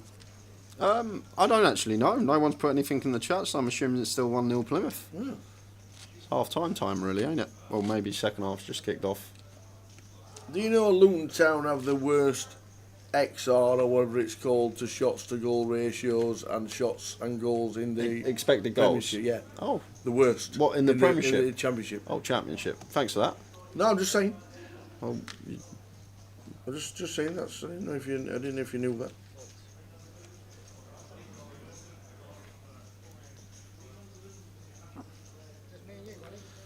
Just 9 bigs for Darius. I'm going to complete with the Jack 4. And I'd get really wide here as Dooley, because I don't think Darius is the type to ever play a trap, so just exploit. And I'd just jam really wide here as Dooley, because I expect Darius to jam himself with any hand that he'd call off. But Dooley just going to take the Fury approach and check back with a suited Jack, which we should be doing. But maybe there's some exploit here to be had. Good evening, Conan. Come to tune in for final 3 of the high roller. 16,000 and a bit of juice to the winner.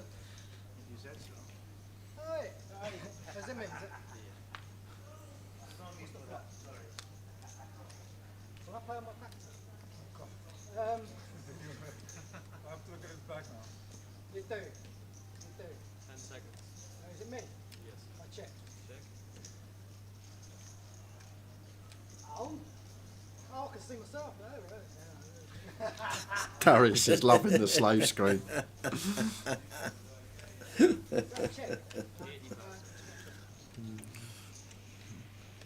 It's a great read by Dooley here, just recognising Darius isn't too interested in this hand tower. Just turn away from the table. If there's any reason to bet, then this is it. Whatever we've got. If we had a 5, I'd definitely be checking.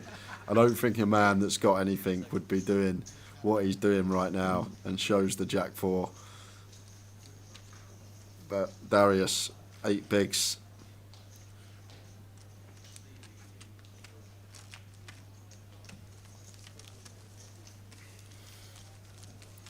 We're going to be going on break in 20 minutes time. That makes my life easier. You're doing that for me as well. Then I have a right rest now.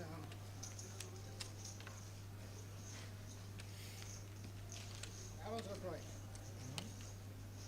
21 minutes.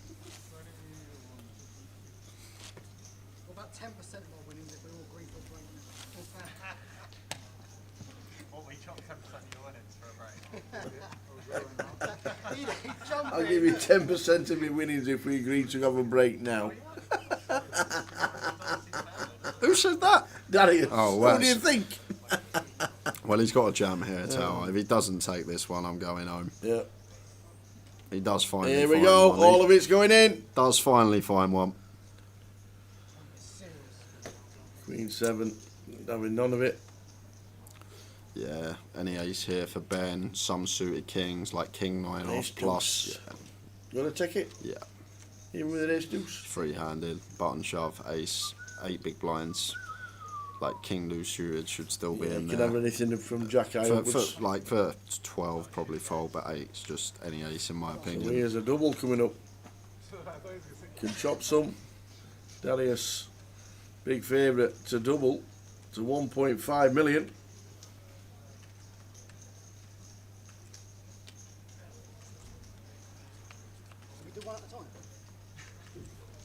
Well, there's a deuce. Oh, not now. What have you done, dealer? Is the dream runner Darius finally going to come to an end? Well, it picks up some chops. A 3 would chop this now. I would love a 9-ball. Oh, corner pocket, ladies and gentlemen. Darius stays alive. Here he goes. Up to 1.5 million now. And Darius will not lie down. The man in the hat.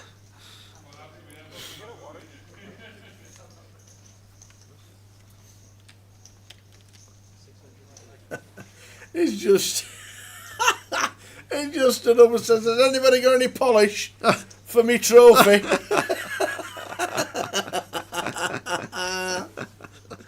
And he finds the double and then wants polish. Oh, now then. 25 bigs and 19 bigs and 19 bigs with 20 minutes to go of this session. Hey dear. Good evening, Conan. Hope things are well. You are tuning in at the right time.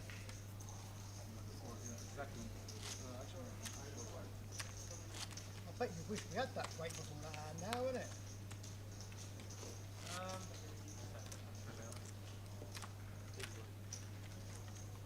Always the way. Always the way. Big blind as soon as you win a big blind.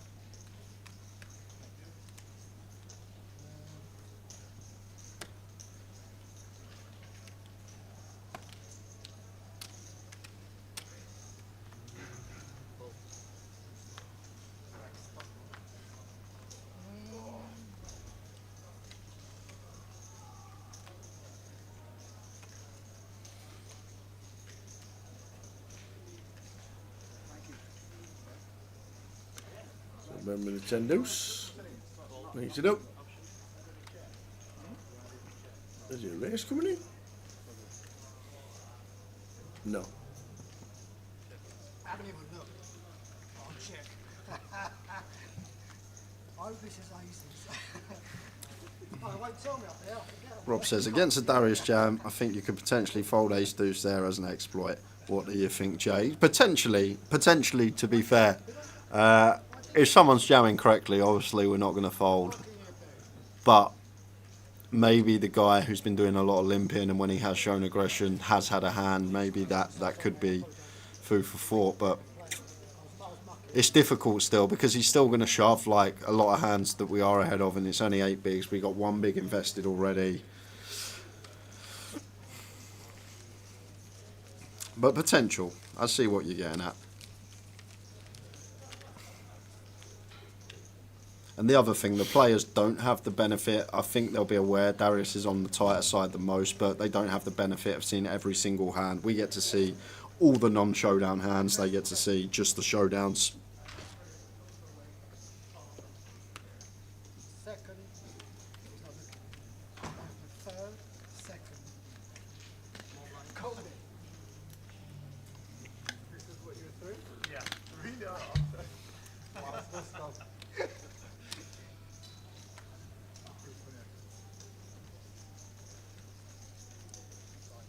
Then with the king deuce on the button.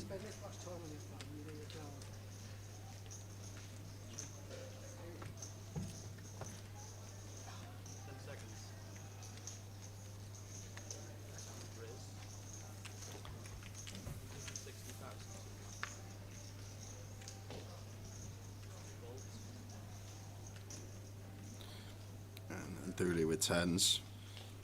And maybe free-handed tower 1. That goes for 3-bet, not all in, just seems too strong, or maybe we just got to send for what would be 17, 18 bigs. Can we make this like just 420 as Dooley, or do we just go for jam? He is just going to go for jam, but maybe 3-handed. Like queens would definitely be 3-bet, not all in, queens plus, jack's kind of close, but does 10s just seem a bit too dicey to go for the 3-bet not all in. But when we're off that stack depth, one thing that is going for us, our opponents shouldn't really play calls. They should just play 4-bet all in or fold. But Dooley just taking the shove approach and does get it through. 15 minutes of this session to go, and then a 15-minute break.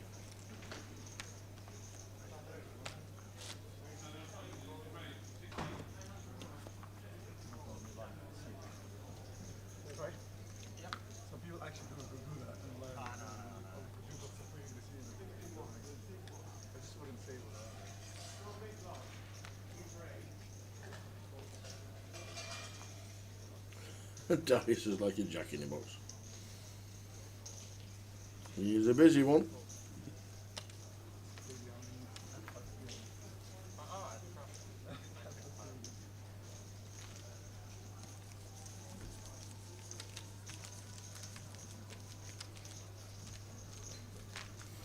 $7,130 next out. 16,150 to the winner.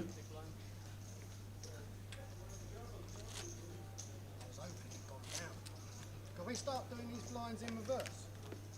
Just for the last few levels? No, because we'll be here forever. But I thought you were meters on.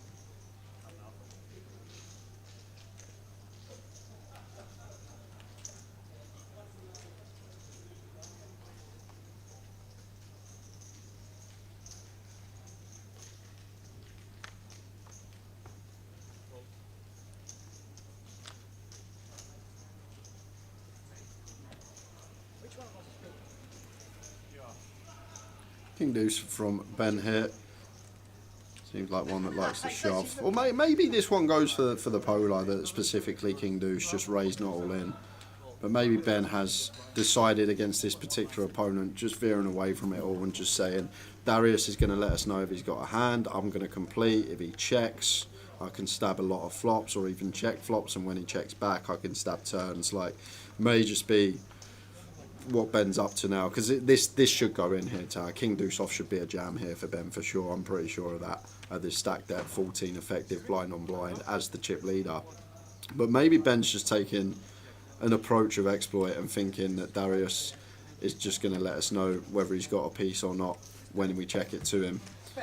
Does check back here with his bottom pair and Jack of clubs on the turn.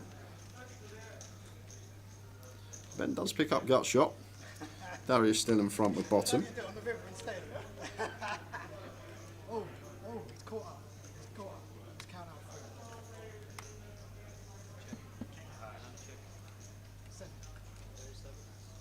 It does just check all the way down. Just so you know, if you'd bet on it, probably in front. Darius getting some back, and look at that, just 7 bigs separating top to bottom now. I'll tell you, we need to bring back that Welsh lad from the Goliath. Absolute carnage, says DJ Scotty.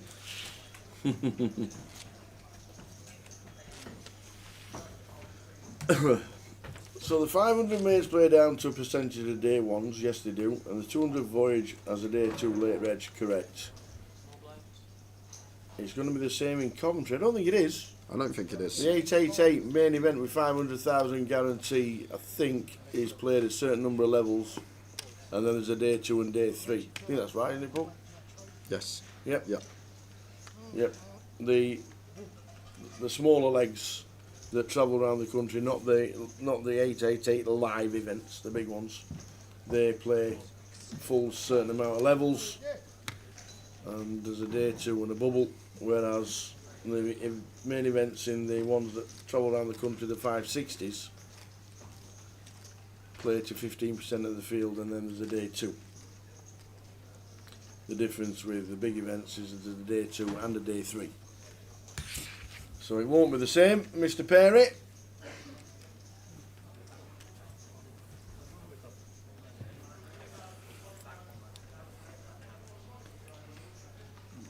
Dooley checks back with the deuce here.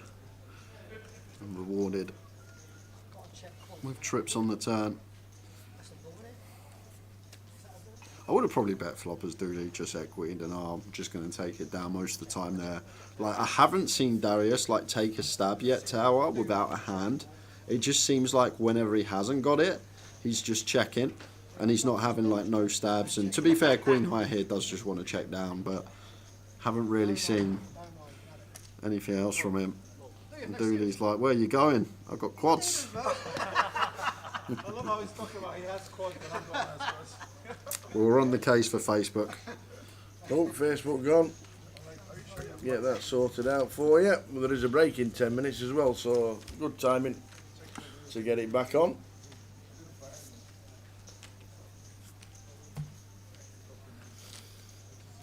Heading towards the next break, 10 minutes.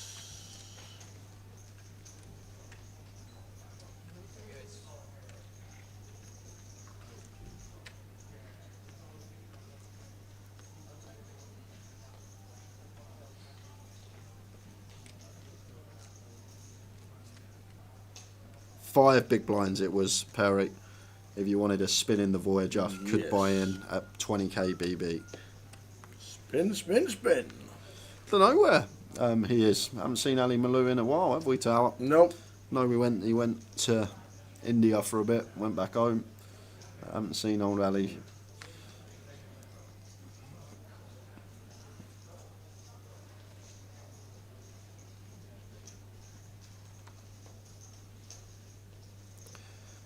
Ace 3 off here for Dooley.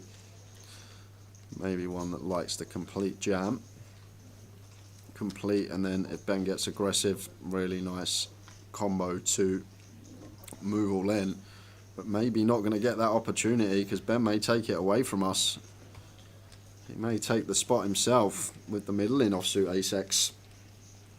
Yeah, it was about an hour and a half from the bubble, Perry, for the Voyager. Yes, it was. Yeah, nice from Ben. Really good stuff, and Dooley can't call off ace 3.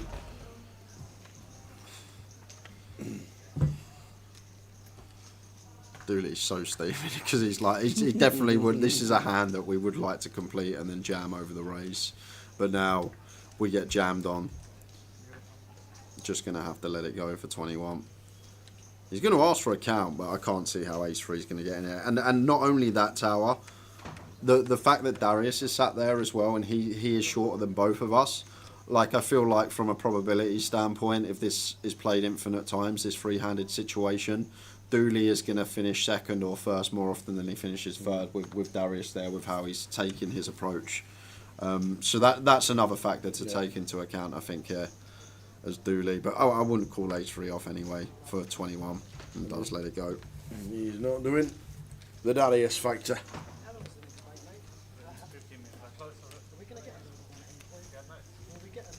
So a 15-minute break at the end of this session in 7 minutes. We can't all stick to a slide 20 for a 20-minute break. Oh, now you talk. 20 for 20 minutes. Yeah. We all slip him a 20 quid, he'll give us 20 minutes. I thought we get 10%. We get 10%. You're trying to bribe Frankie now. No, I'm trying to offer him 20 quid for a 20-minute break instead of 15. Big blind and big blind. That's good, sir. What, you want one? 88. Where are you going? Where are you going for the next 5 minutes? Into my own world, and it's a beautiful place to be. What were you two talking? Were you not talking about a split? I folded an ace right now. When he sharp. I was telling him I thought you had that deal where you can give us 10% of your winnings for a break. I don't know. It's going down. It's going down. So 5 minutes to go of this session, and then a 15-minute break, which means we're back at 9:45. I thought this would have been over by then. Well, I say so, it's just how it goes sometimes. Yeah, Sometimes we've had a week of it, haven't we? Covering stack, bust the short stack, and we finished a couple of hours earlier. Sometimes we had, 4 or 5 double ups, 5-handed in the course of 2 and a bit hours. It's just how it goes, and eventually you get to this point where the stacks just really start to shallow. Yes. Right now, only 60 big blinds in play. Darius with the King 10 here. Another spot that potentially could have got aggro with and just gone all in for 13. So we both flop a pair. Ace, King 8 flop.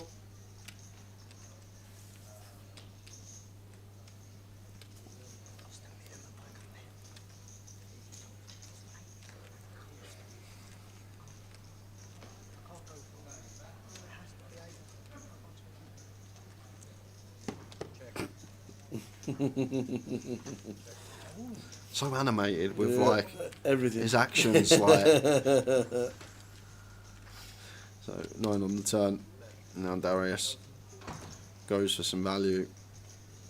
Once again, theoretically, we always call here as Dooley, and I think we still have to. Even now, we're getting 5 to 1, but you're going to be a bit wary. It's the man that's only really been betting his hands. Just been playing ABC. We make a hand, we bet it. So we're basically calling here to try and snag a deuce or a king, getting this 5 to 1 price. 3 of hearts on the river. What a bit of value this is from Darius. Gonna milk Dooley here, and this is just gross size to face with, because as Darius goes like 300k here, we just fold as Dooley, but now we're getting 7 to 1. How can we fold a king?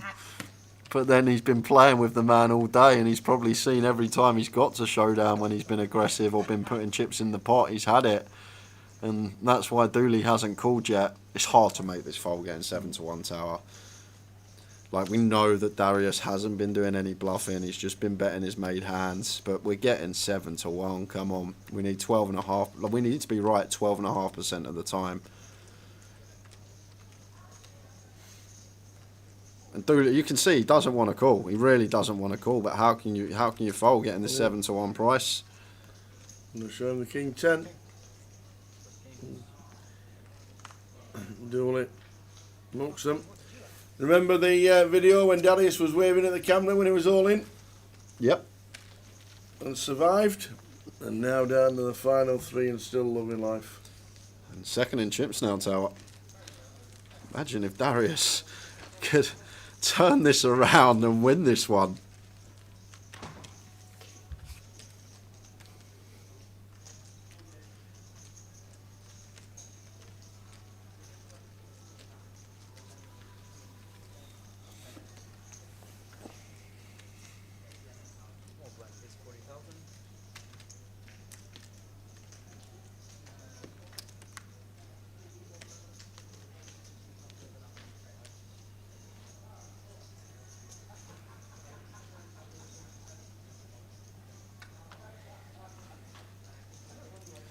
Probably a couple of hands left of the session. 10-8 for Darius. Seems like one that wants to complete. Is he going to take the tight approach here? Looks like a man that's about to fold, and he does just give Dooley a walk there. Now covering Dooley too, and he must have known. Dooley with ace-king, we saw it earlier with ace-7 when Dave had queens in the small. He just folded ace-7 on the button. Timing on point as Darius. Brilliant. If he wins tower, you've got to put that hat on. I've got one of those hats. I've got 3. I've got 3 or 4 or 11. So, expected to be the final hand of the session with just a minute left on the clock.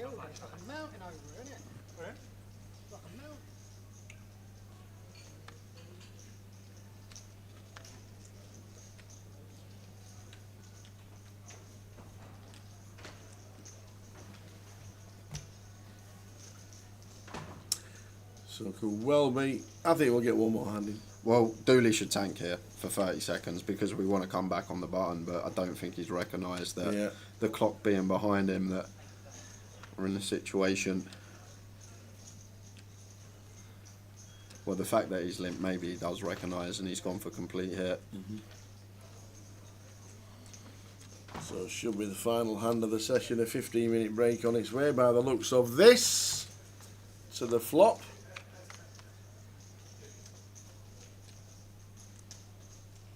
Yeah, definitely the last hand of the session. Check, maybe bet call. As Ben, 6 high here, maybe one we could have a stab with the backdoor 7-5, but does just choose to check behind. Dooley's just going to want to play check now with ace king blind on blind. We don't dislodge a pair, so no merit in betting, not getting better to fold. Just going to want to check call as Dooley.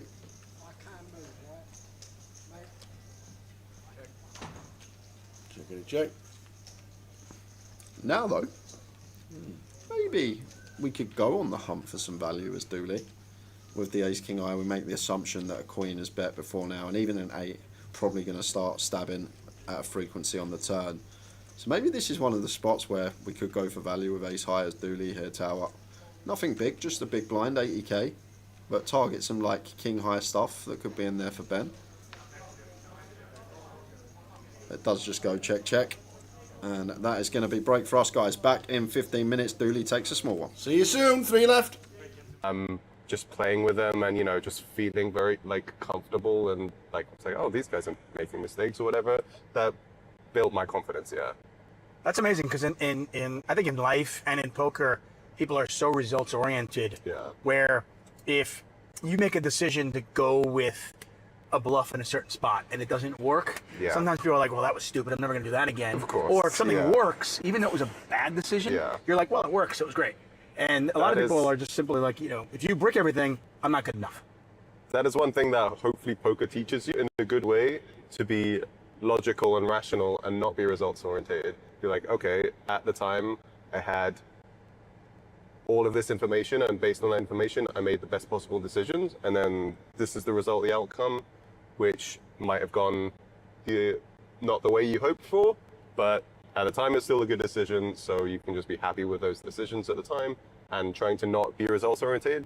So generally poker hopefully teaches people in life to be able to separate that stuff, and Yeah, for sure. I think it's one of the things about poker that really does, it's a kind of a life skill.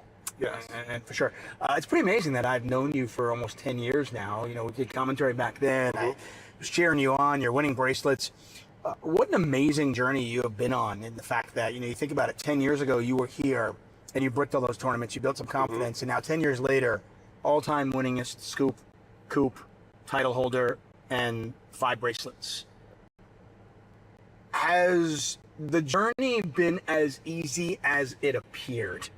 Definitely not. There's been a lot of, like, you know, misery and pain and that kind of stuff. Tell us about some of the misery and pain. I want to know, like, what was the, like, some of the low points? Because on the outside, the perspective just looks like, man, this guy just sun runs all the time, and he's so good. You're like a European version of Jeremy Ostis. I'll take that as a compliment. I'm cool with that. There's been a lot of, I mean, even recently, like, actually right before this World Series, I was on the biggest downswing I've ever had by quite a way. Like, people don't necessarily see how hard I fire. Like, I'm firing really hard. I was playing all the Win 10Ks in, you know, March, all that kind of stuff. And I was just sadly running very bad at the highest stakes this year. So there was 2 months where, you know, for example, even though I won a scoop, I was still down a bunch on the series. And that's amazing.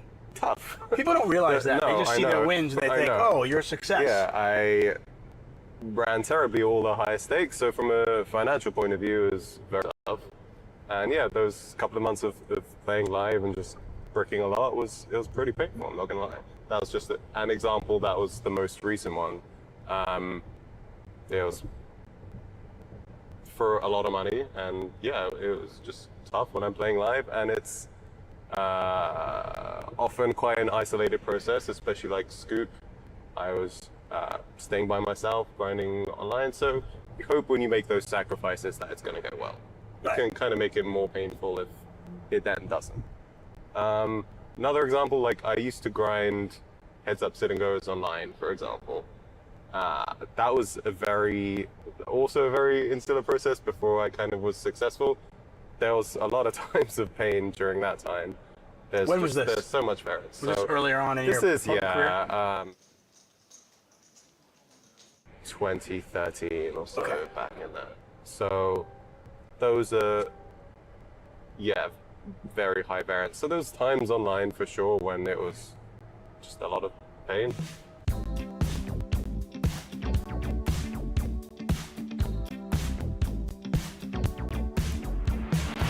What is it about the World Series of Poker that just seems to bring out the best in you? I mean, obviously you're great online as well, but you know, 5 bracelets, many of them in different disciplines. None, by the way, in Nolan and Hold'em yet.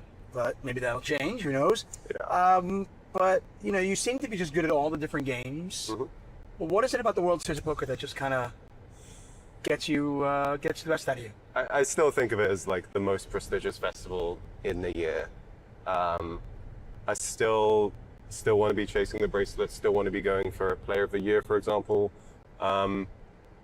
Stuff that, I was wanting since I was young. It's still have a bit of the dream and the special kind of feelings for that. I do seek and enjoy, and it definitely has a buzz. Like the deep runs are great. Really, they can be exciting and a lot of fun. And it's one of the few times of the year when I do get to play all the games and for like decent stakes as well. Right. So it's tough when I'm still specializing in mixed games, and there are not that many around the year. So this is pretty much the biggest time of year for me, with like how much buy-ins I put in and how much mixed games I'm able to get in.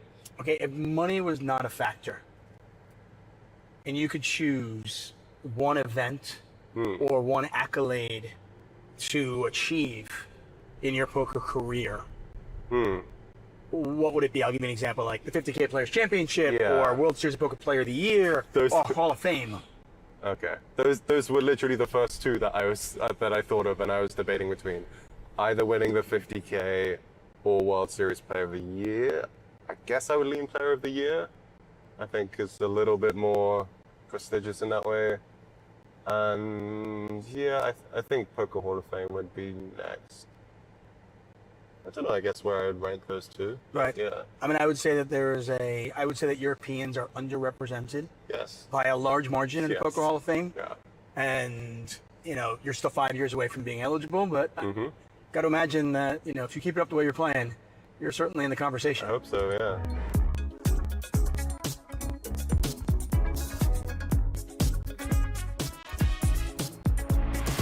Hey, listen, this is, your summer home. Yes. We're on a strip now, and we're at the Paris for the World Series of Poker. I would say good luck, but you barely ever need it. You are one of the toughest interviews to get, and one of the toughest people in the car to get, because you're always making day 2s and day 3s. It's frankly, it's really impressive. I don't know how you do it. Thanks. But hey, good luck to you, and thank you so much. Thank you. I really It's a appreciate it. pleasure. Okay, buddy? I get it. As always. Cool. Go get number 6. Hell yeah. Thanks, man. Appreciate it. 8-day ride. Benny Glauser, everybody. Thanks, guys. Welcome to the 888 Poker YouTube channel. What's going on here? I've never seen anything like it in my life. I mean, are you kidding me? This is going to be a million-ship pot. These hands are just insane. This situation can have one of the biggest impacts in your win rate. We have a pretty good jack high, which you don't really hear very often. Each and every month, I'll be getting to know one of your favorite poker personalities. I had my first 50K day and 6-figure month. I had spent 9 years traveling the tournament circuit full time. 888 Poker, I'm bringing it home for you. Welcome to the main event. How's everyone doing? Not a cup. He's very puzzled, and he makes a fold. I've just flopped the nuts and turned everyone dead. Will this be the 100K bounty? Oh, it is. It's an awesome time. Subscribe now for the best poker content on YouTube. 888 Poker, made to play. Okay. The bags are packed, the journey starts here, we're leaving Norwich, heading to Heathrow, and then onwards to Viva Las Vegas. And once again, thank you 888 Poker for sending us on a trip of a lifetime, and we are ready to go.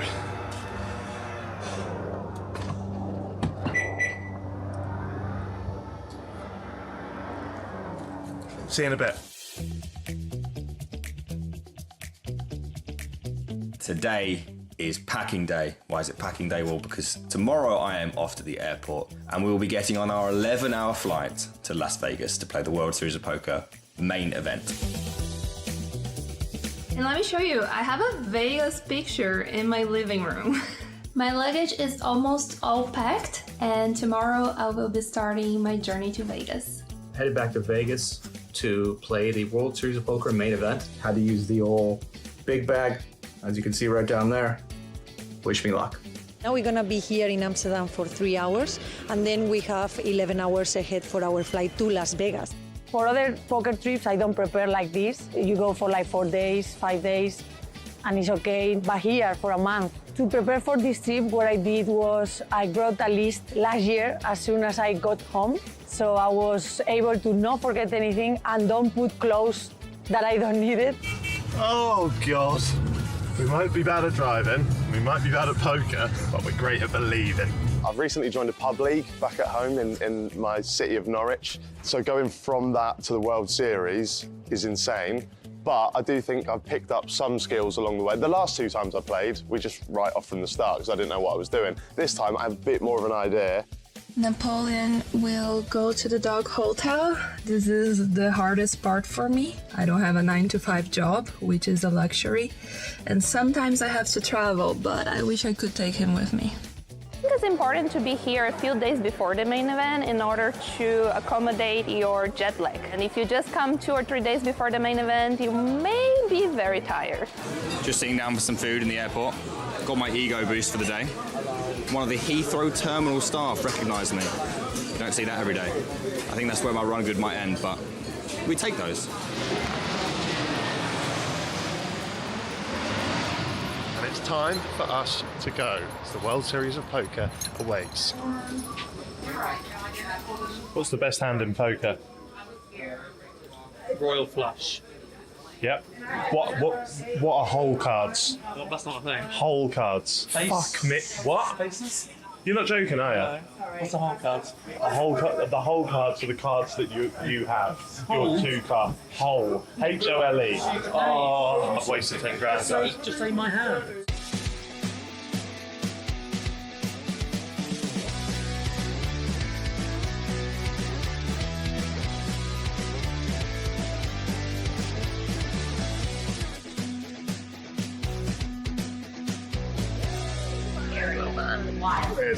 We've been waiting for our bag for about half an hour. It's not what you want when you come through. How do you feel? I'm fine. You're fine? I'm absolutely fine. We've made it. 11 hours, or 11 episodes of Dexter later, and we're in Las Vegas. I'm absolutely shattered. Super relieved to be here. And my second worst enemy is out of the way, and now it's time for my worst enemy. 45-degree heat. One more day until the main event. Let's do this.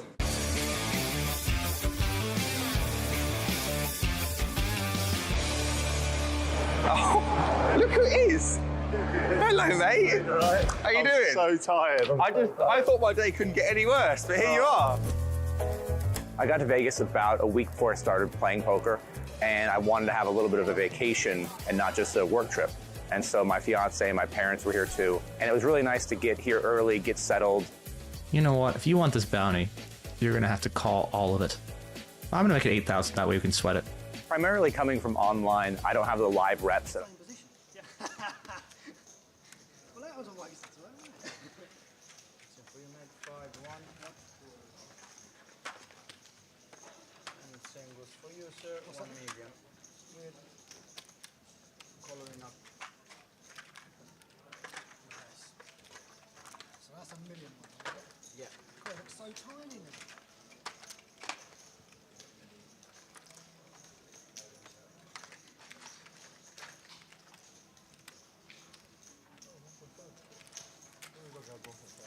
So we are back, guys. 3-handed action. We have Darius Demetrio, who's entertained a lot of people with his antics. Not had the poker playing, what he's been doing out of hands. He's been up and down, making some comments, has asked people to polish the trophy. Darius in 1. We got Dooley in the middle, in the 2 seat, and Ben Miller in the 3 seat. There you go. One time, hat off for you. Hat off. Off we go again, guys. This should be done this session. I would be shocked if it was 1:45 midnight and we went on another break. That would mean that we'd hit 250k level, which means there'd be 20 bigs in play, which would be unheard of. So strap in. I reckon about an hour and a half tops. Hopefully we will be done by then, but we are going to crown a high roller champion at some point today, either way.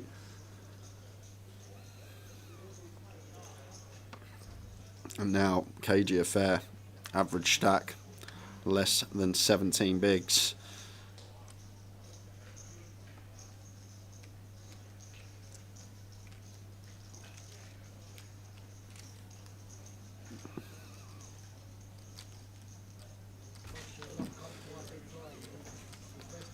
Now, Ben with Queen 6 of hearts in the small blind here.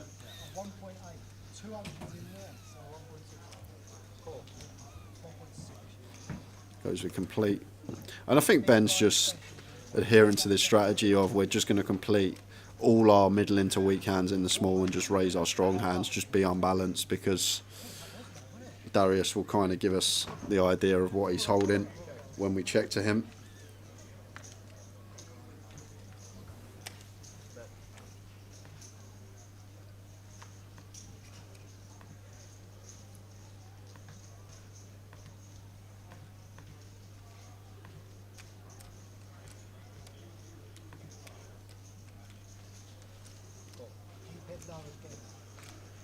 But he's going to have a little stab here with the up and down. First time we've seen anything like this from him, and just turns it. 8 of diamonds for Darius, and we're going to have a new chip leader, guys, whatever happens here. Darius Demetrio going to be top of the pack. Turns the straight. And now Ben, with the Queen 6 after calling flop, does pick up this gut shot. But against this man that hasn't really had the tendency to bluff all final table, I think we just need to let it go now. There we go. Got him the crack.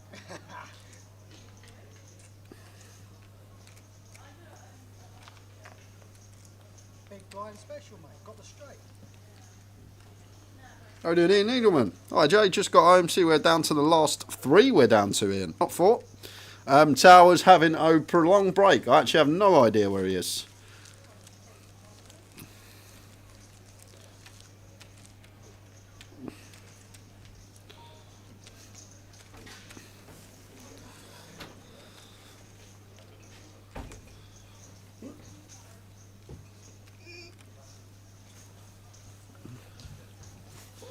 A good start to the session for Darius now, our chip leader.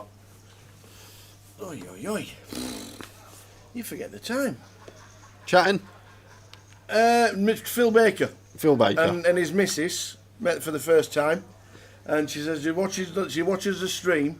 And Phil comes over and she says she loves the stream because you interact with people that have got no idea how to play poker. So yeah, just a quick chat. Yeah, going to be a raise call this one for Ben. Too strong to open jam. Ace 10 suited. Want to be raise calling. Makes it 200.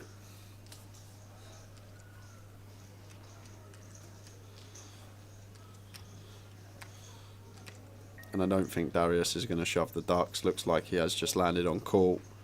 Over to Dooley in the big blind. Ace 3 off here. And it's always a dead flat from Darius. So this could be curtains for Dooley Tower. I'd personally shove here. Ben's going to open wide button. Darius has never got a trap once he flats. So we never worried about Darius here. And we've just got a combo that's just going to do really well in terms of a shove as Dooley. There's a lot of money in the pot now to pick up. Going to use a bank.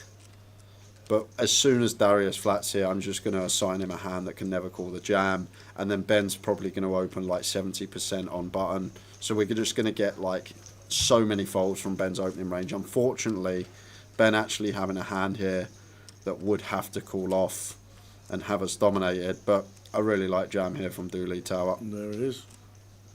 And does find it. The triangle is there. And ace 10 suited, too strong, 3-handed as Ben. As I said, this is why we raise this hand and we don't open shove, because we give a hand like Dooley has the opportunity to put it all in. And now we're going to be heads up for a huge pot and having our opponent dominated. But this has to be called as Ben, like we raise call, ace 10 suited here. He's going to use a bank. Seen the football? No. 2-1. Is it? To Plymouth. Oh. I said home win. About somebody said what football's on. I just said home win. They were massive underdogs today. We're Plymouth. Luton are as bad at away as Rotherham United are. I think this would be a mistake for Ben to fold here. He does eventually find the call. And now, Darius. Chance to win, Darius. Put it in with the deuces. We got your chance to get your trophy here. We wanted the polish. No, Darius can't call. We wanted to get the polish out for my trophy once he hit the 9 on the river. Oh, he's doing it. It might even be in front, but it'd be such a dumb call, he says. And he got it, called it. Absolutely spot on. Just tell him Frankie. Yeah. Poor Frankie. Had a long day. You got Darius telling you what he folded. So here we go. Dooley gonna need to find some help. Not looking good on that ball. We do find a chop out in the form of a 9 though, and a king on the turn is going to bring in a lot more of these chop outs. But flush draw for the ace 10. 10 on the river seals the deal for Ben Miller. And we're going to lose Dooley in third for £7,130. Well played, Dooley. But heads up. We are heads up. Darius the man. He's heads up. He said, get the polish out. Yeah, 2-1 chip lead though. Well played, he says. Texting his mates. Now there's only 2 left. 2-1 chip lead for Ben, so we'll have his work cut out here as Darius. It's Ian Needleman's birthday. Happy birthday, Ian. And got a treble up. Dortmund, AC Milan and PSG. He didn't get much back. He made 80 quid. 4 to 5. 80 quid's 80 quid, Tower. A 4 to 5 treble. 4 odds on treble. An odds on treble.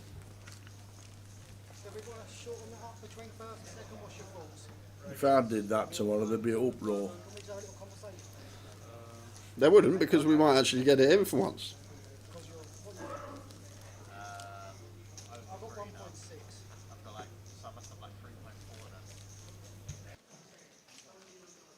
If we close it up, maybe a conversation. Yeah, if we get a bit closer, we can talk, definitely.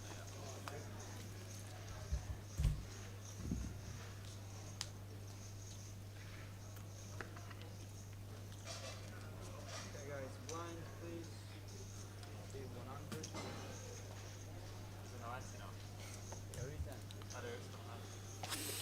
And Smudge has been in the pub all afternoon. He's had a gallon and a half of Guinness and several dark rums. How much is a gallon and a half? 12 pints. Correct.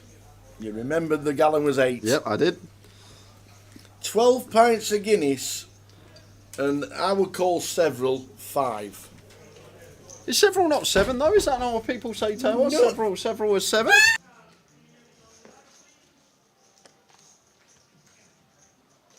have pocket deuces. Do you? I was ahead till the river. You could have shoved it as well. I could have done, but against both of you, it weren't going to hold up without one cup. Yeah, I think I'm just big man. It's so 100. We're going to be getting at least 5s.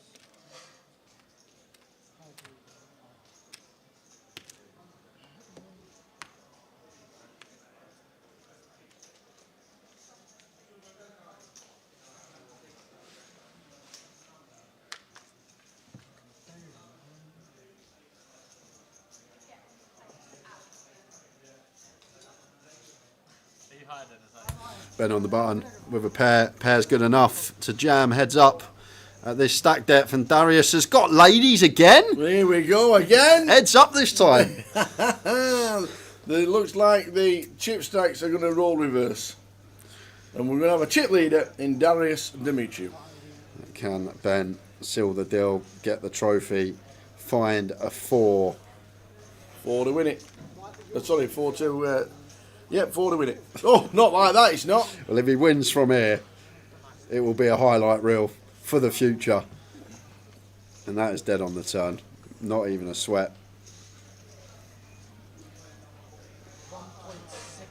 Imagine. Imagine he coming 4-4. Look at Darius go. Yep. Up to 3.1 milli. Just texting his mates. I'm chip leader now, guys. I'm chip leader. I know. We're all watching.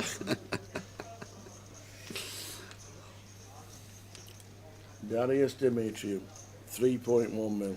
Had the time of his life.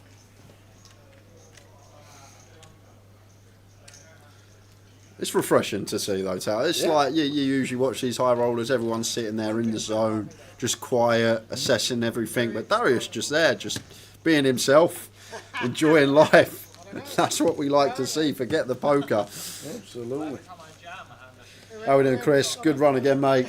What was it, 5th for £3,560? Yeah, nice one, Chris, well done. I'd love to know, just before you went on break, when you raised Darius's big blind, and he actually folded a hand that should have jammed, but he wanted to go on break. And he ran off, but before he ran off, he like turned back around, he said something in your ear, he like leaned into you and shouted something in your ear, and I'd love to know what he said. I just folded ace four. Yeah, probably what he said. Well done though, Chris. Consistency at its best as always from yourself. Not sure about the freeze limp though under the gun. I'm sure you had your reasons. Maybe Darius was rubbing off on you. That was the one that had me scratching my head.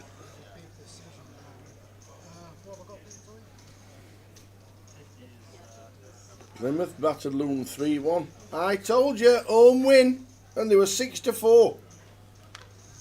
I said home win. Your one single was more than Ian Needleman's treble down. You said, give me a single tonight.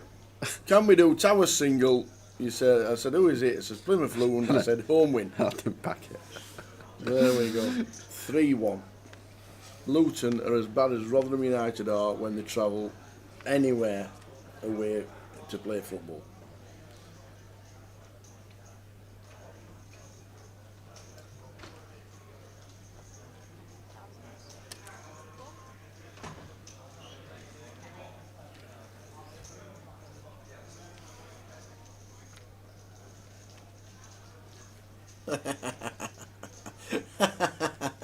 He said he needed to go to the toilet, which is why he folded. Looking for Chris. Think he had 9-4, if he remembers right. He had to go to the loo, which is why he folded. I love it, Chris. Another good run set. Not sure if you are here for the main event tomorrow, but if you are, good luck in that. There's a lot of value here in Reading because Eastie's made day 2. That is true. Eastie has bagged up for day 2. I know.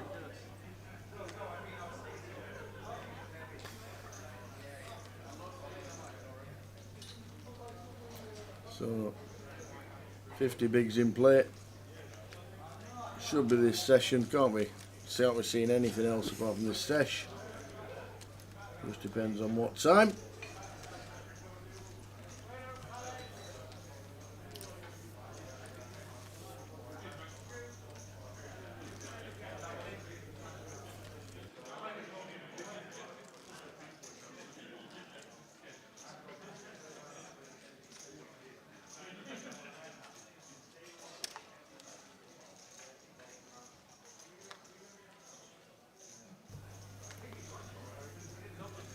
King 4 of clubs on the button here.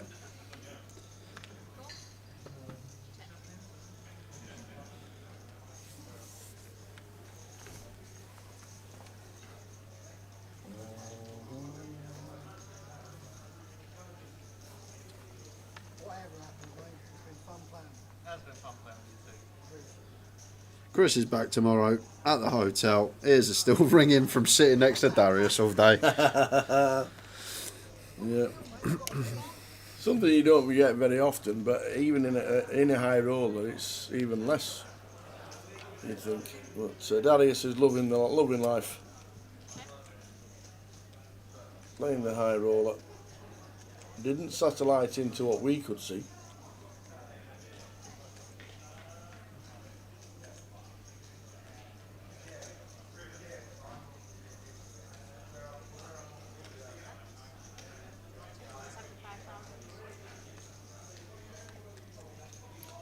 Yeah, they play down to a percentage, so they are in the money. We do have club here as Darius, but don't expect him to take one off with the 4 deuce here. We'll draw. Fold or five. You can't fold or five. What do you want? Fold or five?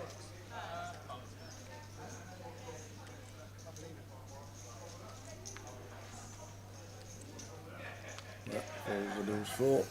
Ben not showing the nut flush.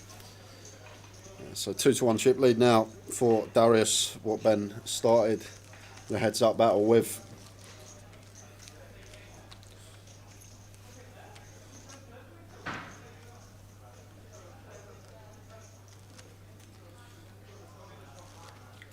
Been a great watch. Obviously 7 paid for this one. Not everyone on the FT got into the money. We had Rob the Ras that come in short, was first out in 9th, then Maxime Farnup lost a big flip, ace king versus 10s of Dave McConaughey, leaving him short. He was then the bubble boy. And then in 7th, first out was Carl Spicer, coming with the chip lead. 3rd of the chips in play, went from that to first out, followed by Bousey in 6th. Chris Johnson, as just mentioned, in 5th. Dave McConaughey was our 4th place finisher, went for the Queen High Hero call for tournament life. Unfortunately incorrect on this occasion. And then just 5 minutes ago, losing Dooley in 3rd, which has left us with these two. Darius Demetrio, Ben Miller. One of these will be high roller champion here in Reading at the UKPL.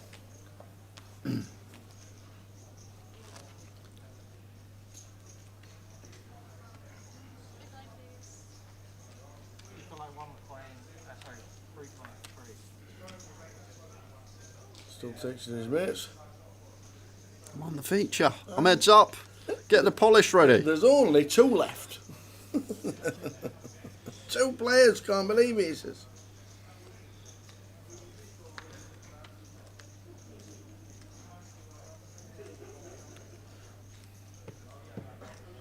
So, a limp from Ben and a call. Sorry, and a check from Darius. And he looks down at Jack 7. Flops best for an open ender for Ben. Yeah, Jack on the turn. And Ben would be doubling up. Yep.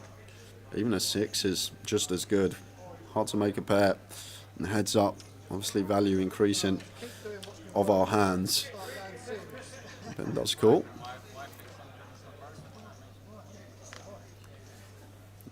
Neither player going to like that one, but Darius goes for 1 BD again.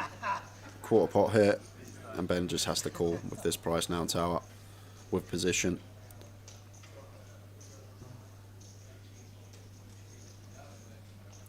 The hand you missed with Dooley, it went open Ben, ace 10 suited on the button. Darius flatted deuces in the small. Dooley shoved the 13, ace 3 off from the big. Ben ISO'd ace 10 suited and just had a clean run out. That's how we lost Dooley. Well, Ben actually going to go for the raise here with the 8-9, making it 2-7-5. Darius calling with second pair. Comes along. Darius with the check mark if we get there.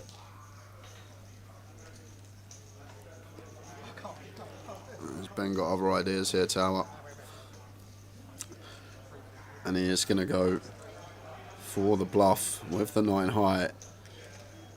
And haven't really seen Darius in any tough river spots yet. This whole final table seems like it's been smooth sailing for him. A lot of all-ins pre. He's been a short stack. So legitimate decision here with the Jack 7. No spade in hand. We prefer to have a spade, obviously, when catching, when the flush is there.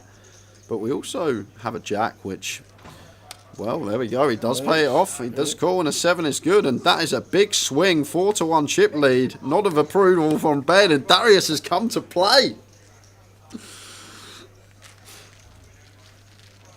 Darius was on 700k with 3 left. Yeah, we had a double.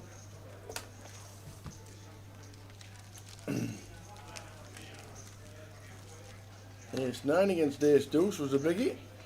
Hit the 9 on the river to survive. After Ben flopped a 2.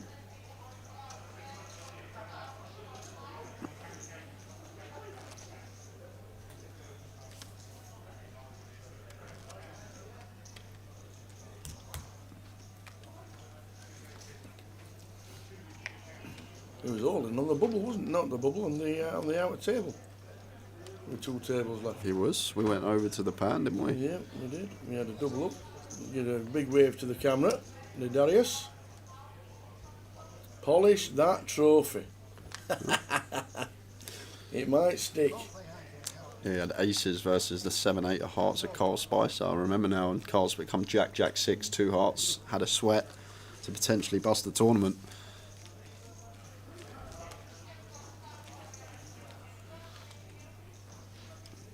Polish that trophy, says Fitzy Mackenzie.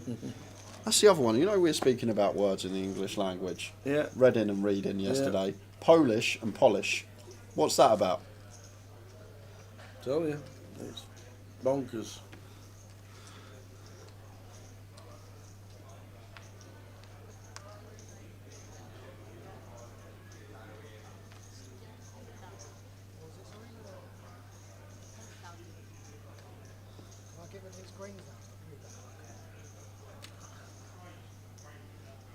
He can have them when he raises.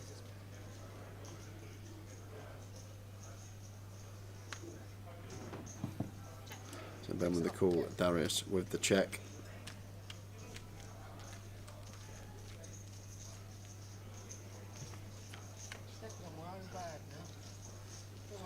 Jack high flop, Jack 4, 7, 2 spades.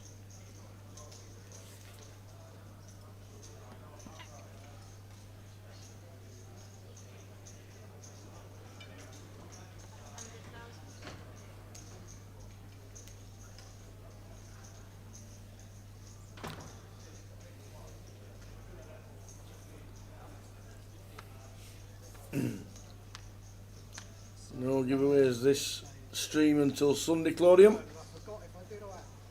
Watching on 888 Poker TV on Twitch. How many people just come for the giveaways? And if they don't giveaways, they might not even stay tuned. Oh no. And watch a great heads up battle. So hope you do. Mr. Sheen. Fishmonger, the best Polish joke. Tim Vine. He's like doing a sentence. He's like speaking. I need the camera for this. He's just chatting along a sentence, and he goes, "And this is my pledge." And he pulls pledge out, the polish of his like blazer. It's brilliant. He's just having a chat. It's like you think a joke's coming. He goes, "And this is my pledge," and just pulls the polish out of his pocket. Just shows everyone the polish. That's the best polish joke, mate. While you're getting them in the chat.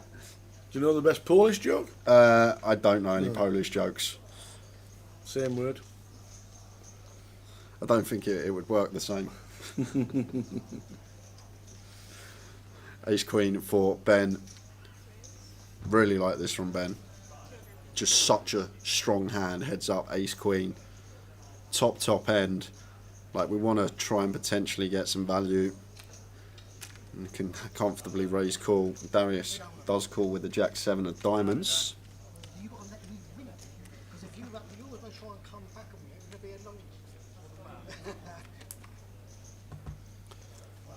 Yes, 4-10. 2 clubs.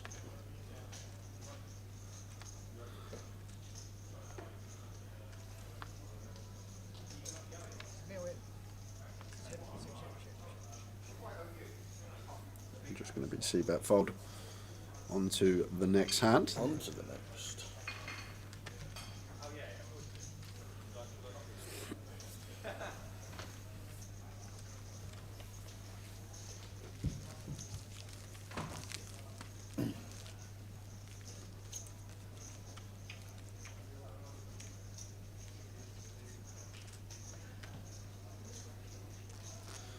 Blind's going to be going up in 6 minutes. That'll put 40 big blinds in play. Something we'll have to give.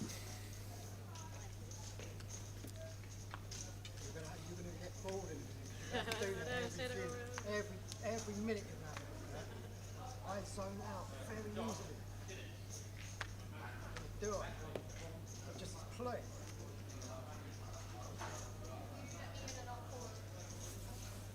It worked last time.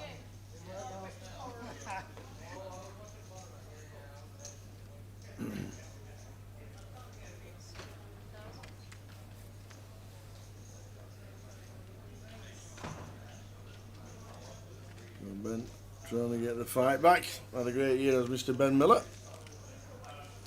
Great year. Chopped up Goliath. There's Ben. Now see him on the circuit, which is great. Can I have a bear? Do you listen to the music?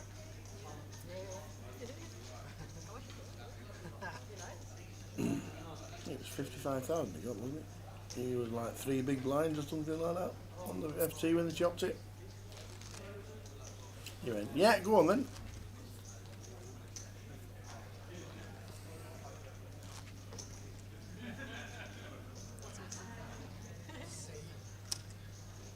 I wasn't lying about that.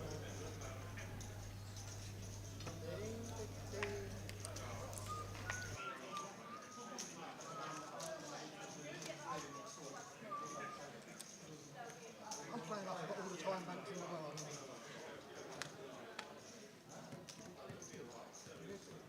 I should raise with this, so I'm going to fold. I'm going to do the complete opposite of what I should do. What's this, a walk? It is. Yeah, Queen 3 should not be walking, someone heads up, but we know Darius plays his own game, bit on the tighter side. Just gonna let it go onto the next hand. There are some hands non-anti that we can fold, but Queen High most certainly wants to be getting amongst it in a heads up situation. I don't know, I've got a chip in here, right? Oh, he says no in this time.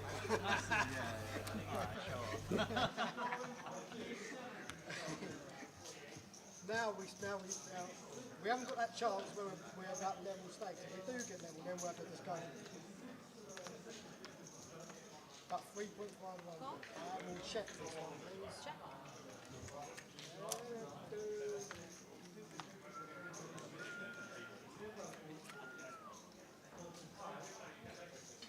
This just got interesting, isn't it? You've got to have something. You must have connected high.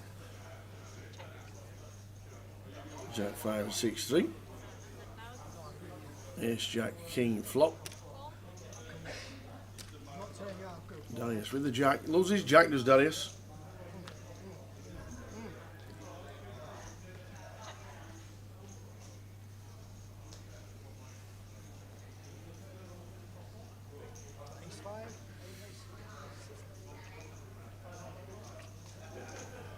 Check, check, 9 of spades on the river. Does Ben feel the need to bluff at this here? It's just like if Darius has just got like a Queen High or a 10 High that's got a gut shot, I think we do need to be betting as Ben.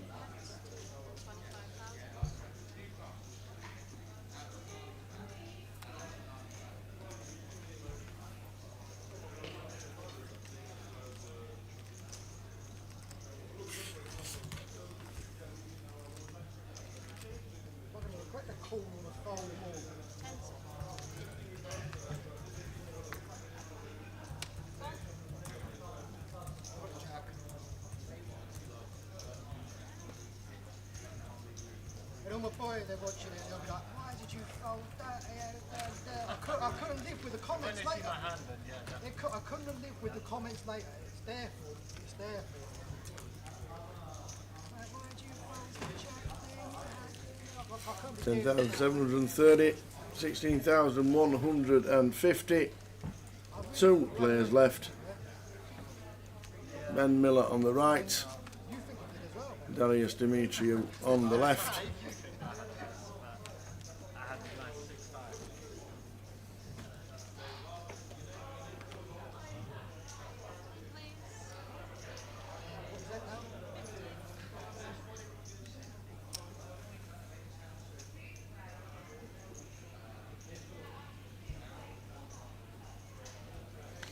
Ten-six for Darius.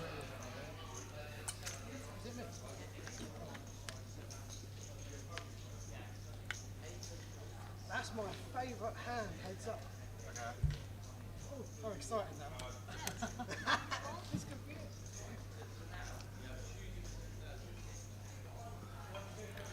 it. I just jam this as Ben. You expect Darius the way he's been playing.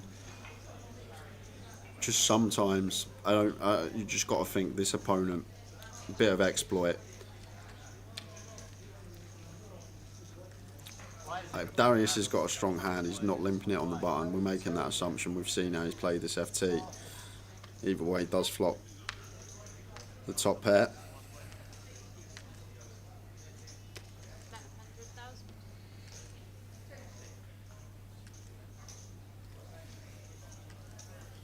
That's 100 on a queen high flop, and then a call, as Ben is never folding. Just you scare me with that call. 2 on the turn.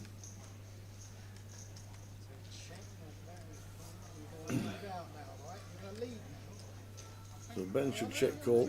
This is getting information that this is Darius's favourite hand and he never loses with it. And now he leads this time, so the 10-6 is going to get out of the way. If he'd have checked, I think there might have been a barrel there for Darius. See as though he's talking about his favourite hand. Ask me later. Right, Kaiser 1983, watching on 888 Poker TV.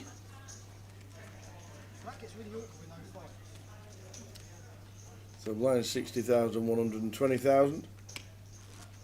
Yeah, 40 bigs in play. Yep, 20 bigs each. Should be in this level. Really have caught the brunt of the variance last sort of 2-3 festivals. Usually always say average sort of time 80 bigs in play when it finishes. It just seems like at the moment it's one of those where it's always double up, double up, double up. And then it goes the other way. You go back to Chris Johnson in Luton this year, won it with 200 big blinds left in play. It can go either way, but just been I just told him I got 10-6 off, so he calls. Ready? getting to this point, it seems every single final table when there's 40, 50 bigs in play.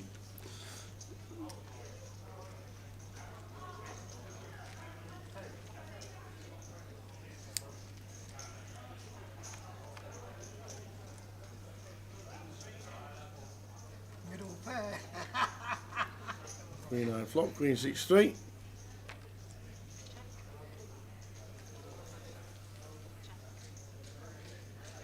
Trips, come on, trips, give me trips. That's like, damn, I thought I was getting trips.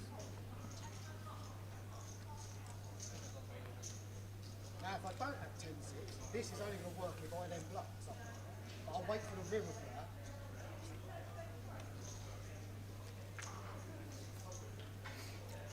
Checked all the way down to the 7 on the river. Darius's combo, really nice tower to bluff here, like nut combo that we want to bluff really. Blocking 10-8, blocking 8-5, blocking 5-4. These ones when you block all the straights on the board, like could be over betting as well as Darius, and actually really good find from him here. 125k, probably would have gone bigger, but good find that he has found it with the 10-5. Now over to Ben. Can't call Jack high. Nope, cannot call with Jack 2. Got any time banks? I got one. Does let it go. Nice from Darius. And not 6, so I had to bluff the river. Yeah.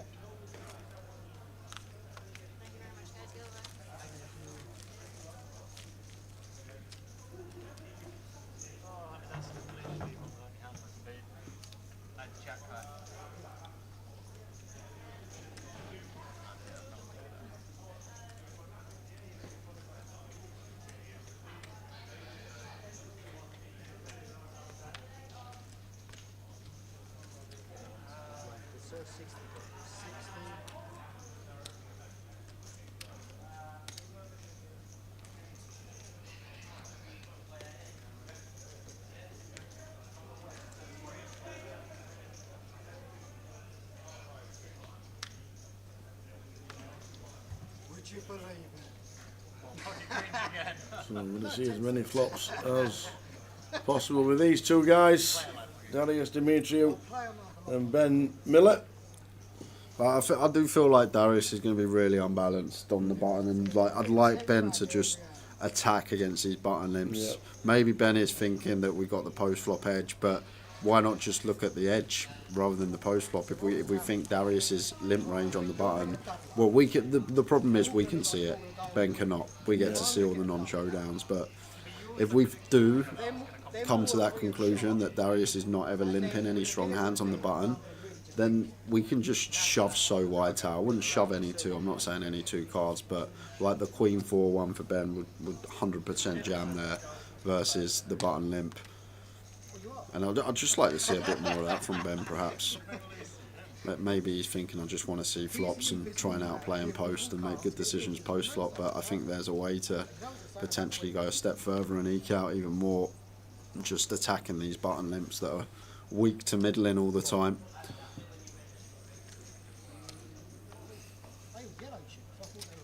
So Ben calls in a check. Queen deuce, top and bottom for Darius.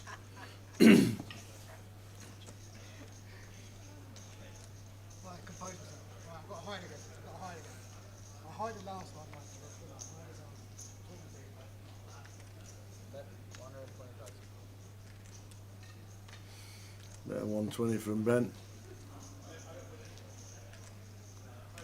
Will just be a call. If you're chasing a heart, No. We're going to lose his customer.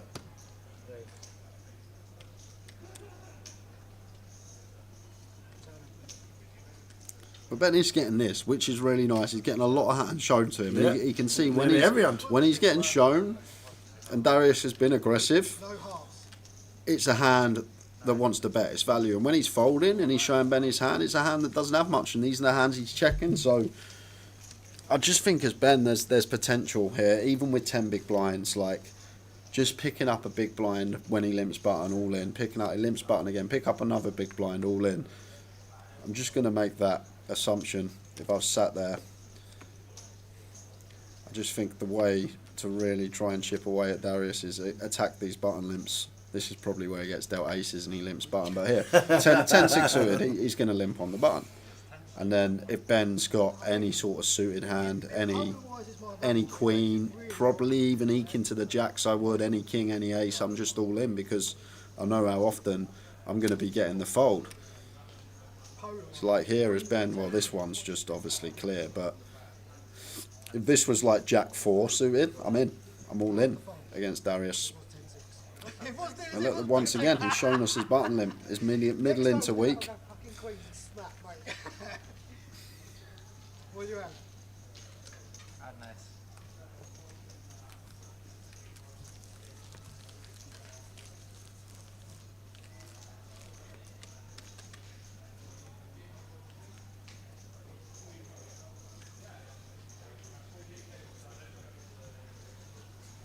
Big one, good sir, 1 point.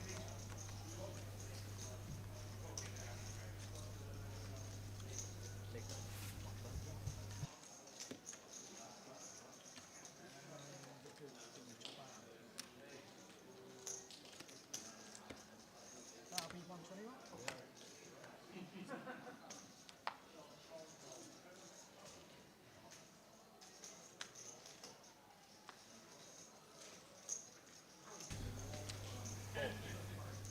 But I like this strat from Ben. When we're in position, just limp any two on the button, just be unbalanced, make it two big blinds with, or shove our strong hands, but then just get to see flop. And I think when we're on the button, I like the strat he's adhering to, just call, have a look at the flop, see what Darius does, and get information about his hand from how he's playing.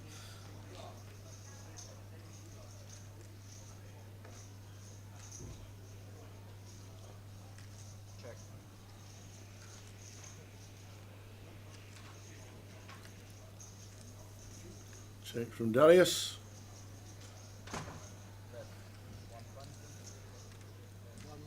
He is a real character, and it'd be some story if he could take this down, I'll tell you that. Yeah, surviving with aces earlier. Some real good players at the final.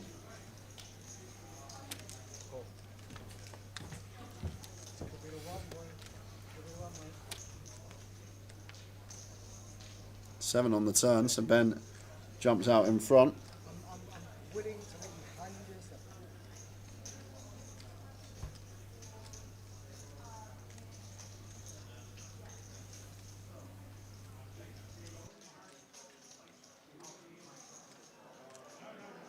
nice because I usually like to go in first rather than call.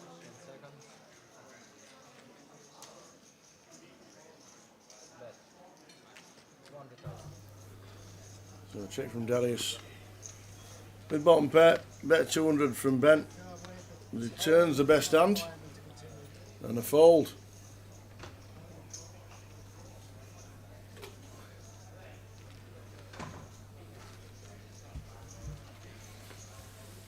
Open face poker, it feels like. Every time he folds a hand, it shows the table.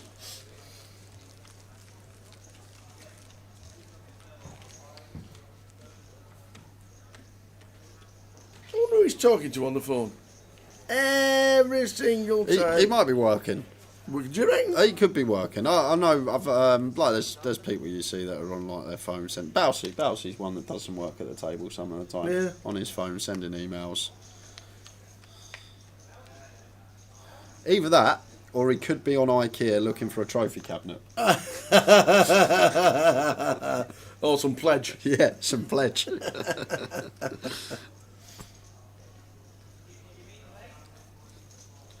So, Darius limps button. Once again. A hand that wouldn't be able to call a jam. So, as Ben here, 6-5 off. 6-5 suited, I jam. Just because this guy's never got a hand that calls once he limps button, from what we've seen, but Ben hasn't been seeing all of this. So he's just going to check his option, but like any jack, any queen, any king, any ace, anything that's suited, I'd just be all in versus the button limps of Darius here. At 6-5 off, it's hard to move in with this one as Ben understand the check back. Darius going to go for a little stab. Like it. 10-9 power combo, club heart.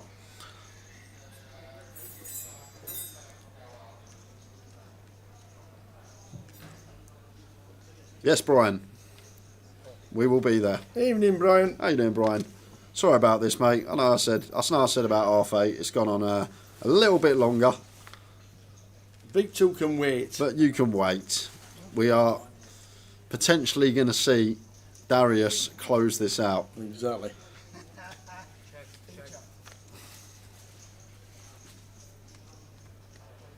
King on the river. Could have found the double barrel there as Darius and potentially tripled it off on this river, but now is he going to decide to bluff it? He is. He's going to try and represent this king. Grabs some chips.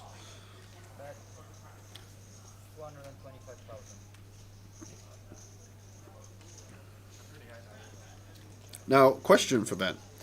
Darius is limped here, so there's not really too much King X that want to limp. Like King Queen, King Jack Ace, King King 10, King 9 suited all going to jam. So he may have some like King 3, King 4, King 6, but do these hands really bet flop unless they're specifically of clubs? Jack X just going to double barrel the turn for this man, so Ben probably going to call. And does call. Yes, indeed. Figures it out and gets them back. We doing an interview, Taylor? Yep. We are doing an interview. High rollers and main events.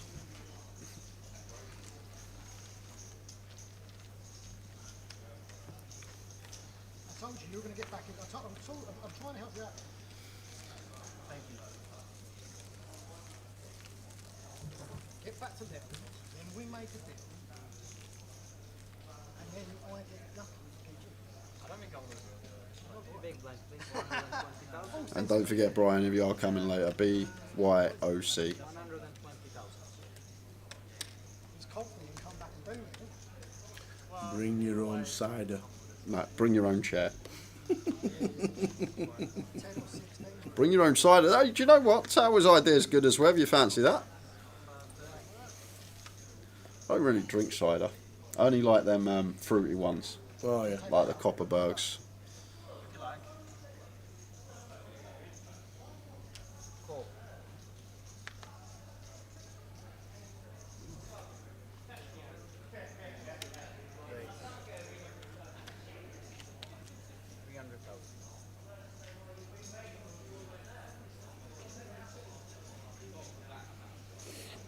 Raised to 300,000 from Darius. Should be a fold. Or do we want to see a flop with the connectors? Yes, he does, he says. Thought it might have just been a fold the way it's been played. But Ben wants to see a flop with the connectors.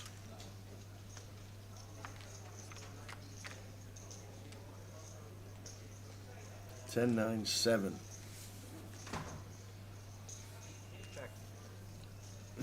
One bet will win, as we can see.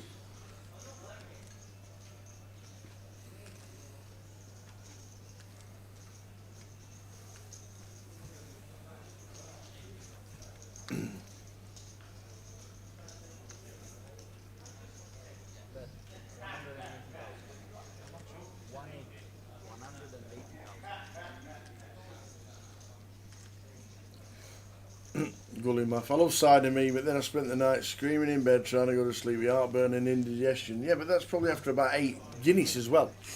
Not just cider. Look at this, 24 plays 18.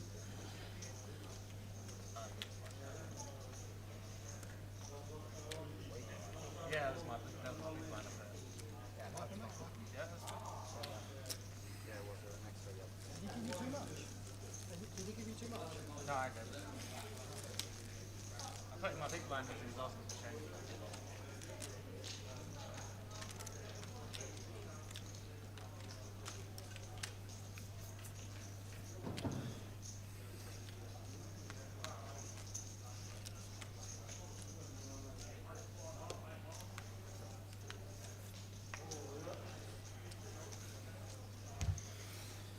That card's determined to come over.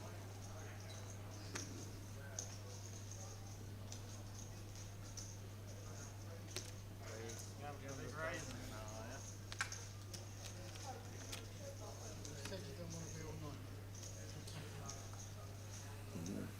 night. Magners, when it first came out, was fantastic. Proper drink from Ireland. But then it got too popular.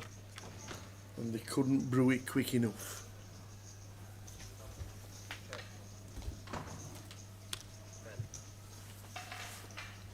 Ace King, Ace Darius with 2 pair. Up to 3.2. You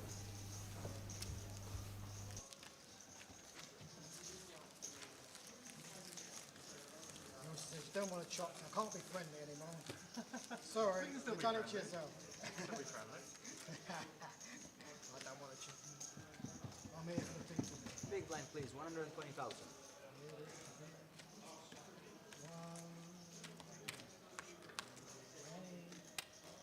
Take it, in my guess.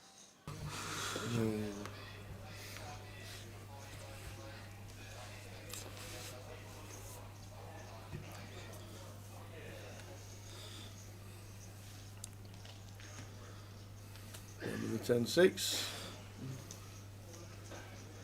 Rank me a look before you bet. I'll look at one. Look at one.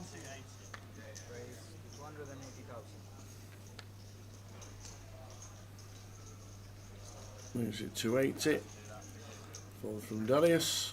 Joe's in the 10-6. Should we get a cup of tea, Tower? Aye. Aye. Sounds good to me. Sounds good to me. So Darius survived earlier against, I think it was Chris Johnson, wasn't it? Not Chris Johnson, Carl Spicer. Small blind, please. 10-6 heads up. Jack. 60. Small blind, sir.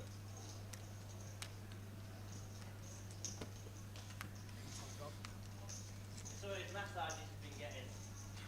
That's what got this far. I've had one today. I know. That's good enough.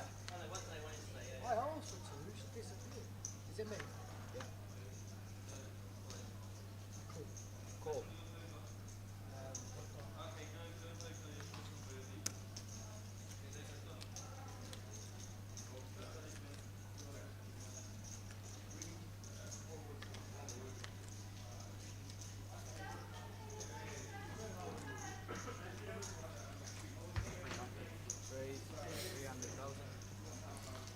Yeah, Darius has doubled up a couple of times. He said polished the trophy when the 9 came on the river. Ace 2 against Ace 9, 2 on the flop, 9 on the river to survive and double up. And he said, polish that trophy.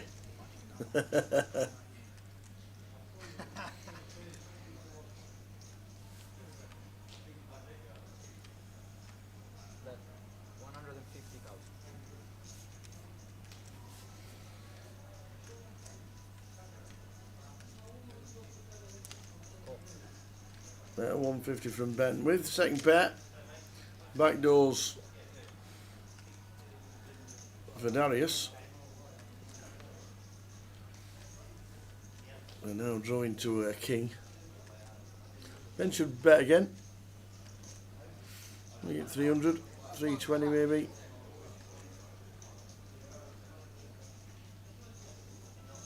And that'll be in the hand.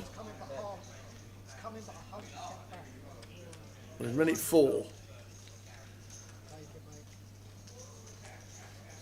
So Ben got himself back level. 40 bigs in play, 20 bigs each. They're the stacks. We're going into the 160,000 level in 8 minutes time.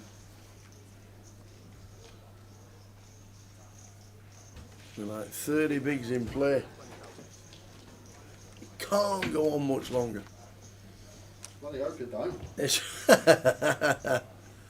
160k level is what, 30 bigs in play? Yeah, 30 bigs in play. That's in 8 minutes. I never thought we'd get even close to here. No, not at all. I'll tell you. Not at all. Ben with the queens. Could this be it?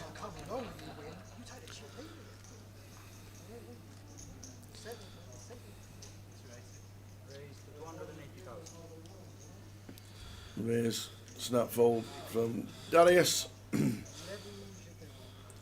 I was on break, just in the smoking area, about 7 o'clock, having a chat. Yeah. Someone goes, looks like it'd be a late one for you. A late one? A late one. And I go, I'll tell you what, if this, I'm basically might have to go into hiding. Because I said, I'll tell you what, if this finishes at 11:30 or later, I'll buy you into the one drop. So they're on a they're on $1 million they're on $1 million free roll at the moment. So I'm kind of starting to get to that point where It's a good job they cancelled the one drop. I'm starting to sweat at the moment because I'm currently someone's on $1 million free roll against me. That's how unheard of it is that we're getting where we are to this point. Did they have the one drop this year? I'm not sure. I don't think they did. Well, hopefully there's no one drop anymore. That is some free roll.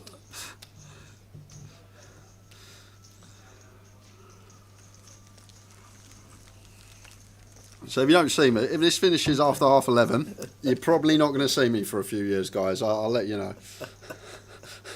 $1 million free roll. Big blind, please. 120,000.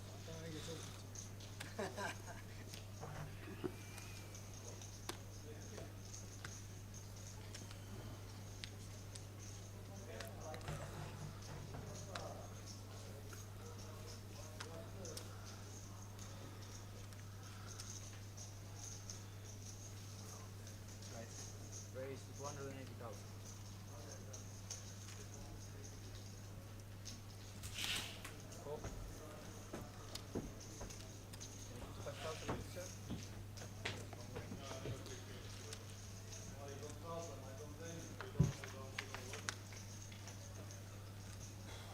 Jack high flop, Jack 8-7. Bottom 2 for Darius.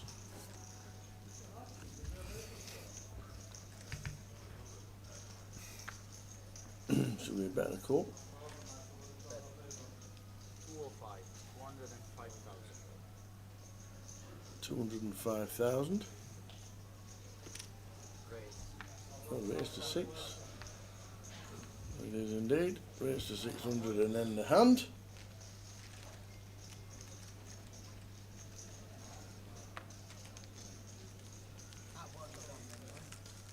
That weren't the one we done.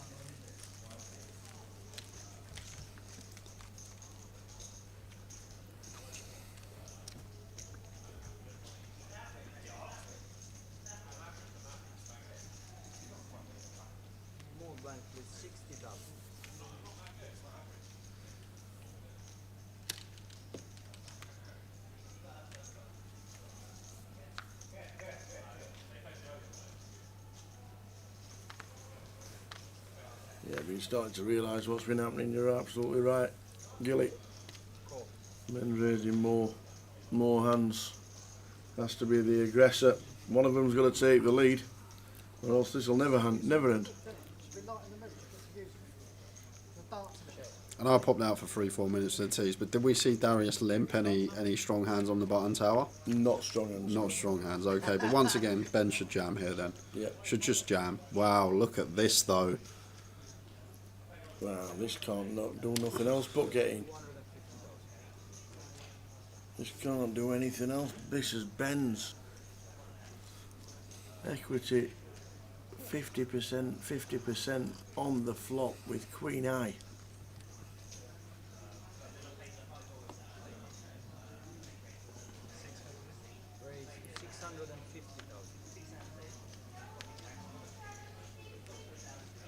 So the raise is to 650. A call from Darius.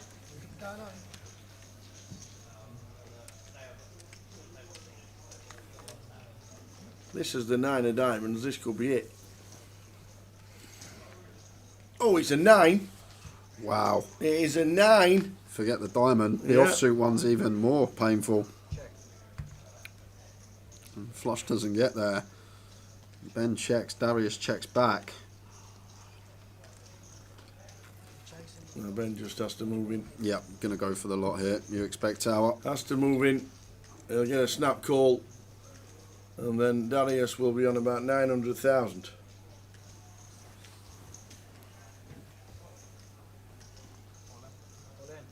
You said it. The triangle, all in.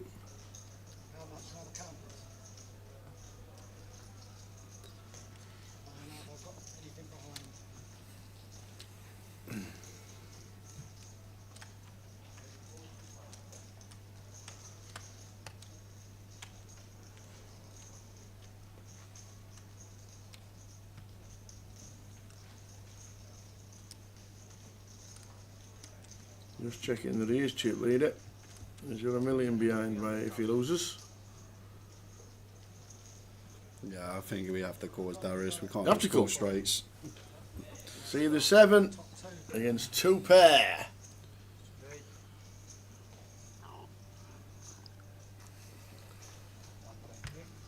So Ben, over 4 mil. And Darius on 900,000 and 8 bigs. Where did we land on that split? Land on no. What have I got now? Right, here we go. We're going to spin this up. I told you. We're going to get nothing.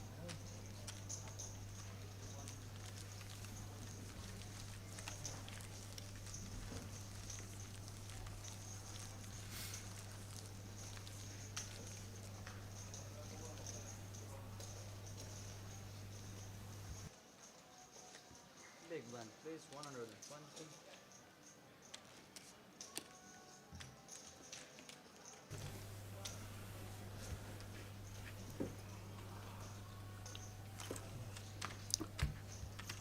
It would have been the same result, Gully. Yeah, we can definitely just run it on the flop there as Darius, but would have been the same result. Obviously, Ben not going to fold his hand. Flush would have been interesting, though. Diamond on the end would have been interesting. How much are you playing? I'm just under a mil now, mate. I think we're going to have a first tower. I can't ever record tournament with 30 bigs in play. Nope. I think this is going to All be in and a call. a first one. We may not get there. Ben says call with Queen 5 against King 9. Darius stands up. Same pose. If he wins, there'll be a jig. King 9 under a million chips, mate, isn't it?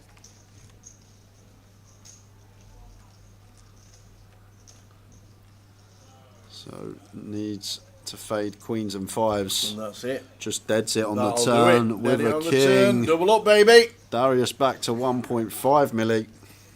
Where's the dance? Polish that trophy.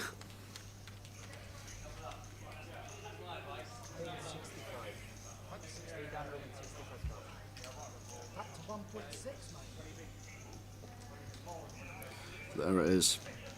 Lines up. 30 BBs in play.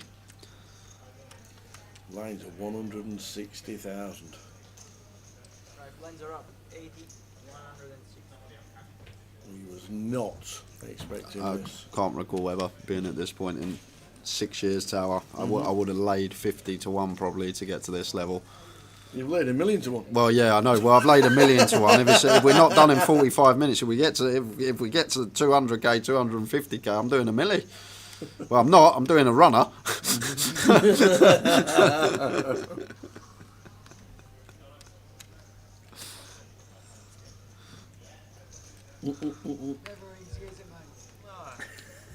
It's not possible, right? It's not like it's astronomical if we get there to 11:30. Another 45 minutes. What's that? So we'd be in the middle of the 200k level.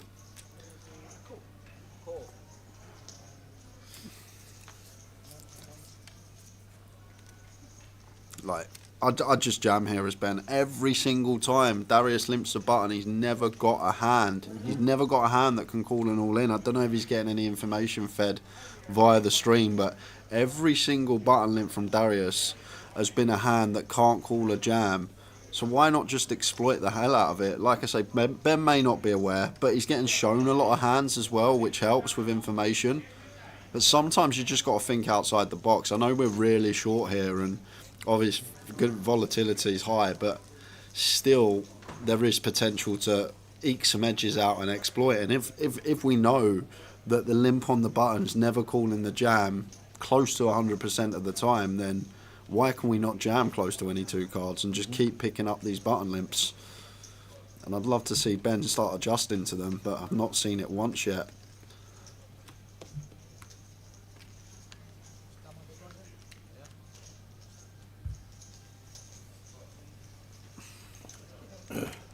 No giveaways today. Come back on Sunday if you just want the giveaways. Apart from that, watch the live stream on 888 Poker TV.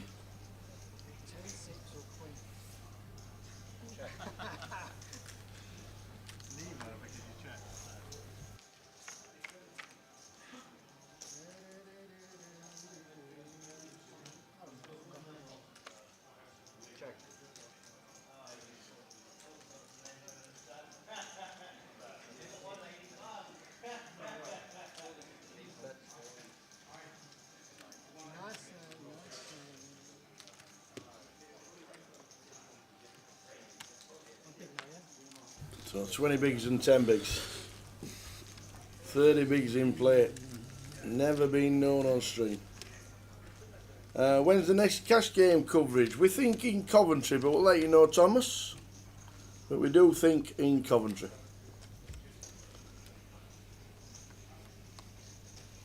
Hopefully get a big cash game during the festival.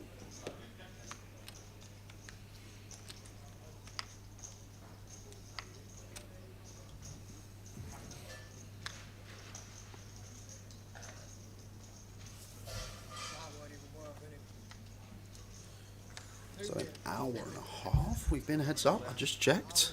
2 hours 500. Like this is what I'm saying. Brian, I know you're moaning at me, but my R8 prediction was pretty good. If we didn't have all these double ups that would keep occurring. You know, that happen in the game. They're a part of the game. Don't think of it. This has got to be the world's worst prediction today. We have to get one wrong from time to time. We've never gone down to 30 bigs, 15 bigs each. We've never done that. I don't think ever on stream. I'm praying for my sake that we don't get to the 250k level. Because I'm a man of my word. I'm always man of my word. So instead, I'll just do a run up. Yeah. Where's Crossy when you need him? Yeah, here we go again. Darius, we got a pair. Get them in. We got 9 bigs. Get them in. Ben would shove deuces. He'd shove ace deuce suited. Shove king deuce suited. We dominate enough stuff, and the interesting thing is Ben would probably raise not all in with aces and kings specifically. And I always say, from mathematical standpoint, 17 to 1 to get dealt a pair, heads up, 17 squared, 289 to 1, slightly less because you account for the first pair 2 cards, but it's around 280 to 1. Doesn't happen very often. So Darius actually just letting the freeze go.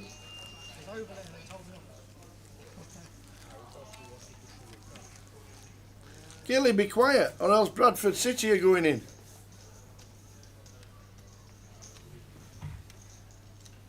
you actually have fruits? Yeah, yeah.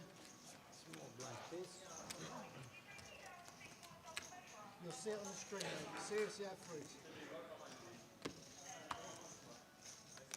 I didn't believe you that you had a pocket, that's why I seemed surprised. I was like, why have you not pulled already? You're perfect. I'm waiting for a better one to get my chip lead back. I'm waiting for a better one to get my chip lead back.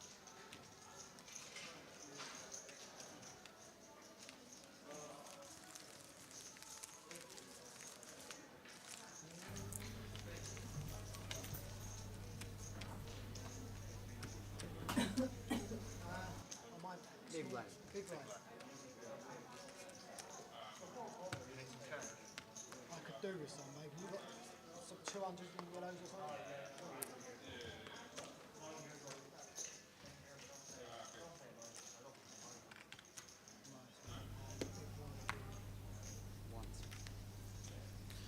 Something has to give to us. Something just got to give. Is this going to be the one? Ace 10 for Ben. Sub 10 BBs. May go for raise call, may go for jam. Let's go for jam. And a snap from Darius. Here we go. Surely this is where we're going to crown our champ. High cards or chop. 6 or chop. 6 or chop. Good plan, really good. Good plan. So Ben Miller, one board away from becoming the high roller champion here in Reading. Just fading 6. Of course there's a 6 on the flop. And Darius jumps into the lead. Does bring in some counterfeit outs. That ace though, King would counterfeit, 10 to win. But it's a 5 on the river. Darius does it again, back to chip leader.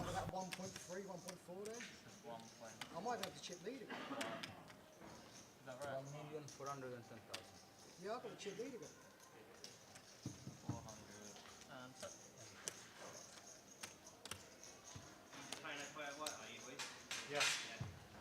What is going on, guys? What is going on? Someone help me. 18 plays 14. We play on, but it's great viewing. I really thought it was over on that one, didn't you? I mean, we were congratulating each other. You're ready for bed? Yeah. Oh, I'm going to drag this right out now. There'll be 30-second decisions every second. Small blanket, sir, 80,000.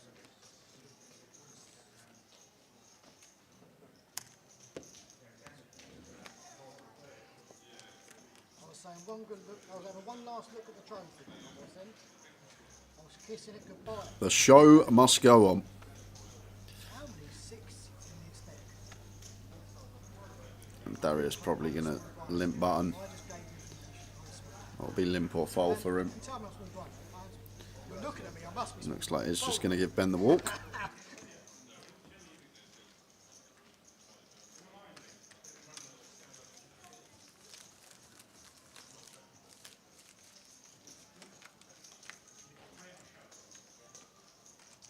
And now you're big blind, sir, 160.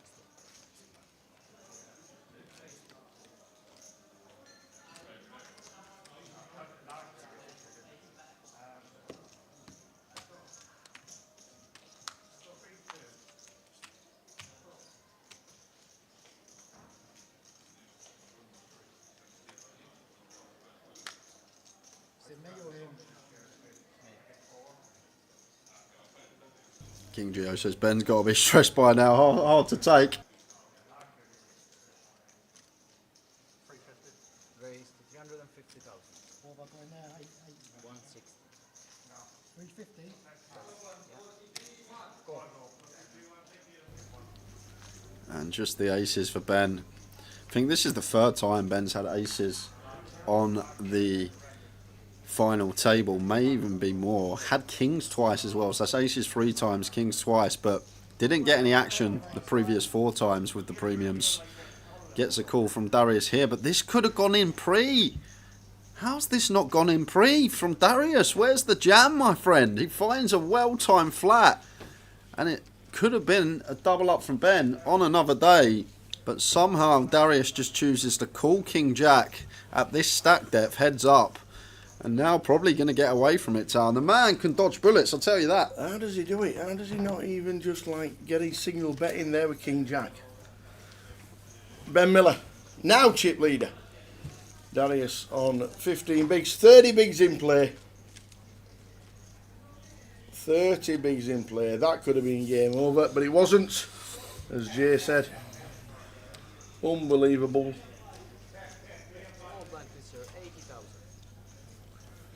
They are 2 big hands not to be all in. And as we know, that was the game. 2.3. Easier counter.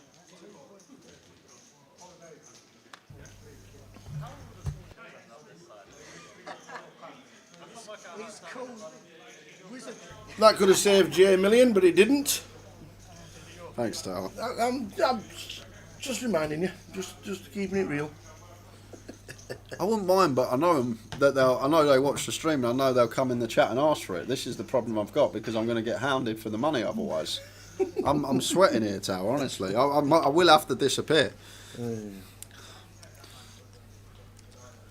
Will you have to move the main event coverage if this isn't done by tomorrow? Oh, Gov, you jest, but some of the hands on other days that have been in, that have been fighting for the trophy. The bed once it's done, mate. You get a guy in the bed once it's done, and you've got to wait for that as well.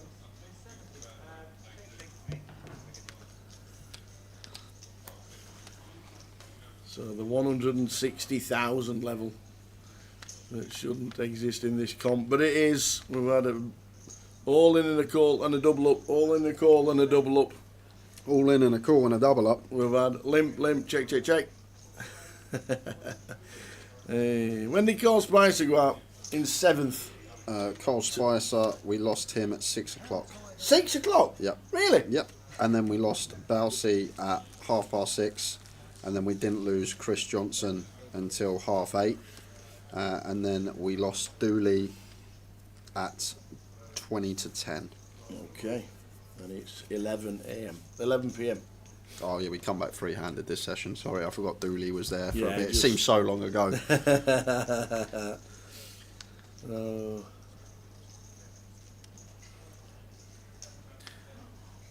Well, I didn't say I'd give you £1 million. I said I'd buy them into the 1-drop, the big 1 for 1-drop, which we know is $1 million buy. But Towers told me that it's not a thing anymore, so I may be able to wangle my way out of it. I'm pretty sure it wasn't there this year. Okay. Did they? Unless they moved it to the... Is it not every 2 years, the 1-drop, though? It's every 2 years, right, the big one? They don't do it every year, it's every other year. It's like the Ryder Cup.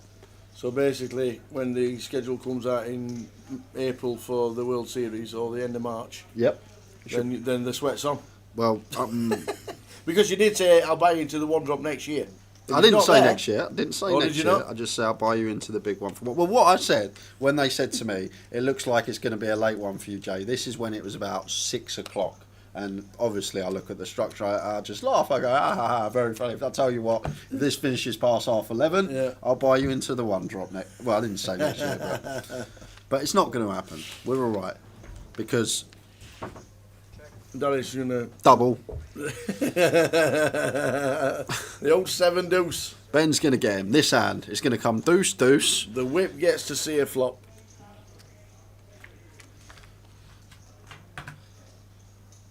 Three, 9.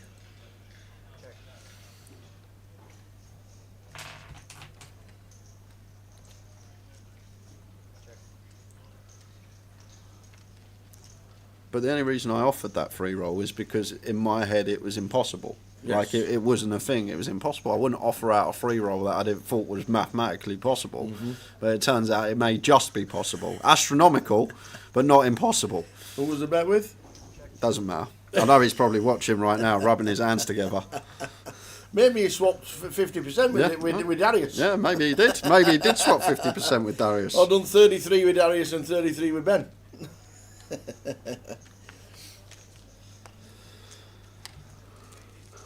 30 minutes.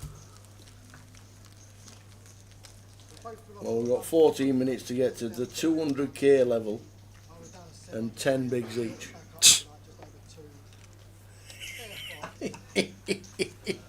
14 minutes before we go to 10 bigs each. Hold on, Ian Roberts. Late looking. Late looking. Don't, Ian. You'd have been looking at the replay if you'd have checked in and this had been played out as we thought it was going to. You'd have been watching the replay.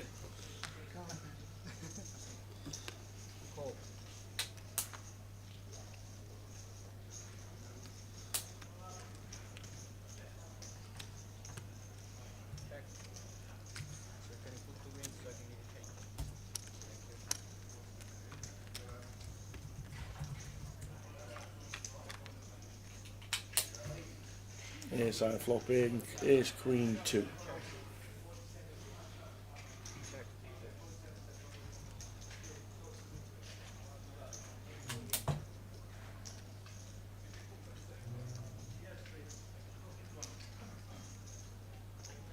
Got a stab now as Darius checks back tower. Like, he might have snagged the 9, but you just make the assumption how he's playing that he's just going to have a lot of folds on this turn. Like, he will have some 9x obviously this turn to 9, but we'll get folds from the rest of it. Aaron Nixon, every day a good day. Hey Nixon, where is he? Oslo? In Norway? Yeah, he is. Norwegian Championships. Is it dark? Is it one of these months where you get no sunlight? I don't know. Like we got told earlier. Ian, I know you're waiting on your ticket. You gave me the wrong alias because it was red on the spreadsheet. It wasn't. It wasn't the one you gave me. You gave me just Blue Monty. I think you gave me. What's your alias, mate? There's a number behind it. Is it Blue Monty 59 or something like that?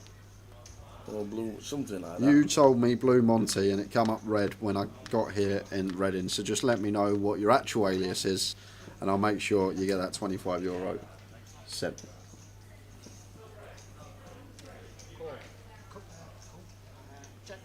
Five deuce for Darius, 3 deuce. Are we in front with 5 deuce? Did you do capital B, capital M? Yeah, I did, and even it's case sensitive. That's strange, Ian. Blue Monty is not a thing. Not a thing. Sometimes it has Blue Monty too. How can it be sometimes? Well, I'm going to send it to Head of Online. Well, we're going to have a look at this now. We've got 5-2, but we've got a flush draw for Ben.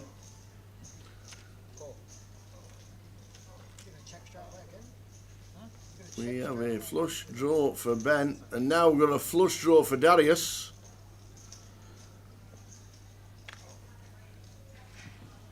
So 2 pair and a flush draw for Darius, and just a flush draw for Ben. Darius checks, so it goes check, check. And the Queen of Clubs probably means it's going to go check, check again. Unless Ben thinks he can take it.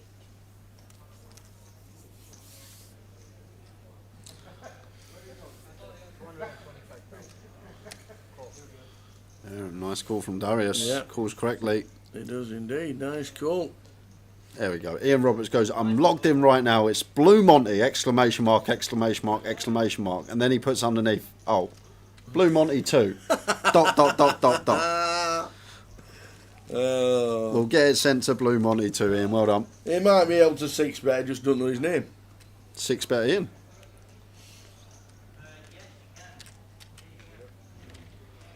So we'll try Blue Monty 2. And if not, I'm going to have it.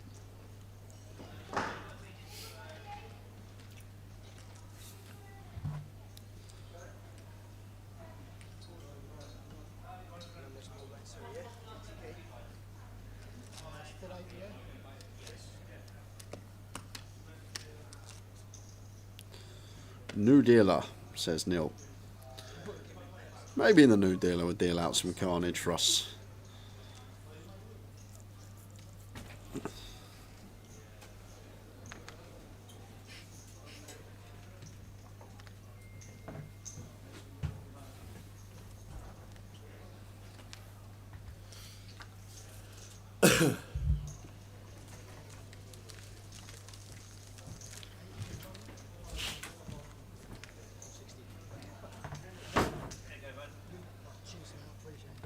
Which timing is us on the telly? We're the left side. We're the left side, 9:21 left. 9:18, the left side. It's got the cash out pay. It's got the cash payouts on it as well. Gully Muff.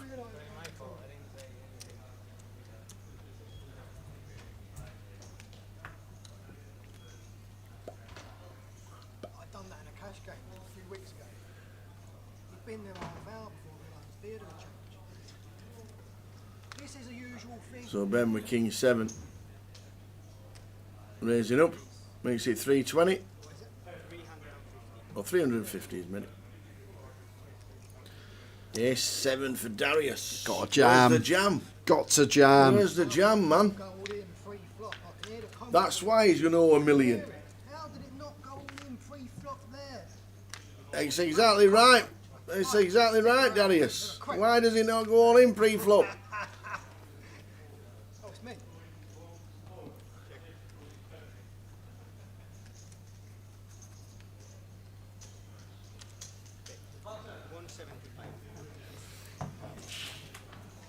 Still might go. Still might go.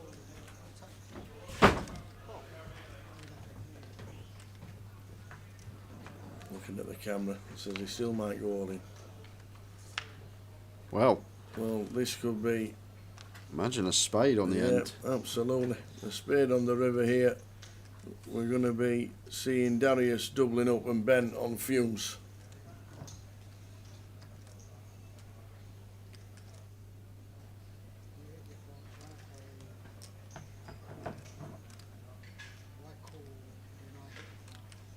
About 420, 450.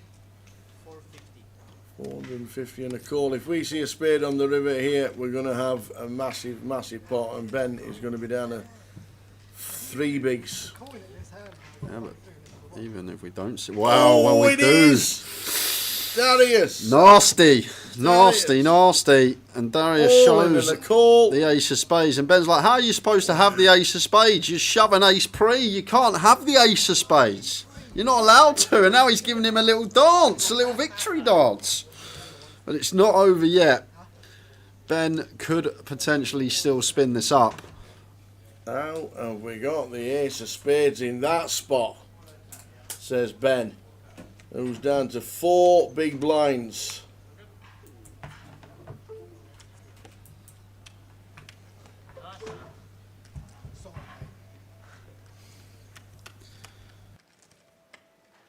Both cheering for that spade, right? Oh yeah, I fucking love that spade. What you got? It's easier to work. What you got behind it? Not a lot at all. Big blind and then another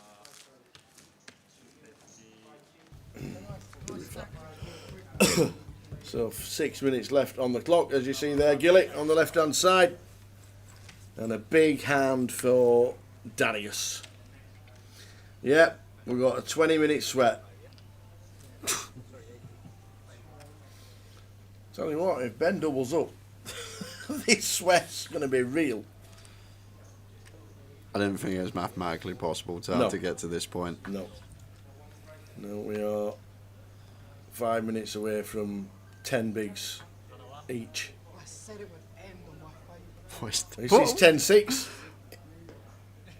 He said it would end on his favourite hand. He actually said that about an hour and a half ago. Is 10-6 his favourite hand? Oh yeah, I remember. 10-6 his favourite hand. He said that he had 10-6 when he actually had 10-5, and he said 10-6 was his favourite hand.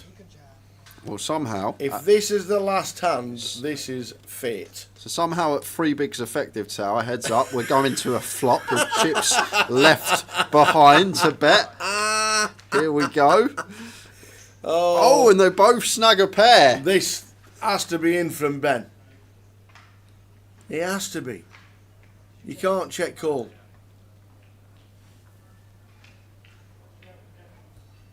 And he has announced all in, and here's a call, and look at this! The 10-6, he's called it! What a guy! Oh, man! He called it an hour and a half ago. He says, I will win this comp with 10-6. He said it. He said it an hour and a half ago. Oh, my.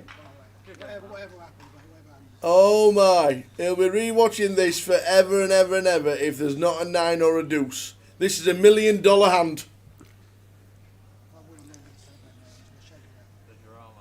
He's only got a dunny. Trip 10. He makes trips with his favourite hand. He predicted it 2 hours ago. 10-6. Are you kidding? What a performance from Darius. What a watch he was. Great watch. Some crazy stuff in there. We're going to send Tower out to have a chat with the man. But there is our champion. He wants the winner's picture already. He's giving himself a round of applause. Even Ben's laughing coming in second. Great run from Ben. Ben taking 10-7-30 for second place. 5-figure score for him. But Darius octupling his live earnings, taking home £16,160. Good for a career best live score for Darius. But what a character to watch. The man... I can't wait to hear what he's got to say with Tower, to be fair to you, because the man's on one. He's just a nutter. I don't know what he's up to there at the table. He's been up, he's been down, he's been dancing, he's been shouting, he's been saying he's going to polish the trophy. But well done to Darius Dimitriou. He is our high roller champion here, beating a 50-runner field for £16,150. We're just getting set and ready on the floor, and then we're going to send Tower down for the trophy presentation and the interviews. Darius thinks he's getting his picture taken. You got to do the interviews first, mate. We're going to have to stand up and bring him in. What a character this man is. So just moving everything out of the way, and then we'll be heading down shortly, guys. Tower's there, set and ready. I've breathed a sigh of relief that it's not a 11:30 finish. But knowing Tower, he'll do a 17-minute interview just to stitch me up. I know what he's like, so we'll see what happens when we go. And I believe we're just going to be chatting with the winner. Won't have any words with Ben, the runner-up. And everything seems set and ready. But big thank you to everyone. Heading down to the floor with the Tower and the man of the moment, Darius Dimitriou.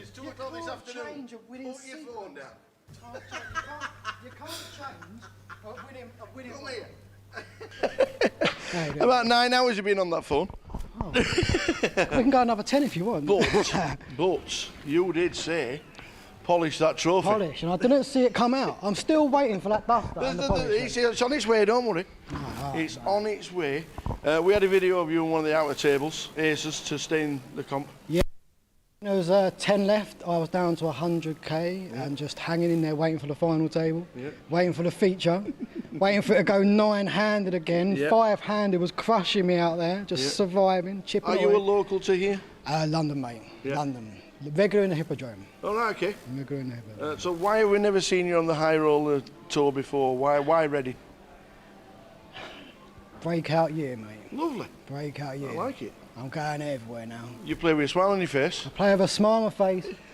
Never more happy than when I'm losing. That's when it's fun, people, right? You've loved the game. We've loved watching you. You played the game with a smile on your face. You really have, mate. I appreciate it. And right at the end, we had a couple of chances. We could have lost it. A couple of chances we doubled back up again. I called I'd win it with 10-6 offsuit. I called it. I mean, with instincts like that, I've got to do it, ain't I? You did say you had 10-6 when you had 10-5, though. You did say you had 10-6 when you had 10-5, but we don't mind that because we love that kind of talk. Absolutely brilliant. You enjoyed it? I did, mate. I did. Every second of it, apart from when I was losing. Yeah. But... Can I shout out to my sister that kept me in it as well? She's done a great... It has been brilliant, fantastic, and... Frankie's polished the trophy. Ladies and gentlemen, can we have a round of applause for the high roller champion? Give him a big cheer. It's Darius Demetriou. The trophy's for real. The trophy's forever. You can now get back on FaceTime and you can FaceTime whoever it was. Many congratulations. Get back on it and never ending, mate. It's not over there. We have loved watching you. Jay. Thank you, mate. Take it away. And that will be that, guys, our winner, Darius Demetriou. What a character, what an interview as well. He seems like a funny guy. You wouldn't mind having a couple of beers with him. He seems like a right laugh. Polish that trophy, baby. Don't have many winners like that, do we? We do not, especially an high roller. Hello. Oh, man. A proper character. And he just said it's time. And he was on FaceTime. I don't even know who to. We put it down. I said, you turn it off. He said, no, it's still running. I'll chat when you've left. Still chatting now. Oh, what a character. What an absolute character. Yeah, just brilliant. Really enjoyed that. So thank you very much indeed. Yes, it went on. Yes, we've never seen 15 bigs. Well, we were 5 minutes away from seeing 10 bigs apiece, Tower. We were seeing, what am I like? 5 minutes. 5 minutes away from $1 million. You lucky so-and-so. No. Get yourself on Towers Treble tomorrow the way you're running, by the way. You're running pretty good. The rest of the week is just like this. We've got the Turbo Dash tomorrow and Day 1D. We'll be concentrating on that, and then all the main events, all the side events on Sunday as well. We'll get Easty in for a chat because he's made Day 2. I'm free all day tomorrow, Well, Tower. we need him in when the treble's on because he's 100%, so... Yeah, so get yourself in, and we're back at, as you can see there, 12:20. But me and Jay have thoroughly enjoyed that. That was great. And Darius Demetriou has got his first title. He's got a lot more money than he's ever won in a poker comp before, and it was a good watch. It was. We've enjoyed it. Thanks for watching. Thanks for tuning in all day. It was a great game. I really enjoyed that. I'm back at 12:20. Tomorrow for main event, all day Saturday and all day Sunday. Hope you've enjoyed it. Thanks for being with us all day long, and we'll see you from 12:20 tomorrow. Ta-ta. Good night.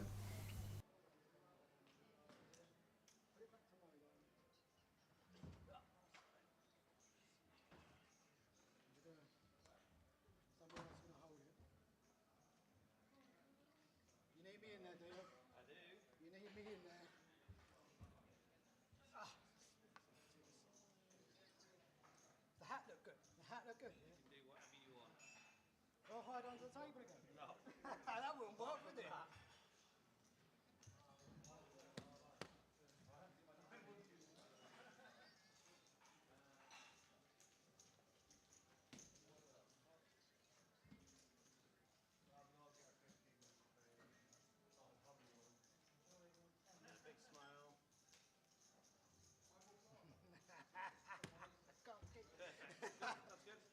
Thank you, mate. Yeah, all good. We can keep doing it.